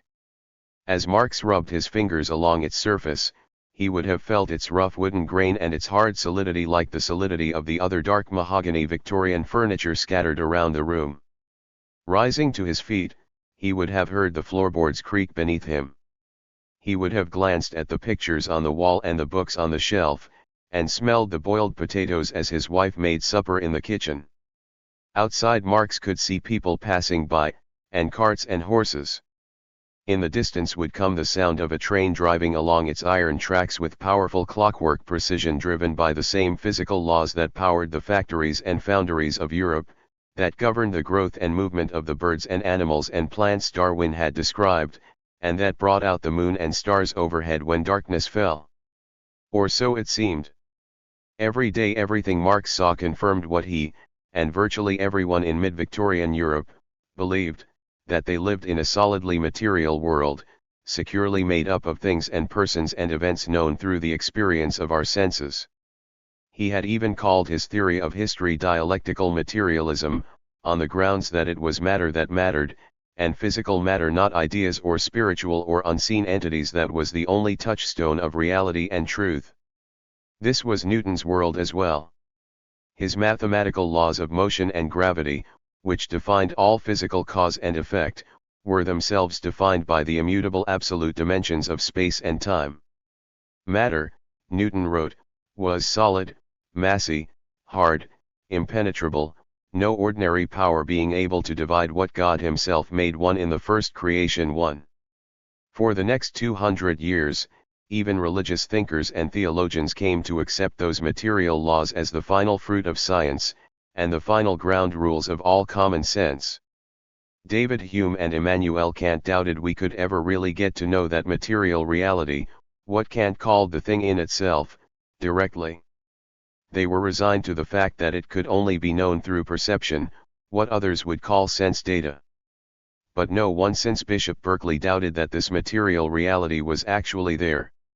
And no one since Newton, not even Marx, ever doubted that it was governed by the laws set forth in his Principia. Yet in 1867, Scottish physicist James Clerk Maxwell was completing a series of computations that would start the process of throwing this entire Newtonian universe and its most basic assumptions, including the nature of matter, into upheaval. Everything defined as the real world since Aristotle was about to be rocked on its foundations, with Plato and especially Pythagoras looking more right than wrong. Maxwell grew up near Dumfries, in southwestern Scotland, in a family of down-at-heels but well-to-do eccentrics. It was said his grandfather once saved himself from drowning in India by floating down-river on his bagpipes, then chased away marauding tigers at night by playing away at the pipes until he was rescued. 2 His grandson loved puns and puzzles as well as geometry and mechanics, and after graduating from Cambridge in 1854 and teaching for a time at the University of Aberdeen, he withdrew to his family's run-down estate to take on one of the major scientific puzzles of the age, whether light was a wave or a particle. Ever since Newton's study of optics disclosed the existence of the spectrum, speculation on the question had raged. Maxwell's research led him to conclude finally that it was a wave, and from there he went on to tackle two other phenomena that had fascinated the 18th century, electricity and magnetism. Maxwell was the first to demonstrate that both in fact formed a single field and obeyed the same laws, which he set forth in four simple but epoch-making mathematical equations. Using those equations, he was even able to compute the actual speed of light at 186,000 miles per second, that is, fast enough to circle the Earth 7 times in a single stroke. 3. All this would have been enough to win him scientific immortality, but Maxwell pushed further. He began arguing that light itself was an electromagnetic wave and that its visible spectrum, from red to violet, was only a small portion of a much bigger field of invisible electromagnetic radiations. These ranged from very long ones, which came to be called radio waves, and very short ones, namely X-rays. 4. In short, here was an entire range of scientific phenomena invisible to the senses but obeying exact mathematical laws. Indeed, Maxwell's theory of electrodynamics was not unlike Newton's theory of gravity, but with a crucial difference. These laws existed not as equations on a chalkboard but as statistics in a table. Maxwell showed this when he took his theory to the study of gases and heat, and a theory propounded by Rudolf Clausius that heat was actually the result of kinetic motion of tiny bodies or atoms inside those gases. Maxwell postulated that the laws governing their motion could only be uncovered using statistical probability. Here he was thinking about the famed Gaussian bell curve, named after mathematician Carl Friedrich Gauss, which showed how serial observations or measurements like the heights of a cluster of trees and speeds of a street full of cars tend to bunch up around a standard distribution, with a few being very tall and a few very short, and the rest grouped somewhere around the middle. It was an astonishing idea. Since Aristotle had first stated that the fact is the starting point of all knowledge, it had been assumed that exactitude was the sine qua non of all scientific truth. We want to know how this planet or comet travels through space, and exactly at what speed. We want to know at exactly what temperature this bar of iron reaches its melting point, and under what specific conditions. The whole advantage of applying mathematics to the study of chemistry or astronomy is that it enhanced that sense of exactitude, even put the final seal on it. On the other hand, with his belief that statistics was the mathematics of practical men, Maxwell would have relished the example of horse racing. 5 Of course, no one can say whether a particular horse will actually win a particular race on a particular day, even given the competing field. But someone knowledgeable about horses, and the field, can give you odds on your horse's chances based on its probability of coming in win, place, or show. Still, that's gambling, not science. But suppose you are running 1,000 horses, all the same age and from the same bloodline and all raised on the same farm and fed the same diet, and that you have the same information about every horse in the field and its 1,000 siblings. You run them all in a series of races and plot the results on Gauss's curve. Then it's possible to learn a lot, not just about which bloodlines are likely to win and which to lose, but also about horses in general and how to raise a winner, as well as about the nature of the horse race itself. In fact, it may be possible to project the winning order of an entire field without mentioning a single particular horse and without running a race at all. Maxwell was proposing to use statistical models to study phenomena, like atoms in a gas, where it wasn't empirically possible to get an exact count. They pose the same problem as when we shake a box full of marbles and try to observe each marble's speed and direction. Likewise, it could come in handy in studying things that won't give us any useful sensory information, like the unseen world of the electromagnetic spectrum or later, the atom. Maxwell used it in 1857 first to analyze the rings of Saturn. Although he couldn't describe the motion or behavior of every particle that made up the rings, he could set up a description using his statistical model, showing that certain sizes of particles would end up in the different classes of orbits, and what their probable speeds might be. 6 When he moved on to gases, the results were even more amazing. But when it came to studying light waves, Maxwell found that he had struck a conceptual reef. The question was, what do the waves move through? Without a fixed frame of reference for computing speed and distance, Maxwell's theory looked incomplete. Some proposed ether, an elastic solid that provided the medium through which light could travel the way a lake provides the medium for waves from a speedboat or a dropped pebble.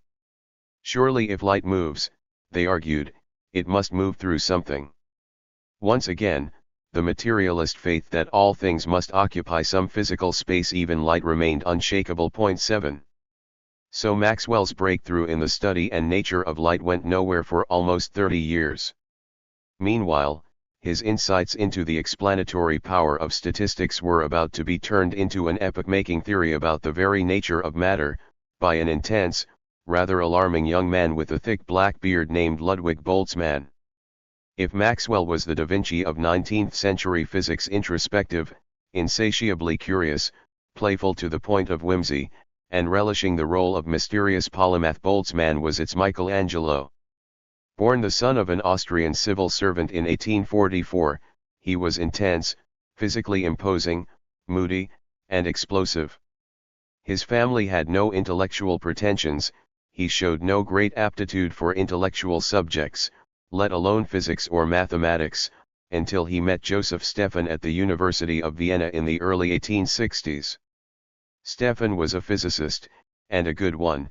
He was up for the directorship of the Institute of Physics previously held by Christian Doppler, discoverer of the Doppler effect.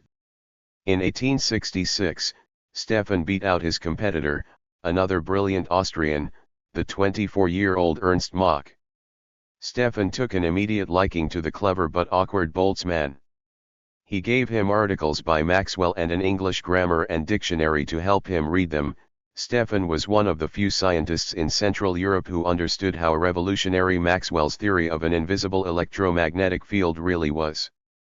But above all, Stephan was a believer in the theory of the atom, and he passed belief in its existence on to his young disciple with the passion of an act of conversion. The idea of atoms, and their free motion in space, went back before Plato and Aristotle, of course, to the Eleatic philosophers Democritus and Leucippus, and then forward to their Roman admirer Lucretius. For almost 2,000 years, the idea that reality might be made of innumerable tiny unseen bodies that combined and recombined to form physical objects had seemed ludicrous, especially given the huge prestige of Aristotle's own physics.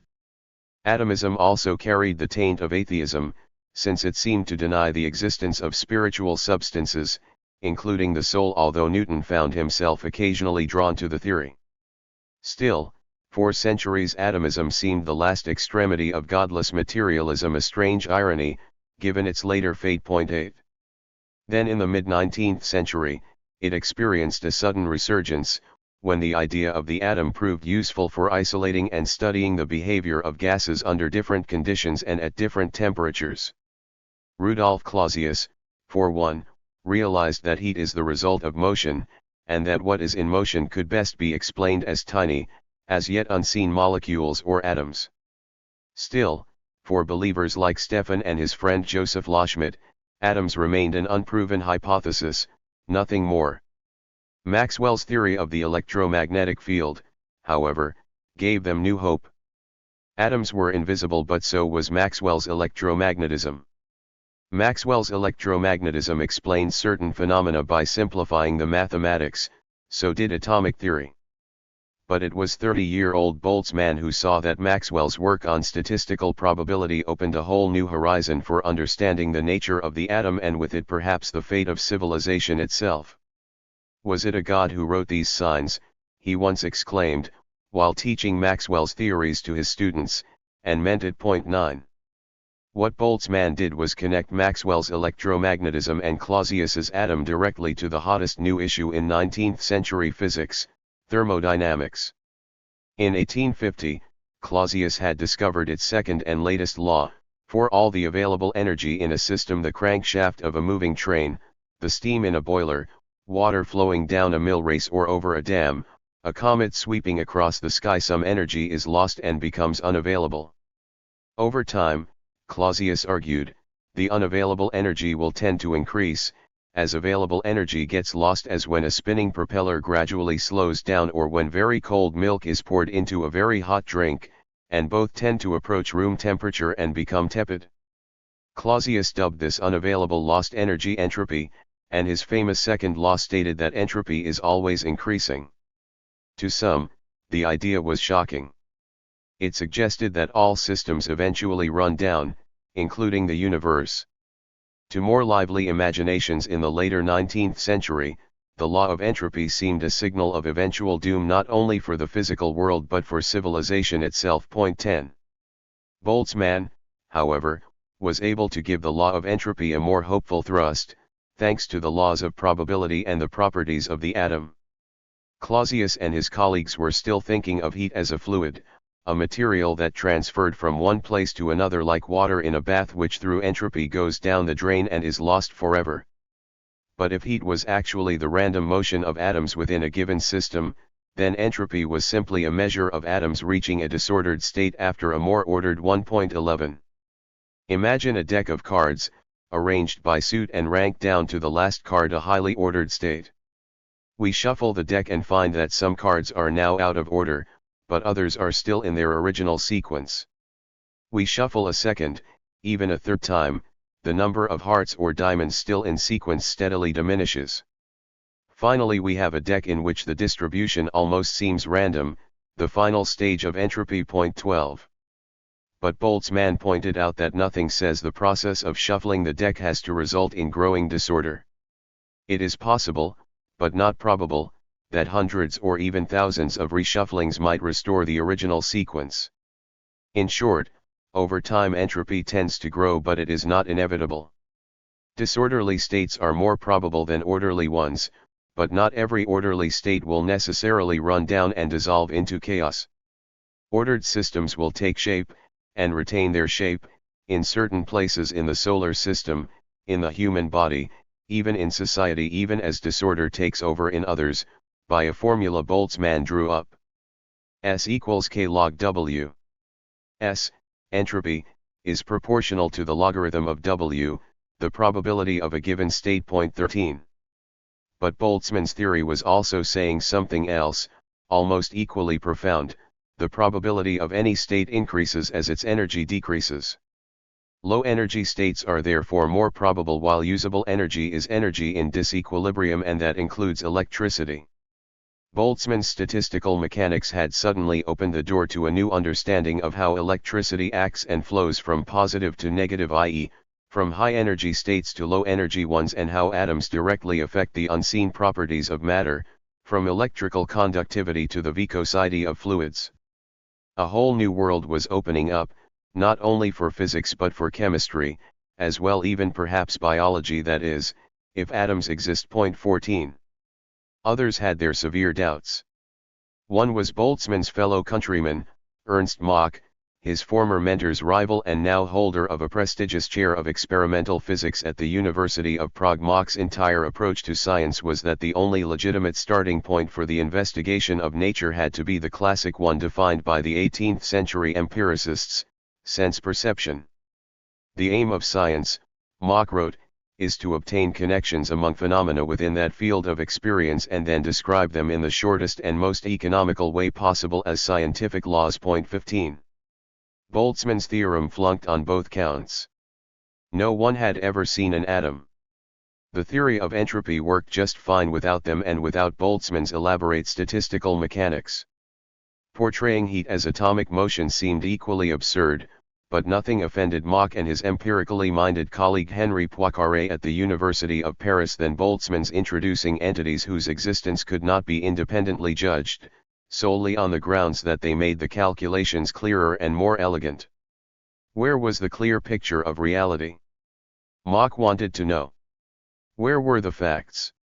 Stick to the verifiable facts, he told Boltzmann and everyone else, and leave these speculations to the metaphysicians. It's a line John Locke himself might have taken and one rooted in the firm confident faith in Newton's universe. Boltzmann was devastated. With prestigious intellectual gatekeepers like Mach and Poincaré standing in his way, his theory of a vast and important unseen world of atoms determining the basic processes of nature, remained just a theory and an unproven one. At Vienna, meanwhile, Mach's reputation as a philosopher of science would only grow. He drew to his classes and seminars three distinguished figures, the economist Otto Neurath, physicist Philipp Frank, and mathematician Hans Hahn, the core of what would become the famed Vienna Circle. They were delighted with Mach's way of describing scientific laws as pictorial summaries of experimental facts or events, which we put together in order to make complex sense data comprehensible in terms of ordinary experience. Neurath, Frank, and Hahn were joined by other intellectual luminaries like Moritz Schlick and Rudolf Carnap to found an informal school of philosophy of science called logical positivism or logical empiricism. It would be the dominant school for scientists, thinkers, and mathematicians in Eastern Europe for nearly half a century. Besides Vienna and Graz, its strongholds included Prague, Krakow, Budapest, and Lemberg, with outposts as far away as Oxford, Chicago, and the University of Uppsala. At their first international meeting in Prague, they proudly drew up a list of their heroes from philosophy's past. It was an impressive list. Auguste Comte, John Stuart Mill, David Hume, and the philosophers of the Enlightenment were joined by Epicurus, Jeremy Bentham, the physicist Albert Einstein, and the master of the logic of mathematics Bertrand Russell, as well as Mach and Poincaré. But one figure clearly held pride of place in their intellectual pantheon, namely Aristotle. Point 16. And no wonder. Aristotle was the founder not only of the logic to which they looked for their framework of truth, but also of the idea of science as a unified system based on human experience. Their ultimate goal, as one of them later put it, was to free the European mind from fuzzy metaphysics and dogma and to return in some measure to the classical goal of philosophy as defined by Aristotle, which was a way both of understanding nature and of living in the world. Point 17. In this, their chief foe was not the Catholic Church or Boltzmann in the early days, they hardly gave him a thought. Rather, it was George Friedrich Hegel. In Hegel's view, the laws of science were just one part of the unfolding of the great chain of dialectic, which would eventually integrate everything under the sun, from physics and biology and the output of industry to the meaning of the individual and the family and the state into the ultimate objective reality of the absolute. But underlying the Hegelian formulation of science, of course, was the great unspoken presence of Plato and his metaphysics. For Hegel, the world of sense data, what he loftily dubbed subjectivity, is simply Plato's original realm of the cave and the source of all unclear thinking. It confuses what is concrete with what is real. Objectivity, the basis of all certain knowledge, can arise only when the individual disappears from view. This is true whether one is talking about the laws of physics and statistics, or about the laws of social and political progress. By thinking big and objectively, the Hegelian realizes how small and insignificant he or at least most other people must be. The metaphysical dogmas of Hegel were a dominant influence in the universities of the new German Empire, especially the University of Berlin, but they offended Mach and the logical empiricists. They wanted to lay out a more flexible, empirically based approach to science. Science should deal with perceptible individual facts and events, they argued, and nothing else.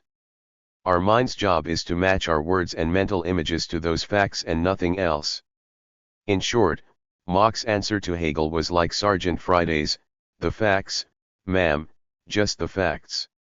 One of his disciples later put it almost the same way: something is real if it is a part of the system of symbols that denotes the world of facts. 18 All the rest, the whole weighty fabric of metaphysics from Plato to Hegel, needed to be shoved aside so that men could think clearly and accurately and finally be free. The logical positivist's goal, to free the European mind from the yoke of Hegel, might have been admirable. But in the process, their principal victim was Boltzmann. Henri Poincaré wrote a devastating attack on his kinetic theory of atoms, arguing that in any closed system, Boltzmann's atoms, by his own formulation, must eventually return to their original condition, thus contradicting the law of entropy. 19. Poincaré's blast seemed the last word on the subject. Boltzmann's bitterness grew, not only toward Mach and the scientific establishment but toward another rising physicist named Max Planck, who was using the same probability theory to study the release of energy except by explicitly rejecting Boltzmann's atoms and replacing them with electromagnetic waves. With the new century, Boltzmann seemed a forgotten, failed figure. In late 1905 he wrote to a friend, "I have reached 62 years of age and I have gained no peace of mind." 20 He spent that Christmas and New Year bedridden. In May 1906 the university decided he was too ill to teach any longer. The future of physics was passing into other hands. Then came news that his old antagonist Poincaré had been made president of the French Academy of Sciences. In a fit of despair, Boltzmann took his own life. The University of Vienna, according to newspaper reports, plunged into active mourning. 21 Ernst Mach made some brief remarks of regret about the death of the man whose theories he had done most to discredit, suggesting that perhaps Boltzmann's nerves weren't strong enough for the rough and tumble of classroom and laboratory. For others, however, the sense of grief would grow, not least because Boltzmann died at the very moment when his atomic theory was about to win, and when Mach himself would be denounced as a false prophet by the same physicist who had earlier rejected Boltzmann's theory, Max Planck. The truly pivotal moment, however, had come even before that, when an obscure 21-year employee at the Swiss Patent Office in Geneva merged Boltzmann's theory with the next giant step in the demolition of Newton's cosmos, relativity. His name was Albert Einstein. Born in Ulm in Germany in 1879 to Jewish parents, he had been a brilliant if underachieving student at the Zurich Polytechnic and, after marrying and having a child, decided a civil servant's job and salary at the Swiss Patent Office suited his future well. Einstein, however, was one of those students who learn more outside the classroom than in it, and even at the Polytechnic, he had been fascinated by a series of experiments at the University of Berlin conducted by an American physicist, Albert Michelson, and their rather unexpected results. Michelson was a meticulous, conscientious man and a former science instructor at the U.S. Naval Academy in Annapolis. He had come to Berlin to work on a new kind of interferometer, a device made up of reflecting mirrors for measuring the speed of light. His had a longer optical path length. This, he reasoned, would allow scientists to detect variations in light's velocity with more precision than ever. It was a classic experiment in optics, Isaac Newton's original home turf. It seemed innocent enough except that no matter how Michelson moved his apparatus and no matter in what direction, when he flicked on the light and measured the light speed, he always came up with the same result, 186,000 miles per second. Michelson couldn't believe it. According to Newton's Principia, this shouldn't happen. It was light's duty to change speed according to how it was made to travel. Clearly something was wrong with his interferometer. Michelson went home to America deeply disappointed. He repeated the experiment in Chicago a year later with a chemist friend, Edward Morley. It showed the same result. No matter what they did or what deflection angle they used, the speed of light was always the same. Albert Michelson went on to found the American Physical Society. He was the first American to win a Nobel Prize in physics. However, until his death in 1931, he considered his most famous experiment a failure.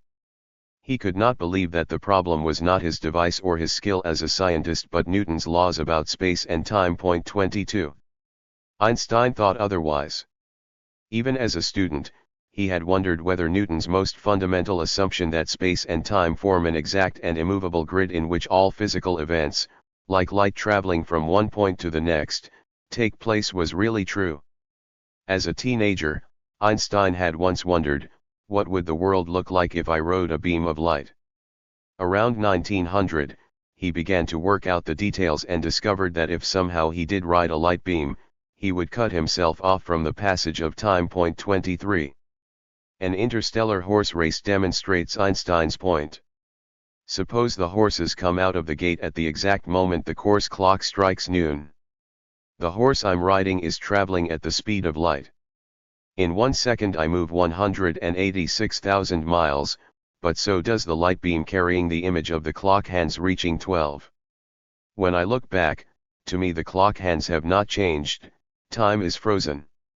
For the other riders, however, the clock is moving on and the chimes are sounding. For them, the time on the clock seems normal. What if a horse and rider could race at the speed of light? But normal now has no meaning, or rather, it has a provisional or relative one. The faster we approach the speed of light, the more we find ourselves in our own little world of experience of space as well as time. This is because the faster I go, the longer the light-bearing visual images of the course will take to reach me, making them appear elongated and distorted. By the same token, those observers at the starting point will experience time as slower than the racer, and the dimensions of their space will be normal for them but different from mine. Objectivity, the Newtonian view, the God's eye view of space and time all had been crushed. Subjectivity, what we see and experience from our own vantage point, had won. What's left in common is the ability to share information about different perspectives.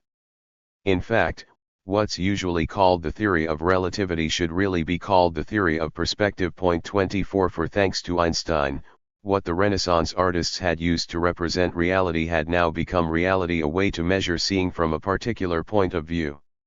What Einstein had really done, however, was to show that science was less about describing objective facts, as the logical positivists were claiming, than about measuring subjective observations. We can say measure because, thanks to Ludwig Boltzmann, the data drawn from our subjective observations still retain the power of mathematical prediction. Einstein had never even heard of Boltzmann from his teachers at the Polytechnic and began reading his works, especially his lectures on gas theory, on his own. Boltzmann is quite magnificent, he wrote to the young woman who would become his wife. I am completely persuaded by the correctness of the principles of the theory, that the question is really about the movement of according to certain conditions. 25. But he was equally persuaded by the idea that statistical probability had the power to illuminate certain otherwise invisible features of nature that included the electromagnetic spectrum as studied by Max Planck. Planck had borrowed from Boltzmann the idea of dividing the energy of an electromagnetic wave into smaller units in order to give a theoretical deviation of the spectrum of radiation flowing out from an object. It was an elegant way of proceeding, as Boltzmann himself had shown in writing about gases. Boltzmann had even coined a term for these smaller bits, quanta, a German word meaning quantity. They behaved beautifully as statistical units. But did these smaller units or lumps, which Planck's formulae described, really exist? Planck was stumped. And since he had rejected the rest of Boltzmann's theory of atoms, he was permanently stumped, that is, until Albert Einstein picked up Planck's latest work and began reading it with Boltzmann's atoms in mind. The paper Einstein subsequently wrote showed that treating every quantum of radiation energy as a physically independent entity produced formulae for the energy and entropy of a volume of radiation that matched exactly the derivation of those quantities in terms of traditional thermodynamics. In other words, just as a physical gas was made up of individual atoms, so the gas of electromagnetic radiation was made up of individual and distinct particles whose presence remained invisible but whose behavior was mathematically predictable. This was no mere mathematical stunt. Quanta really were atoms of energy and were the constituent parts that made up the light spectrum. Instead of a wave of energy, as Maxwell and others had conceived it, light was a stream of quanta traveling at an incredible speed past other atoms, which incidentally is why the speed of light is constant, no matter what medium it passes through, as Michelson's experiments had shown. Indeed, light turned out to be the only constant. Everything else, even time and space and the objects that occupy it, are subject to the laws of the quanta and the atoms that make it up. But what is the relationship between the quantum and the atom? That would be the next step in uncovering the nature of the unseen world.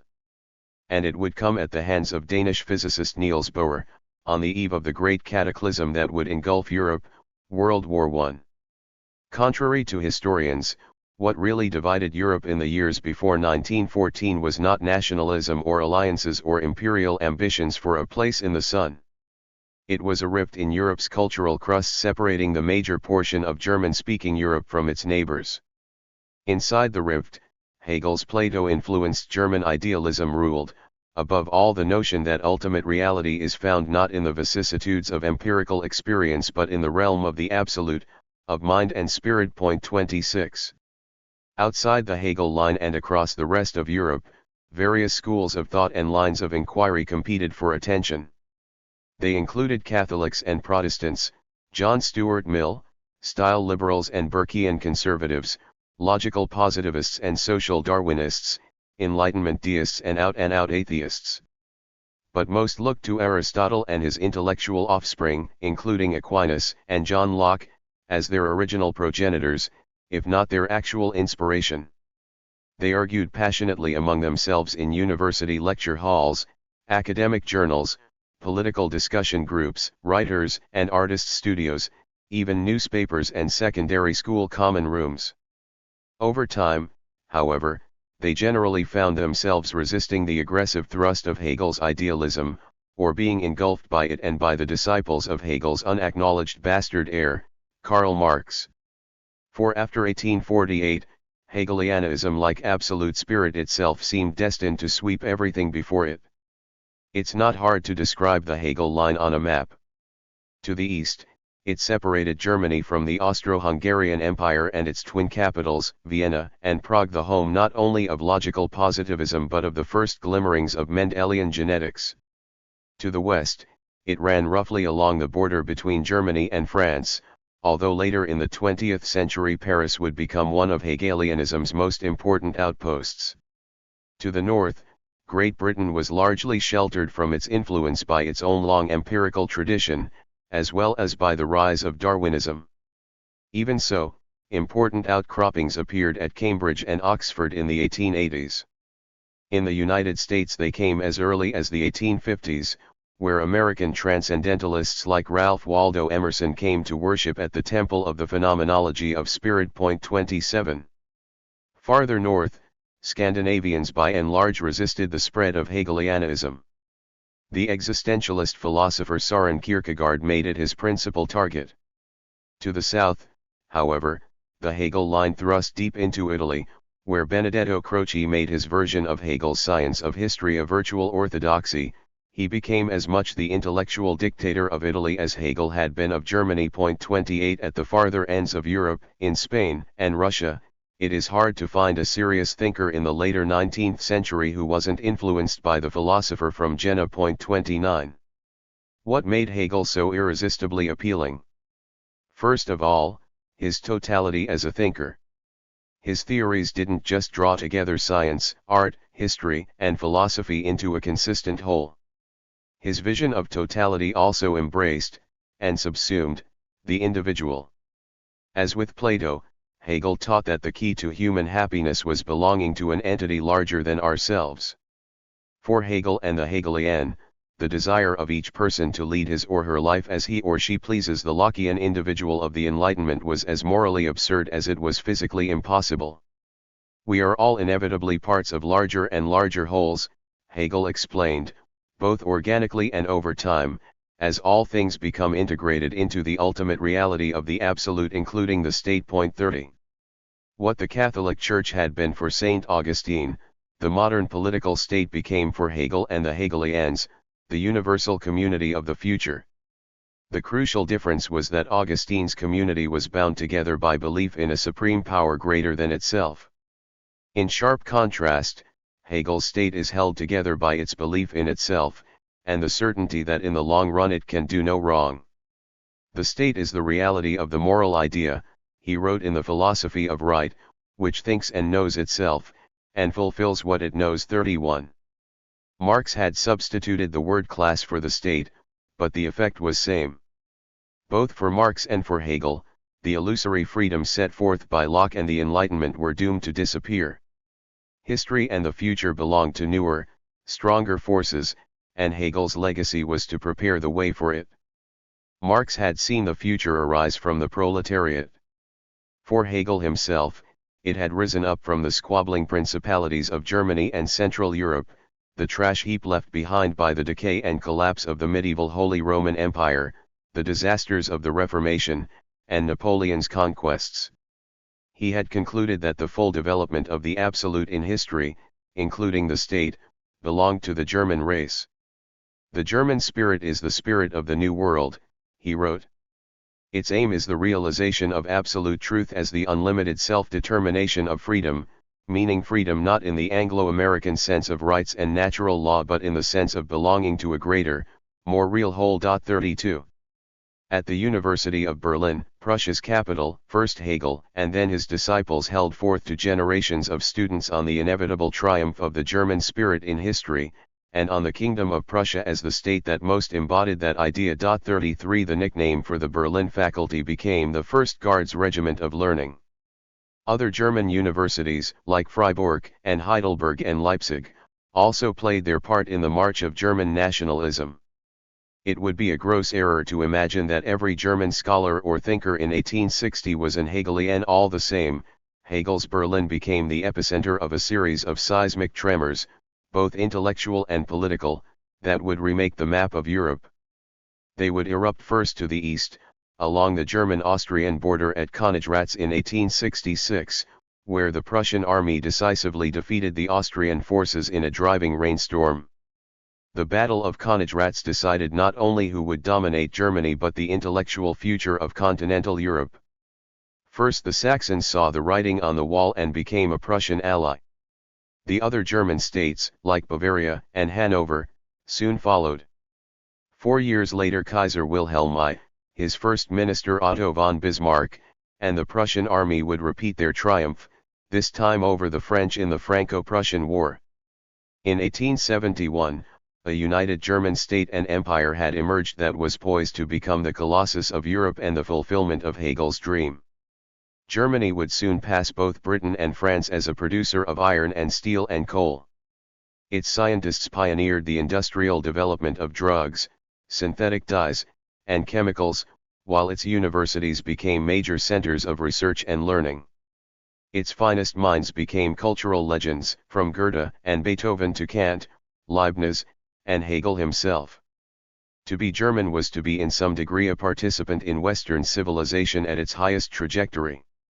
Meanwhile, the efficiency of Germany's Hegelian-inspired government bureaucracy became the envy of Europe.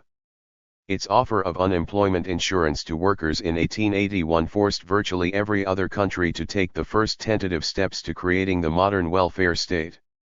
At the same time, its disciplined and invincible army became an inspiration to military gurus around the world while its navy aspired to be a global presence as powerful as that of Britain's Royal Navy. 34.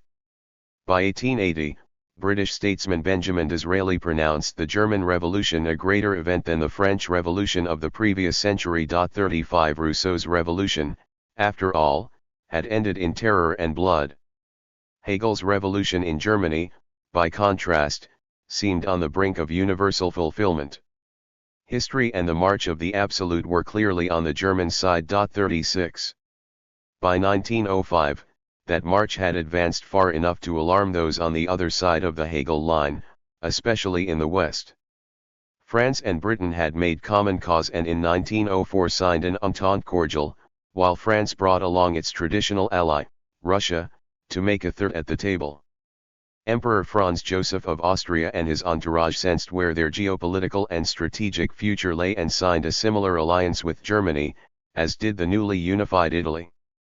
Other parts of the Austro-Hungarian Empire, including its universities, were not so sure.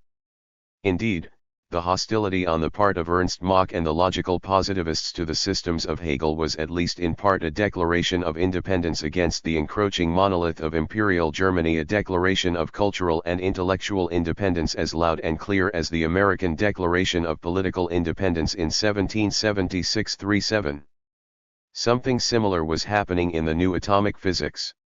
In 1910, Denmark stood well above the Hegel line. So it's not surprising that when Niels Bohr decided to study physics, he turned first not to study in neighboring Germany but with J.J. Thomson at Cambridge, and then Ernest Rutherford at the University of Manchester, who was the best experimental physicist in the world. Like Einstein, Rutherford was a convert to the atom, and in 1911, he proposed a definitive model of how its tiny world worked. Rutherford based it on the model of the solar system, with a heavy central core or nucleus akin to the Sun at its center, and electrically charged particles or electrons circling the nucleus like the planets. It was brilliant, it worked mathematically, and it had the advantage of appealing to what had become by 1900 a robust common-sense image, the heliocentric cosmos of Copernicus and Galileo. But Bohr saw at once that there was a problem. All systems run down, even the solar system eventually. That was the lesson of entropy. What keeps the electrons in their orbits? If they really are like little planets, they must wind up falling into the nucleus. Something else must keep them from losing energy, some new undiscovered principle that limits the energy every electron gives out to a fixed value so it doesn't drain away. Bohr found it in Planck's quanta. As long as the electron in a hydrogen atom, for example, stays in a single orbit, it emits no energy. When it jumps from one orbit to another, it emits a quantum of energy, and the energy difference between the two orbits is released as a tiny burst of light. That light is reflected, Bohr discovered, in the spectrum that each element generates not as a continuous range but as discrete bright lines that define that element. Hydrogen, for instance, releases 3 lines, one red, one blue-green, and one blue. Each is the visible trace of a release of energy as the electron jumps from orbit to orbit. Bohr published his paper on the constitution of atoms and molecules in 1913. As the prospect of war hovered over Europe, an even greater event broke over Western civilization, the overthrow of Newton's universe, and the overthrow of matter. Bohr's paper revealed the precise mathematical workings of an unseen world that underlies everything, and whose only visible trace is a series of spectral lines like a footprint. Matter, the primary building block of nature for every scientist since Aristotle, turned out to be nothing but packets of energy. At the center of the action is the movement of electrons. When electrons remain tied to their atomic nuclei, they generate stability, the apparent solidity of objects, which are actually atoms in a low energy state. When they jump from their ground state to the next energy level, they create the phenomenon known as electricity. When they do, however, the energy released can trigger the electrons of other atoms to do the same. If they get the right boost of quantum energy, electrons respond to each other like tones on a musical scale. They can even bind atoms together to form molecules, the building blocks of chemistry. In short, the mechanics of the quantum revealed not only the nature of electricity but also the atomic nature of the chemical bond. 38. A new scientific future was exposed in the unseen but mathematically precise, even harmonious, workings of the atom. Instead of the music of the spheres, Bohr now offered the music of the quantum.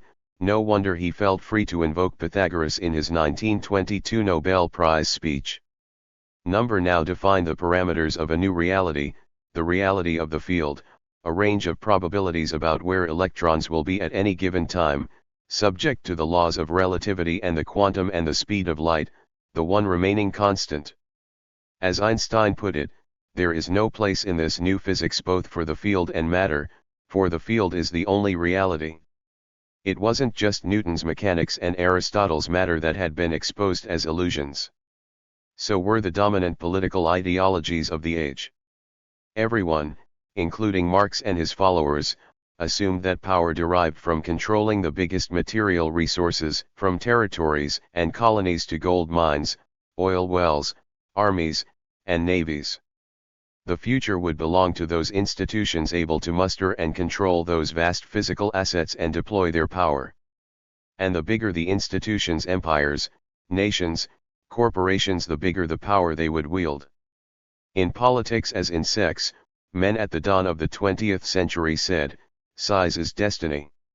Yet now the greatest power of all turned out to be not immensely large but infinitesimally, even invisibly, small. It lay in the unseen heart of the atom, its nucleus, a power Einstein defined precisely as mass times the speed of light squared, or E equals mc2. Assuming that it were possible to effect that immense release, Einstein told a biographer in 1921, we should merely find ourselves in an age compared to which our coal-black present would seem golden. 39. 30 years after Einstein's word and Bohr's path-breaking paper, a group of scientists and engineers would gather in the New Mexico desert to put that prediction to the test. The place was Los Alamos. The test would be the first atomic bomb. The power of the unseen world had finally, definitely overthrown the visible one. It came as the latest battle between Plato and Aristotle had reached its climax and putting Western civilization to its severest test yet. One such was American historian Henry Adams. A picture of inevitable entropy and decline pervades his autobiography, The Education of Henry Adams. Mach's most lasting contribution to physics was revealing what happens when a bullet or shell approaches the sound barrier and pushes a compression of air in front of it. Mach had taken photographs of the shadows of these invisible shock waves.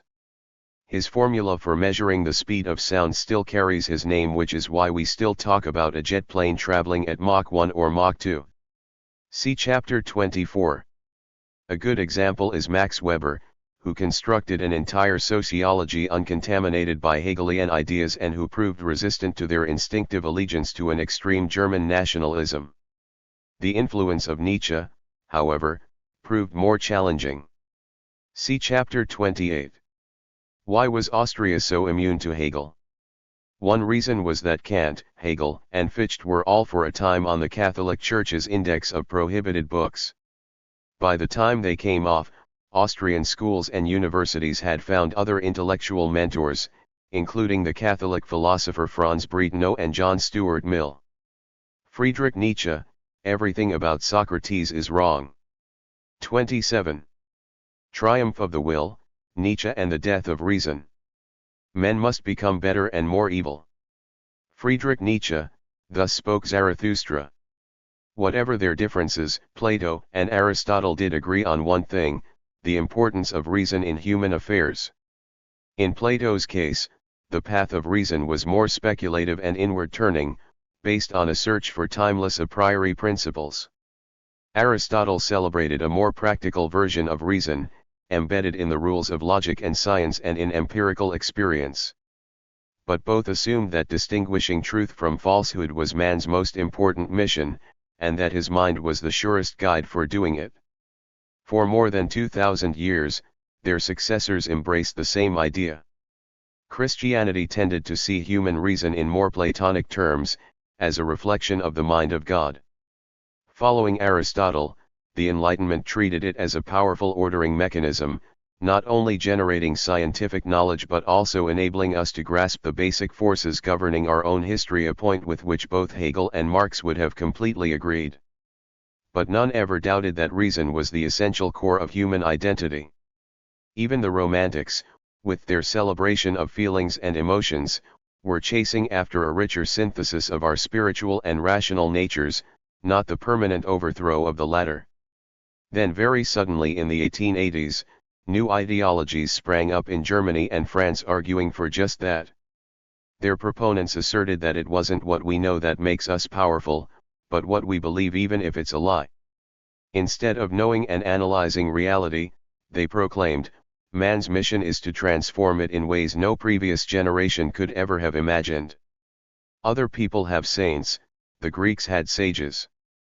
The man who penned this aphorism in 1872, and the first exponent of the new irrationalism, was an obscure professor of classical philosophy at the University of Basel named Friedrich Nietzsche. His classes were empty. Other professors, especially the philosophers, urged students to stay away. 1 They had been outraged by the book on Greek drama he had published the year before, The Birth of Tragedy out of the Spirit of Music. However, Nietzsche's handful of lectures about the earliest Greek thinkers Thales, Anaximander, Anaxagoras, Parmenides, Democritus, and Nietzsche's particular favorite, Heraclitus reveals a good deal more about Nietzsche than does his more widely read book on tragedy and Apollonian and Dionysian man, and far more about Nietzsche's place in what would happen next. The pre-Socratics were a strange subject for serious lectures. After 2,500 years, the written works of these earliest Greek thinkers had almost vanished. About all that survived were fragments quoted by Plato and Aristotle, largely in order to refute them.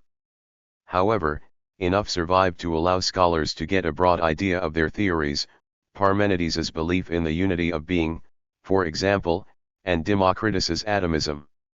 The question the pre-Socratics had rallied around was, what is reality? As we saw, Socrates had changed the key philosophical question to, how should I live? All the same, the pre-Socratics' answers to the first, Nietzsche suggested, already implied the second. It's just that their approach took them in a sharply different direction from Socrates's, one that put a premium on man's place in the world, instead of above or apart from it, which to Plato and Aristotle was the consequence of his possessing reason. Now Nietzsche proclaimed that Plato and Aristotle had been wrong all along. The pre-Socratics were the real geniuses of Greek civilization. When their works were lost, he believed, indescribable riches were lost to us. However, enough remained to show they understood reality had little to do with the mind, and a lot to do with being in the here and now. 2. For Nietzsche, the most important of the pre-Socratics was Heraclitus.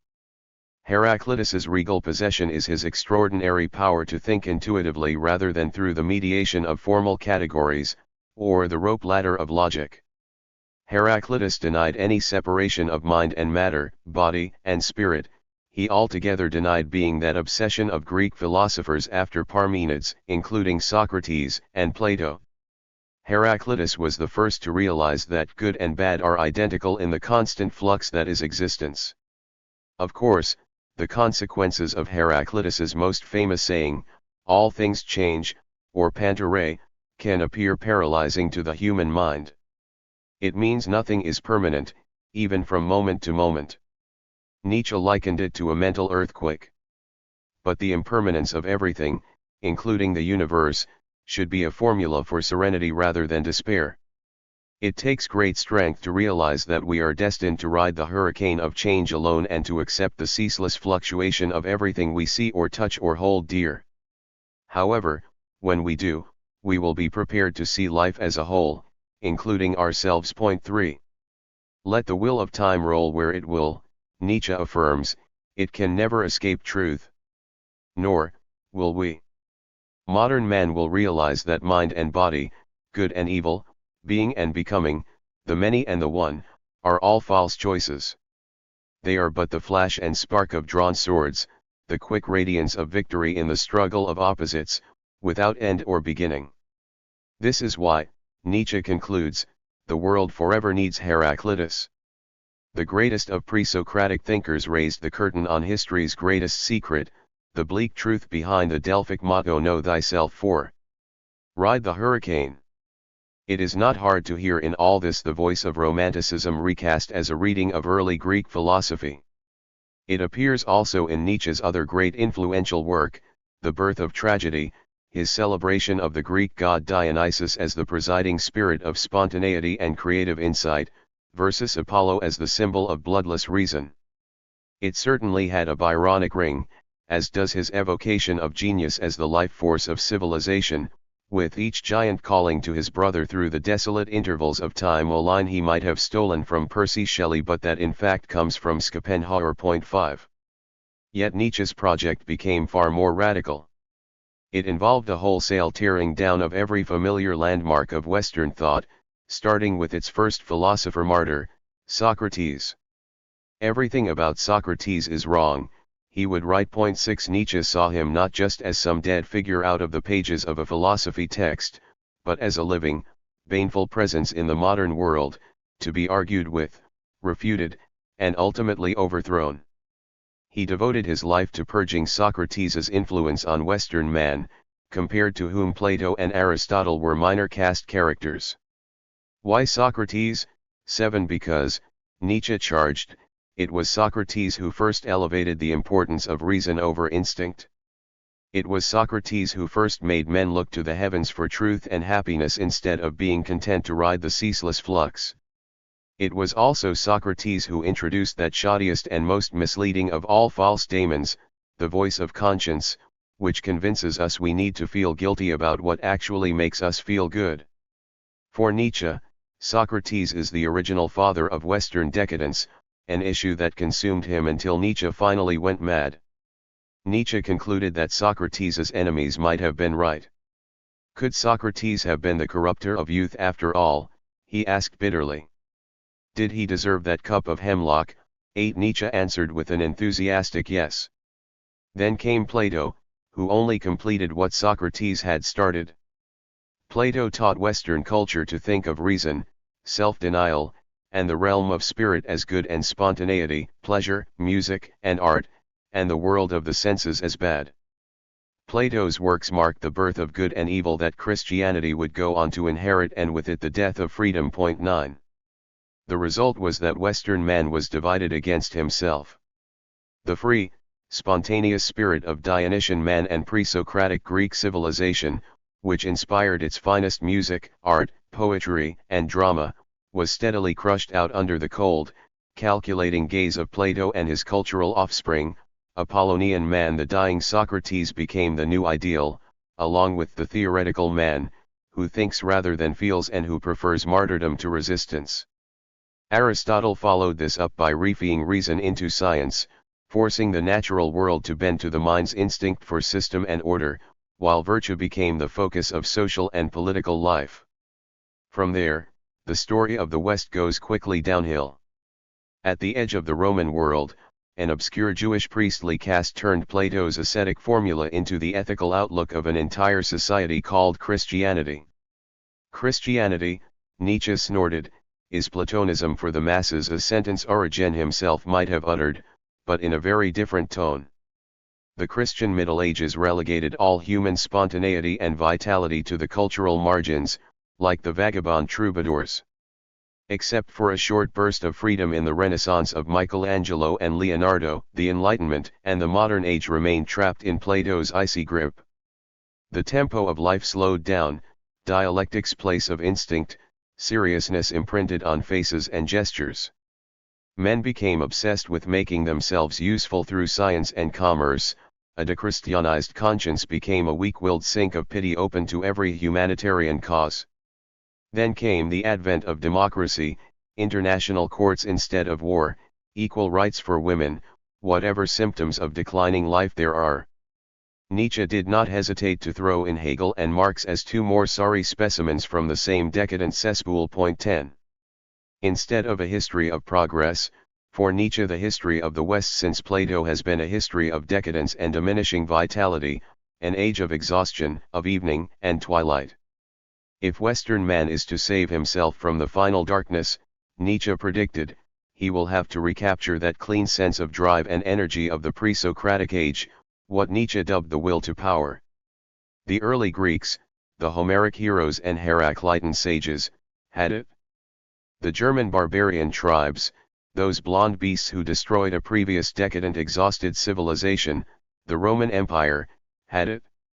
The Japanese samurai, Genghis Khan, the medieval freebooting knight, the Renaissance condottiere, all had led a disgusting procession of murder, arson, rape, and torture but emerge exhilarated and undisturbed of soul. This is because they possess that will to power, that spark of vitality that in history is the privilege of the strong and is embodied in war, adventure, hunting, dancing, war games, and in general all that involves vigorous, free, joyful activity. 11 And in them, as it does not in modern man, it remained undimmed and unchecked. Did Nietzsche really believe that the last best hope for humankind would be bands of these violent warriors, the moral equivalent of today's Hell's Angels or Crips and Bloods? Yes, he did, because he saw in them the true dynamic of historical change. Nietzsche's analysis was able to go far beyond Rousseau's admiration for the noble savage, thanks in large part to Hegel. Historical progress for Hegel is thoroughly blood-soaked, so is it for Nietzsche. The founders of all great civilizations are men of prey, Nietzsche asserted. Men still in possession of unbroken strength of will and lust for power, hurled themselves on weaker, more civilized, more peaceful races, those who, like the modern West, had been made more peaceful because their inner vitality had died out. So in the final analysis, Nietzsche's version of the cunning of history looks a lot like Hegel's and Plato's, except in reverse. The so-called winners in history, like modern Europe, turn out to be its biggest losers and vice versa. To most readers, this must have seemed an absurd paradox. In 1881, when Nietzsche wrote the bulk of his most renowned work, Thus Spoke Zarathustra, European civilization never seemed more powerful or permanent. Its factories belched forth goods that traveled by rail and from seaports to every corner of the globe. Its colonial empires ruled 3/4 of the Earth's inhabited surface. Its science, literature, music, and philosophy set the standard of high human achievement. It breathed the spirit of progress from every angle. Yet Nietzsche sensed that it had reached a tipping point, not in its outer strength but inside its head. He believed the instrument of its destruction would be the very thing that gave Victorian Europe its great sense of pride, its reliance on science. The new scientific outlook of Darwin's evolution and Ernst Mach's physics had demonstrated to all concerned that there was no heaven above, only an open, empty sky. Metaphysical reality was a self-contradiction. 12 Science had left Western man standing alone on an empty train platform, with all the emotional and intellectual baggage left by a Christianity that had been based on a myth and had absorbed a lie, Plato's assertion that man had a higher rational self, when all it was his own fear of life. It was a shattering revelation. Nietzsche summed it up by the phrase "God is dead." At almost the same time, the characters in Fyodor Dostoevsky's novels were pointing out that if God was truly dead, then everything is permitted. Dostoevsky wrote these words with something approaching despair. Nietzsche says it with the shuddering glee of a man singing under the bracing spray of an ice-cold shower. What does not destroy us, he was fond of saying, makes us stronger, including the death of God and Socratic reason. Now was the time for European man to recover his vital roots, he proclaimed. Now was the time for Europeans to become once again a race of Dionysian free spirits. Nietzsche had seen the evolution of Greek culture as a battle between vital Dionysian man and rational Apollonian man. By the time he wrote on the genealogy of morals in 1887, he was seeing it as the battle between Plato and his pre-Socratic predecessors. 13 Plato had won, or so it seemed. Now with the death of God, the West has a chance to replay the match. The result would be an intellectual revolution more sweeping than any in history, a transvaluation of all values, as Nietzsche put it, in which Western man would finally realize that asceticism, self-sacrifice, humility, industry, and pity are actually evil because they are the enemies of human vitality. Joyous spontaneity and the will to power, on the other hand, the desire to rule and dominate and plunge headlong into the great adventure of the endless flux, would be revealed to be good because they express the sources of vitality and life. When we realize this, Nietzsche predicted, a new dawn will break for mankind. We will find ourselves in a world beyond good and evil, as the title of one of his books states. It will be an immeasurably new experience, but also immensely old. men will find themselves once more at the point at which Heraclitus had begun the great Western adventure.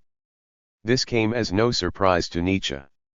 All history turns out to be an endless repetitive cycle, in which every event and everything, this bird, this sun, this snake, as Zarathustra says, is played out the same way again and again. 14.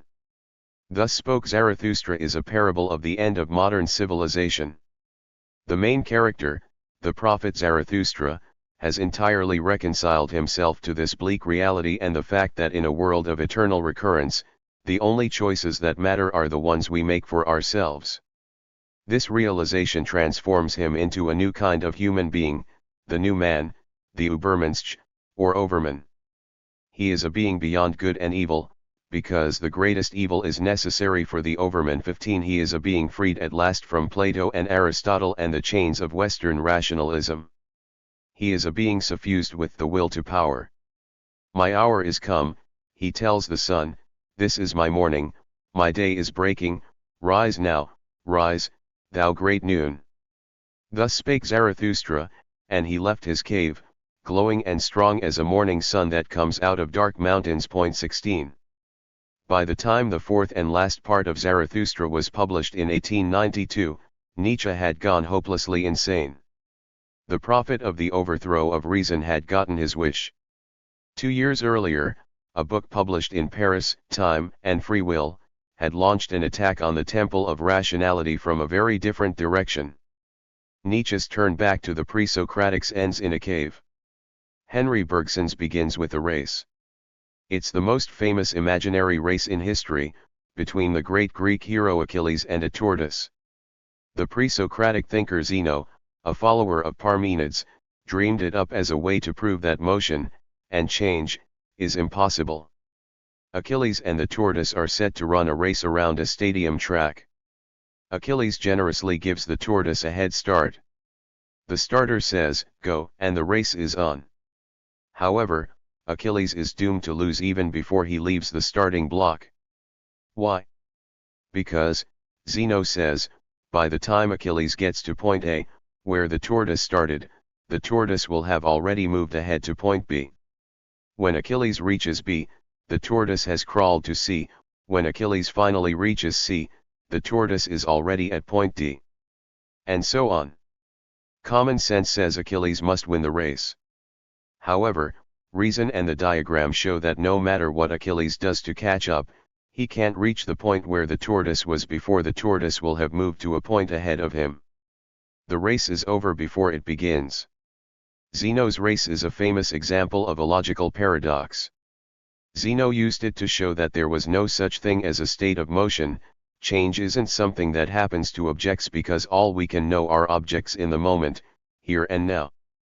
It is being there that counts, while the journey itself, like the race, is meaningless. Aristotle in Book 6 of the Physics replied to Zeno's paradox by pointing out that while space may be theoretically divisible into infinitesimally small segments, time and motion are not. In real life, motion takes place over finite distances in finite amounts of time.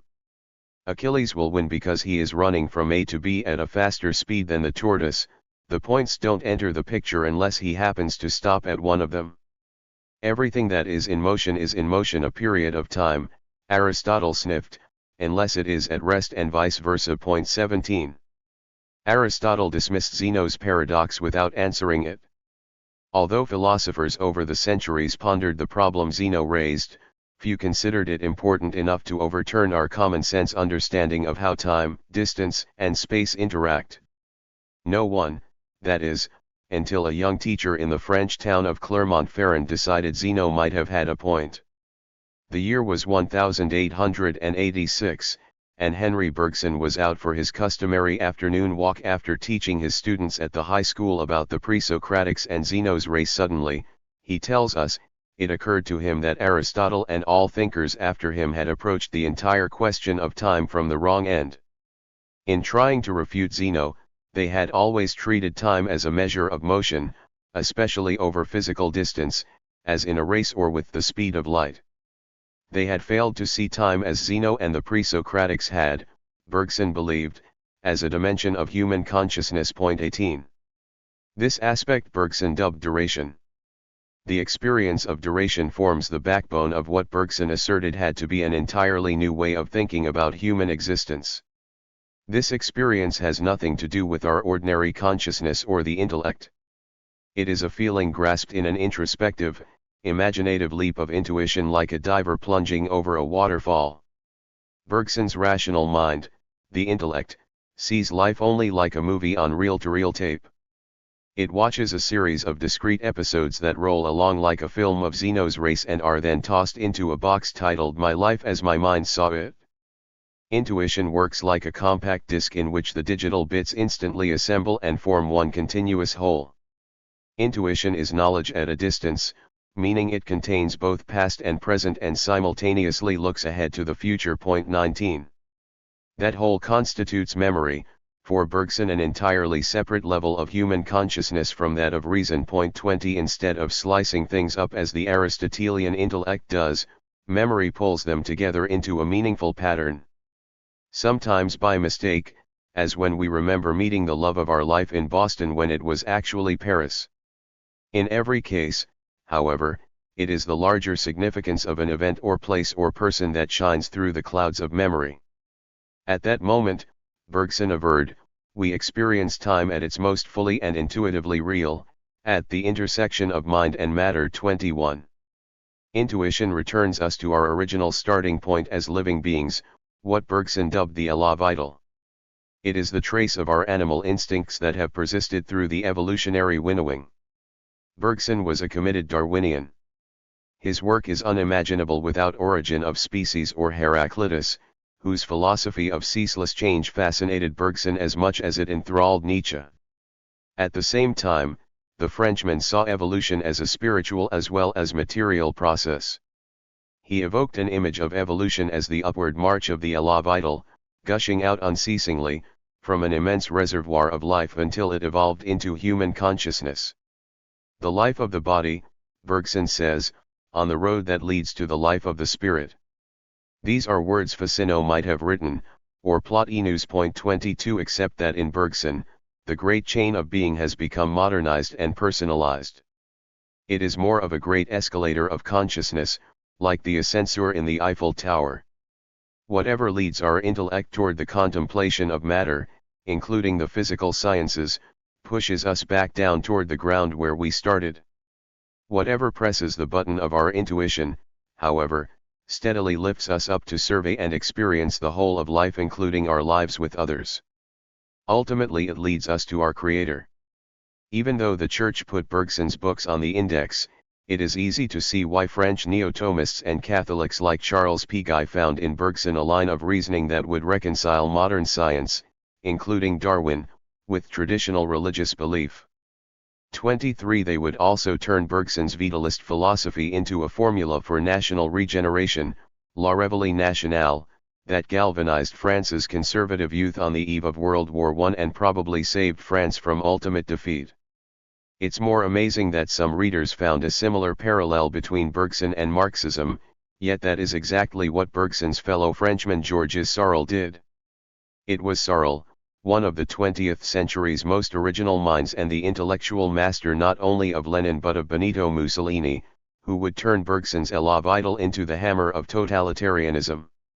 Sorel was born in Cherbourg in 1847, and was an avowed Marxist when he attended Bergson's classes at the École Polytechnique.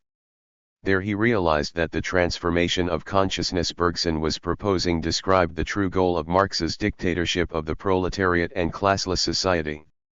Marxism aimed to establish more than just an egalitarian version of capitalism, Sorel realized. It was to be a kingdom of freedom, as Marx had said, a great spiritual unburdening that would lift humanity to a new level of conscious experience. But how to get there?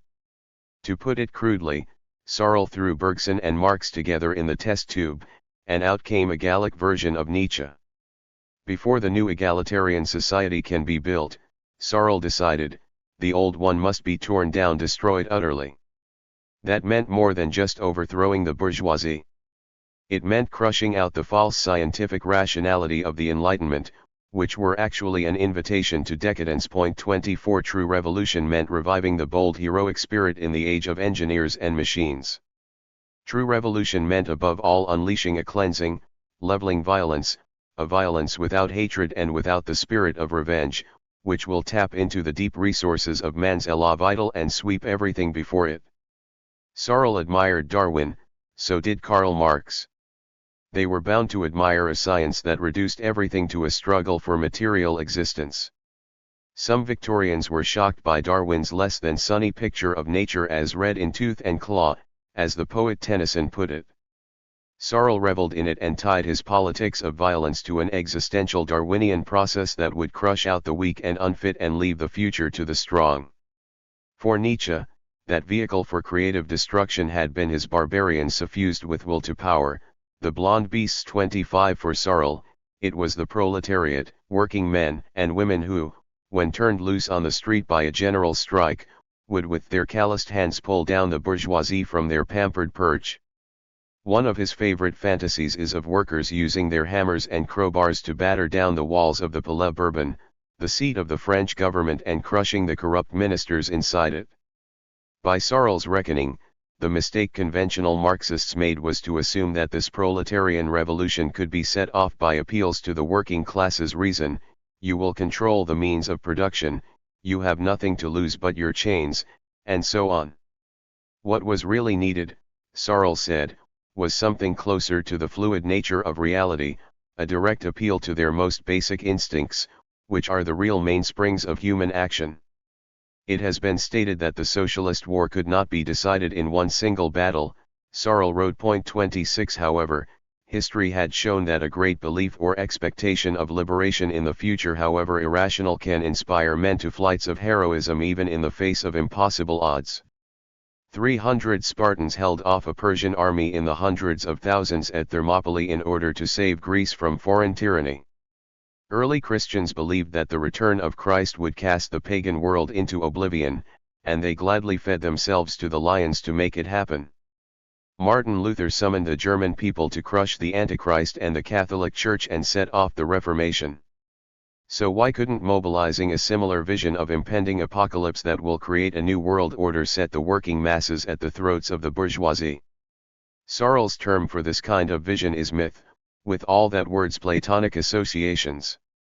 Plato had made it clear in the Republic that no society, no matter how just its laws, can keep the majority of its citizens honest without resorting to some salutary beliefs or myths, which, even if they are literally false, encourage social solidarity and obedience to the rulers. Plato called these myths the noble lie. Joseph Goebbels coined a more cynical term, the big lie. It will be the essence of mass politics in the ideological age. It is not necessary that men move mountains, Searle's disciple Benito Mussolini liked to put it, only that other men believe they moved them. Indeed, without realizing it, Georges Searle had defined the contours of totalitarian politics in the 20th century. Violence equals élan vital in action. Myth equals the power to shape reality through mass propaganda. Apocalypse, including the massacre of millions, becomes a cleansing social vision. In the Romantic era, the translation of vision and instinct into action had produced great works of art. In the 20th century, Searle believed, it will produce great works of violence. All that was needed was a crisis to set it off. It came in August 1914, as Europe was plunged into its first general war in 100 years. Heraclitus had made war the father of all things. 27 Nietzsche added that war makes sacred every cause. Bergson had talked about the élan vital as a great cavalry charge, one immense army galloping beside and before and behind each of us in an overwhelming charge, able to beat down every resistance and clear the most formidable obstacles, perhaps even death. 28 A generation of French disciples of Bergson, including Charles Piguet, went off in 1914 to fight and die by the millions. A generation of German disciples of Nietzsche went into battle with copies of Thus Spoke Zarathustra in their backpacks, with the same result. It was left to Searle's disciples, and Marx's, to finish what they had started. World War I killed off nations, empires including Russia's, and 15 million people. It left in its wake an intellectual climate that celebrated the forces of unreason, violence, and primitive myth in books, novels, art, music, and politics. In fact, a post-war generation would teach Europe to think about politics as an art in which great leaders of genius, like great artists, could weld men together and magically create new, higher forms of community, akin to the imagined utopias of earlier ages. Plato's republic would at last be realized not through the power of reason or virtue but by propaganda and violence. It was after midnight. The train pulled into the rather shabby pink granitane stucco station and sat sighing beside the platform after its long journey nearly 3,000 miles from the Swiss frontier. A short man wearing a goatee and a fur hat disembarked. 2 other men followed him. One, rather heavy-set, also wore a goatee. The other, also large and burly, had a thick mustache and dark, watching eyes. A small crowd had gathered to salute them. Many had tears running down their cheeks. 29. The trio said nothing. They made their way under a newly painted sign that read, Petrograd. They passed without speaking into the station and turned toward a set of double doors. It was a large, gilt-ceilinged room filled with other comrades. Some they hadn't seen for years, others wore military uniforms. At their head stood a demure bearded man with eager, watery eyes and carrying an enormous bouquet of roses. He began to speak in a quavering voice. Comrade Lenin, he said, in the name of the Petrograd Soviet and of the whole revolution, I welcome you to Russia. As the man spoke, Vladimir Ilyich Lenin paid no attention just as he ignored the bundle of roses that was thrust into his arms. He glanced impatiently around the room. He was returning to Russia after nearly a decade and a half in exile. It was April 16, 1917. His moment had come to complete the mission he had set for himself more than 20 years before. Together with the 2 men behind him, Lev Kamina and Joseph Stalin, he did not intend to fail. Lenin waited until Nicholas Chkij, the Menshevik head of the Petrograd Soviet, finished his short speech. Then he pulled off his fur cap, glanced with gleaming eyes around the room, and spoke. Dear comrades, soldiers, sailors, and workers, I am happy to greet in you the victorious Russian Revolution. Not today, but tomorrow, any day, may see the general collapse of European capitalism. The Russian evolution you have accomplished has dealt it the first blow and has opened a new epoch. Long live the International Socialist Revolution. 30. Lenin's arrival at the Finland station signaled the start of the Communist Revolution in Russia, one of the great catastrophic events in history. Lenin's list of class enemies did not consist just of the Tsar and the Orthodox Church and Russia's aristocracy and bourgeoisie. It also included the exponents of logical positivism, all who cast doubt on the idea that the only genuine science was Marxism. Lenin had written an entire book on the subject titled Materialism and Empirio-Criticism. Marxism, Lenin said, was a solid block of steel from which you cannot change a single component without abandoning objective truth, without falling into the arms of the bourgeois reactionary falsehood. If the followers of Ernst Mach, including Albert Einstein, weren't willing to see that the solution to the world's perplexities was applying the laws of dialectical materialism, then they should be on notice that they were part of the problem. 31. Europe had seen revolutions come and go. But with Lenin something new had come to roost. The price of revolution was now ideological, as well as political, conformity. The French Revolution had seen its enemies as aristocrat and the church. The Russian Revolution extended that standard to include intellectuals, teachers, writers, artists, anyone who refused to comply with what would come to be called the party line, the official Communist Party credo on any subject from politics and education to art and architecture. It was Lenin's declaration of a new front in the class war, a war on free intellectual inquiry. It was a chilling foretaste of what was to come, not just in Soviet Russia but across Europe over the next decades. What is striking about the politics of both left and right in the interwar years is how unabashed they were about their own extremism. They despised middle-class democracy as much as they did capitalism. They blamed both for the catastrophe of 1914-18. Christianity, the Enlightenment, liberalism, Victorian values, and mores all were to be swept away. A new vitalist elite would generate what Searle called an artificial world of order made up of avant-garde books, music, films, and paintings on the one side and heroes, mass rallies, and war machines on the other. Mussolini himself would find eager allies among Italy's futurists, while Hitler would recruit many of the figures of avant-garde German cinema, including Leni Riefenstahl and the wife of Metropolis's Fritz Lang. Elsewhere, artists and writers willing to toe the party line would find a similar ally in Stalin's Communist Party.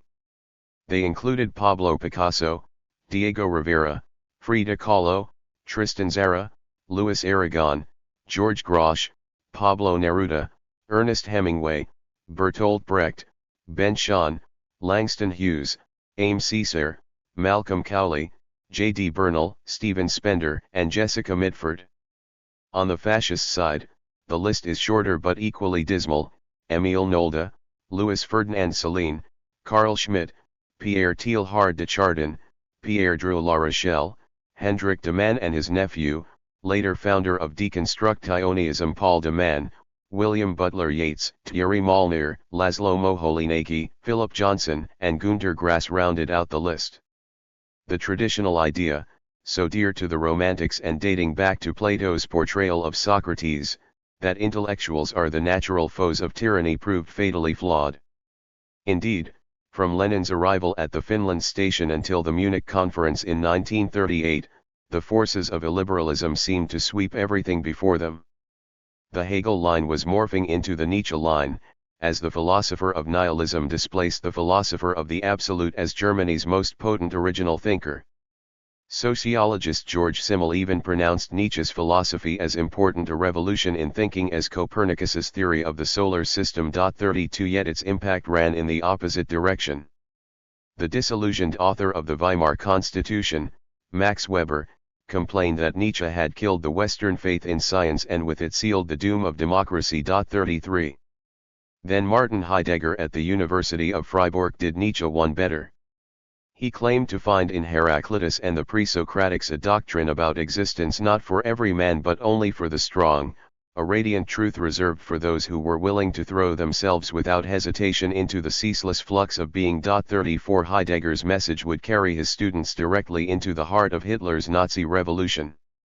Meanwhile in Italy, a young socialist agitator named Benito Mussolini had read Searle's Reflections on Violence and translated its political program into the creed of fascism. 35 Hegelians like Benedetto Croce and Giovanni Gentile quickly shifted allegiances and hailed fascism as the next great stage in human history. 36 In France, every thinker or writer wanting to make a name for himself crowded either to the extreme left with Marx, Lenin, and Searle or to the extreme right and its heady brew of Nietzsche, Heidegger, and Searle. In England, occasional exponents of the new irrationalism were also popping up, like Wyndham Lewis, the founder of Vorticism, and Oswald Mosley, while Marxist communism found passionate support in a generation of university students. But most intelligent men and women watched what was happening on the continent with deep foreboding. Things fall apart, the center cannot hold. Mere anarchy is loosed upon the world. The best lack all conviction, while the worst are full of passionate intensity. Martin Heidegger, he saw Nietzsche's will to power reflected in what he called the inner truth and greatness of National Socialism. By 1932, as depression swept the industrial world, those words by William Butler Yeats seemed watchwords of an even more terrible catastrophe to come. 3 years earlier, the logical positivists held their first international conference in Prague. Although they now called themselves the Vienna Circle, the meeting was the first of a series that would draw attendees from around the Western world. Many came from the countries of Eastern Europe, recently made free and independent in the aftermath of World War I. From Vienna there were Hahn, Frank, Moritz Schlick, and Herbert Fagel. Prague's contingent was led by Rudolf Carnap, professor of natural philosophy.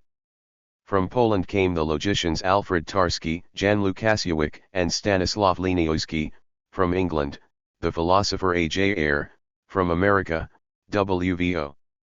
Quine and Charles W. Morris. There was even a contingent from Berlin led by Hans Reichenbach and Karl Hempel. 37. By 1929, logical positivism's proponents had reconciled themselves to the new physics, including relativity, while still holding out hope that their belief in the power of reason and science could still set the human mind free from ignorance and dogma.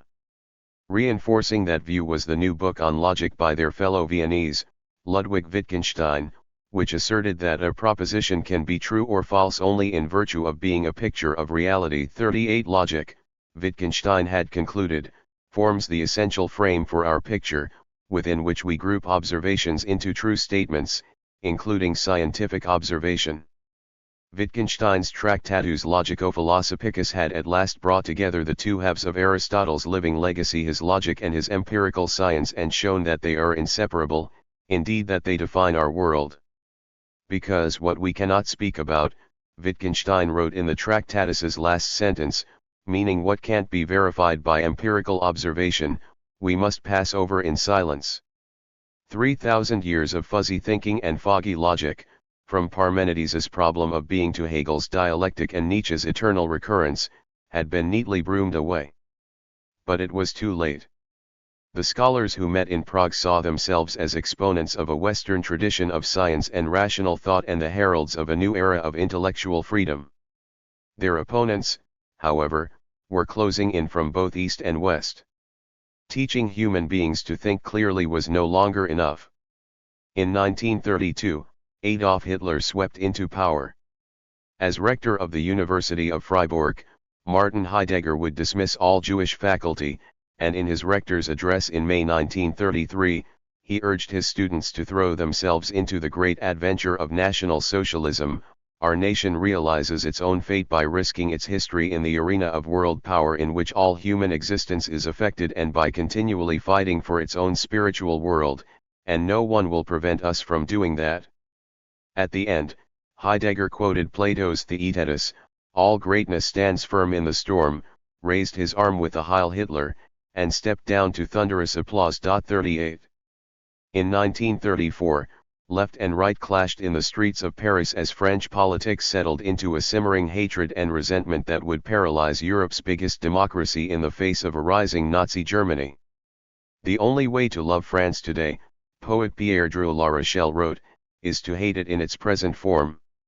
Both fascism and communism found a new congenial home in the country of Voltaire, but also of Rousseau and Robespierre. Meanwhile, democracy in Poland and Austria was submerged under authoritarian dictatorships. In 1936, Moritz Schlick was murdered in his class at the University of Vienna by a demented student while civil war broke out in Spain. 2 years later, Austria was absorbed into the Third Reich. A year after that, in 1939, German tanks rolled into Prague and then into Poland. Men of intellect and science, and not only Jews, fled. Einstein, Freud, Carnap, and the surviving members of the Vienna Circle, philosophers Ernst Cassirer and Walter Benjamin, conductors Otto Klemperer, Arturo Toscanini, and Bruno Walter, physicists Enrico Fermi and Leo Szilard, these are only the best known. A curtain of intellectual darkness had descended across the heart of Europe. What would lift it? The answer came from many thousands of miles away, from a place that hitherto had played a fairly marginal role in the cultural history of the West.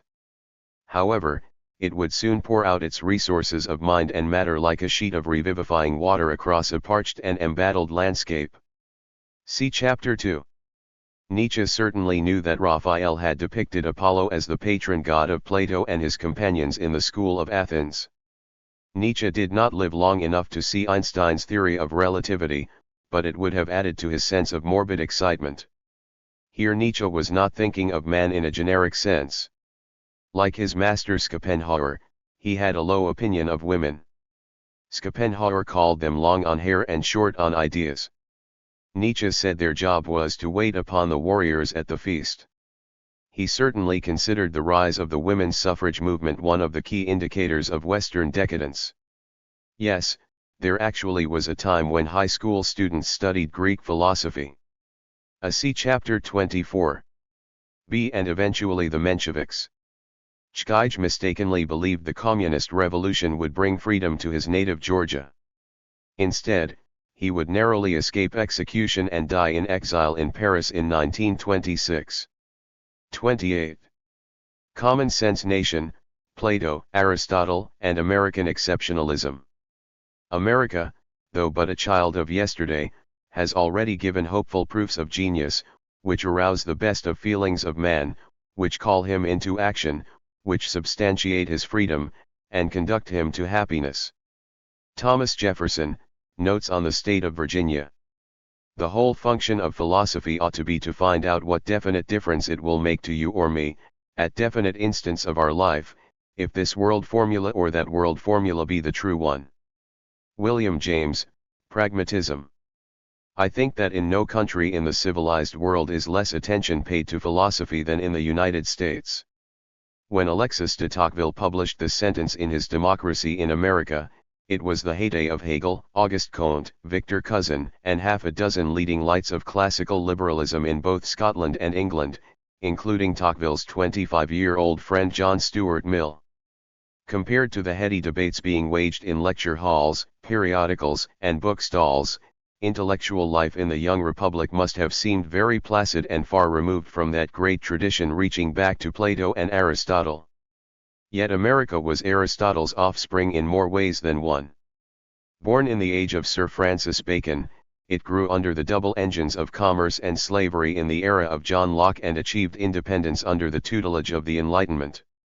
The most famous saying from America's most important constitutional architect, James Madison, "If men were angels, no government would be necessary," is a sentiment torn from the pages of Aristotle and Machiavelli if ever there was one.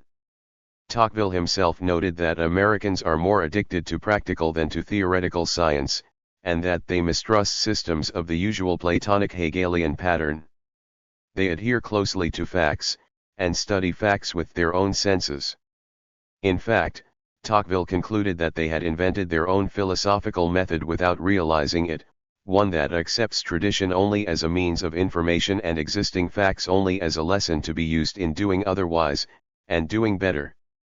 In short, a bias toward progress was built into the American character, along with a love of liberty both political and personal, in which the American is a subject in all that concerns the duties of citizens in a self-governing republic, but is free, and responsible to God alone, for all that concerns himself. 1.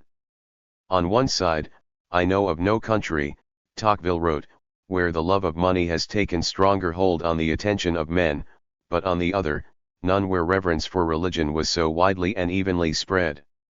In America, liberty regards religion as its companion in all its battles and triumphs, as the cradle of its infancy, and the divine source of its claims. Indeed, it considers religion as the safeguard of morality, and morality as the best security of law, and the surest pledge of the duration of freedom too. Certainly since 1789, the relations between liberty and religion in Tocqueville's own country had been very different. Yet on nearly every issue that seemed to split Europeans apart, democracy versus aristocracy, religion versus science, commerce versus established tradition, Americans seemed to have struck a harmonious balance. For America was born under the shelter of Plato's legacy as well. From the moment the first pilgrims alighted at Plymouth Rock, it was the stepchild of the Reformation and became home to a peculiarly fervent evangelical Christianity. The utopian hope of making America a shining city on the hill and one nation under God, a historically grounded version of Augustine's heavenly city, has supplied as much drive and energy to America's development as its more practical Aristotelian side. 3. But at its core was that practical desire to tend to results without being bound to means, said Tocqueville, and to aim at the substance through the form. Although the Frenchman noted that Americans had no philosophical school of their own, they certainly had a philosophical method, one that a pair of American thinkers in Gilded Age Boston would sum up as pragmatism. Often abused, and just as often misunderstood, the pragmatism of William James and Charles Sanders Peirce was in fact an attempt to capture that peculiar balance that is the heart of what is called American exceptionalism, and that 40 years later would be summoned forth to save the rest of Western civilization. This, indeed, is what makes America so striking. More than any other Western nation, its history has been characterized by a dynamic, if often unstable, balance between these two conflicting legacies. That balance lies at the core of the American genius for high-minded purposeful action that Jefferson noted, that caught the attention of Alexis de Tocqueville some 50 years later, when he pronounced America a land of wonder, and that has dazzled, puzzled, and exasperated foreign observers ever since. Balance was of course the leading hallmark of the American Constitution itself and the goal of all self-governing polities since Aristotle. It's worth recalling the sharp contrast between Aristotle's view of governance and the one embodied by the Platonic tradition. The focus was not on the one but on the one balanced by the few and the many. There is no philosopher, ruler, or king standing in the image of God's plenitude of power. He is sent packing to the realm of the perfect forms and out of the realm of reality. What rules instead are concrete constitutional arrangements based on real-life experience, distilled into a code of laws. Politics is above all a real-time partnership, requiring people's participation more than obedience, one in which the good life is found in living the process, not necessarily in the final result. It was this view of constitutional mixed government that the Founding Fathers inherited from their Florentine and British forebears. For achieving that classic balance between the one, the few, and the many, however, had always implied the goal of stability. If the mixture was allowed to change in any way, then Polybius's and Machiavelli's cycle of decay and doom would kick in, and change was the one thing Western man could not avoid. Even in the Age of Enlightenment, men like John Adams sensed that liberty, no matter how desirable, was still fated not to last. 5. William James. There is absolutely nothing new in the pragmatic method, he wrote. Socrates was an adept at it. Aristotle used it methodically. The genius of the Constitution's chief author, James Madison, was to conceive of this constitutional balance as dynamic, not static. In Madison's vision, the legislative, executive, and judicial branches of American government would have their powers separated out, so that instead of cooperating they would be locked in permanent but dynamic competition. No group of cunning and unscrupulous men could seize control of one branch to dominate the others, as the Medici had in Florence, because other groups of cunning and unscrupulous men would naturally use the other branches to fight back. It was in its way, a breathtaking proposition. But ambition must be made to counteract ambition, Madison wrote. In this way, through supplying opposite and rival interests, the separation of powers in the federal constitution would supply the defect of better motives, a phrase that landed him in trouble with those, like John Adams, who preferred a more high-minded approach to republican government. 6 Indeed, it still provokes some resentment from those who believe that government, even in a free society, still has some Platonic duty to cultivate the virtues of its citizens. 7 Madison, however, was an admirer of David Hume as well as Aristotle. He understood better than some other founding fathers the tenacity of self-interest and the lack in real life of enough better motives to go around. In what David Hume had called the perpetual intestine struggle between liberty and authority, Madison had concluded that the best way to preserve liberty in a modern society like America was to hobble authority through what he called countervailing interests. We have another term for it, gridlock. Through gridlock, Madison predicted, the private interest of every individual may be a sentinel over the public rights. In this way, he wrote, it will be very difficult, either by intrigue, prejudice, or passion, to hurry any measures against the public interest. Except that he in this case wasn't Madison, but Hume himself. 8. Madison saw the same healthy gridlock emerging in the looming battles between the federal government and the separate states, as well as between the new states and the old. In fact, in Madison's mind, the more the better. As settlers began moving beyond the Appalachians to the Mississippi and Great Lakes, and new states like Kentucky and Tennessee and Ohio came into the Union, the growing diversity of sectional interests would work in favor of everyone. The society will be broken into so many parts, interests, and classes of citizens, Madison explained in the Federalist Papers, that the rights of individuals, of the minority, will be in little danger from interested combinations of the majority 9.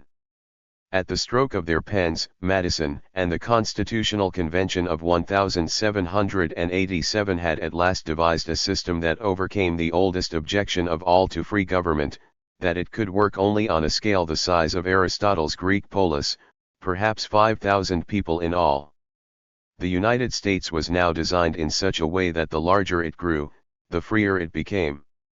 Democracy was finally able to embrace diversity and conflict instead of shunning it. What Rousseau feared as modern liberty's greatest weakness, its reliance on self-interest, turned out to be its hidden strength. And Plato's shame, the relentless pace of temporal change, was revealed to be Aristotle's glory. For if the statesmen of the early American Republic anticipated the perpetual clash of interests within the halls of government, they expected just the opposite outside.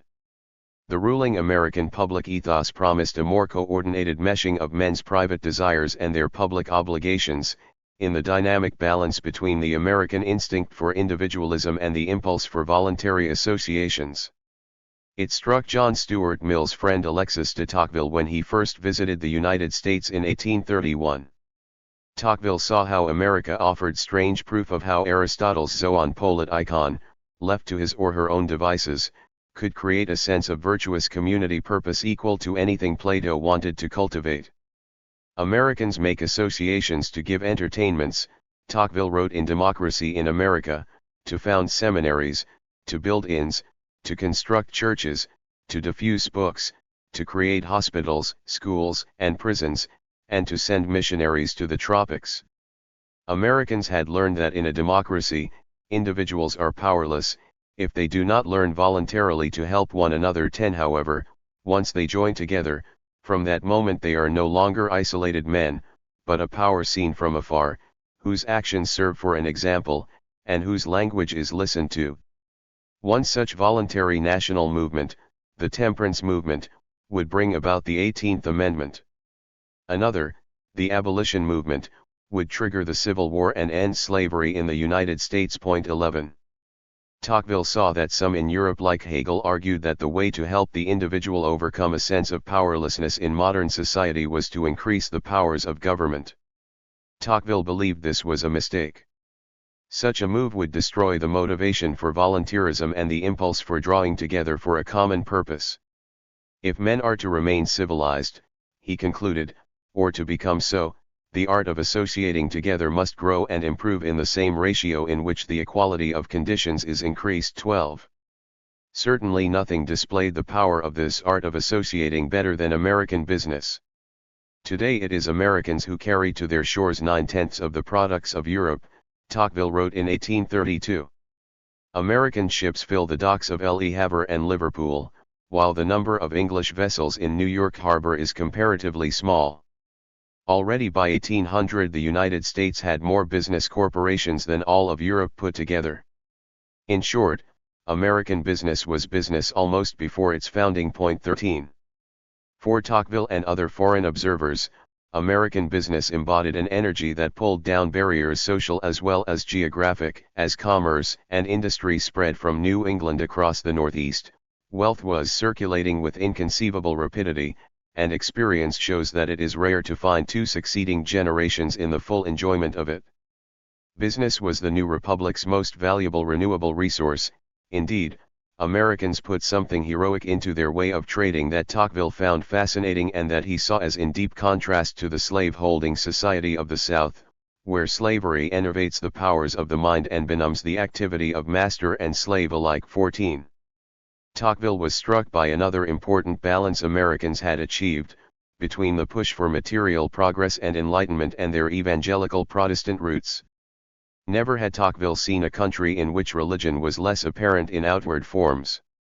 Still, it was all-pervasive, presenting distinct, simple, and general notions to the mind and culture, including to American Catholics. 15. This supplied a sense of moral solidarity borrowed from Luther and Calvin, which a democratic society built on the Enlightenment pattern might otherwise have to do without.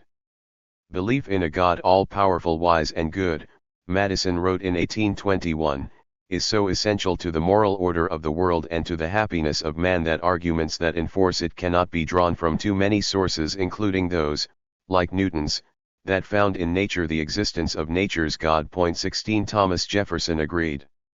The author of the Declaration of Independence is the famed progenitor of the idea of separation of church and state. He was a confirmed deist, and while he deeply admired the figure of Jesus, he was also deeply suspicious of organized religion as the enemy of liberty. He saw it as another dangerous offshoot of Plato's baneful influence on the West. 17. The answer was complete religious freedom, including the freedom not to believe. "It does me no injury," he wrote in Notes on the State of Virginia, "for my neighbor to say that there are 20 gods or no gods. It neither picks my pocket nor breaks my leg." Yet it was also Jefferson who wrote, "Can the liberties of a nation be thought secure when we have removed their only firm basis, a conviction in the minds of people that these liberties are the gift of God?" Later he added, "No nation has ever yet existed or been governed without religion. Nor can be." 18. So from the start the United States found itself with a constitution founded on a permanent clash between the executive, legislative, and judicial branches, and between federal power and states' rights, and a sectional split between a commercial-minded North and a slave-owning South. It was also a society delicately balanced between individualism and volunteerism, and between a business and engineer-centered culture of focused practicality and a religious evangelism bordering on mysticism. Clearly, some kind of conceptual glue was going to be needed to hold all these disparate elements together if the new republic was going to survive. For nearly 70 years, Americans found it in the ideas of common-sense realism. It was yet another product of the Scottish Enlightenment, but one with a firmer impress of both Protestant Christianity and Plato's idealism. In America, its principal spokesman was John Witherspoon, longtime president of Princeton University, signer of the Declaration of Independence, and mentor to an entire generation of American politicians and statesmen, among them James Madison. The common-sense philosophy was a shrewd fusion of an empiricism borrowed from Locke and Aristotle and a moral intuitionism, the idea that the human mind has direct access to truths that the senses cannot reach, that can be traced back to Plato. Thomas Jefferson became a convert to it. Thanks to Witherspoon it became the reigning philosophy in every Protestant seminary of note in America. Its assumptions shaped American education from one-room country schoolhouses to Harvard Yard. It shaped American legal thinking from the moment the United States Supreme Court opened its doors. Indeed, from the Constitutional Convention until the Compromise of 1850, common-sense realism was virtually the official creed of the American Republic. 19. So what was it? Its founder, Thomas Reed, was part of the empirical tradition that flowed from Aristotle and John Locke, that all knowledge comes from experience. However, Reed made an important alteration to Locke's theories. Reed said that the mind is not an entirely blank tabula rasa but comes equipped with a set of natural and original judgments that enables human beings to separate out internal sensations arising within their own minds from sensations arising from an outside world. In other words, we know automatically when we see a pencil in a glass of water that it isn't really bent even though it appears to be, just as we know someone's trying to pick our pocket even though he says he's only helping us on with our coat, and that there's a difference between good and evil even when certain philosophers say there isn't. Reed called this power of judgment common sense because it is common to all human beings. Our common sense allows us to distinguish fantasy from reality and truth from falsehood, and tell black from white and right from wrong, not by seeing the world as a series of mental images, but by interacting with it through mental acts. This power of judging is what enables us to live more fully in the real world, and the beliefs of common sense are older and of more authority, Reed wrote, than all the arguments of philosophy.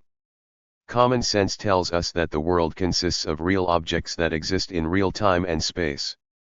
It also tells us that the more we know about those objects through our experience, the more effectively we can navigate our way through that reality.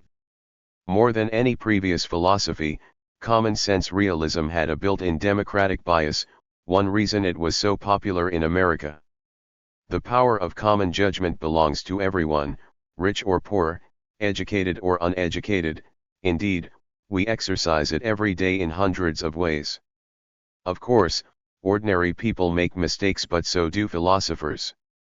And sometimes they cannot prove what they believe is true, but many philosophers have the same problem.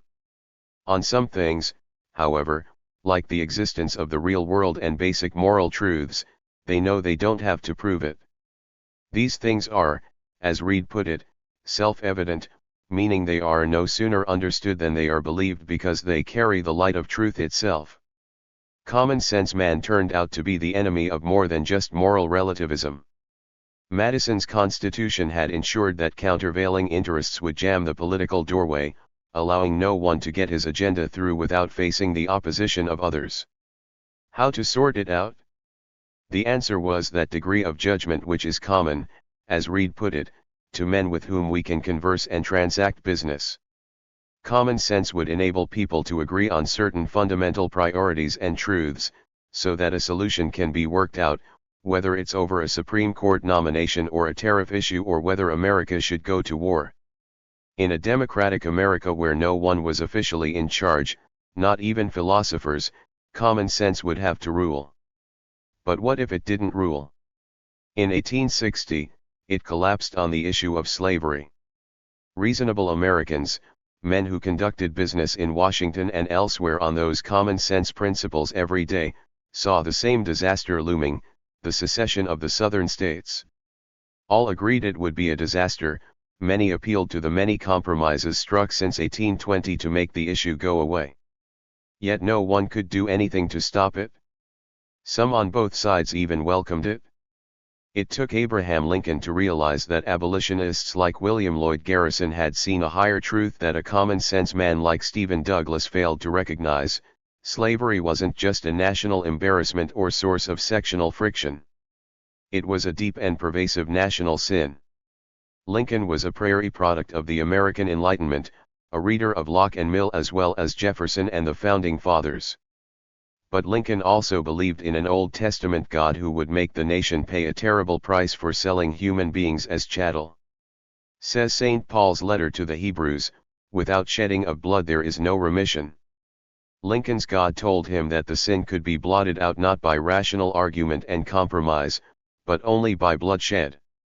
As president, Lincoln may have started the Civil War believing that saving the Union and ending slavery were two distinct aims. By the time he issued the Emancipation Proclamation in 1862, he realized they were one and the same. Only then, as he stated in his Gettysburg Address, would America be ready for a new birth of freedom and to give a new meaning to the idea of democracy. It took the slaughter of Gettysburg, Atlanta, the Wilderness, and Spotsylvania to convince the rest of the nation that he had been right.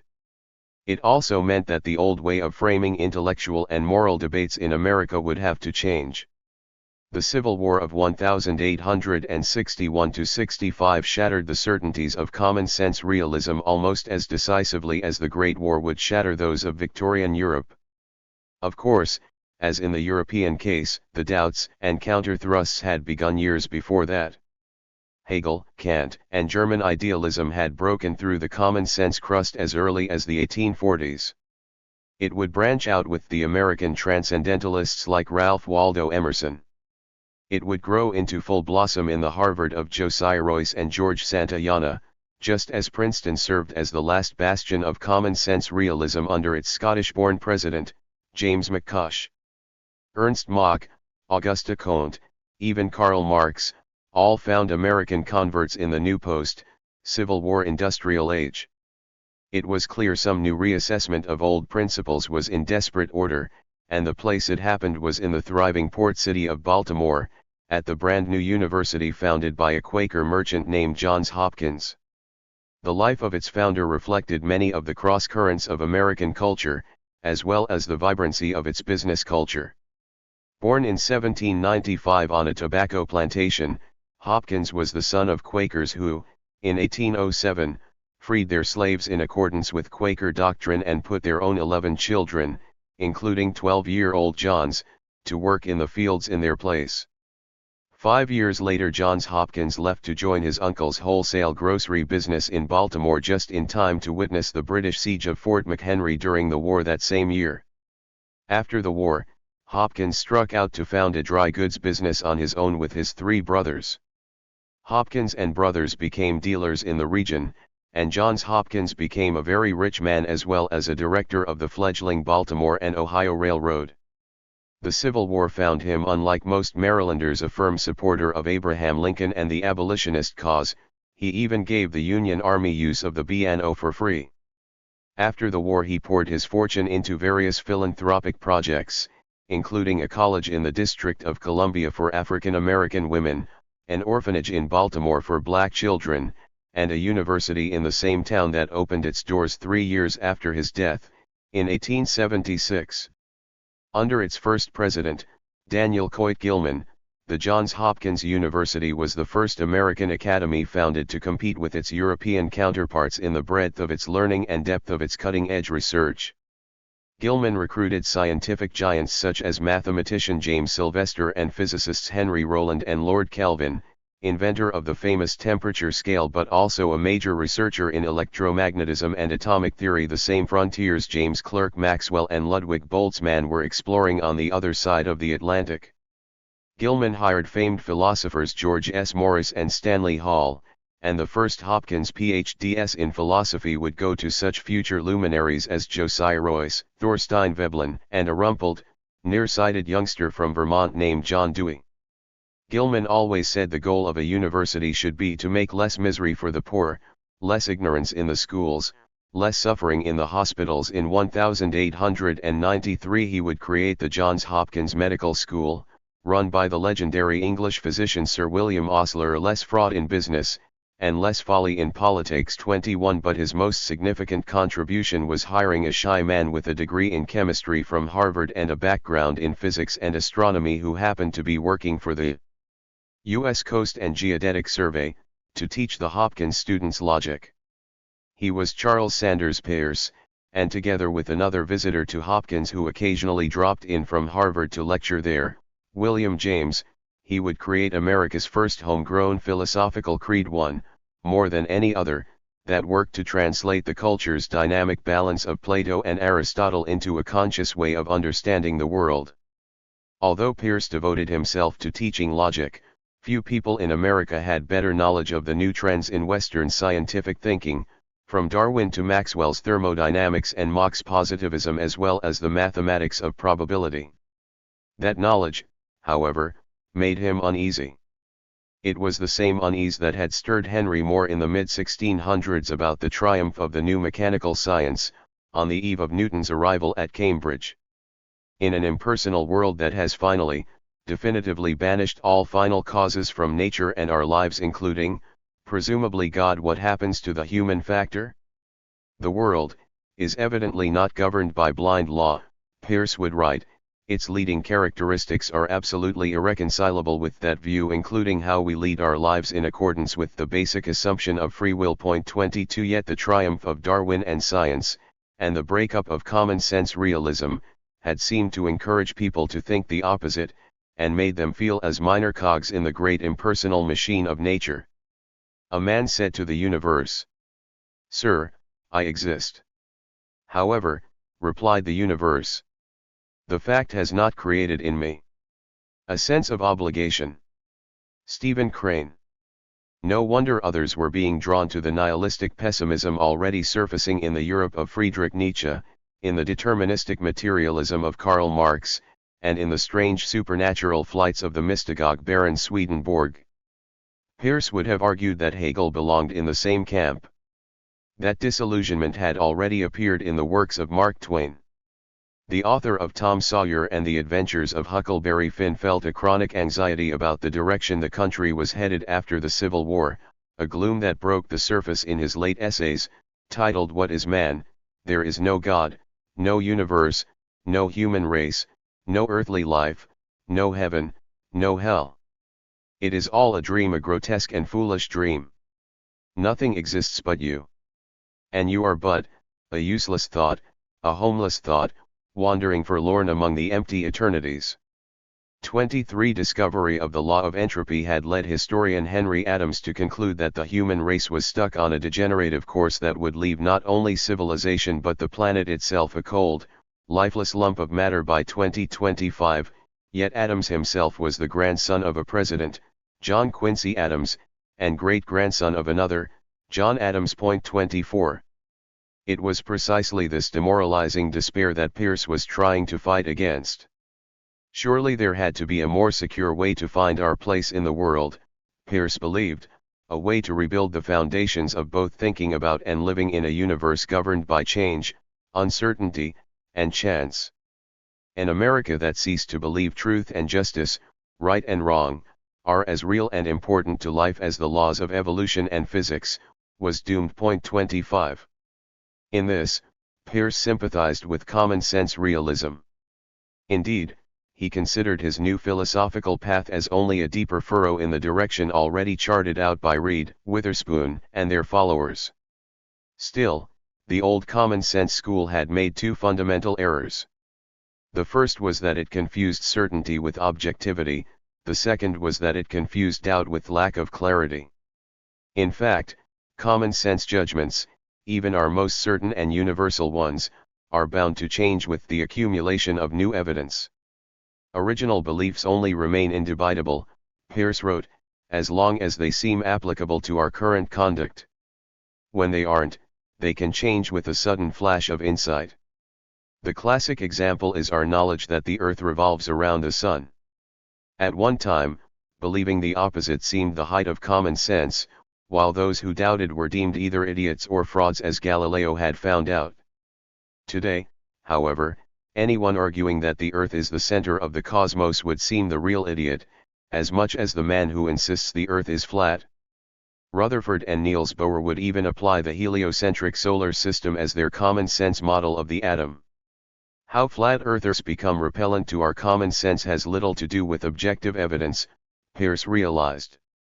It has everything to do, however, with how we weigh doubt in the balance of outcomes. The more vital the consequences, the less tolerant we are of doubt and the more certain of our judgment. Yet doubt, Peirce pointed out, is the starting point for acquiring all certain knowledge. What Peter Abelard had believed about logic and theology through doubting we come to understand, Peirce insisted, was the basic rule for modern science as well. It is the desire to clear away doubt that leads to genuine empirical investigation and to arriving at the truth. But with it comes a realization that some of our indubitable beliefs may be proved false. 26. Some beliefs have to remain fixed. We may doubt that the sky is really blue, science teaches us it isn't. But we cannot doubt that it seems blue. We cannot doubt that we live in the real world, but we can't be certain all our judgments about it are accurate. What we can know is that they are our judgments and that they have inescapable practical consequences. The critical common senser, Peirce wrote, holds there is less danger to science in believing too little than believing too much.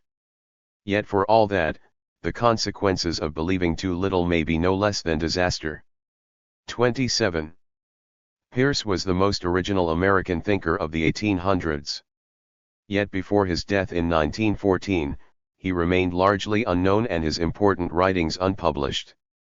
It was left to his friend William James to turn his new way of thinking about the relationship between reason and truth into a philosophical guided missile that would light up the skies of America, and Europe, as well. He was born in 1842 in New York City. His father, Henry James Sr., was a celebrated religious figure and his brother a distinguished novelist. His own claim to fame was to translate the traditional problems of philosophy into a distinctive American idiom. James charmed professional and amateur readers alike with vivid phrases like the buzzing blooming world of reality, the cash value of ideas and propositions, and the bitch goddess success.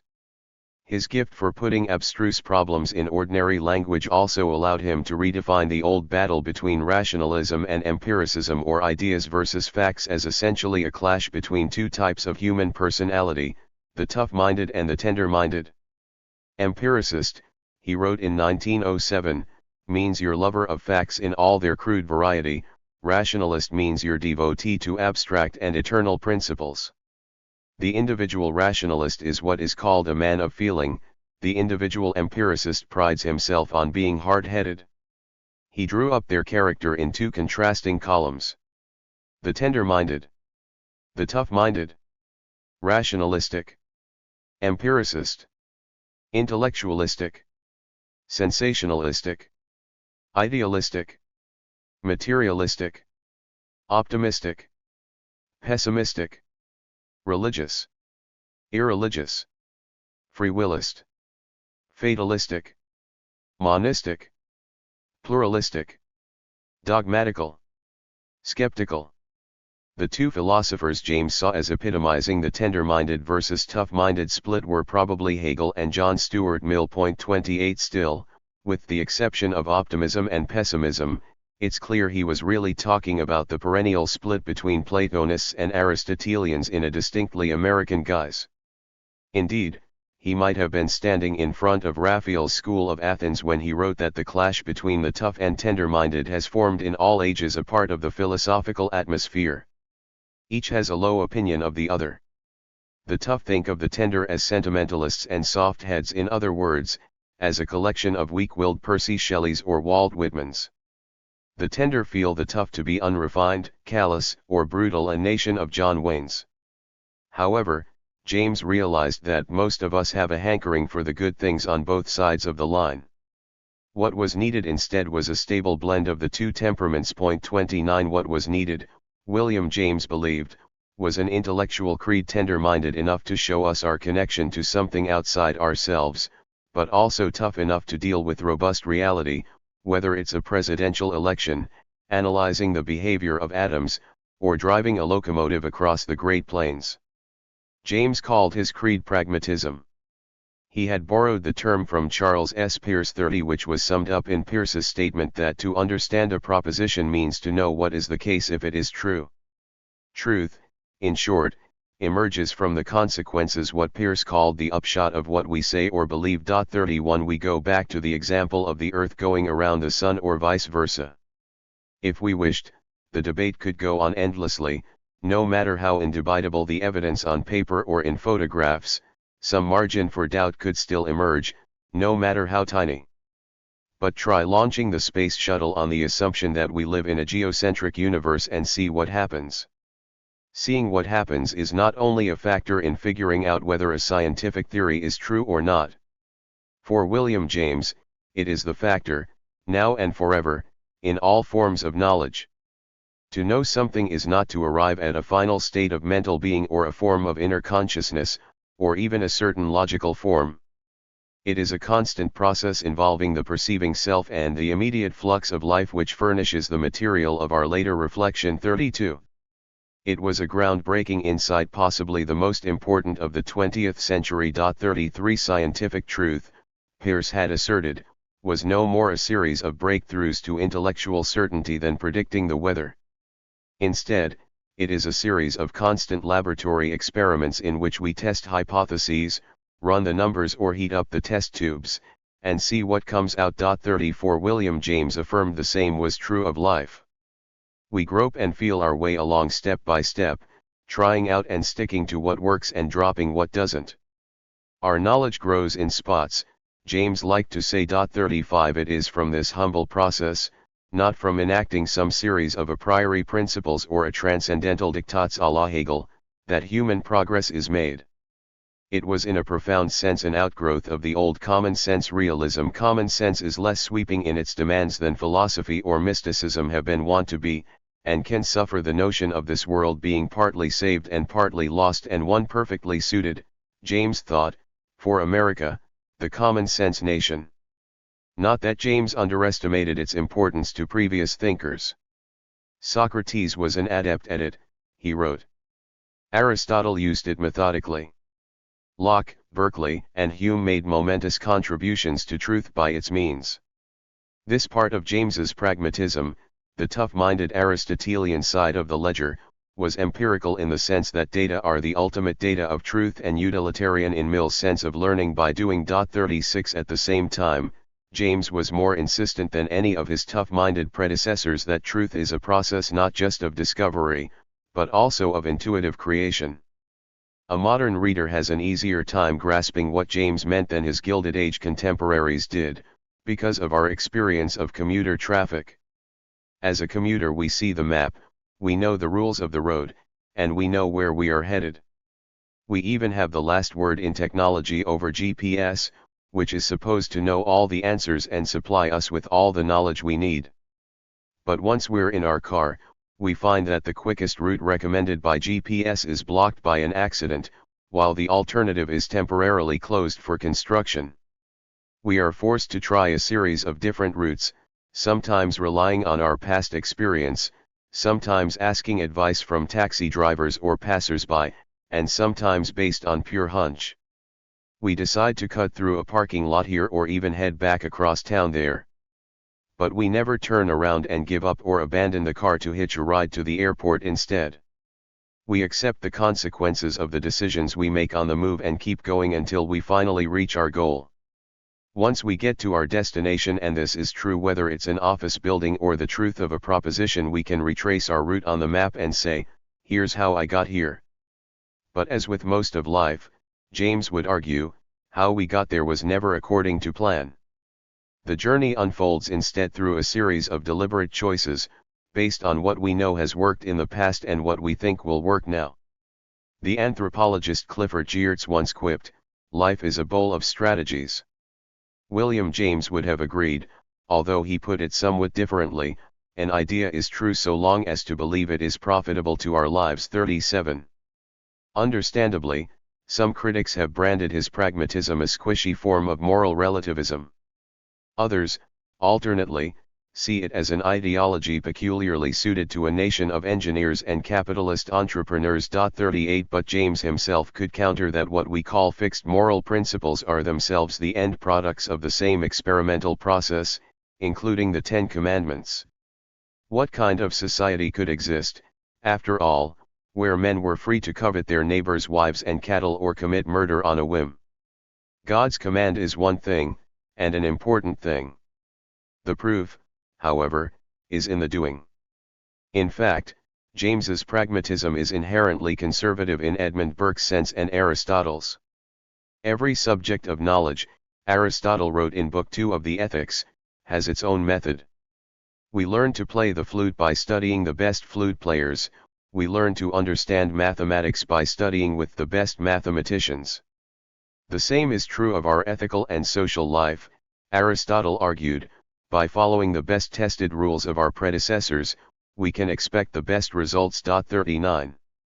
If others in the past have done what I'm trying to do successfully in a certain way, whether we're talking about self-government or conducting a business deal or a marriage, then I should be inclined to do it that way, too. James's pragmatism doesn't cut us off from Burke's definition of society as the partnership of the living, those to come, and those who came before. Far from it. It embeds us in it, as an active participant in the same perennial search for answers. Finally, James's pragmatism was pluralistic. Philosophers since Plato had assumed there was one way out of the cave, their way. Now thanks to James it turned out there may be more than one way at any given moment, particularly when at almost the same time, modern physics, including quantum physics, was revealing that the cave itself was constantly changing. Charles Darwin had made process the basic structure of biology. By the time of William James's death in 1910, Boltzmann, Einstein, and Bohr were showing that an evolutionary process governed the basic structure of the physical world as well. To such a world, James offered a vital message. We need to be open to possibilities, since circumstances might one day prove our assumptions wrong, including circumstances of our own making. The power of the individual to change, not only his own life, but the world, was not diminished but affirmed, by the precepts of pragmatism. So instead of Plato's universe of moral absolutes, pragmatism leaves us with a universe of probable outcomes. So far as man stands for anything, James wrote, and is productive or originative at all, his entire vital function may be said to have to deal with maybes. Still, in order for this approach to work, we need a destination just like the commuter in traffic. The goal of James's pragmatism was to arrive at a truth that works, not just go with the flow. And here we come to the other, tender-minded Platonic side of James's thinking, on the issue of religious belief. His The Will to Believe and the Varieties of Religious Experience drew a sharp differentiation between trying to treat religion as a set of truths and seeing it as a set of beliefs that give force and meaning to our lives. Truths are ideas we can verify, false ideas are those we can't point. 40 We may not be able to prove God exists, but believing He does can change our lives and actions in profound ways that, from the pragmatic standpoint, can actually make that belief true. There are cases, James said, where a fact cannot come at all unless a preliminary faith exists in its coming. James liked to use the example of a train robbery. A pair of bandits rob an entire train of passengers because the robbers believe they can count on each other if they encounter trouble, while each passenger believes resisting means instant death, even though they outnumber the thugs 100 to 1. The result is a robbery.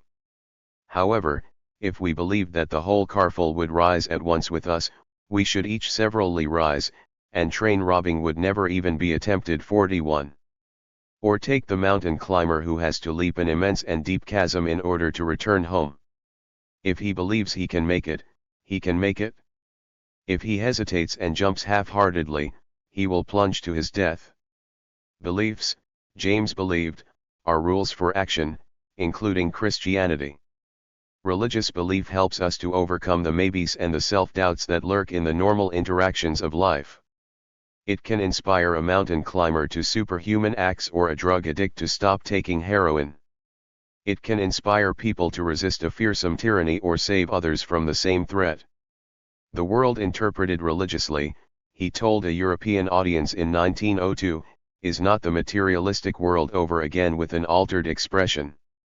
It looks and is different from the one a pure materialist sees and through which he moves, even with the benefit of science.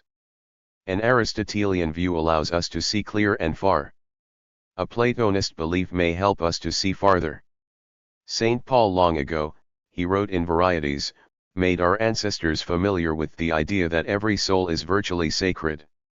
Since Christ died for us all without exception, St. Paul said, we must despair of no one.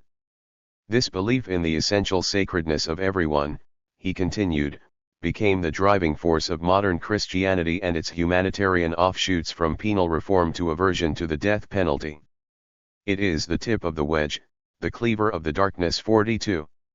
In America, William James created an entirely new school of philosophy, pragmatism, which spawned followers in logic, sociology, and the other social sciences. In Europe, however, he had an impact unlike any other American thinker before or since. Henry Bergson hailed James as a soul made for his celebration of the immediate flux of life as the essential grounding of all knowledge. From opposite ends of the political spectrum, Georges Sorel and Max Weber both relied on his demolition of the notion that knowledge is an essentially contemplative activity. The logical positivists, meanwhile, were quick to claim him as one of their own, foreseeing life as well as science as a constant process of experiment out of which a unified picture of reality gradually emerges. 43 This affinity may seem odd, since unlike the men of the Vienna Circle, James had seen the benefits of religion and metaphysical belief in people's lives. He was even open to the possibility that they might in fact be true, including spiritualism and life after death. At the same time, however, James shared the Vienna Circle's detestation of tyranny and fanaticism in either its intellectual or its political form. He was horrified by those like Hegel and Marx who celebrated conflict and violence as necessary steps in human progress, or those like Nietzsche who saw in man's dark side a source of healing vitality. 44 To despise compassion as weakness is not an expression of the love of life, but its opposite. From the serene perspective of Gilded Age Harvard Yard, James had been inclined to treat these threats somewhat lightheartedly. To my personal knowledge, he once wrote, all Hegelians are not prigs, but I somehow feel as if prigs end up, if developed, by becoming Hegelians. But what would keep their ideas at bay, he believed, and keep them from seizing power was a nation of men and women committed to what experience teaches us works. Such a people can afford to be realistic about the challenges of the present, but also optimistic about the multiple possibilities for the future. Like the train passengers defending themselves against the armed thugs, they will be inclined to say to one another, "We can do this, and do it together." These, then, are my last words to you. Be not afraid of life. Believe that life is worth living, and your belief will help create the fact. The scientific proof that you are right may not be clear before the day of judgment is reached.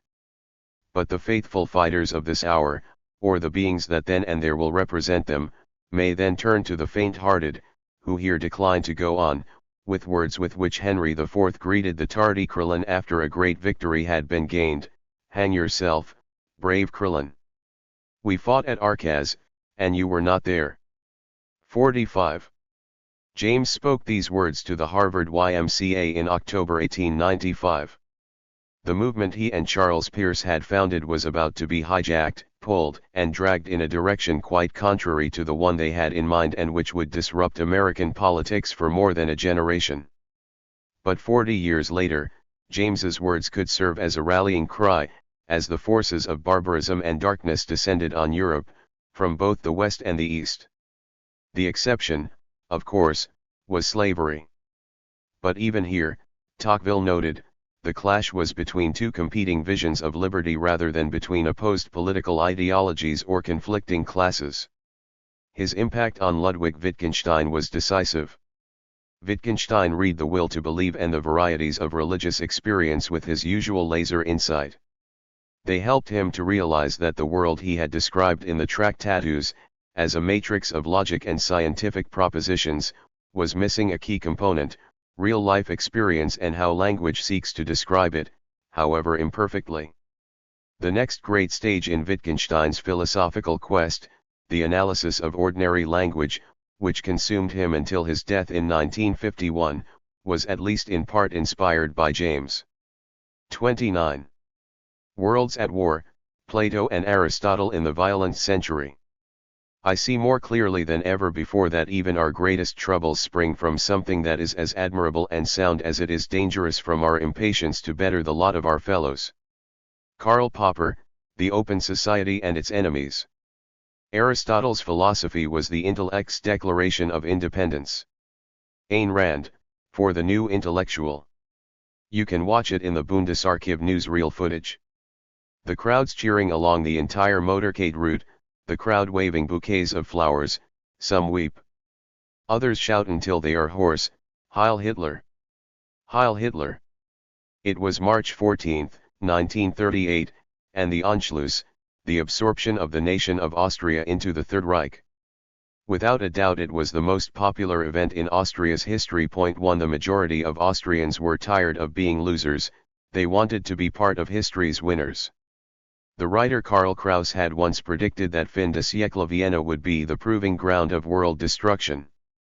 The city of Ernst Mach, Sigmund Freud, and the Vienna Circle was also the city where Adolf Hitler had spent his youth as a starving artist, nursing his resentments against those he blamed for his personal and professional failures.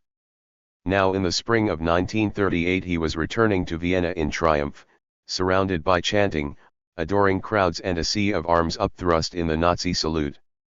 Hitler later said that on returning, he met a stream of love such as he had never experienced. "I can only describe him," said one eyewitness that afternoon, "as being in a state of ecstasy too." Hitler began his revenge almost at once.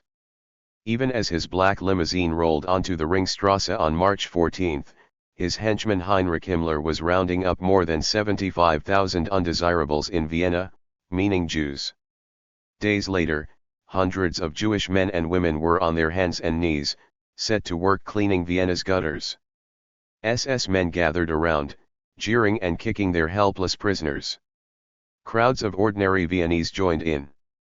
An American eyewitness called it an orgy of sadism. 3. What began that week in March 1938 would finish at Dachau and Auschwitz. From our point of view, Germany's Third Reich was the end product of a Hegelian nation-state taken over by a racialized Nietzschean will to power. The yearning for absolute power to do good had become the tool for doing evil. One by one, the centers of intellectual life in Eastern Europe, the new homes of Aristotle, would be devoured by its advance, Vienna and Graz in 1938, Prague in 1939, Warsaw and Lublin the same year. The major figures of logical positivism, many of whom were Jews, had sensed what was coming and fled abroad. One of them was a 36-year-old former high school teacher who had attended several of the Circle's meetings in the heyday of the early 30s. He had found refuge even farther away than the others who moved to America or England, in New Zealand. In fact, he was sitting at his desk in Canterbury University College in Christchurch when news of the Anschluss reached him. It wasn't hard for him to visualize the scene. Before he had left Vienna 2 years earlier, he had seen the groups of swastika-armbanded Nazis wandering the streets. They were young Austrians, drawn to the vision of an Aryan National Socialist state the way young Rousseauians had been drawn to the French Revolution 150 years earlier. Most had been singing Nazi songs and accosting anyone they thought might be a Jew. With a studied brutal hostility, one of them had come up to him and waved a pistol. "Where are you from?" Karl Popper asked. "Carinthia," the young man replied contemptuously. Popper was about to say something when the young man stuck the pistol under his nose. "What, you want to argue?" he sneered. "I don't argue, I shoot for." Now the memory came back to Popper with a startling power. How could this happen? He asked himself. The hard-won fruits of 2,000 years of Western civilization had been reason, tolerance, and individual freedom. It seemed incredible that an entire generation had decided to reject all three, not just in Austria and Nazi Germany, but in Soviet Russia, where Stalin's purges were building to their blood-stained climax. How had civilization gotten so off track?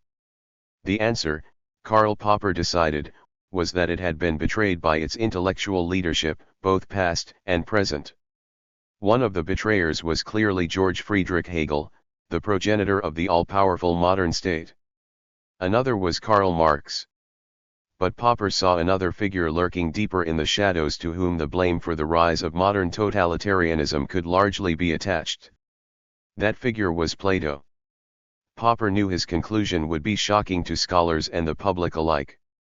They had been conditioned by centuries of humanist education to consider Plato as the most eloquent and sublime of ancient Greek thinkers and, along with Aristotle, one of the twin pillars of Western thought.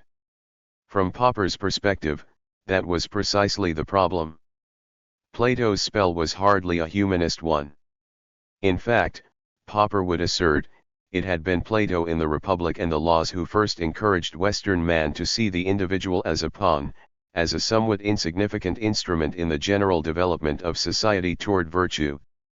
It was Plato's assertion of the principle of collective unity and in the Laws that no one should ever be without a leader that had spawned the succession of would-be philosopher rulers who had bathed history in blood, from Plato's friend the tyrant Dion of Syracuse to Stalin and Hitler. 5.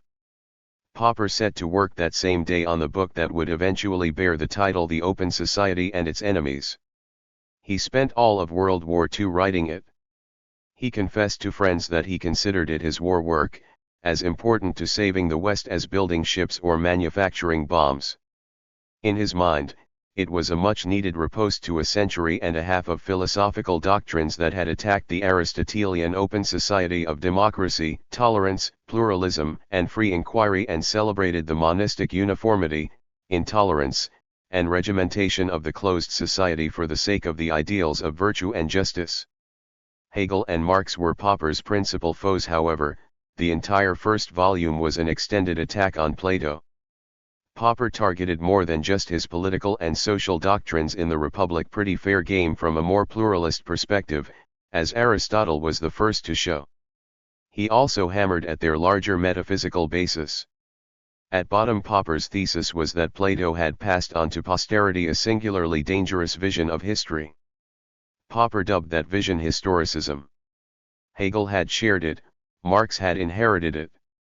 During his years in Vienna, Popper had already written a book on the subject, one that grew out of his interest in the philosophy of science. 6 Popper defined historicism as the doctrine that history is governed by certain evolutionary laws, the discovery of which allows us to prophesy the destiny of mankind. Why did Popper think Plato's historicism was important? First, because it destroys the notion of free will. It wrecks the notion that the future depends on us and the consequences of our own individual actions, the same principle, in fact, that William James had been arguing for on the other side of the Atlantic. Second, it encourages men to think they can use these laws to build a better future for society than if men are left to themselves. They become tempted to set themselves up as a ruling elite of Platonic philosopher rulers based on their knowledge of where history with a capital H is going. The tendencies of historicism appeal to those who feel a call to be active, to interfere, especially with human affairs, refusing to accept the existing state of affairs as inevitable or as the result of human nature. 7. The wise shall lead and rule, Plato had written, and the ignorant shall follow. Reading this passage from the Laws in the light of Aristotelian and Enlightenment-based models made it clear that Plato intended to divide society between those who know and those who must obey. 8. Never, Popper wrote, was a man more in earnest in his hostility to the individual than Plato. Popper pointed to another passage from the Laws, written in the context of military tactics. The greatest principle is that nobody, whether male or female, should be without a leader. 9. It was this same principle that, Popper argued, the Communist Party in Russia, the Fascist Party in Italy, and the Nazi Party in Germany all embraced and made their own. Karl Popper, he saw in Plato the roots of the totalitarianism that was engulfing the world. Was Popper right? Certainly the men who led Stalinist Russia, Mussolini's Italy, and Nazi Germany saw themselves in historicist terms, as the vanguard of the future. 10. On the other hand, Popper's underestimation of the impact of Rousseau and Nietzsche, not to mention the racial doctrines springing from Darwin and his disciples, missed half the target. All the same, we don't have to accept Popper's assessment of the totalitarian thrust of Plato's philosophy to agree on one point. The 20th century's greatest ideological conflicts do mark the violent unfolding of a Platonist versus Aristotelian view of what it means to be free and how reason and knowledge ultimately fit into our lives.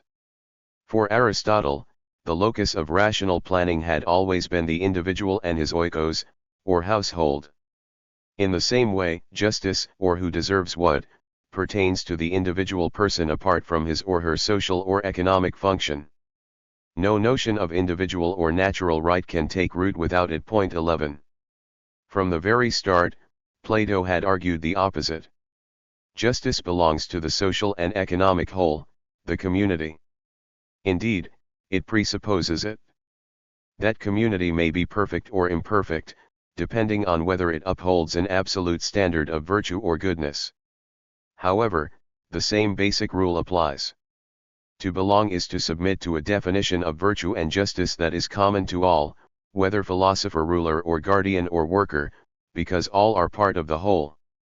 It is those who stand outside the system, the ones Plato dubbed foreigners, or medics, who receive no justice at all.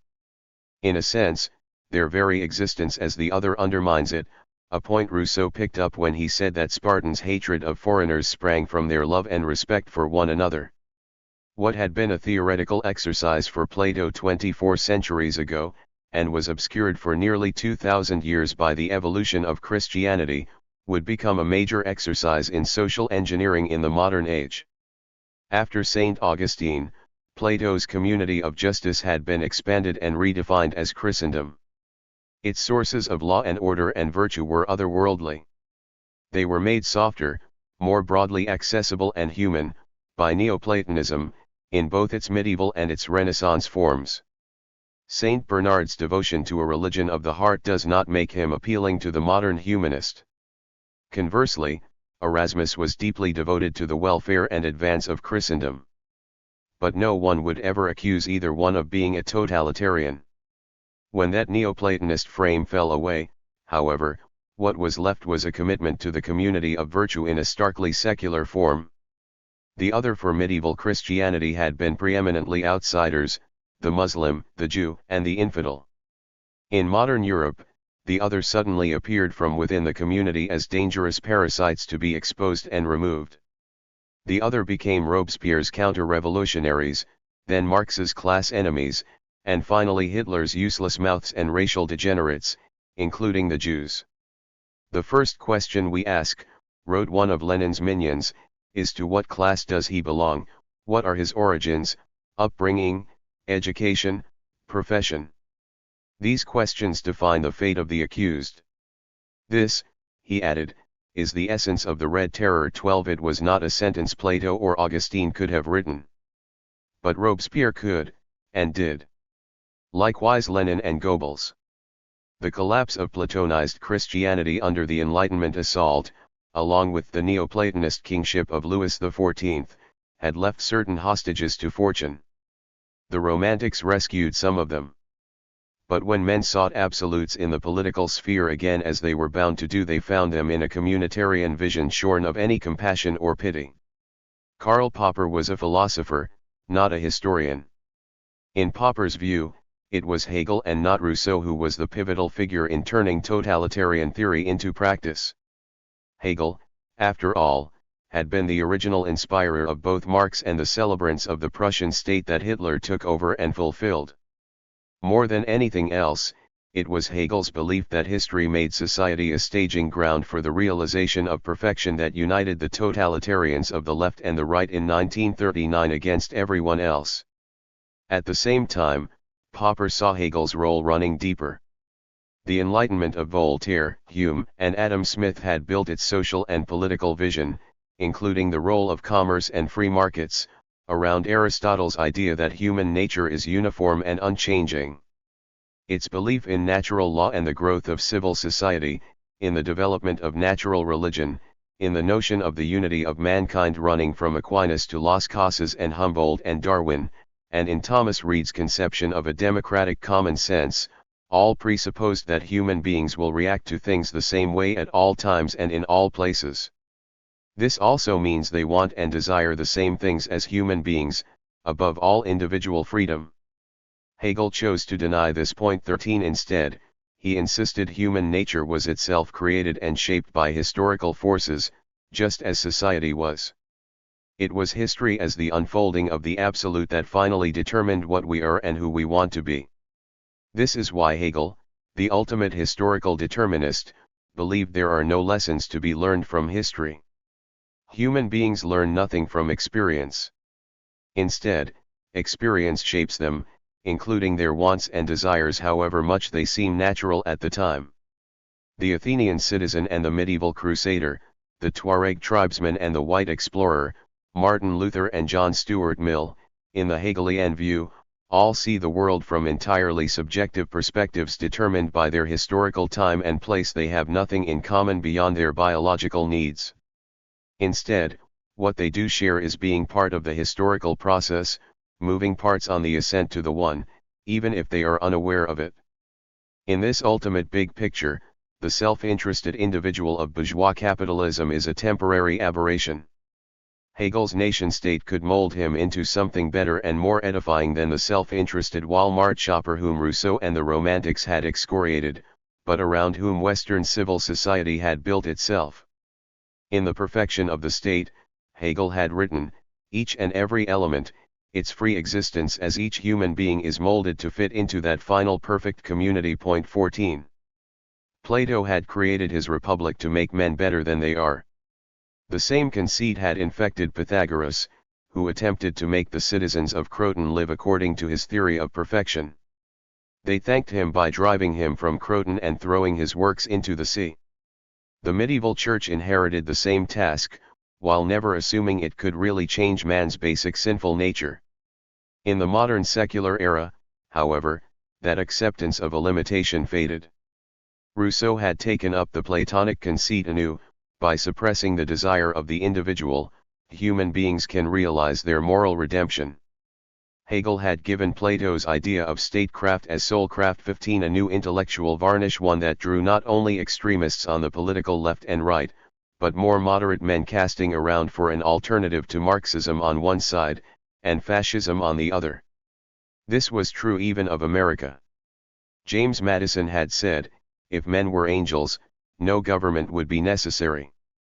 By 1900, however, certain Americans were beginning to think men could become angels, with government helping them to do it. They called themselves progressives, and Hegel's influence was profound.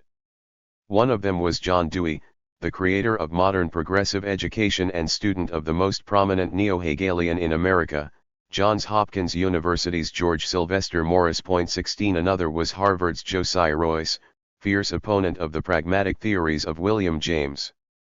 Still another was Herbert Croly, a former James student until he found headier fodder in the writings of Hegel. Croly's Promise of American Life, published in 1909, marked the first major breakthrough of Hegel onto the American political scene. 17 It also signaled the demise of laissez-faire economics as part of American liberalism. The time had come, Croly argued, to move away from Thomas Jefferson's version of America with its concept of democracy as tantamount to extreme individualism and of society as a collection of individuals fundamentally alike in their abilities and deserts. Such a vision might have worked in the early days of the American Republic, Croly said. However, the advent of industrial capitalism and its large concentration of wealth in the hands of men like Morgan, Rockefeller, and Carnegie, along with masses of foreign immigrants and an industrial working class, meant that such a simple vision of agrarian individualism could no longer work. 18. Croly's solution was to use the power of the federal government to revivify and reshape American democracy. The intellectual lethargy, superficiality, and insincerity of American political thinking, he declared, must be swept aside. A new leadership class was needed to remake American institutions based on the formative idea that modern democracy must benefit every citizen, not just the rich or economically privileged, and that all citizens loving one another and loving their country forms the true core of a national interest. 19. There is no reason why a democracy cannot trust its interests absolutely to the care of the national interest, Croly concluded, and every reason why the American democracy should become, frankly, unscrupulously, and loyally nationalist. In this new arrangement, old-fashioned Jeffersonian individualism would fade into history. The power of the individual states, the other half of Madison's constitutional system, would have to give way, too. The days of Madisonian gridlock would be over. However, popular interests have nothing to fear from a measure of federal centralization. 20 Instead, this shift would constitute a new declaration of independence, essentially, a new kind of America. 21. To be sure, any increase in the power of central government would spell the end of certain aspects of traditional American democracy, in its freewheeling economic life, for example, and its creed of self-reliance. However, the fault in that case lies with the democratic tradition, and the erroneous and misleading tradition must yield before the march of a constructive national democracy, a Hegelian turn of phrase if ever there was one. Indeed, Croly even quoted Otto von Bismarck on the need for a nation to see its destiny as a single collective purpose. If such a view seemed a heresy in the eyes of a Jefferson or Madison, it was this heresy whereby alone the American people can obtain political salvation. 22. That word is significant. Just as Hegel saw the nation-state as our better and higher self, a sublunary version of Augustine's City of God, so Croly saw the new America in almost evangelical terms. His own choice for its Moses was Theodore Roosevelt, a kind of elected philosopher-ruler who would embody the new nationalism and use his presidential powers to concentrate economic power and responsibility in Washington, for the ultimate purpose of its more efficient exercise and the better distribution of its fruits. 23 In 1912, President Woodrow Wilson would assume the same Hegelian mantle, and exercise his expanded powers in both peace and war with an appropriately messianic fervor. As a lawyer and then professor of political science, Wilson was so bowled over by reading Hegel that, as he wrote to his future wife, Hegel used to search for and in most cases found seems to me the fundamental psychological facts of society. 24 Wilson's own work, especially his massive constitutional government, was not much more than an iteration of Hegel's philosophy of the nation-state, in an American guise. Wielding the power of government to mold human nature, and to reform or strip away those institutions that stood in the way of the forward march of history, including even Madison's delicate system of checks and balances, became Wilson's central mission as president. Prohibition and the Volstead Act, and the establishment of the Federal Reserve Board and the Federal Trade Commission, were all extensions of Wilson's progressive vision of using the power of government to enhance individual liberty, rightly understood, that is to say, within the confines of America's larger historic mission. These are American principles, Wilson declared in 1915, American policies. We stand for no others. They are the principles of mankind and must prevail. 25. It's historically inaccurate, and intellectually misleading, to brand Wilson's version of progressivism as liberal fascism. Still, Wilson's America looks a lot like Hegel's Germany, a nation whose historical evolution embodies the universal values of the absolute. Here is a great people, he once told an audience, great with every force that has ever beaten in the lifeblood of mankind. The United States has the distinction of carrying certain lights for the world that the world has never so distinctly seen before, of liberty, principle, and justice. Wilson was speaking in the summer of 1914, just as war was breaking out in Europe. He wanted no part of it. Indeed, 2 years later he campaigned for re-election on the slogan, "He kept us out of war."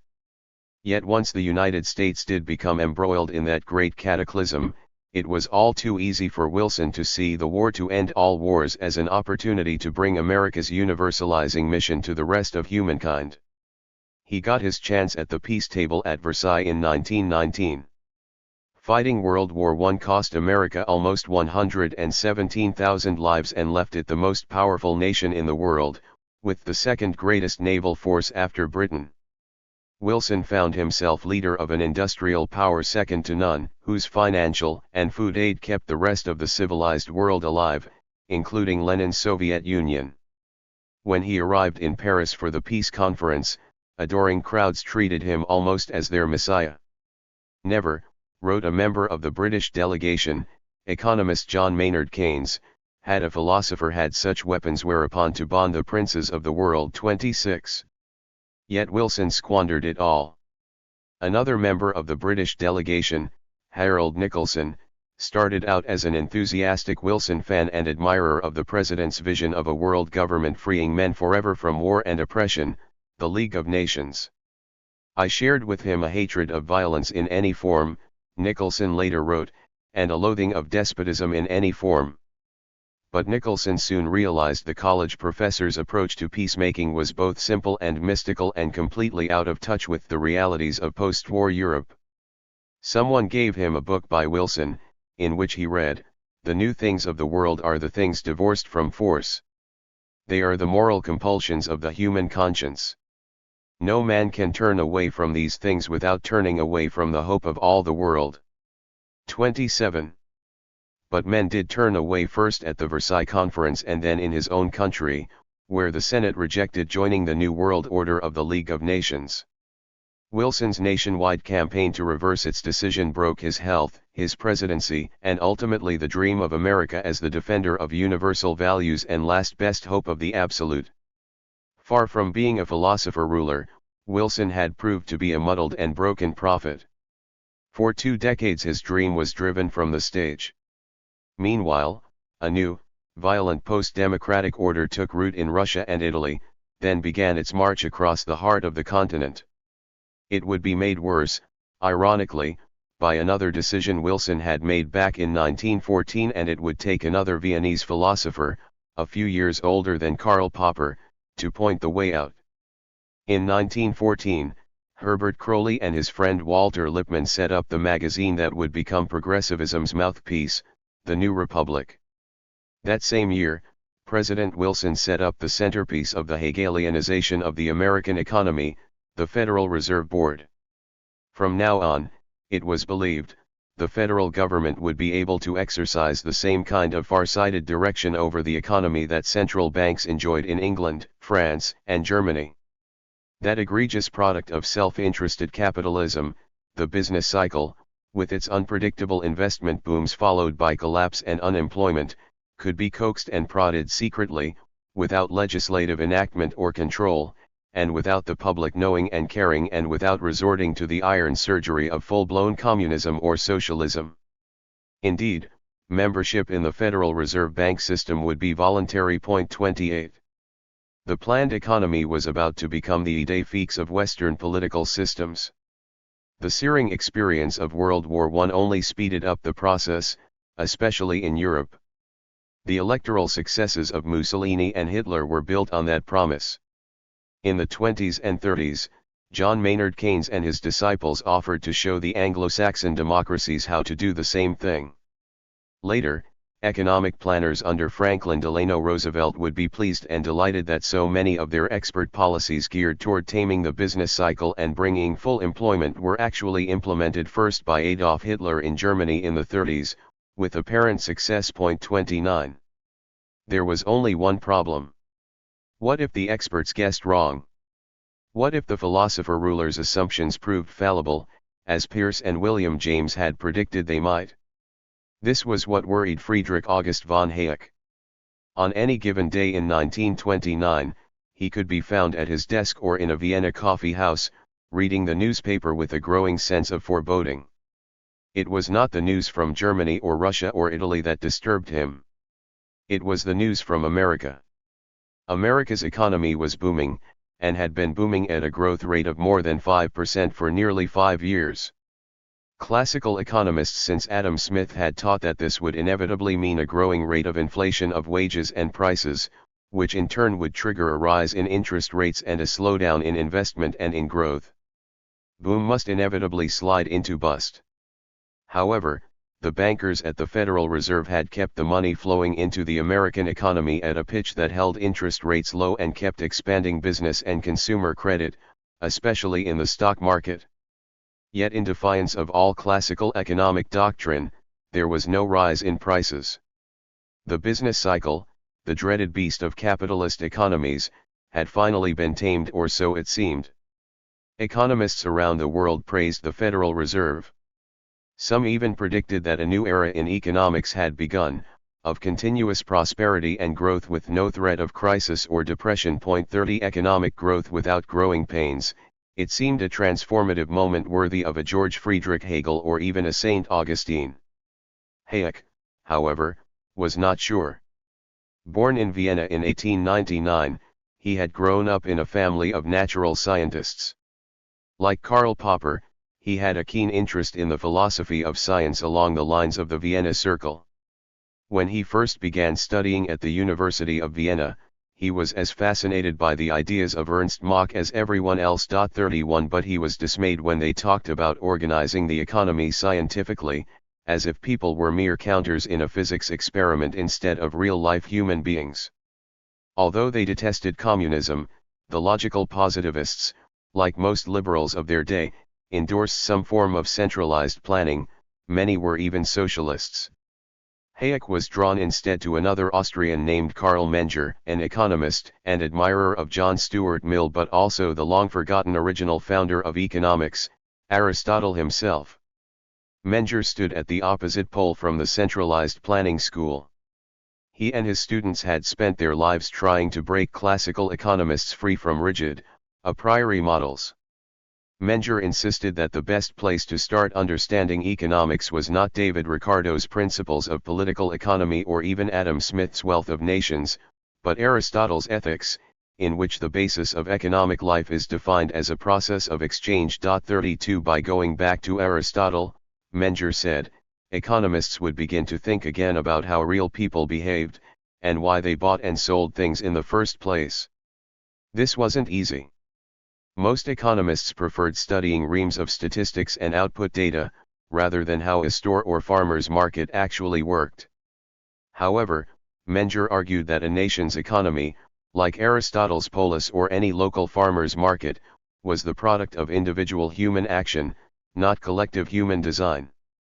People buy eggs because they want eggs, not to support land rents in the agricultural sector. They get jobs to feed their family, not to redress the balance between capital and labor. And as Hayek immediately saw in the 20s, the vaunted experts at America's Federal Reserve Board had somehow forgotten this fact in their understanding of the boom of the Roaring Twenties. By keeping their eye fixed on national prices, the experts had missed the real consequences of injecting huge amounts of money into the economy while keeping interest rates below their natural business level. People had responded by grossly expanding their use of credit to buy things they needed, from farms and office buildings to stocks on Wall Street. Hayek was sure this growing overinvestment would collapse once people realized that paper credit was only that, paper. When that happened and the bottom fell out of the credit market, Hayek said, the result would be a panic and severe depression across America. Hayek published his first paper criticizing the artificial American boom in 1925. Then in February 1929, he published another paper predicting a coming crisis that would start in the stock and credit markets. 33 The experts scoffed. 8 months later, Hayek was proved right. Within a year, the American Depression spread across the Atlantic to Europe. In Germany, France, Great Britain, even Austria, the economies based on centralized expert planning collapsed, one by one. The failure of the experts was more than just an economic failure, it had catastrophic political consequences. Men and women lost faith in democratic governments that had promised to protect them from disaster. In Germany and Austria, it would clear the way for totalitarian solutions to problems the dictators blamed on capitalism but which, as Hayek had shown, were the results of the democratic experts' own mistakes. In the end, the Federal Reserve Board's bad policies in one decade had set the stage for the Anschluss in the next. What had gone wrong? Hayek pointed out, the problem had little to do with production or labor or capital or the other big abstractions economists like to debate and describe. It had primarily to do with information.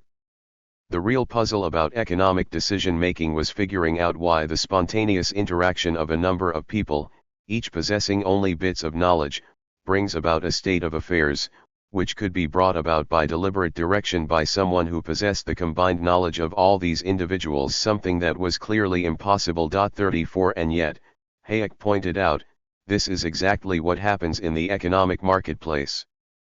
Economists and politicians had been wrong about how markets work. They are not places where people pursue their self-interest, rational or otherwise, by buying and selling commodities. They are clearinghouses of information, where individuals discover what is useful or valuable to them and then make their preferences known to others by buying them or, alternately, selling those things that are of lesser value to them but hopefully not to others. The result is an endless succession of individual transactions, random and meaningless to those who are obsessed with the big picture but out of which gradually emerges a rational economic order. However, it is an order put together not from the top down, but from the bottom up, purchase by purchase, car by car, egg by egg. Friedrich von Hayek had given the Aristotelian insight that knowledge is power a new meaning. It now meant the empowerment of individuals through the exchange of knowledge in the marketplace. In short, the market is an enormous grid for distributing information as well as goods and services. Every individual in the process possesses unique information of which beneficial use might be made, Hayek would write, based on what they want or need.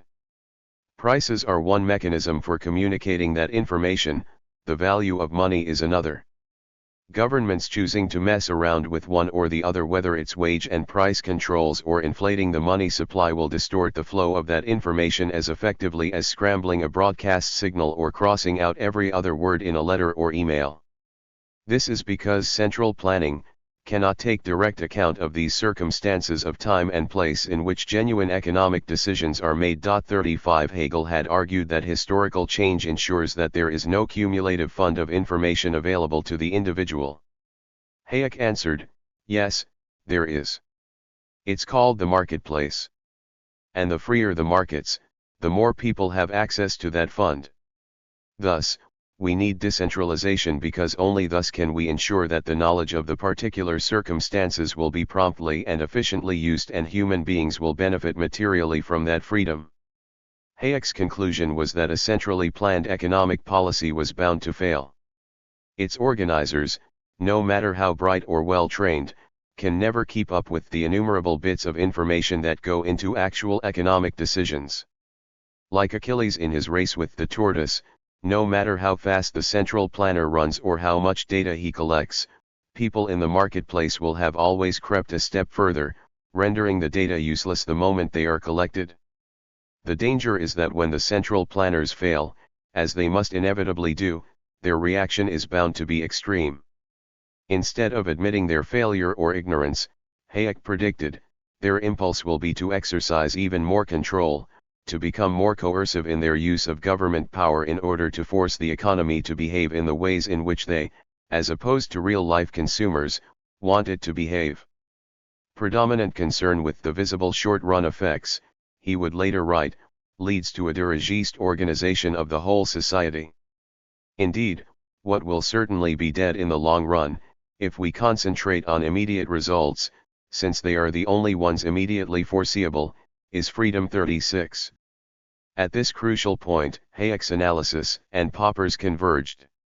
The rise of the totalitarian state was revealed to be the direct consequence of the failure of liberalism in its Platonized form. Progressive heirs of Hegel, in trying to forestall the Marxists and fascists by guiding society to supposedly higher and more just ends, had simply opened the door for them. They had fallen into the same trap of assuming that the more people are alike, that is, in sharing the same ends and needs, the happier they will be. In fact, the pursuit of equality only generates more conflict, much as Aristotle had predicted in the Politics, which requires more direct government action to maintain order. The passion for the collective satisfaction of our needs, Hayek wrote, was how the socialists have so well prepared the way for totalitarianism.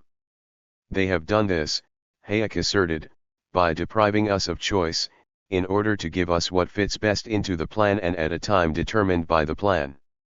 He then closed his book with this: if in the first attempt to create a world of free men we have failed, we must try again.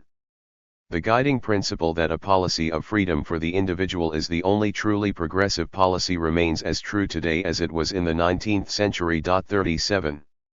The year was 1944, and the book was titled The Road to Serfdom.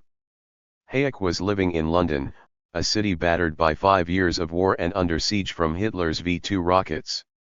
On the other side of the world in New Zealand, Karl Popper was writing The Open Society and Its Enemies. At exactly the same time a third man, Eric Blair, was living in London.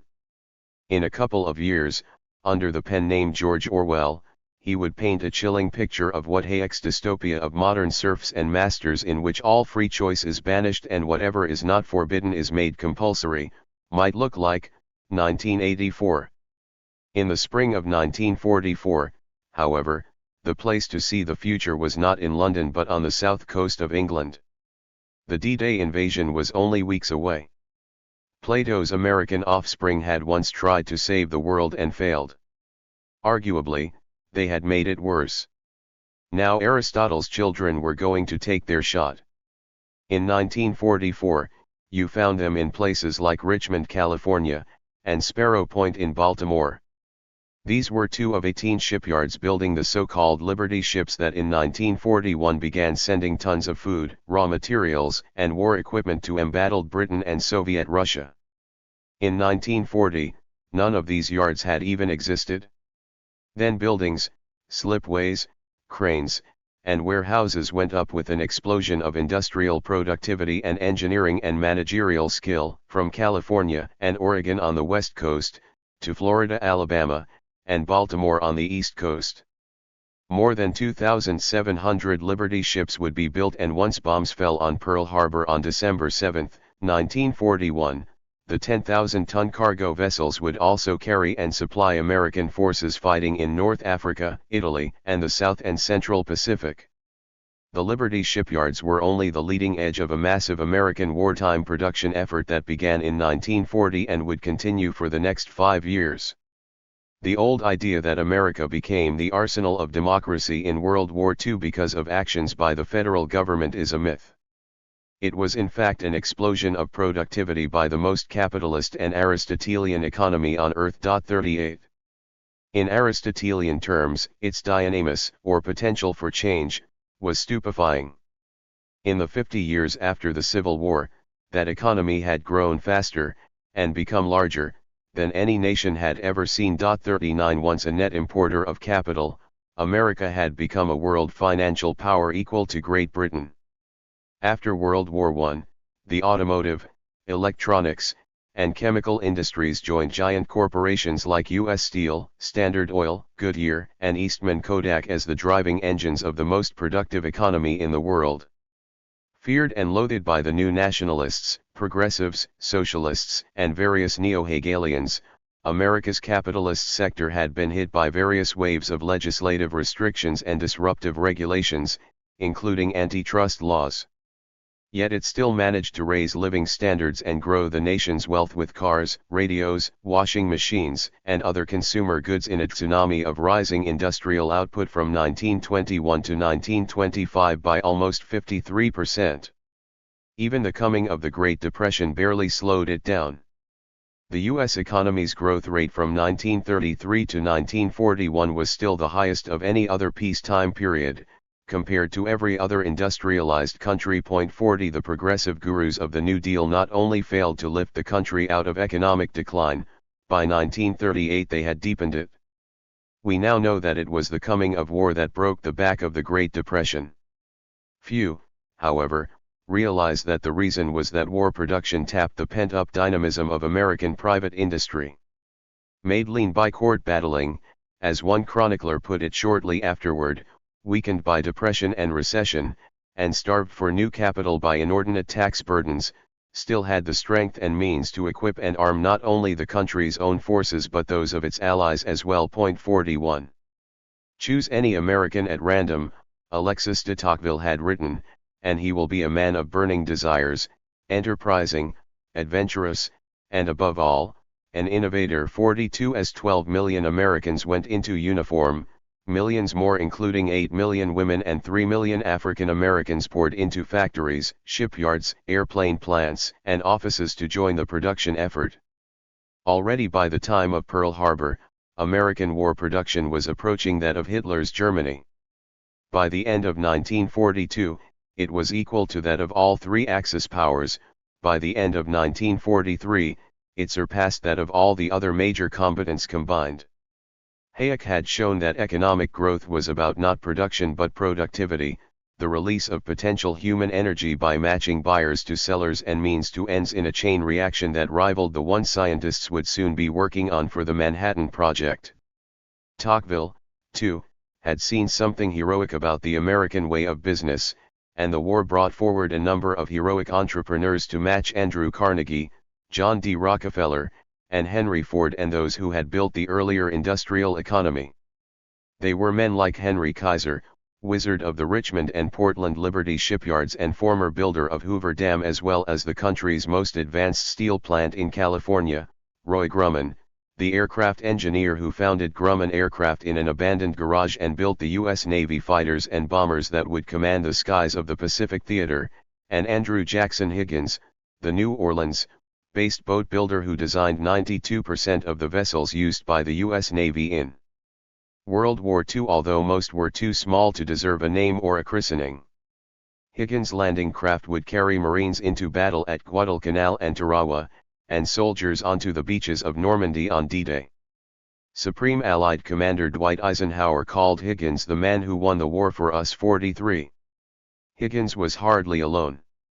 By the time of D-Day, American factories were building a warplane every 5 minutes and producing 150 tons of steel every minute. Shipyards were launching 8 aircraft carriers a month and 50 merchant ships a day. The country's railroads were moving 142 million carloads, carrying guns, ammunition, parachutes, helmets, rations, and rubber boats produced in the industrial heartland to both coasts for shipping overseas, the most massive cargo lift in history. 44. And the scientists whom Europe's totalitarianism had chased to America: Albert Einstein from Germany, Enrico Fermi from Italy, Leo Szilard, Edward Teller, and John von Neumann from Hungary turned out to be the arsenal of democracy's deadliest secret weapon. They would team up with American physicists like Robert Oppenheimer and Arthur Compton, and American engineers from the chemical giants DuPont and Union Carbide, to turn the unimaginable power buried in the heart of the atom into the world's most destructive device, the atom bombs that would win the world's most destructive conflict in 1945. Henry Kaiser and fellow businessmen at Hoover Dam, circa 1932, the capitalist as hero. He is the great liberator, Ayn Rand would write, who has released men from bondage to their physical needs. To American production, without which this war would have been lost, that was the ceremonial toast of communism's biggest dictator, Marshal Joseph Stalin, at the Tehran summit in 1943. He knew American industry had kept his Red Army on the move with trucks, half-tracks, and fuel, and his people clothed and fed throughout the war, providing almost one-fifth of Soviet GNP. It was also the acknowledgement by Platonism's most potent political offspring, Marxist communism, that economies and societies built around Aristotle's empirical system were not only wealthier and more productive but better able to meet the stress of crisis, better even the crisis of total war. This came as a complete surprise to an entire century of social thinkers. The whole premise on which Lenin had built his revolution was that capitalism was in the last stage of collapse. Max Weber had treated the capitalist businessman as the master of routine, representative of a world drained of magic and spontaneity. Werner Sombart had divided the world into traitors and heroes, with only the latter embodying the values of courage, duty, and compassion. The traitor approaches life with the question, "What can you give me?" Sombart wrote. The hero approaches life with the question, "What can I give you?" Now it turned out, the traitor could give you victory as well as wealth beyond people's imagining. Far from quailing in the face of danger, he had risen to the occasion. Like modern-day Archimedes, American businessmen and engineers had harnessed the forces of science and technology to the service of freedom, just as he harnessed them to the energies of the free market. Thymos, the Platonist's heroic virtue of spirit or courage, turned out to be much the property of the capitalist entrepreneur as it was of the Homeric warrior. By contrast, none of this came as a surprise to one writer in exile from Russian communism, as it happened living in New York City. As the United States and Soviet Union lurched toward the climactic confrontation of the heirs to Plato and Aristotle in the Cold War, she would turn capitalism's new heroic face into a full-blown philosophy and give credit directly to Aristotle for setting it in motion. Born in St. Petersburg in 1905, she was the child of non-observant Jewish chemists. The Russian Revolution forced Elisa Rosenbaum to flee into hiding in the Crimea, while her family remained trapped and starving. She managed in 1925 to obtain a visa to the United States. Her first sight of the skyscrapers of Manhattan led her, as she wrote later, to weep tears of splendor. She had found her true home, and after changing her name to Ayn Rand, she would spend her life celebrating that home's explosive dynamis. The Aristotelian term is appropriate. As a university student in the 1920s, she had read the works of Plato and Aristotle, as well as Nietzsche and the German Romantics, and found that while Plato left her cold and dissatisfied, Aristotle seemed a kindred spirit. When she wrote later that Aristotle's philosophy was the intellect's declaration of independence, and that he should be given the title of the world's first intellectual, in the purest and noblest sense of the word, she was thinking of a far larger historical and philosophical context than simply the United States. Borrowing from the Enlightenment as well as Nietzsche, she derived her view of pre-modern societies as dominated by a self-serving priestly class, who used guilt and an ascetic ideal to manipulate the majority to sacrifice their own identities for a false communitarian ideal. Rand refers to them as witch doctors, but Plato is their true archetype, along with his followers Plotinus and St. Augustine. 45. Far from serving virtue or God, as they claim, the witch doctor's real ally is the warlord, designated as Attila, whose entire perspective is shaped by his dependence on brute force. Like the witch doctor, he produces nothing, creates nothing. He only steals from those actually growing the crops, raising the livestock, forging the implements, and exchanging the produce of their labor with others. Together this unholy alliance ruled Europe until Thomas Aquinas and the rediscovery of Aristotle. This, not the Renaissance, marks for Rand the true rebirth of Western civilization, the rediscovery of the basic principles of a rational view of existence, that the task of man's consciousness is to perceive, not to create reality. Everything else, for Rand, flows from this realization that there is only one objective reality, the world perceived through the senses. The Renaissance, the scientific revolution, the Enlightenment, and the Industrial Revolution are for Rand all perched upon Aristotle's original basic insight. This was the vision, Rand declared, that had set civilization on its great ascent. Everything that makes us civilized beings, she wrote, every rational value that we possess, including the birth of science, the Industrial Revolution, the creation of America, even the structure of our language, is the result of Aristotle's influence. 46 Her novels like The Fountainhead and Atlas Shrugged are much more than a romantic celebration of laissez-faire capitalism and entrepreneurs like Kaiser and Grumman. They are allegories of how our practical reason can turn us into active producers rather than passive recipients of life's deepest truths. For Rand, the final product of this burst of Aristotelian enlightenment was the modern free market entrepreneur. He is the field marshal of the Army of Freedom, Rand insisted in 1960, and his lieutenant commander-in-chief is the scientist. The businessman turns science's discoveries into material products that fill men's physical needs and expand the comforts of man's existence. The free market becomes a mass market, where millions of people of every income level are able to get the products they want cheaper, faster, and more efficiently. Aristotle's great-souled man becomes Rand's great-souled entrepreneur. By using machines, he increases the productivity of human labor. By organizing human effort into productive enterprises, he creates employment for men of countless professions.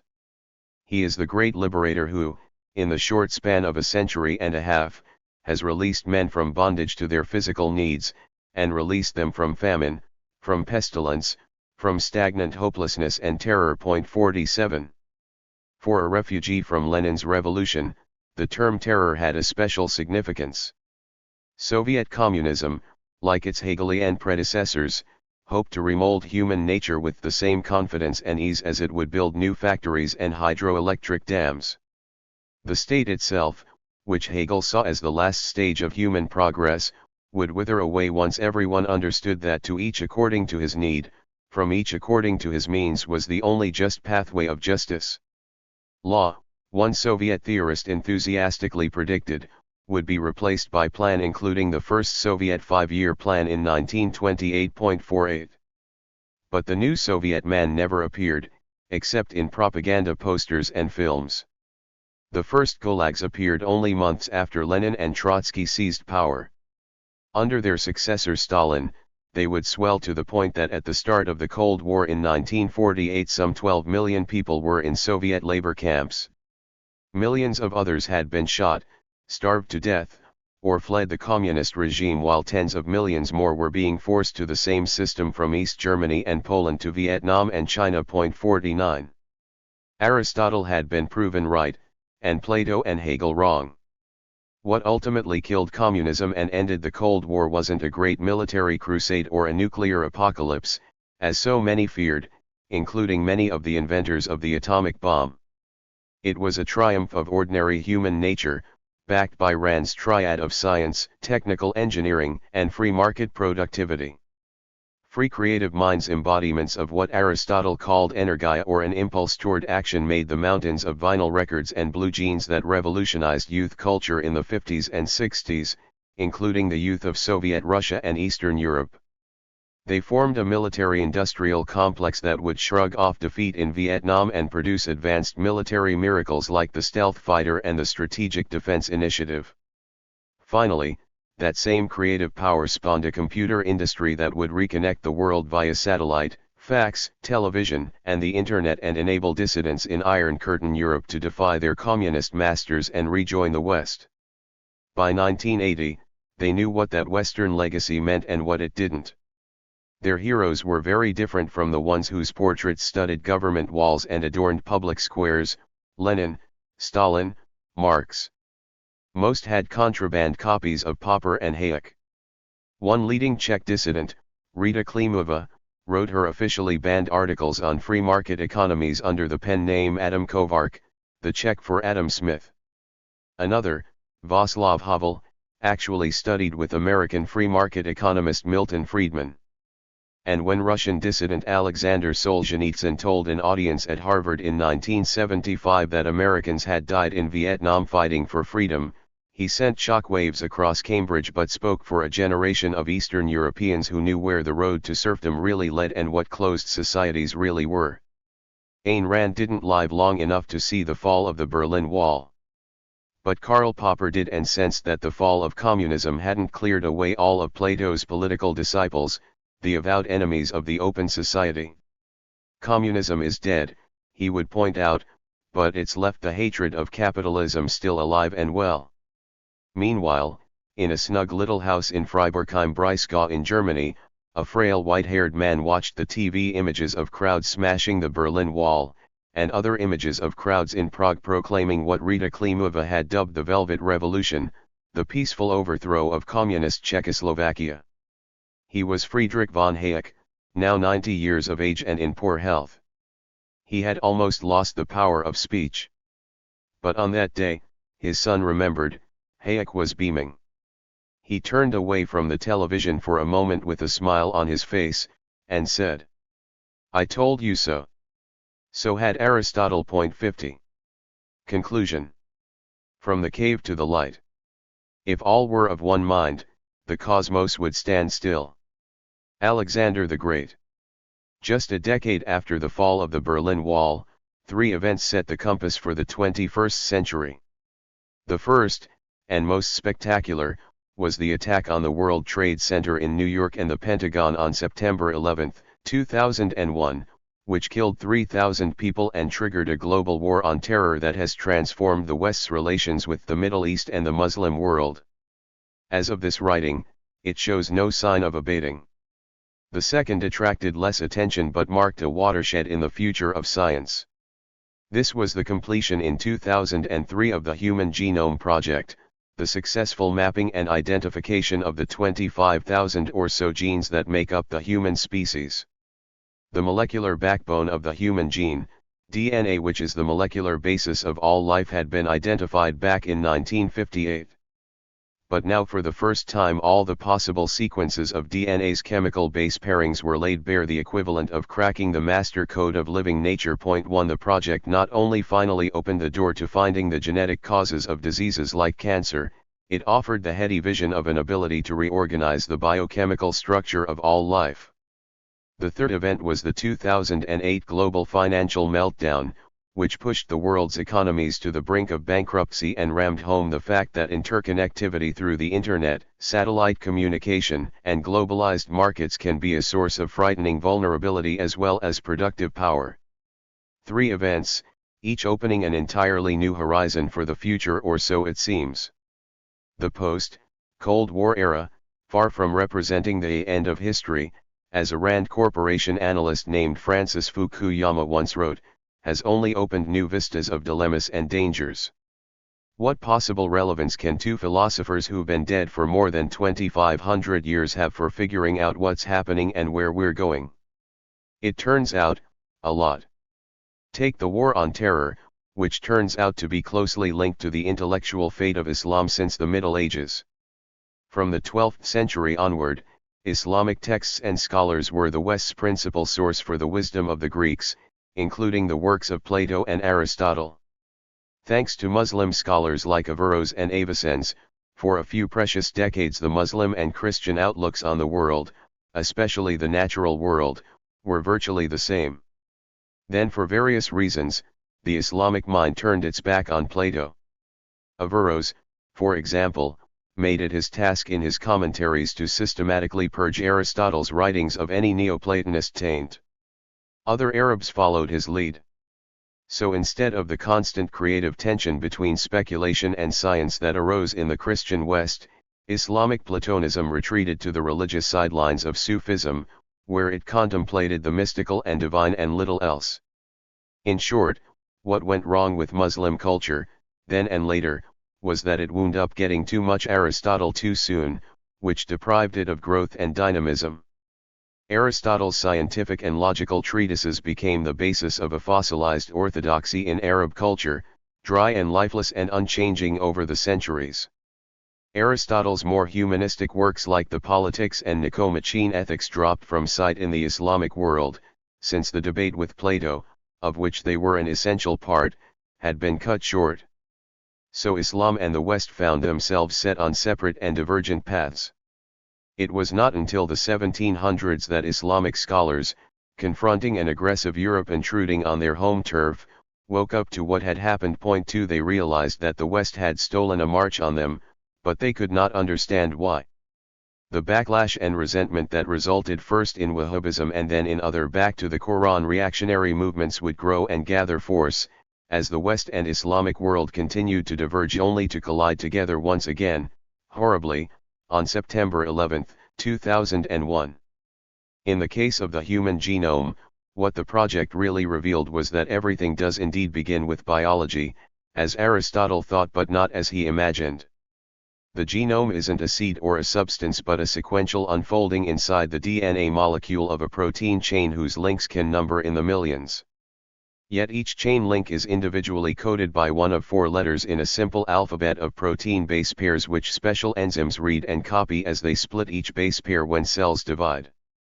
The DNA molecule is, in short, a mini-computer, whose digital codes are read in sequence in order to give every cell its structure, behavior, and character. Point 3. Now, the information that the DNA computer provides, like that of the modern electronic computer, isn't only something to be manipulated and analyzed. As Einstein realized with the quantum, it forms the very structure of perception and reality just as the quantum exists only as a moment of probabilities in a field of information.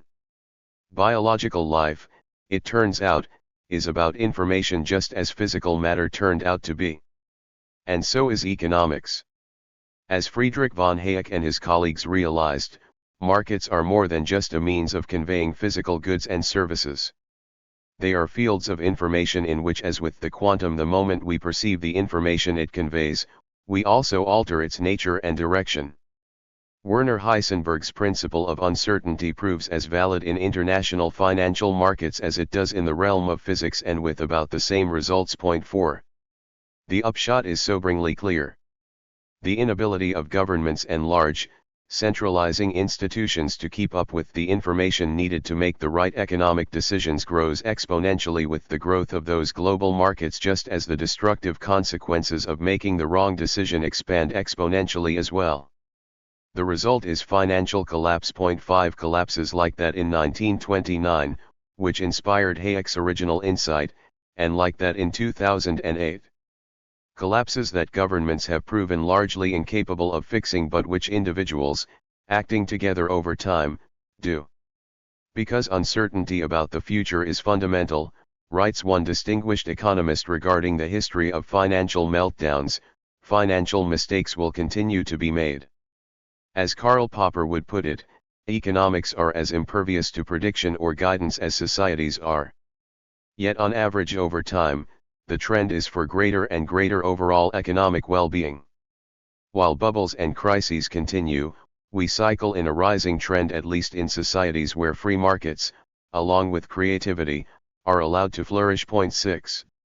And here Aristotle suddenly hovers at our shoulder. Human beings build their lives around the future, not the past. They forget the mistakes of the past because they must, otherwise they would become powerless to act. Our rational nature is geared toward energia, creative engagement in the world as individuals, not cogs in the collectivity. Perhaps it's our DNA sequences that program us that way, just as some claim they program us with a God gene. That prints to a final irony. What if what makes us natural Aristotelians turns out to be embedded in Plato's sacred geometry after all? So the struggle between Plato and Aristotle, which has always given the West its historical dynamism, is far from over. And if we want to sense where it may be going, we need to revisit Plato's cave, not in the pages of the Republic but in real life. When Plato first dreamed up his allegory, he very probably had in mind an actual cave, which we can still visit today. It's on the island of Eleusis, where it served as the entrance to the sanctuary dedicated to the goddess Demeter. Some 15 feet deep and 40 feet wide, it marked the starting point of the famous Eleusinian mystery rites performed every year by Athenians and others from all over Greece, in which initiates made a ritual journey into the underworld and then back again. Since the Stone Age, every civilization and culture has treated the cave as a place packed with symbolic power, a place for rites of passage and sacred initiation. The cave symbolized the primordial womb of Mother Earth into which initiates descended, torches in hand and reciting magic spells, in order to re-emerge purified and transformed. Point 7. Archaeologists tell us 8 that it was from the cave on Eleusis that initiates passed from the experience of utter darkness and a sense of fear and even terror, according to the ancient author Plutarch, into a nearby inner sanctuary, where they would suddenly encounter a female figure bearing a torch and casting a blinding dazzling light into the inky blackness. Happy is he among men upon earth who has seen these mysteries, reads an Eleusinian cult hymn, but he who is uninitiate, is down in the darkness and gloom. 9. The cave and the light. Plato's insight was to turn the Eleusinian cave experience from an allegory of death and rebirth into an allegory of the mind's journey from ignorance to truth. For Plato, the answer to the cave's uncertainties lies not with esoteric rituals or magic spells but within ourselves, thanks to our reason, what his teacher Socrates described as the gift of the soul. A properly cultivated mind leads us to the light of truth and knowledge, because in the end they share the same divine nature. Like Socrates in his prison cell, we escape from the shackles of darkness and illusion by turning toward the inner light of the soul, which burns and illuminates until death. And this state of the soul, Socrates had said, we call wisdom, and Plato agreed. As we have seen, Aristotle saw things differently. The cave isn't all gloom and darkness and terror. There's an underlying rational plan to this cave, he insisted, which is called nature. It's a plan men can and should observe and follow, in order to organize their individual and communal lives. As he says in the Metaphysics, all men by nature desire to know, and the proof is the delight we take in our senses. The light of truth, Aristotle argued, doesn't come at the end of our journey, in a sudden burst of illumination. Nor does it belong to a select handful of initiates, the philosophers. We can all find it if we look hard enough, all along the way. Aristotle declared that we arrive at the truth through the analysis of the material world, much as the modern scientist does. By contrast, Plato becomes Western civilization's spokesman for a quest for truth and knowledge outside and beyond our immediate material reality, a reality that Plato taught was really a source of limitation. Truth always lies beyond our conventional limits, those limits imposed by our own mortal nature. Thanks to that insight, Plato became the godfather of the religious, artistic, intuitive, and mystical side of the Western personality. But he also turns out to have put his finger on the truth of modern quantum physics. Our perception of a world of material solids turns out to be an illusion. There are only bursts and clumps of energy, quanta, in various ordered and disordered states.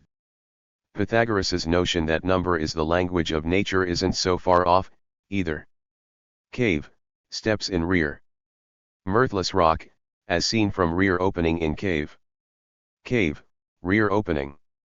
Is this cave on the island of Eleusis the real cave in Plato's Republic? Aristotle, in turn, became spokesman for the West's utilitarian scientific side.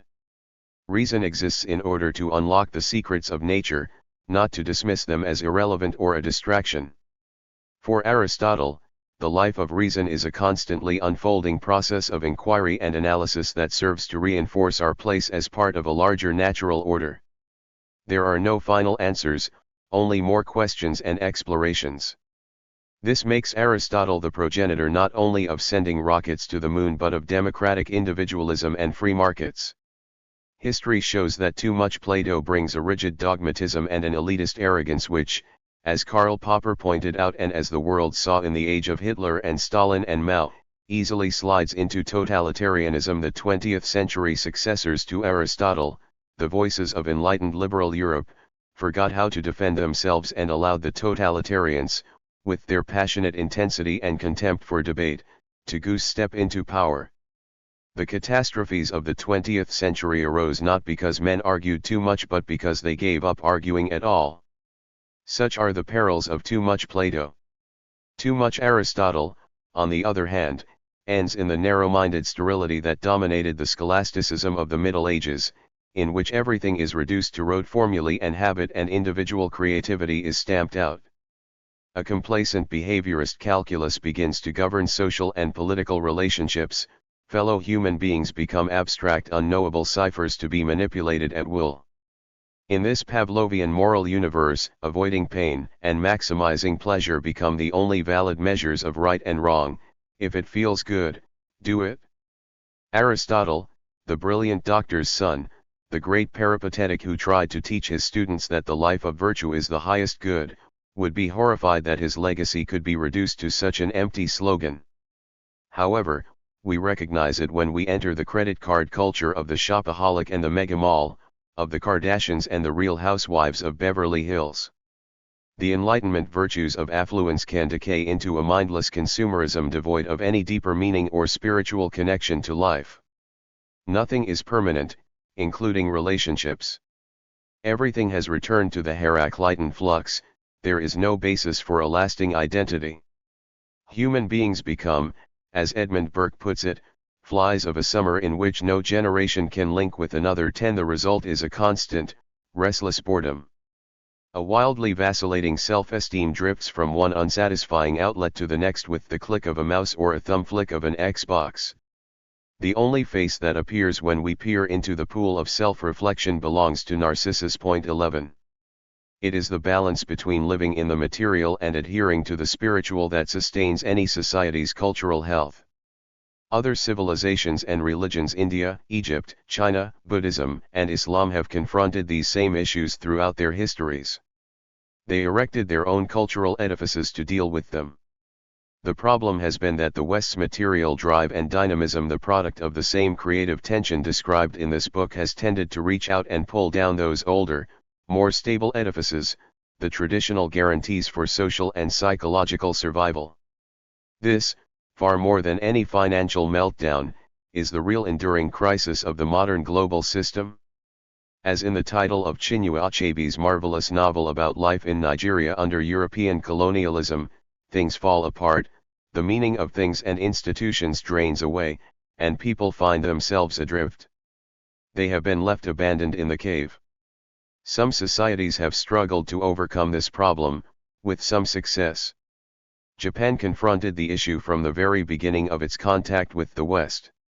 Its rulers sought a top-down solution with their Meiji Restoration, self-consciously fitting Western technology into Japan's traditional political, social, and religious structure.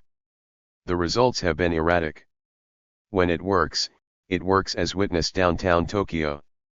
When it doesn't, as during Japan's brutal imperial advance, which led to World War II, the result was catastrophic to its neighbors and deadly to its own people and the rest of the world. The same happened under Mao Zedong in China, with even more horrific results. Yet people do search out their balance, if only instinctively. With the emergence of a capitalist China since the 1990s, the explosion of dynamic material affluence has triggered a resurgence of traditional Confucianism, which has managed to push itself up like a resilient plant from under the rubble of Maoism and communist corruption, as well as, even more amazingly, a discovery of Christianity. When Mao took over in 1949, there were perhaps 5 to 6 million Chinese Christians. Today the number is closer to 100 million. Visiting one of the hubs of the world's technological revolution, Bangalore, India, means being surrounded by landmarks left by Aristotle and his technological and entrepreneurial Western offspring.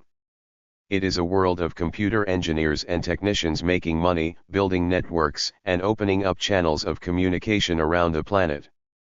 Still, many of those same engineers are also devout Hindus. They go home to worship at Hindu shrines, participate in traditional festivals, and practice, in the temple of the Hindu god Shiva, some of the oldest surviving religious rites in the world. They will go on to marry and die according to those same ancient rites. These reflections of the Platonist dimension of the human personality are as vital and important to the lives of modern Indians as the Aristotelian side that appears on their computer screens. In other non-Western societies, however, people have found themselves overwhelmed by the scientific and materialist onslaught. We see the results in the sprawling megaslums of third-world cities like Rio, Karachi, Lagos in Nigeria, Caracas, Mexico City, and Cape Town. The floods of displaced persons from traditional rural areas have grown every major city in the poorest parts of the globe by more than a factor of 10. Dhaka in Bangladesh is more than 40 times the size it was in 1950.